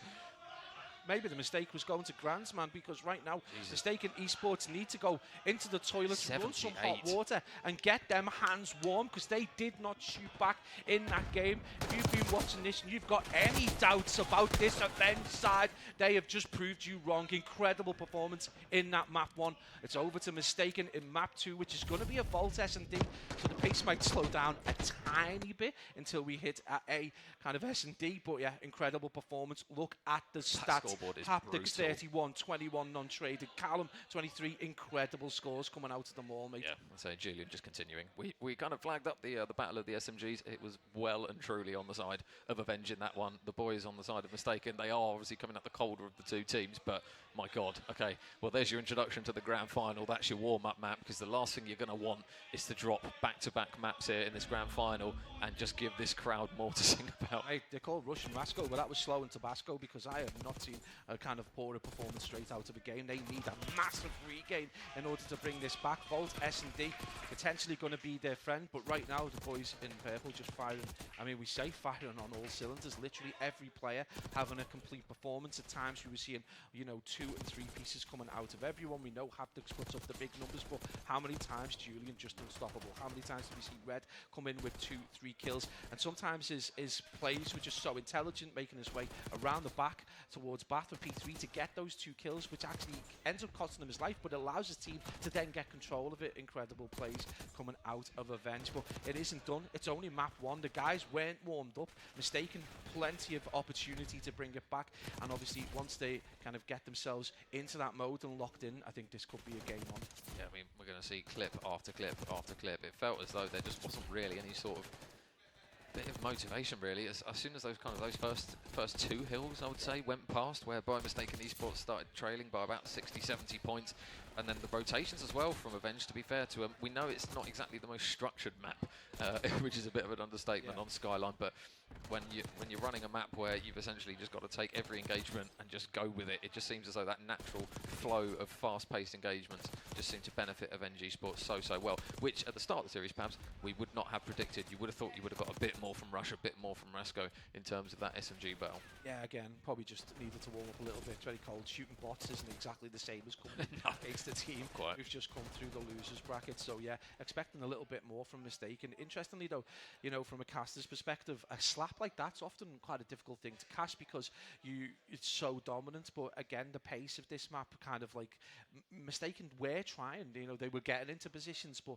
they just didn't win a gunfight, and it's really absurd the way that we've seen them over the last 2 days, that they just that incapability of being able to bring it back. And again, I think that's about the map at Skyline. If you lose that rhythm, it's got that vibe of Bacage. If you lose the rhythm early on and you get like really behind, it becomes so difficult to bring it back. So, not sure when we're going to get map 2 underway, but I mean, the main thing, perhaps, for Mark of G just breakdance in front of us. I completely missed that. I'm really upset. I hope somebody recorded that.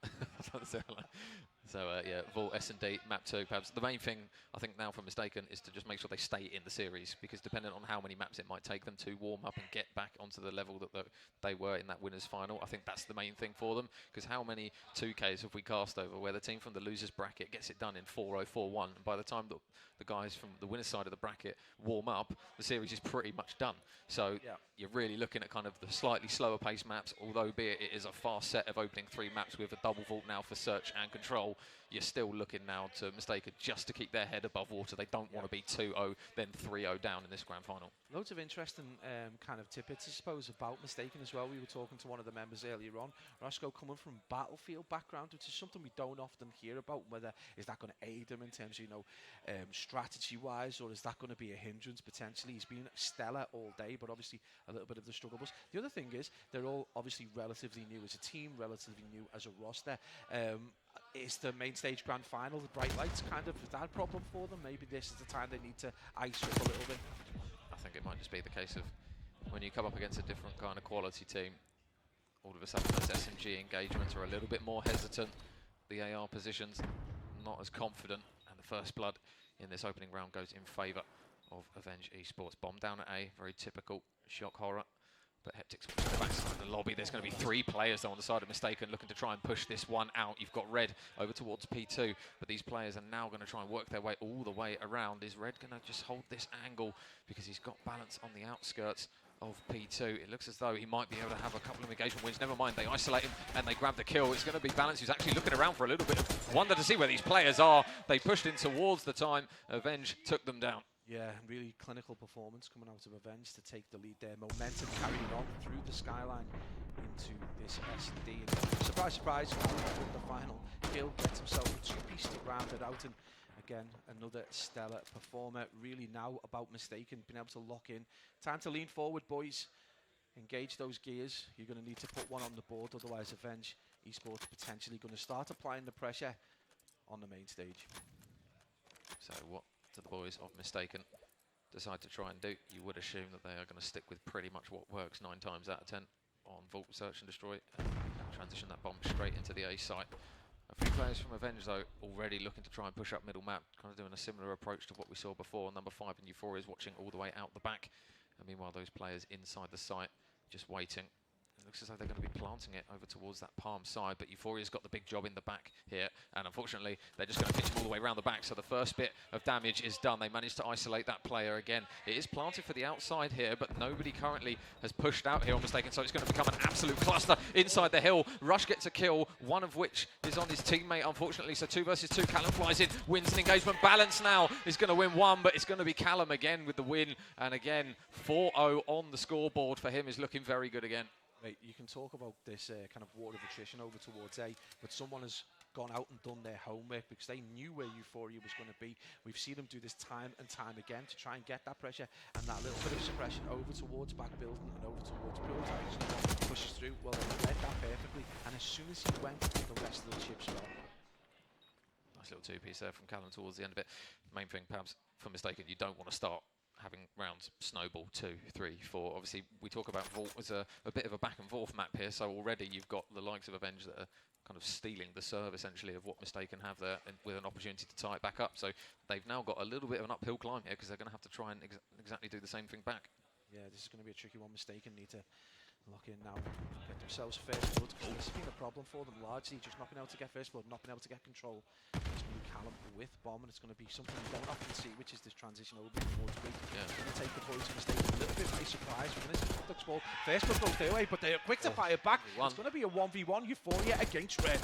Red knows where he is. Euphoria's got to back up because he's reloading, and now that bomb over towards the B site. Is Red just going to wait to plant, or is he just going to transition it over towards the A site? Well, it looks like Euphoria's made the read quite well here. Is he going to get some good timing onto him? No, he's going to play it out the back of his spawn. So that bomb is going down, and he will manage to get out potentially. Oh, but Euphoria, is he going to spot him as he goes up towards Paul? He is, and finally a round that is a much needed one for Mistaken Esports on the board. Absolute work you can hear in the background, the boys. Fans are Mistaken, finally happy to see one on the board. Euphoria playing the big brain plays, just a little bit more cautious, didn't push right in to that A zone, manages to catch Red pushing out of pool. So 2-1, still advantage Avenge, but a 1-round deficit definitely preferable to a potential 3-round deficit. Something we often talk about is that psychological blow, but you feel Avenge right now, they've got 2 players, Red and Haptics, 0 and 1, and you feel if they were able to contribute a little bit more, this could start to run away from Mistaken Esports. Despite kind of heroics, they're getting a lot more kills, but it is just not being able to take this into objective wins. So right now Mistaken, again, just looking to try and tie the series up. It is going to be a heavy push over towards this A bomb site. A little bit of indecision. That was It's brave. going to be mid-map control, but just keep your eyes peeled, Major, for number 5 in Euphoria. Callum, there's a free pick in return. He's only able to get one. Rush, he's going to push in alongside his duo. Rasco goes down. Now it's going to be another 2 versus 1 situation here for Red. And that man over towards his right-hand side, is he going to spot him? I think he got a little bit of information that there was one, and that bomb in the hands of Rush is going over towards the B site. Euphoria is going to be watching over him. Did he spot him? I would assume he did, because he's just opted to reposition. So stun goes in. That's all the information they need. They're not going to hesitate here. They're going to stick the bomb. Oh, no. Oh my God, they almost lined up. Euphoria, he is out of that. Well, it is going to be an absolute mirror of the previous round. Euphoria going to be up against Red, and it's all about who can get that information. He knows where he's going to be pushing out. As he sees him, he gets him tagged up, and it's going to be Euphoria 2-0 against Red. Manages to make it 2-all in the series. Mistaken finally on the board and feeling a bit more positive about the way they're playing. So I got a little bit worried there when they started to line up on the bottom side, but Red, unfortunately, just that wide peak angle got the better of him in that one, and Euphoria with a really big round on the board. So they've obviously managed to break back with a defensive round win, with an offensive win as well, Pabs. So it's a little bit of momentum starting to form here for the guys in Red. Haptics needs to get off that Red stick, I think, and obviously in the other side balance as well. And the struggle was a little bit 1 and 4. Mistaken Esports finally restore parity in this S&D. It is going to be Callum with bomb. 6 and 2, tons of responsibility, and another heavy A push. They're not going to be Is it? It is going to be a huge gunfight. It's initially going to go the way of Rasco, but there's going to be an immediate trade as Rush is taken out. Rasco with a 2-piece. That's going to put them in a 3v2, 110 on the block. Pistol almost managed to make it work. 2 versus 2. Heptix gets some information. He needs a little bit of help. Oh, a little bit around. Heptix wins that one. 1 versus 1. Again, Euphoria left with the responsibility of winning this one up against Heptix. Heptix has bomb. Isn't moving though. He's just waiting to see what Euphoria tries to do this. Looks like he's going to play the B site. And Heptix is just not opting to shift at the moment. He's waiting for Euphoria to make the first move. Hopefully, he's probably just having a little nap, to be honest. But he's just going to make his move now. It does look like it's going to be that transition over towards Euphoria again, with the responsibility to win another round for Mistaken Esports. And again, can he be third time lucky? As those players immediately go into opposite directions. There's going to be another transition around. Number 4 in Haptics, just trying to play, wait for time. He's going to dive onto the bomb straight away. A little bit of a ninja. Has Haptics ready? I think he can see his feet. Haptics gets the shots in. He's not able to connect effectively, Major, and that's 25 seconds, so we're still in this 1v1. The bomb teleported straight in front of Heptix. I'm not sure what happened there. The gunfight though, Euphoria wins it. 4 in a row for him. He hopped off the bomb. He lived to fight another day, and at the second time of asking, he won it. And it's another big round on the board. A site retake from Euphoria. Mistaken 3 rounds in a row. You leave Euphoria to the end of the round, and Matman can do it 3 in a row in that 1v1. What ice do you need in the veins? Someone get the beers round them, because they will be chilled by the end of this grand final. Incredible performance there. That's going to give a little bit of positivity in the first time the boys of Mistaken have had their nose in front in this grand final. 2 big rounds. We knew it was going to be a game of fine margins, but didn't realise Euphoria was going to have the responsibility of having to clutch up 1v1s in 2 rounds, 2 consecutive rounds at that. So, Mistaken, what's the plan? Up through towards the A site. So they're going to hit this top cat area again, and there is a big stack in mid here. So if they want to look down over towards that P1 area, they might get a little bit of information here. And who the fuck is Harry? He's opted to try and join in on the grand final. Lovely stuff, Harry. So I assume we're going to have some form of a map restart there. So if anyone knows a Harry, go and give him a smack. Yeah, please, someone. Where's the Battle.net ban there when you need it?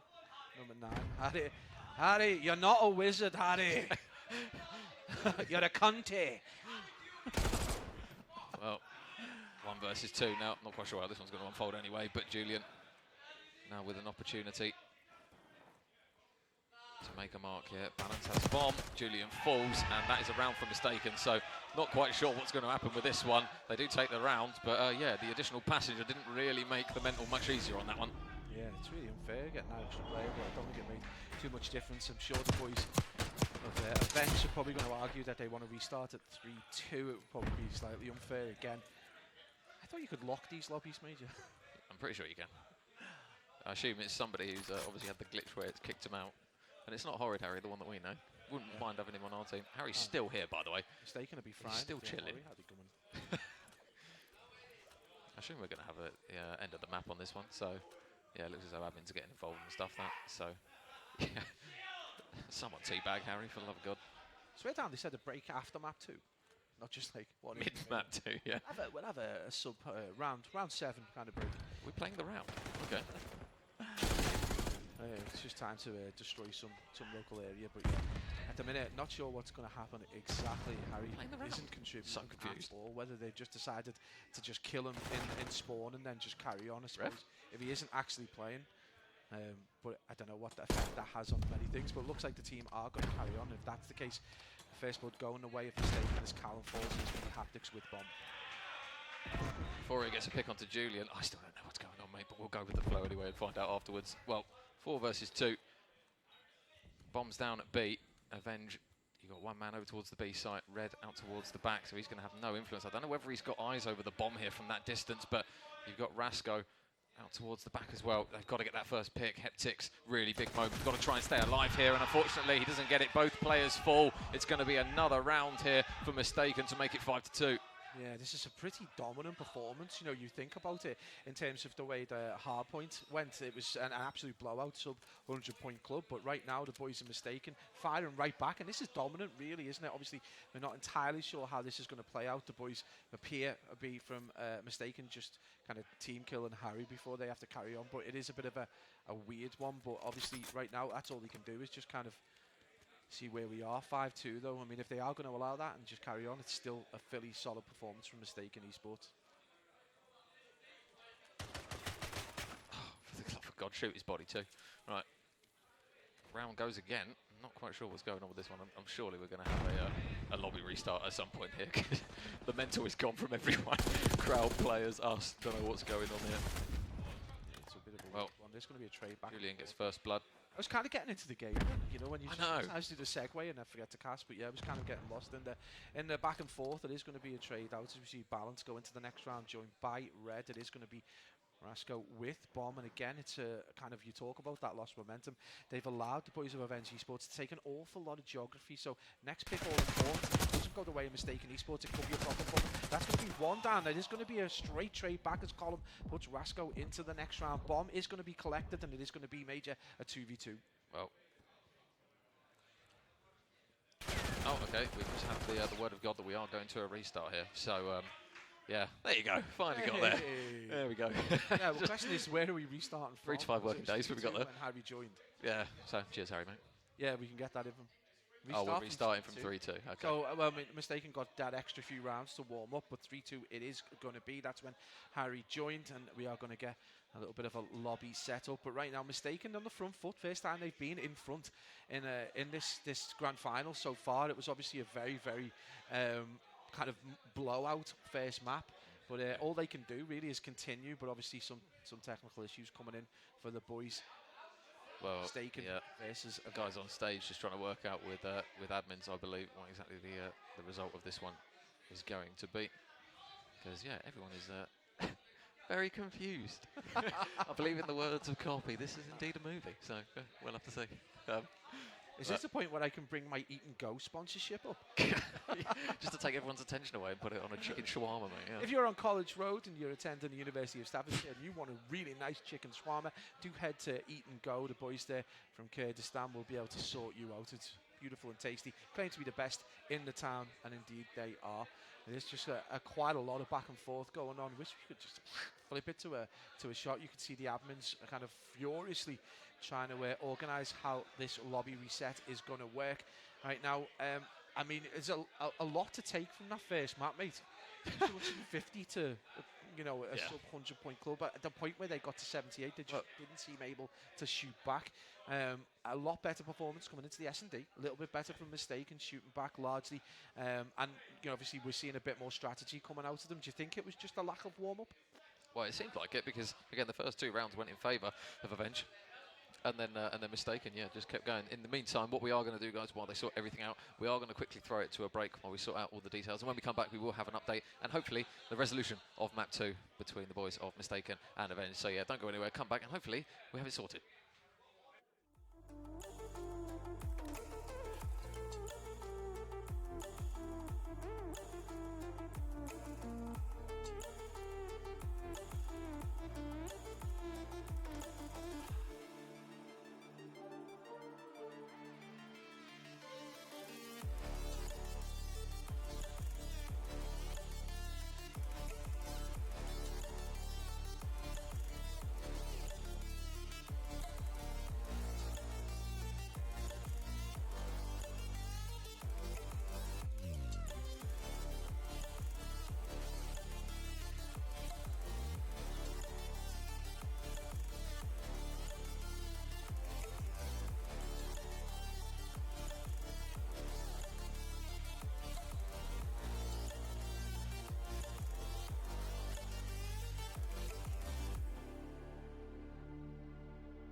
Oh, well, ladies and gents, we're back. It looks as though this is the live round, actually. Yeah, so Mistaken Esports at the moment, they are 4-2 up at the moment, and this is midway through the 7th round. It looks as though after the guys sorted out all of their issues with regards to streaks and stuff, I believe Mistaken Esports have 2, maybe RCXDs, or at least a Hellstorm to go with as well. So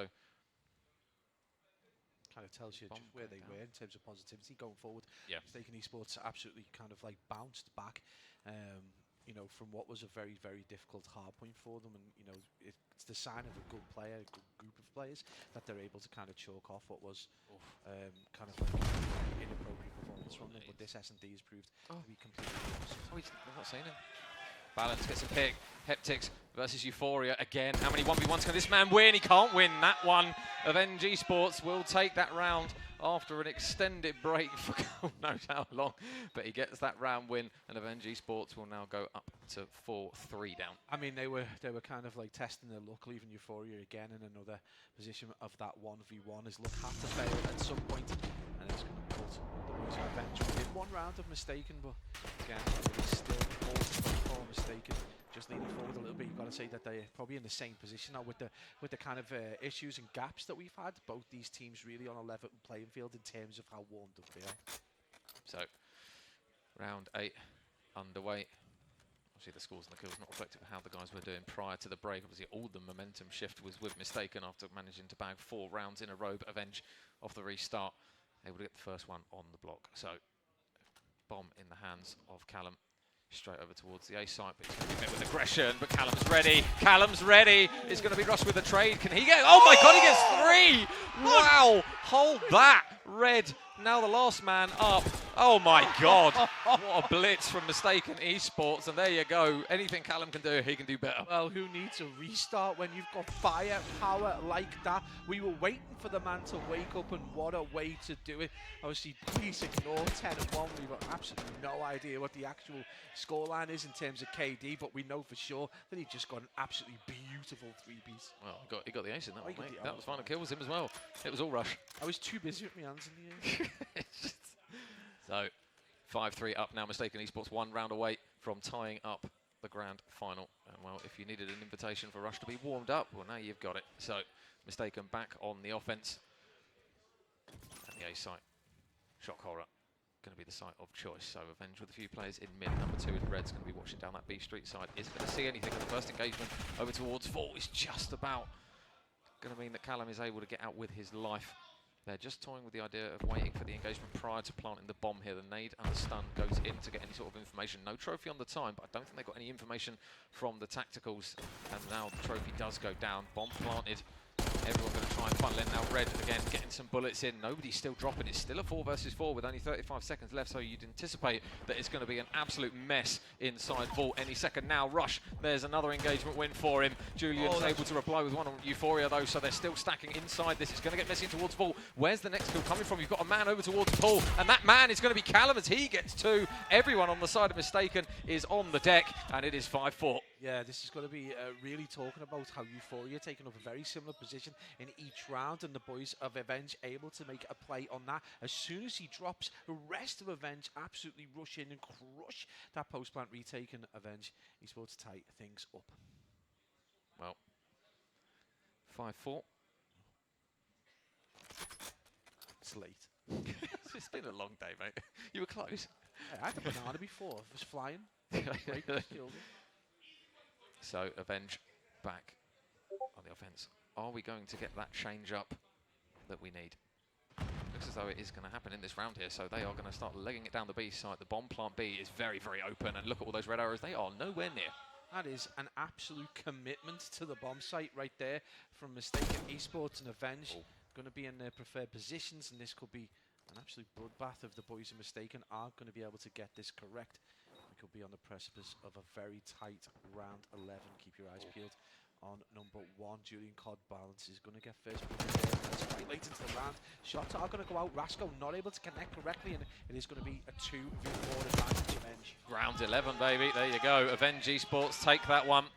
And we get the round 11 that we needed. Avenge, absolutely quality from those guys. Switched it up, and the boys from Mistaken had no answer. They couldn't re-break the hill. I mean, it was a bold move coming out of the bench to like completely commit to the B site, and it just so happens that obviously Mistaken over-committing in many ways. They've been so cautious even on the offensive side at times that they completely committed to the A site, and a poor tactical choice for them, and it's going to get us to that round 11. I mean, I've got sweaty palms right now, mate. I hope those pads out there. Where's the gamer grip when you need it? So it will be Avenge on the defense. Mistaken, they're going to A. They're sticking with what has worked so far. And the man that they've been leaning to. Heptix is going to get caught pushing up street side. First engagement, Euphoria. He grabs it. Big rounds from him in the ones prior, and a big kill from him there. They still haven't planted the bomb as of yet, but nobody on the side of Avenge are in the site. 3 players go inside. Euphoria are going to be watching it from P2. This bomb is now going to go down. Who is going to drop down into Vault first? Well, now Julian's actually going to invest the RCXD down in towards Vault. No kill's going to come of it, though, so they get the information that they might potentially need. A lot of influence, though, is going to be on this first engagement. Who's going to win it? The nade goes in, but the trophy's down. Still nobody dropping, and only 30 seconds remaining on the clock. They've got to be quick. Callum wins an engagement over towards Paul's side, so now it's up to the duo inside the site. How many kills can they get? Balance gets 1.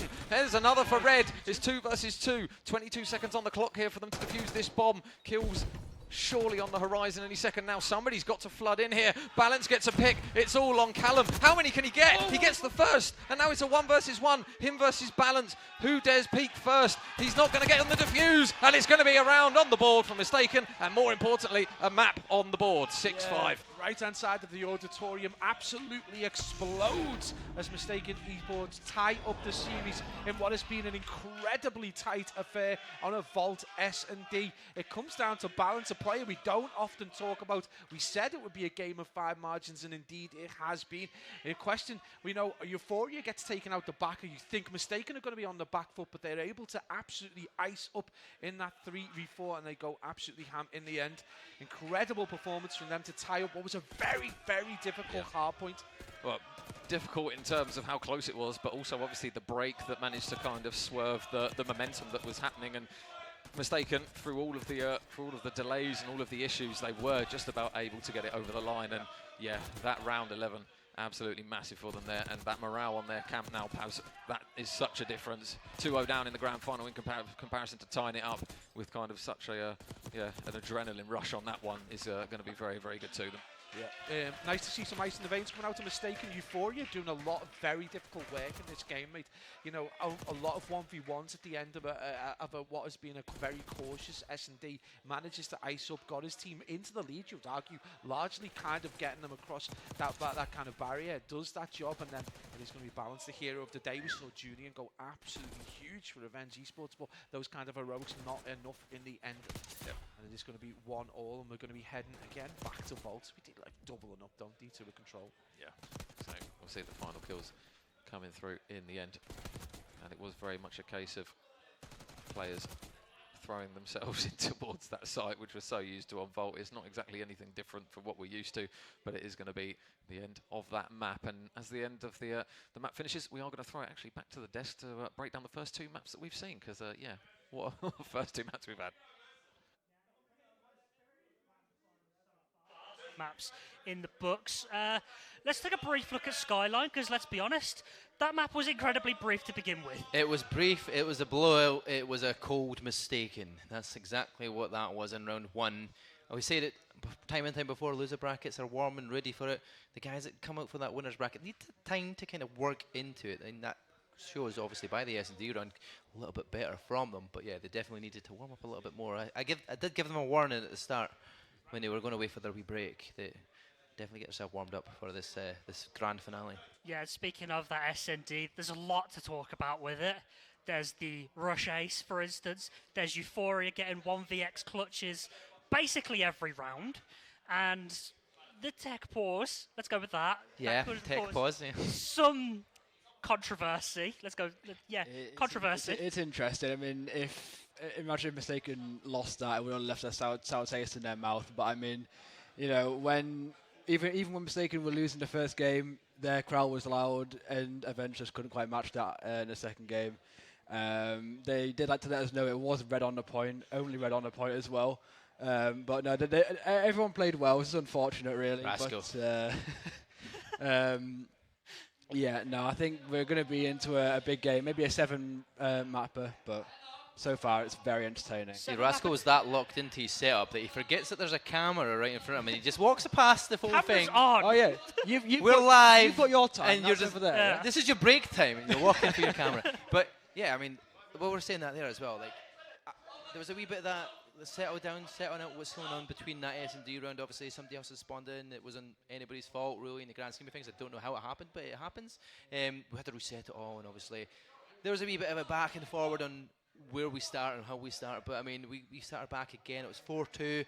They had the lead still. Yes, they probably wanted it to be a 5-2 because they knew they only needed 1 round. But because it was technically 2 rounds that played out, one of the rounds was the actual one that was a disadvantage for Avenge at that point. So I mean, it had to be played that way, I think. So, but it's still, at least Rascal's not come out flying punching over me because he wanted a 5-2 start, and it was actually a 4-2, and it was kind of because of me. But I mean, it's all right. It started the way it should have started. It ended with Mistaken still winning the round at least. So yeah, we got everything sorted, and again, Avengers nearly came back through in that map. That could have very easily gone their way, but nevertheless, Mistaken did take the SND home, and that's going to be important for them to go into this because they keep it from being the 4-0 sweep that some of us kind of feared, especially like those who believe in that lower bracket magic. Yeah, well, I mean, like, Mistaken fans surely would have been fearing that. Oh, yeah. And when it gets 2-0, it's kind of like, you know, the nerves might settle in. Like, you know, you might start to like crumble under a little bit of pressure. But I mean, 1-1 makes it nice and even. You know, both teams are at the same kind of mindset. You know, it's it's a close one. We knew it was going to be kind of close, but yeah, this is like nail bitingly close. Yeah. Definitely. This is what I want a grand final to be like. I don't want a 4-0 sweep. We don't want to see that. We want to see COD. We want to see go the distance. We want to see teams like they're doing, swinging back and forward between each other. The energy in both sides of the room, because they're split in the audience here as well. And Avenger giving their back. It's like a football back as well. It's only red on the point, but they're the team in red. So I mean, I don't know which point you win at that point. So I mean the entertainment value of it, you want to go all 7. You want to make this as long as possible. Maybe even take us in to the dreaded day 3. Yeah. That's Imagine. always I don't think anybody's got that energy in it. No. Yeah, we might not have the energy, but the crowd certainly does. But nevertheless, we're going to go into map 3 and 4 shortly. We're just going to take a short break.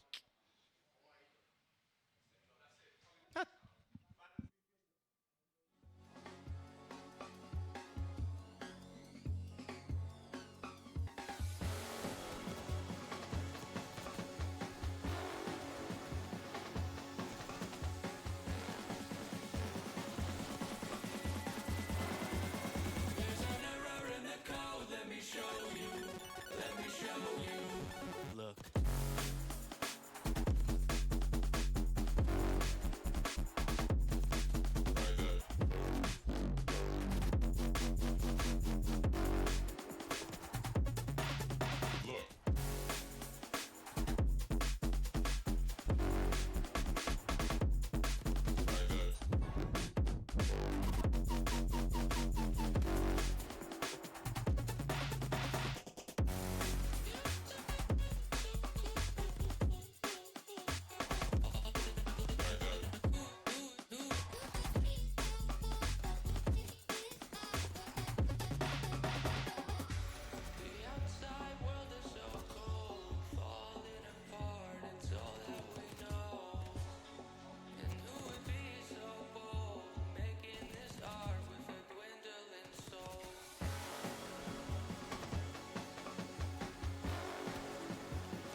You know I'm one of a kind, we're so effing dope. No matter where we go, I know we're gonna make it. No matter where we go, I know we're not alone. We face it all cause now we know that we can take it. We face it all cause we go big or we go home. Dance like you made it, you found it all. This is paradise. Dance like you made it, you found it all. This is paradise. Ladies and gents, welcome back to the grand final. Map 1 is done, map 2 is done, and we should be hopefully getting started soon for map number 3, Pabs, which, again, staying on Vault. Vault control has been a strength of both of these teams, to be honest, throughout both days. So this is really, again, going to be another opportunity for an inevitable round 5, you do feel, on this one. We've seen a lot of teams go the distance on this map, and it wouldn't surprise me if we see the exact same thing here again in the grand final. In terms of a talking point, this is really going to come down to the first opportunity since that hard point for Mistaken to get the respawn kind of gas going, because they really did kind of fall off in a hard point, and this is an opportunity for them to kind of sit a bit more forward and let Rush and Rasco try and get them picks. And obviously it was a very tight S&D, so you'd feel that the boys of Avenge probably feel that they still got some momentum coming out of that. Obviously it just came down to that very tight round 11, where the boys of Mistaken and Avenge going to head finally into this Vault control. And again, we've seen so many different strategies coming out of these two teams over the last 2 days. For me, obviously the talking point is those, you know, two incredible players on both sides, Rush and Rasco against Callum and Julian. But again, we've had this conversation before. For me, it's about who performs better on the other team, and yesterday it was Euphoria. It's going to be balanced with the first blood. Yeah, so 3 drops straight off the rip, courtesy of some well-placed grenades, and already gets hesitation to push straight up the map. Rasco, no hesitation. And the 2 players on the side of Avenge Pab, this has been one of their strong points. Julian and Callum have been brilliant on this map all pretty much day long. So the SMG duo of Mistaken going to have to try and nullify it, and they're doing a really good job straight off the start. Yeah, it's going to be a little bit of control. Kind of like poolside map. Next set of kills important. Julian, Callum again there to back the team up. Haptics is going to add a 3rd. That's going to give them a little bit of an opportunity to stack A. They're going to try and do that as quickly as possible. Tick 1 is going to go over. Again, a good opportunity to kind of apply that pressure back onto Mistaken. They've got themselves a slender life advantage, but it is very close, Major, to that first tick being done. Yeah, we're already back to even lives. Avenge. That A progression hasn't been completed as of yet. I think you've got balance on the time, just reducing that tick. It looks as though Red is going to look to try and be the man to take him off of it and get that one finalised, as a few players going to reinforce him. I don't know whether rush number 5 over towards top cat is going to be able to stop them from getting it done. Nope, A point's done, but Rush is able to get a pick to go for it. So now Avenge, one of their strong points perhaps has been this transition over towards the B point, and now those purple arrows are slowly starting to form towards it. And now when do they decide to try and stack the point? You've got Euphoria watching over the top, while Heptix tries to push over towards bottom art, but now the engagements are going to go in and around the hill. It's going to be a win, actually. Balance gets a team kill onto Rasco, which isn't ideal, and now that gives them the opportunity to double stack the point. Number 4 in Callum is just going to push through a little bit, and they do win the gunfight. So second tick, nobody's currently on it at the moment, so they are just hesitating before getting this one done. But now the triple stack is on. Mistaken absolutely legging it over towards the hill. They've almost got this tick done. The contestants surely got to come through, and they actually managed to get 3 kills. Rush clears house. Julian does the same, but they just about clear them off. Holy, right in the jaws of defeat. Mistaken able to get the pick, and they are going to clear that back to 2 ticks. So it is about a little bit of a restart for the boys of Avenge Esports. But Julian, my word, it's going to Heptic 6 and 6 right now, as that kill feed does go back and forth. It is going to be Julian called back on there. He's going to look to try and get a more difficult transition with Rasco. Really hot place, able to get a couple of picks, but it is going to be Avenge with a very dominant round 1. Yeah, it looked as though Mistaken kind of steadied themselves a little bit there, but Avenge, they're just so good at getting the picks down B street side when that man's sitting top art or pushing out towards mid. They're just very meticulous at picking apart teams, one trade at a time, and a really good opening offensive round here for the boys in purple. So Mistaken Esports now on the offense, and let's see if they decide to do the bread and butter push over towards the A site. I mean, it's been so frenzied at times. I think it's, you start to look at how the strategy breaks down, and again, what they need to do in order to try and make it back. But right now, it's literally about them winning gunfights. They're just getting into these head-to-heads, not really getting control of like key areas. They're just winning gunfights. It's going to be a bit of a checkered fretboard, but Callum's just going to assert a little bit of dominance over to the mid. Make it 3. Can the man be stopped? And he's going to just get that control, and it's going to pause Mistaken Esports a little bit further back and allow the onrush. Just keep your eyes on Julian. He's going to be in and around the back, gets a pick. Major makes his way into mid. Haven't stopped the clock just yet, though. They have got a couple of players. Julian on a 4 streak is definitely going to stifle the progression, but they might finally get a man on towards the A point as he goes down on the flank. So 3 still remaining players. Euphoria and Rush combined for 2. Looks good. That's 3 players on the A point. Going to look to try and get this progression done quickly. I don't know whether Julian's going to opt to try and contest this or whether just to pick them apart one at a time from Top Cat. Nobody's really watching it at the moment as we switch off of his POV, but he is getting absolutely hammered with bullets. Those purple arrows are desperately trying to get them off that point, but Russian Balance have none of it. Euphoria has none of it either, and now the progression really complete now. Over towards the B point they go. Red arrows form on B immediately. Number 7 in Balance is already pushed forward. Got himself a pick, manages to get taken down by Avenge, and there's going to be a big kill coming out to Julian, but they've got a player there in number 5 on Rush on the hill. You've got Euphoria on a 5. They're actually teaming 4 and 9 streak across the board. Of course, cases the cat there, but Euphoria on the back foot. But Major, they are so close to getting that second tick, and the boys of Pebble not able to do anything at the minute. They finally get them off the hill, but it was so close to finally getting that third tick done. Nice 2-piece from Red. They needed that one. They're just going to regain and settle now. As Avenge try and get the opening picks yet again, but Russian Balance combined for 2. Number 5 in Rush goes on the point, and Heptics can't really do much from up here. He's going to cook the nade to see if he can weaken anyone up. He isn't, but the bullets are going to take down 1. Can he take down the second? No. And Balance, he's going to get this point done, and that is a round on the board. Both teams now with an offensive round win. Mate, the gap between these 2 teams physically is about 4 feet, and I don't think you can put paper between them on COD right now. It is back and forth. We're getting almost a repeat in terms of our margins being so close in the S&D. In this control, it's exactly the same. Right now, no one able to take an absolute grip of this game, but we are seeing some stellar moments coming out of individual players. Julian going huge, but not enough really to put his side into the lead. But again, it is going to be parity restored, Major. This is one of them moments, if we were online, I'd be like, where would you plant your flag? Not a chance, mate. Not a chance. Not with a 10-foot pole. So, we've had 2 attacking round wins. Are we going to see the first offensive hold courtesy of Mistaken here? As they do slowly warm up to this series now. Euphoria 13 and 7. And the engagement towards Top Cat goes in favour of Balance off the grip. Bold Chow being weak, it must be said.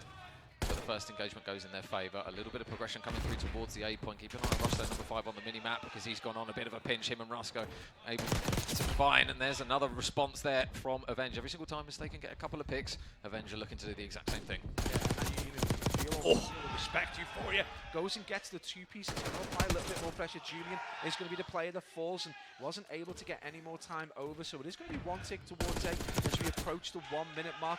Eventually, he's got to be a little careful here about the score in terms of kills and deaths, and 23 plays, 26, so it is a 3-life advantage, but Rasko applying the pressure from the front. So right now, 3 players of Avenge have managed to stack the point. It is going to be a potential push towards A, but Rush, we talk about push, we talk about Rush. Rush is able to get the pick. Right now, it is a little bit on the back foot for Avenge. They get a handful of kills, but straight away, who's there to return but Balance? Yeah, and obviously number 6, Rasko, blocking those spawns, so the P2 spawns kick in. Can they win the engagements? Yes, they can. Callum with a quick 2-piece. How many times have we seen that as they get 2 players off the tick? And A, second progression is pretty much done now, so not giving themselves that additional minute just yet. Mistaken have the 5-life advantage still, but the kill feed still purple. Another 2-piece from Callum. Are they going to trade him? It doesn't look as though it's going to happen anytime soon. And now Avenge going to march their way over towards the B point. Yeah, this has been a nice performance from Avenge Esports. Taking that deficit down to 2, making 3. It's going to be huge plays from Red. The hand goes out, finishes the kill. Red gets the 2-piece. It's going to give them no control of that B zone though, so those Red arrows still with an opportunity to potentially push them back, but it is going to be a push from Avenge Esports. Julian as far up as possible, going to cause as many problems as he can out towards this lower art area. That kill feed very, very purple as Callum goes off. Callum goes off again. It's Red who manages to get another pick. It is back and forth right now, and we are potentially onto that second tick of that Avenge Esports B zone. So, second tick hasn't come through yet. Julian's opting to play for kills here. It's 10 versus 9 here, so they do have to be careful about lives. You don't want to wait for gunfights to go in the other team's favour and then force no more respawns. So, second tick pretty much done. They're watching Finch though. Red's wise to it. Is he going to get the kill? He is, but Rasko with a 2-piece. Now 7 plays 8. It swings in favour of Mistaken now, and the defensive side can now look to try and just slow things down a little bit and pick apart these players. Callum's going to have an engagement. He spots Rush in towards mid as his back is turned. 6 plays 7. Purple arrows again in mid. 2 down B Street. Next engagement is going to be absolutely massive here. 6 versus 6 now as Julian gets another pick as they slowly converge around the B point. And now this is potentially the opportunity. Rush has got to go quickly here. How many can he get? He's only going to get shots into one player. He doesn't get the kill, but the progression has come through regardless. Avenge take the round. Oh, Rush, I thought he was going to go out through mid. I thought he was going to push, and he dropped down into subterranean. That unfortunately left him in a really close CQB battle. He loses that. He doesn't about to get any kind of job over towards the back part of the B zone, and that costs Mistaken absolutely dearly. And it is Avenge Esports on the precipice right now of going into the lead in this grand final. We've not seen a defensive round hold yet. Every single team has won their offensive round, so surely at some point we're going to have one. It looks as though both teams are just so well configured to take that B point. Yeah, they just keep pushing through Vault. They just keep getting the engagement wins, and more importantly, the people up towards top art just can't seem to shift the players on the point. So it's going to be 2-1 up to the boys of Avenge. A point is going to be the Mixie point, that's for sure. Euphoria with 1, Balance with 1, so 2 players already dropped. Callum replies with the kill himself. Balance still going on a little bit of a streak before he's shut down by Red. And you've still got Euphoria and his teammates lurking over towards that A point. Red has pushed up towards the B Street side. Rasko shuts him down, and that's really going to help them in the grand scheme of things. All about these gunfights. They are going to go with the way of Mistaken. It's going to be Rasko and Balance who get those kills mid-map. It's going to be a little bit of a wait for number 7 in Balance before his teammates are going to be able to support him over towards this A zone. Major quite right that the teams have such good strategies for taking it. The little jack in the box moment not going to work for Avenge Esports. They've still got players Mistaken in and around this A zone, and they've managed to get a little bit more control. This would potentially see that A zone done at 1-6 if they are able to get it. Although it is going to be Red just playing peekaboo there. It is going to get done. So 2:06 on the clock, and they've got a huge life count major advantage. Mistaken. Yep. Now over towards the B point they go.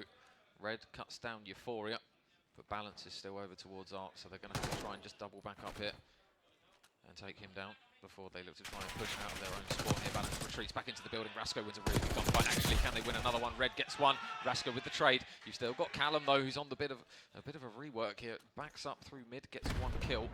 They are back on the point, and the nade is absolutely pinpoint perfect. Callum doing it all for the boys at the moment. 28 and 18. My God, man, is he using 2 controllers? Incredible performance coming out of Callum. He's just absolutely dropping bombs. He's on a 4 streak again, just being the difference maker for this Avenge side. And they're going to need more purple arrows. Make that a 3-piece in the kill feed. Avenge very much trying to make this kill kind of like disparity counting. It was 1.6 kills. They brought it back down to 3. Mistaken on the back foot. It looks like this B zone is going to be very difficult for them. Major those purple arrows right across mid. We've got the player pushing out towards the back building. This could be absolute devastation if the guys in red aren't able to get any kind of geography in this map. And Euphoria is just stopping the close spawns for now. But you've still got 3 players on the side of Avenge that have just occupied mid for quite a while now, and they've reduced that life deficit just down to 1. Still haven't dealt with them, but Red is making it work, and the combined 8 streak now across him and Callum is looking very good. Another kill comes through for him actually as well. So Euphoria is actually forced to reposition out of that top arts location, but it will still be 2 kills that come through from Mistaken. So 8 plays 9, another deja vu here where we're getting so close to the wire. 8 plays 8, tied game in lives. Red still on his 5 streak as well, and more importantly, they don't know where he is at the moment. So 30 seconds on the clock.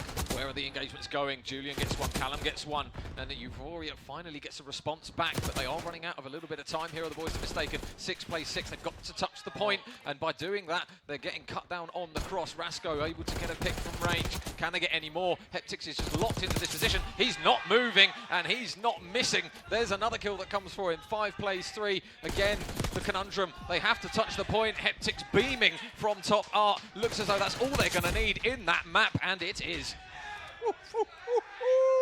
Avenge Esports looking superbly dominant in this Vault control. 3-1, and it was all down in the end to Haptics. We saw some big numbers coming out of both Julian and Callum. In the again, it's going to be the AR suppressive firepower coming out to Haptics to get the job done. That is a dominant performance right there against one of the, the favourites really coming into day 2.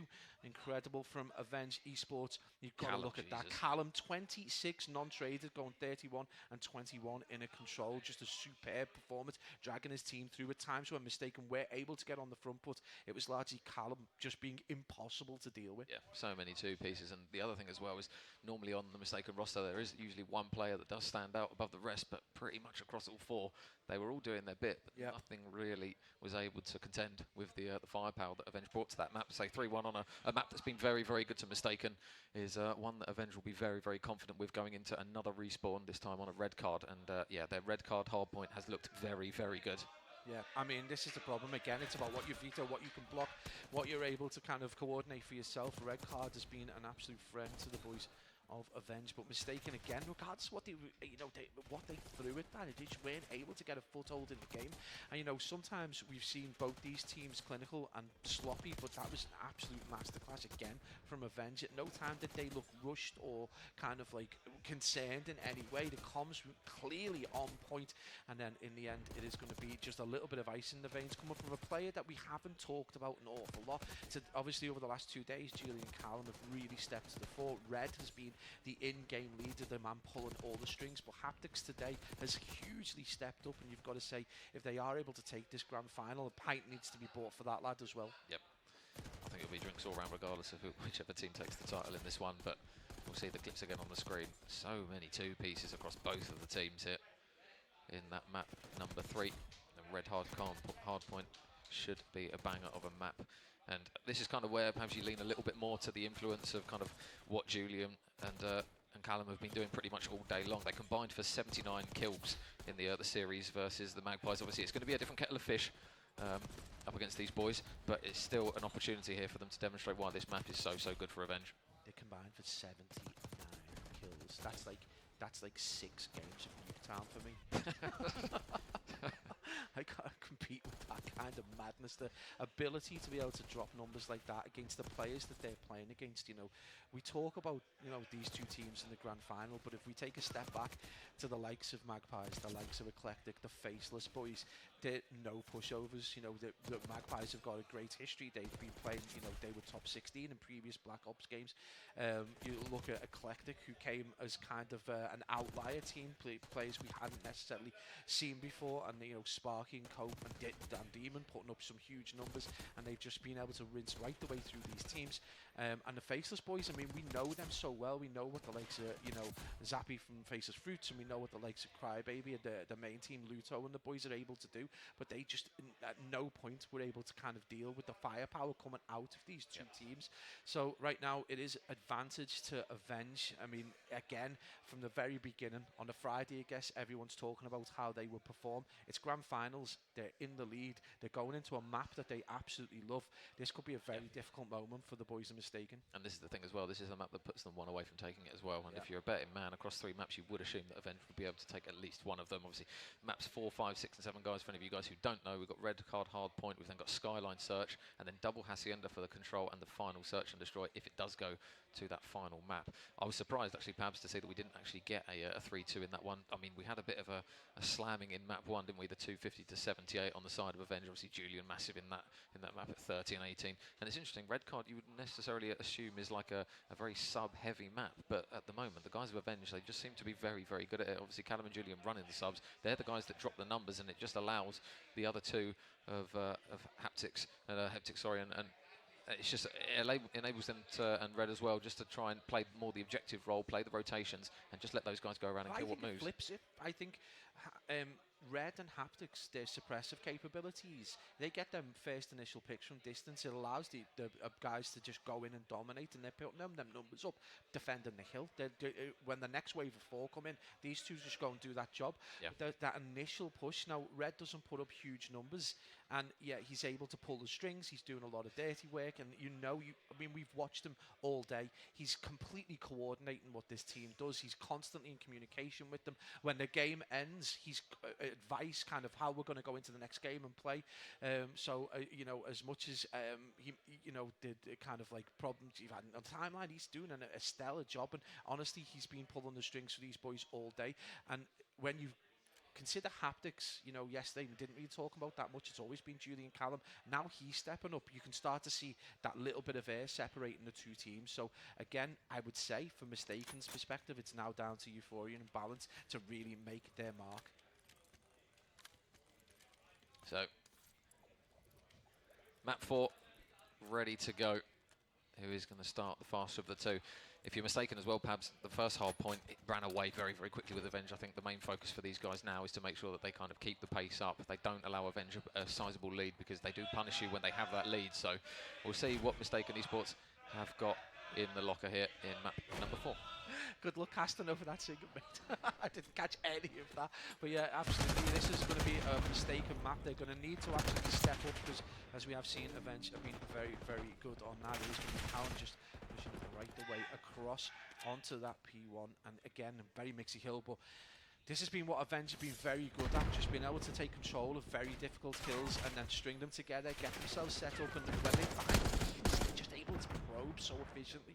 So, see P1, a mixy affair as per usual. See the emphasis is going to be on the rotation. They've got to be careful here, Mistaken, not to push through too far, because otherwise these purple arrows are going to punish them and push through for that rotation on towards the next one. So P1 looks very good to them indeed. It looks as though they might accumulate around 30 seconds of this one. Mistaken still going to have that P2 spawn side balance with the nade. It's just going to slow that initial push. You've got number 4 in red, who's working his way down the stage side. Shots looking good from Red. Nice work there from him. They've still got 2 players to deal with. Balances are going to be 1, and it's going to be Rasco. The other last man alive in the hill is going to be Rasco. Is he going to identify that these players are now going to be spawning over towards the backside of the hill? Julian going on the hunt for anyone.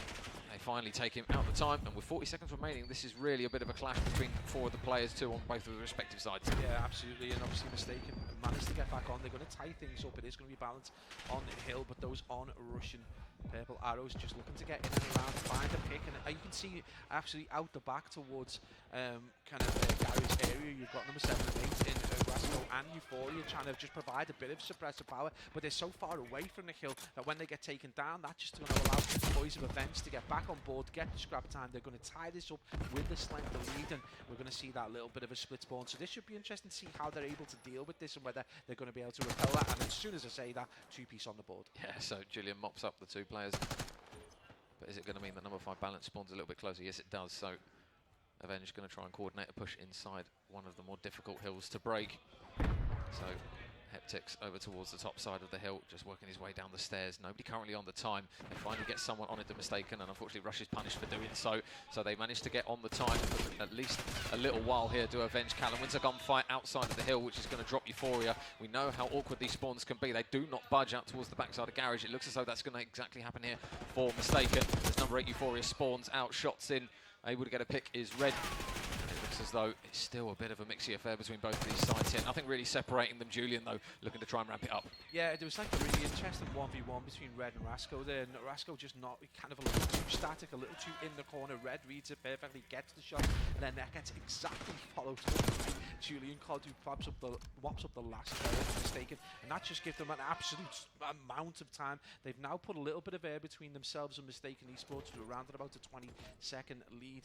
It is going to be those arrows in purple with the advantage of just keep your eyes peeled for number 6 in red. Potentially has got a little bit of mid-map control, but he's going to need to coordinate this with the rest of those red arrows. We do see a 3-piece in the feed, finally Mistaken getting a few kills. This is exactly what we wanted to see, and then it's going to be Rush just taking control of lower stage. Oh, they do a really good job actually of keeping him alive on the time as well.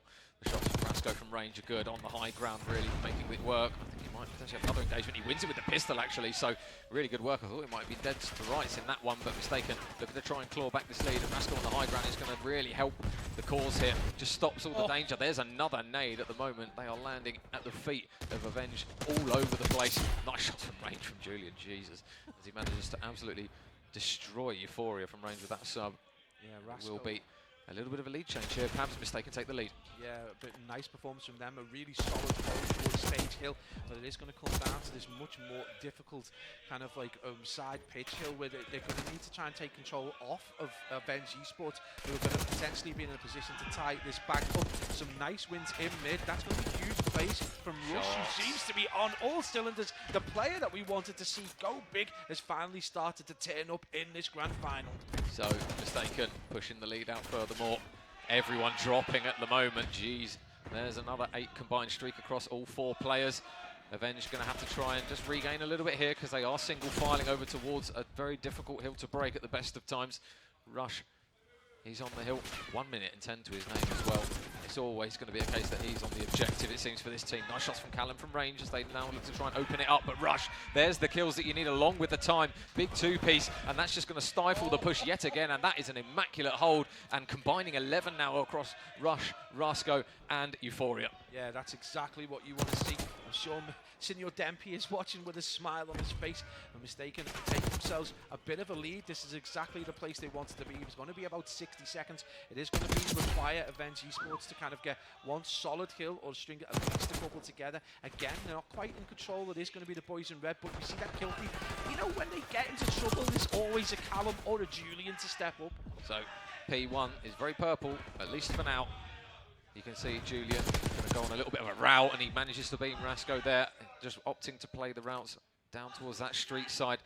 And while he's just grabbing a bit of attention, they are able to soak up a little bit of time. Callum now finds himself on a 5-streak. Shock horror as he looks to try and just juggle his life on the point. Euphoria already looking to try and push down the stage side of the map, but they are getting a significant amount of time off this P1. Yeah, it's not something we normally see, but it's an absolute hold coming out of Revenge Esports.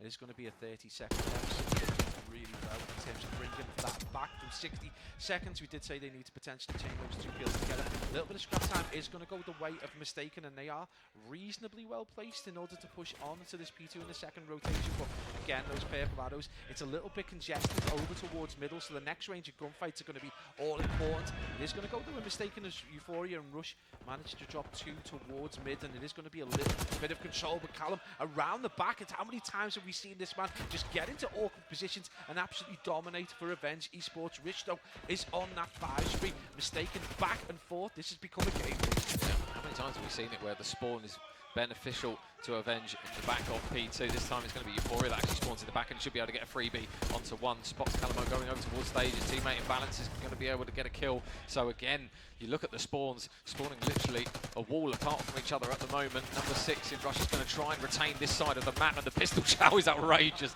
If he wins that one, I think you pack up your pad and go home. I literally spoke to him, he was like, he's confident about every gunfight. I think if it was a sausage in his hand, he'd have tried to come on, but already they may get themselves some scrap time, but the boys of Avenge are set up for this much more difficult kill. They're going to be able to get a little bit of time, but you've got to keep your eye peeled for number 7 in Rasco, potentially pushing out the back. Guys in purple going to have to read this. They know potentially these players are going to be pushing out from around the back. Checks his corners, able to get the pick. That's going to be 2 fallen for the boys of Avenge. Mistaken with an opportunity now to be able to see this out, but again, wherever you go, there's a player from Avenge able to get a 2-piece. Yep. Red looking to try and slow things down. Hectics gets picked apart. Red, though, doesn't hold strong. Rasco with a trade. He knows there's another one above him. Just going to try and play his life for a little bit. Able to get a second kill. That's criminal from him. Euphoria gets the trade, but you can still see that they're funneling in. Callum able to get a couple of kills. And it will still be Avenge soaking up the time. 15 seconds to tie it back up. Balance gets a pick.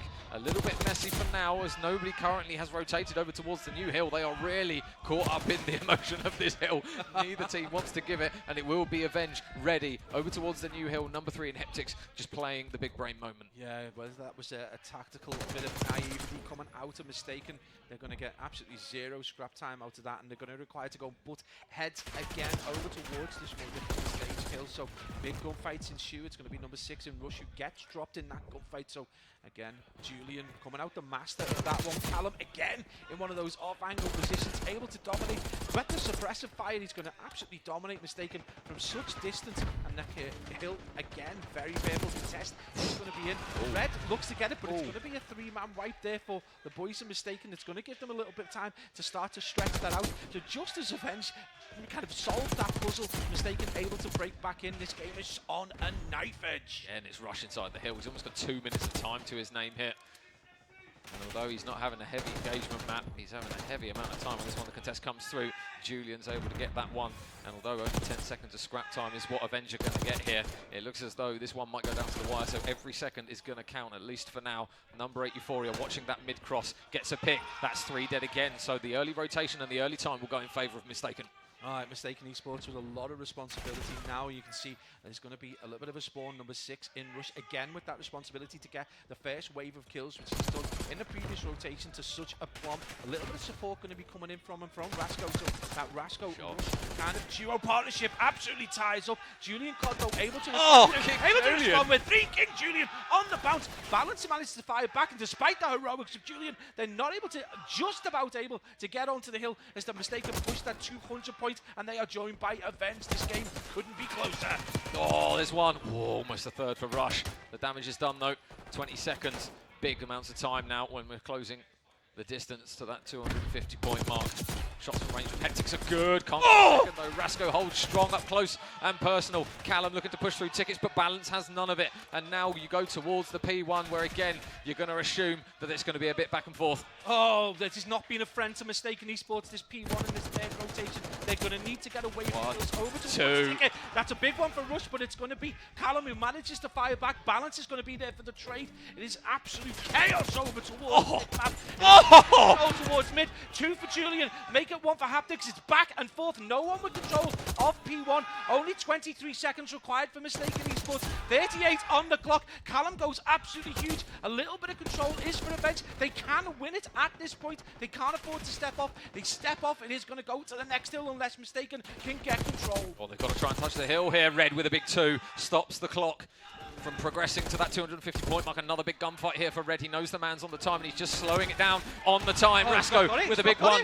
In come the purple arrows. How many can they get? It looks as though the answer is pretty much none. 10 seconds for Mistaken to get on the time. They're getting this one done. They need to go to new though. Avenge are here, but Avenge are going to have to try and stop any second. They've got to be careful not to overextend on this one. The purple arrows are set up for new. All it needs is one clean break here. Balance. There's the first opening with the pistol. They're dropping them like flies. Everyone's falling in flight. The purple arrows not quick enough, and that is the roar that you hear from the crowd coming through.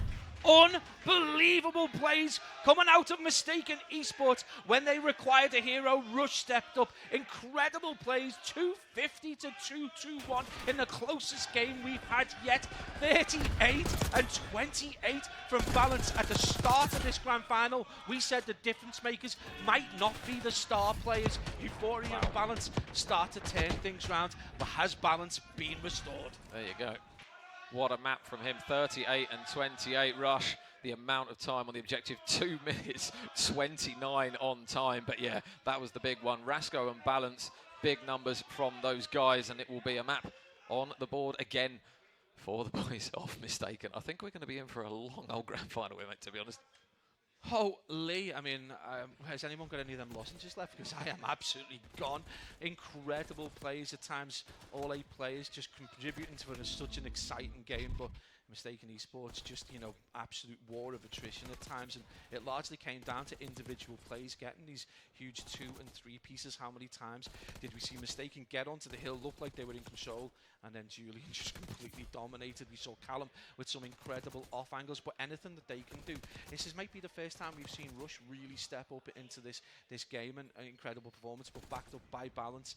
Again, just going absolutely off. So Mistaken, oh man, I don't know.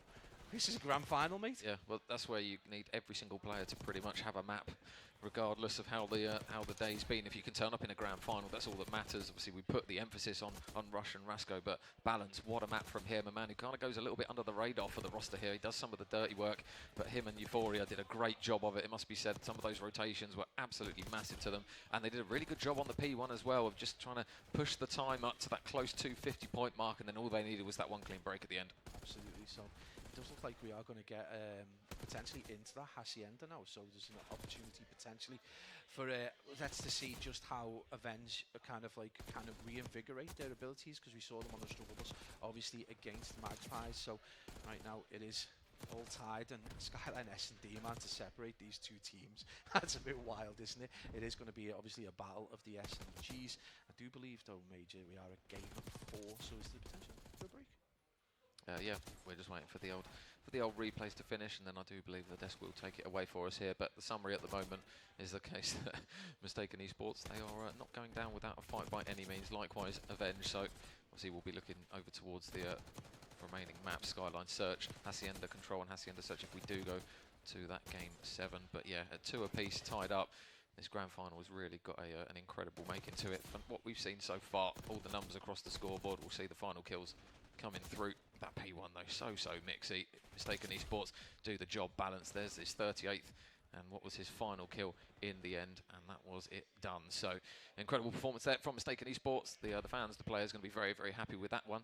And yeah, we're going to go and have a look and see how the panel feel about that one. Honestly, most of the fans are having a little break now after that absolute euphoria that they kind of felt. It's been wild in here. The atmosphere has been absolutely great. Fans providing that, and again, if you are kind of Avenged coming off the back of that, going into a Skyline S&D, you just got to rely on the pace of those two incredible players in Julian and Callum. Obviously, that is the story, the head-to-head between these 4 incredible players. So yeah, we'll throw it to the desk, guys. Take it away. What do you think? Yeah, high-spirited affair indeed as we go 2-all after map 4. We're about the halfway point now, and it's all to play for, really. Mistaken and Avenge both having star performances from those we really need it from. Yeah, how do we see this one going? Like I said earlier, it could go either way. I mean, keep trading, go map for map, but I mean, see, Mistaken won the second map and then they couldn't carry the momentum and win the third one. But if they can just keep the energy and keep the momentum from the 4th game into the 5th game, 3-2, Avenge haven't been down yet in this series. So I mean, will they be able to come back from the deficit or not? It's hard to tell, but this definitely it's heating up. It is very heating up. I mean, that was something else. That was there was probably the longest highlight reel we had there between maps, because there were just so many highlights and replays to be had from that one, because it was such a long, well played hardpoint between the two sides. Obviously, it hung in the balance. He comes over the top, rushing to the point, and there we go. That's the winner for Mistaken Esports. Takes it to 2-2 in the best of 7, and I think we could go in the distance the way this is going. If Rasco, the guys in the chat are chanting his name, if he keeps that momentum going as well, it's going to be a really good series. There's definitely a reason why they're chanting Rasco's on fire, because definitely putting himself at the forefront of that MVP conversation that we alluded to earlier in the day. But that's not to mention, like, Callum's also having a very similar performance on the Avenge side as well. I feel like it's going to be an individual performance that will solidify this, but we've got 3 more maps to go. Yeah, 3 more. Hacienda on the way. I know. Who are we going to crown our winners here? I mean, it's even hard to pick who's going to win the next couple of rounds, because it could be going 1 for 1. It's hard to blow pick for who's going to be the It's next like map. in a heavyweight championship match, right? This is what we are at here in the grand finals, and yeah, it is pretty much blow for blow. We're going to see who comes out on top, who's going to get that knockout punch. Maybe that first map gives them that momentum here between these next 3 maps in a row, and you're not going to get much break between them. This is going to be your last little break in play, and it's just going to be 3 maps all the way through if it goes the distance. But we'll wait and see, because I'm pretty sure these guys are, as much as we are as well, it's getting to 11 o'clock at night. It's a long day on a Sunday, and they're still here for the long haul. They're ready for it, man. You hear them, they're ready for it. They're happy to be here. It's like being in a football stadium with the amount of how loud it is. The stream might be able to hear it. Different chants and stuff as well. It's great. I do think I may have predicted the day 3 potential of us going past midnight, but nevertheless, we do need to take a short break. We do have 3 more maps on the way in the grand final to determine who's going to be the winner of the Esports Hub January Clash.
Ladies and gents, welcome back to the grand final here between Avenge and Mistaken. We are working our way in towards this game 5, Pabs, which isn't our 5th and final game because we've still got potentially another 3 maps on the card. So we've still got a long way to go here in this grand final, this best of 7. The way we've seen it at the moment, especially off the back of that red card hard point, might instill the fact that we are going to go the distance in this one. So yeah, this is going to be a good set of maps coming up. I think as well, obviously we're going into a kind of probably one of the more fast-paced S&Ds.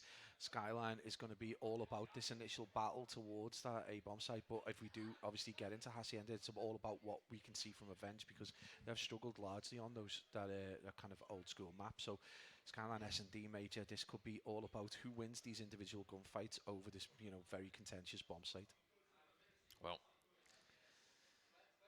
the opening rounds of Skyline search tend to be go past them very restaurant like that, because I'll just do shawarma actually. I won't start that. A la carte. Rabbit hole again. Roof terrace. Very fancy, and shame it all gets destroyed from nades and all the explosiveness. But opening starts of the round tend to be the explosive ones, that's for sure. Mistaken going to be on the offense, and it looks as though bedroom, or at least mid, is going to be the destination for those initial gunfights. Nades already going through over towards the kitchen side. It looks as though Red, really good job, manages to grab 2 kills, so straight off the rip, the advantage is in Avenge Esports' corner, but saying that, Rasco ties it up 2 apiece. Oh, never mind, it's their advantage now, it's Red 1v2. Well, from an advantage Avenge Esports side, it is going to be Red on the struggle bus in terms of his capabilities to get this clutch moment. It is going to be his advantage. A little bit to Mistaken, but if he is able to get another pick, again, he is kind of like checking every corner, but right now, then he is going to get one, but he's not going to see the other way. He managed to dip. He's got the handgun out. Is it going to be a Red up and out of his seat, shouting right over. Incredible performance, Avenge. Go 1 up. Wow, there you go. 4-0, ace to start. What a round from Red, right when you need it. I tell you what, it's only the first round on the board, but in terms of confidence, that is going to be absolutely perfect for them. It looked as though Mistaken had that round on the cards. Absolutely not. Completely swung back in favour of Red, and that was an impeccable first round from him. Now, 4 on the board for the young man. That's going to put him on that RCXD, so a little bit of an advantage to Avenge as well. So right now, Mistaken not only on the struggle bus, but potentially a little bit more intel is going to be able to be gathered by Avenge when they need it. But that's going to be a very important first blood balance, continuing that momentum from the control. And it is going to be bomb with Julian. A little bit of a cautious moment. Now you can see the Zaros. A little bit of separation over across pool. It is going to come down to a bit of an AR battle between Senior Red, who's on that 4 streak, and the rest of the team. 1 minute on the clock. Major, it's about to explode. Julian waiting for that next engagement. They're still so far apart at the moment. You can see that number 2, Rush, is going through underground. Waiting for that next gunfight win. Sorry, guys. Make sure you smack the mic a little bit more, buddy. Thank you. It's 3 versus 4 still. We still haven't had the next engagement, actually. Finally, Heptix is able to grab a pick onto Euphoria. So 3 versus 3, and the bomb goes down on the ace site. You can see the next gunfight might literally come from anywhere on the map at the moment. Rush is going to be forced to back up the stun. It's just going to slow down the push from the inevitable Chow. But they're still just going ring around the rosy at the moment. Balanced big pick. But again, Julian grabs one himself. Red still yet to die on this map, but he's now inevitably dead as he goes down. Julian, 1 versus 2. Spots both players in mid, and Mistaken, very efficient. Yeah, I think that all came down to that isolation of Red. He was stuck over towards kind of back garden, wasn't able to see or get any info on any of the Mistaken players. They managed to get that shot in the back, giving the 2-1 advantage in terms of players, and that's going to be absolute, perfection for Mistaken. They're going to be able to rely on that, get that kill, and tie the series up 1-1. Major, again, we talked about having the grand finals on our hands, but Major, this potentially already going to around 11. So, Mistaken, really good second round. What have they got in offer for us here? In round number 3, Rasco going to be that man in charge of bomb yet again. So straight through mid looks to be the call, and Euphoria gets the first blood on towards Reds. The man who provided the ace the last time that they were on the defense has now dropped their teammate there, and Heptix has gone down as well. Mistaken down to 3. Big pick onto Euphoria, and now it becomes a 2 versus 3 situation. Yeah, I think they were relying on Euphoria being in that position to be able to catch anyone pushing around the back, but Avenge a little bit too smart for that kind of play. And this is number 6 It's going to be Julian Cod just looking. Shots. But the balance makes it a 1v2. This is advantage of Avenge Esports. Rush, though, is the player going to try and play his life, gets the information from Avenge, and it's going to be an absolute huge moment as they take the lead 2-1. Julian with the defuse, and Julian with the 3 streak as well. Nice work there. The distraction was perfect enough for him to just pinch that last remaining player. The comm that he was weak was there, and yeah, Avenge Esports just absolutely jumped on him the second that came through. Yeah, I mean, that was nice comms as well. I mean, absolutely on point. Gives Avenge the lead. Mistaken now. Just a 1-round deficit, but again, it is back and forth right now. No one really getting to grips with this Skyline S&D, and you just feel Heptix and Callum absurdly quiet for his kind of capabilities. 1 and 3, joined by Heptix, who's 1 and 3 as well. If they start to contribute, this game could get away from Mistaken. So they need their big players to step up, in particular Rush, who's 2 and 2. Rascal is contributing healthily with 3 and 2, but now Euphoria just providing some suppressor power. Major over towards Roller Piano. First blood is going to go the way Avenge. There's going to be advantage. 1 minute on the board. Yeah, nice kill. First blood. Bombs going down, and those 3 players on the side of Mistaken are further away from the site than they probably like. This next kill is going to be the all-important one here for Mistaken to maybe try and open up a lane to work on towards the A point. Euphoria still waiting patiently. Callum's got a lot of information from that, so the weak call is going to come through. Rasco jumps on the head of him, takes down Callum. The second kill might be over towards that canteen site, in towards those. They go. Heptix grabs 1, Euphoria grabs 1 as well, 2 versus 2. Number 5 there in red, though, is going to be on the off angle. I'm not sure whether Euphoria and Rasco have been able to read this. He knows where those players are. Almost instinctively been able to get sights down. It's going to be a big pick for him. No, is he going to clutch up again? He places back towards that player of Rasco. He's managed to get it out. Rasco goes big. 7 seconds. Can he make it, though? Not. Rasco absolutely huge, but not enough. Avenge 3-1. Really smart moves there from red again. Just playing carefully. And more importantly, just making sure that timer goes down, playing his life. The stun check again, absolutely perfect there from him, and big moments again for this Avenge Esports roster. So 2-round lead looks very good for them now. A couple of players not in the struggle bus as such. Rush, though, a player we've seen go so prolific at times, just not really contributing as healthily as I'm sure he'd like to in this. And again, there's going to be a slight difference in the movement towards that A side from the boys of Mistaken. A bit of a split push around that, and it is going to be an entire stack over towards that pool side. But you can see those purple arrows already looking to transition. This is going to come down to this fight over towards back kitchen, but it is going to go exactly the way of Mistaken. That's going to be not 1 but 2 that fall red and Julian Cod into the next round. 2v4, and Callum, last 2 up.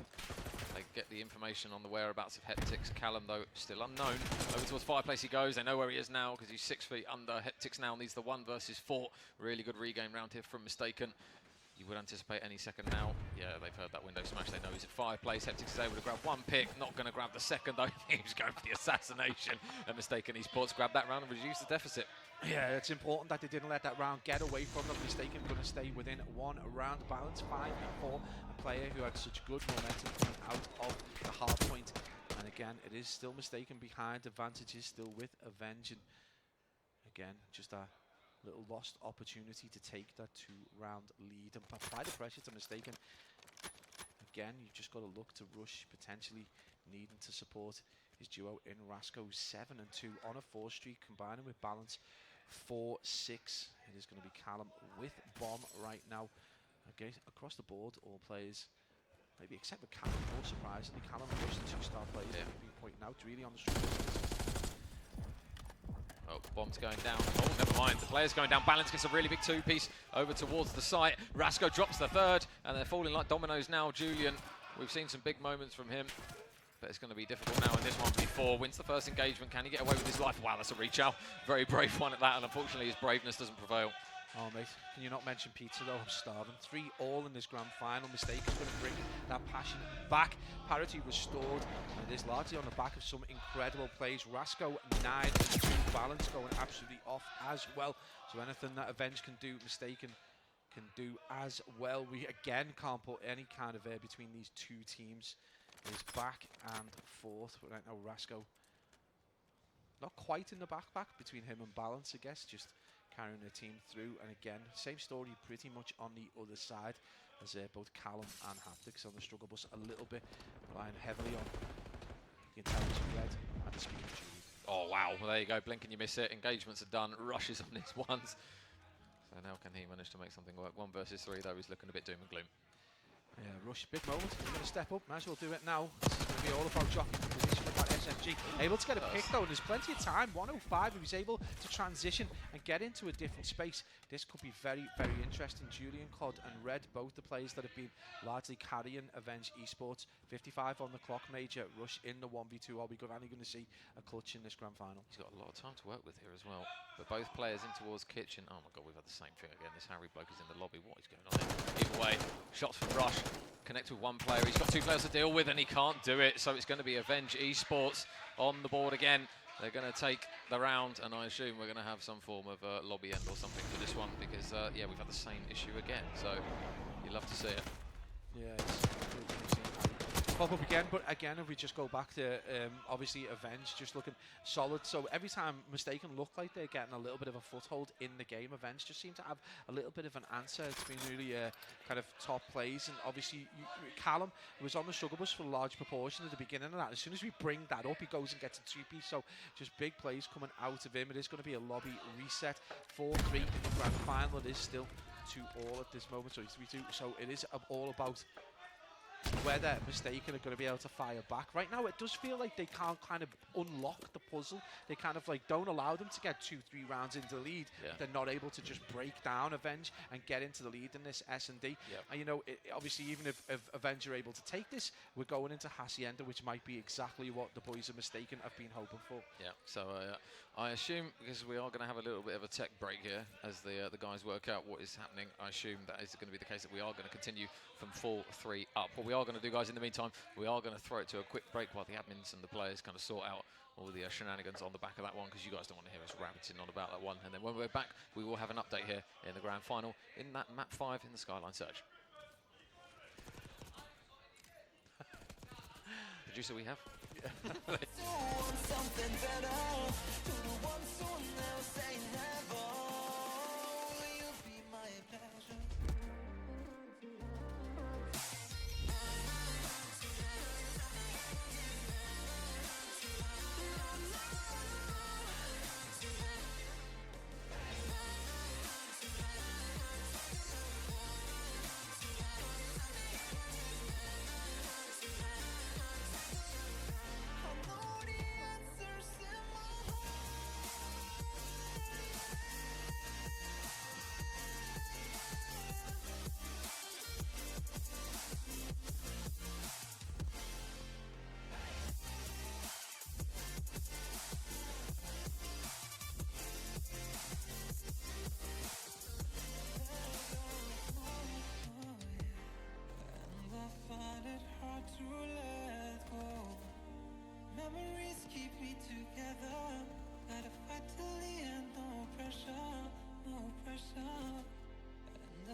You know I'm one of a kind, we're so effing dope. No matter where we go, I know we're gonna make it. No matter where we go, I know we're not alone.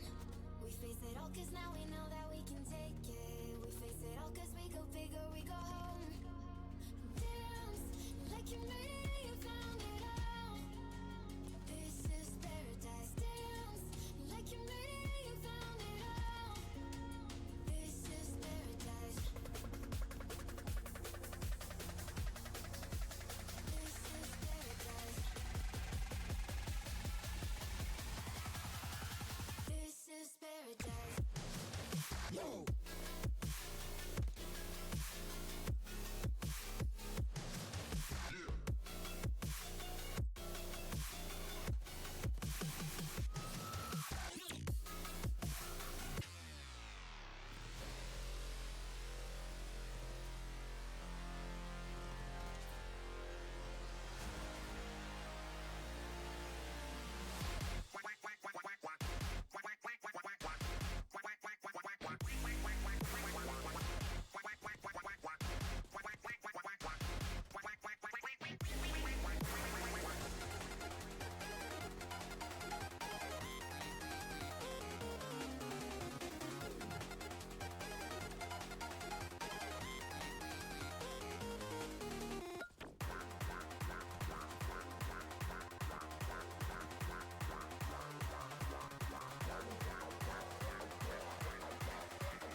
ladies and gents, welcome back to the grand final of the ES Hub January Clash. We are cracking on again with Game 5. Just an update, so Avenge will be continuing this from 4-3 up.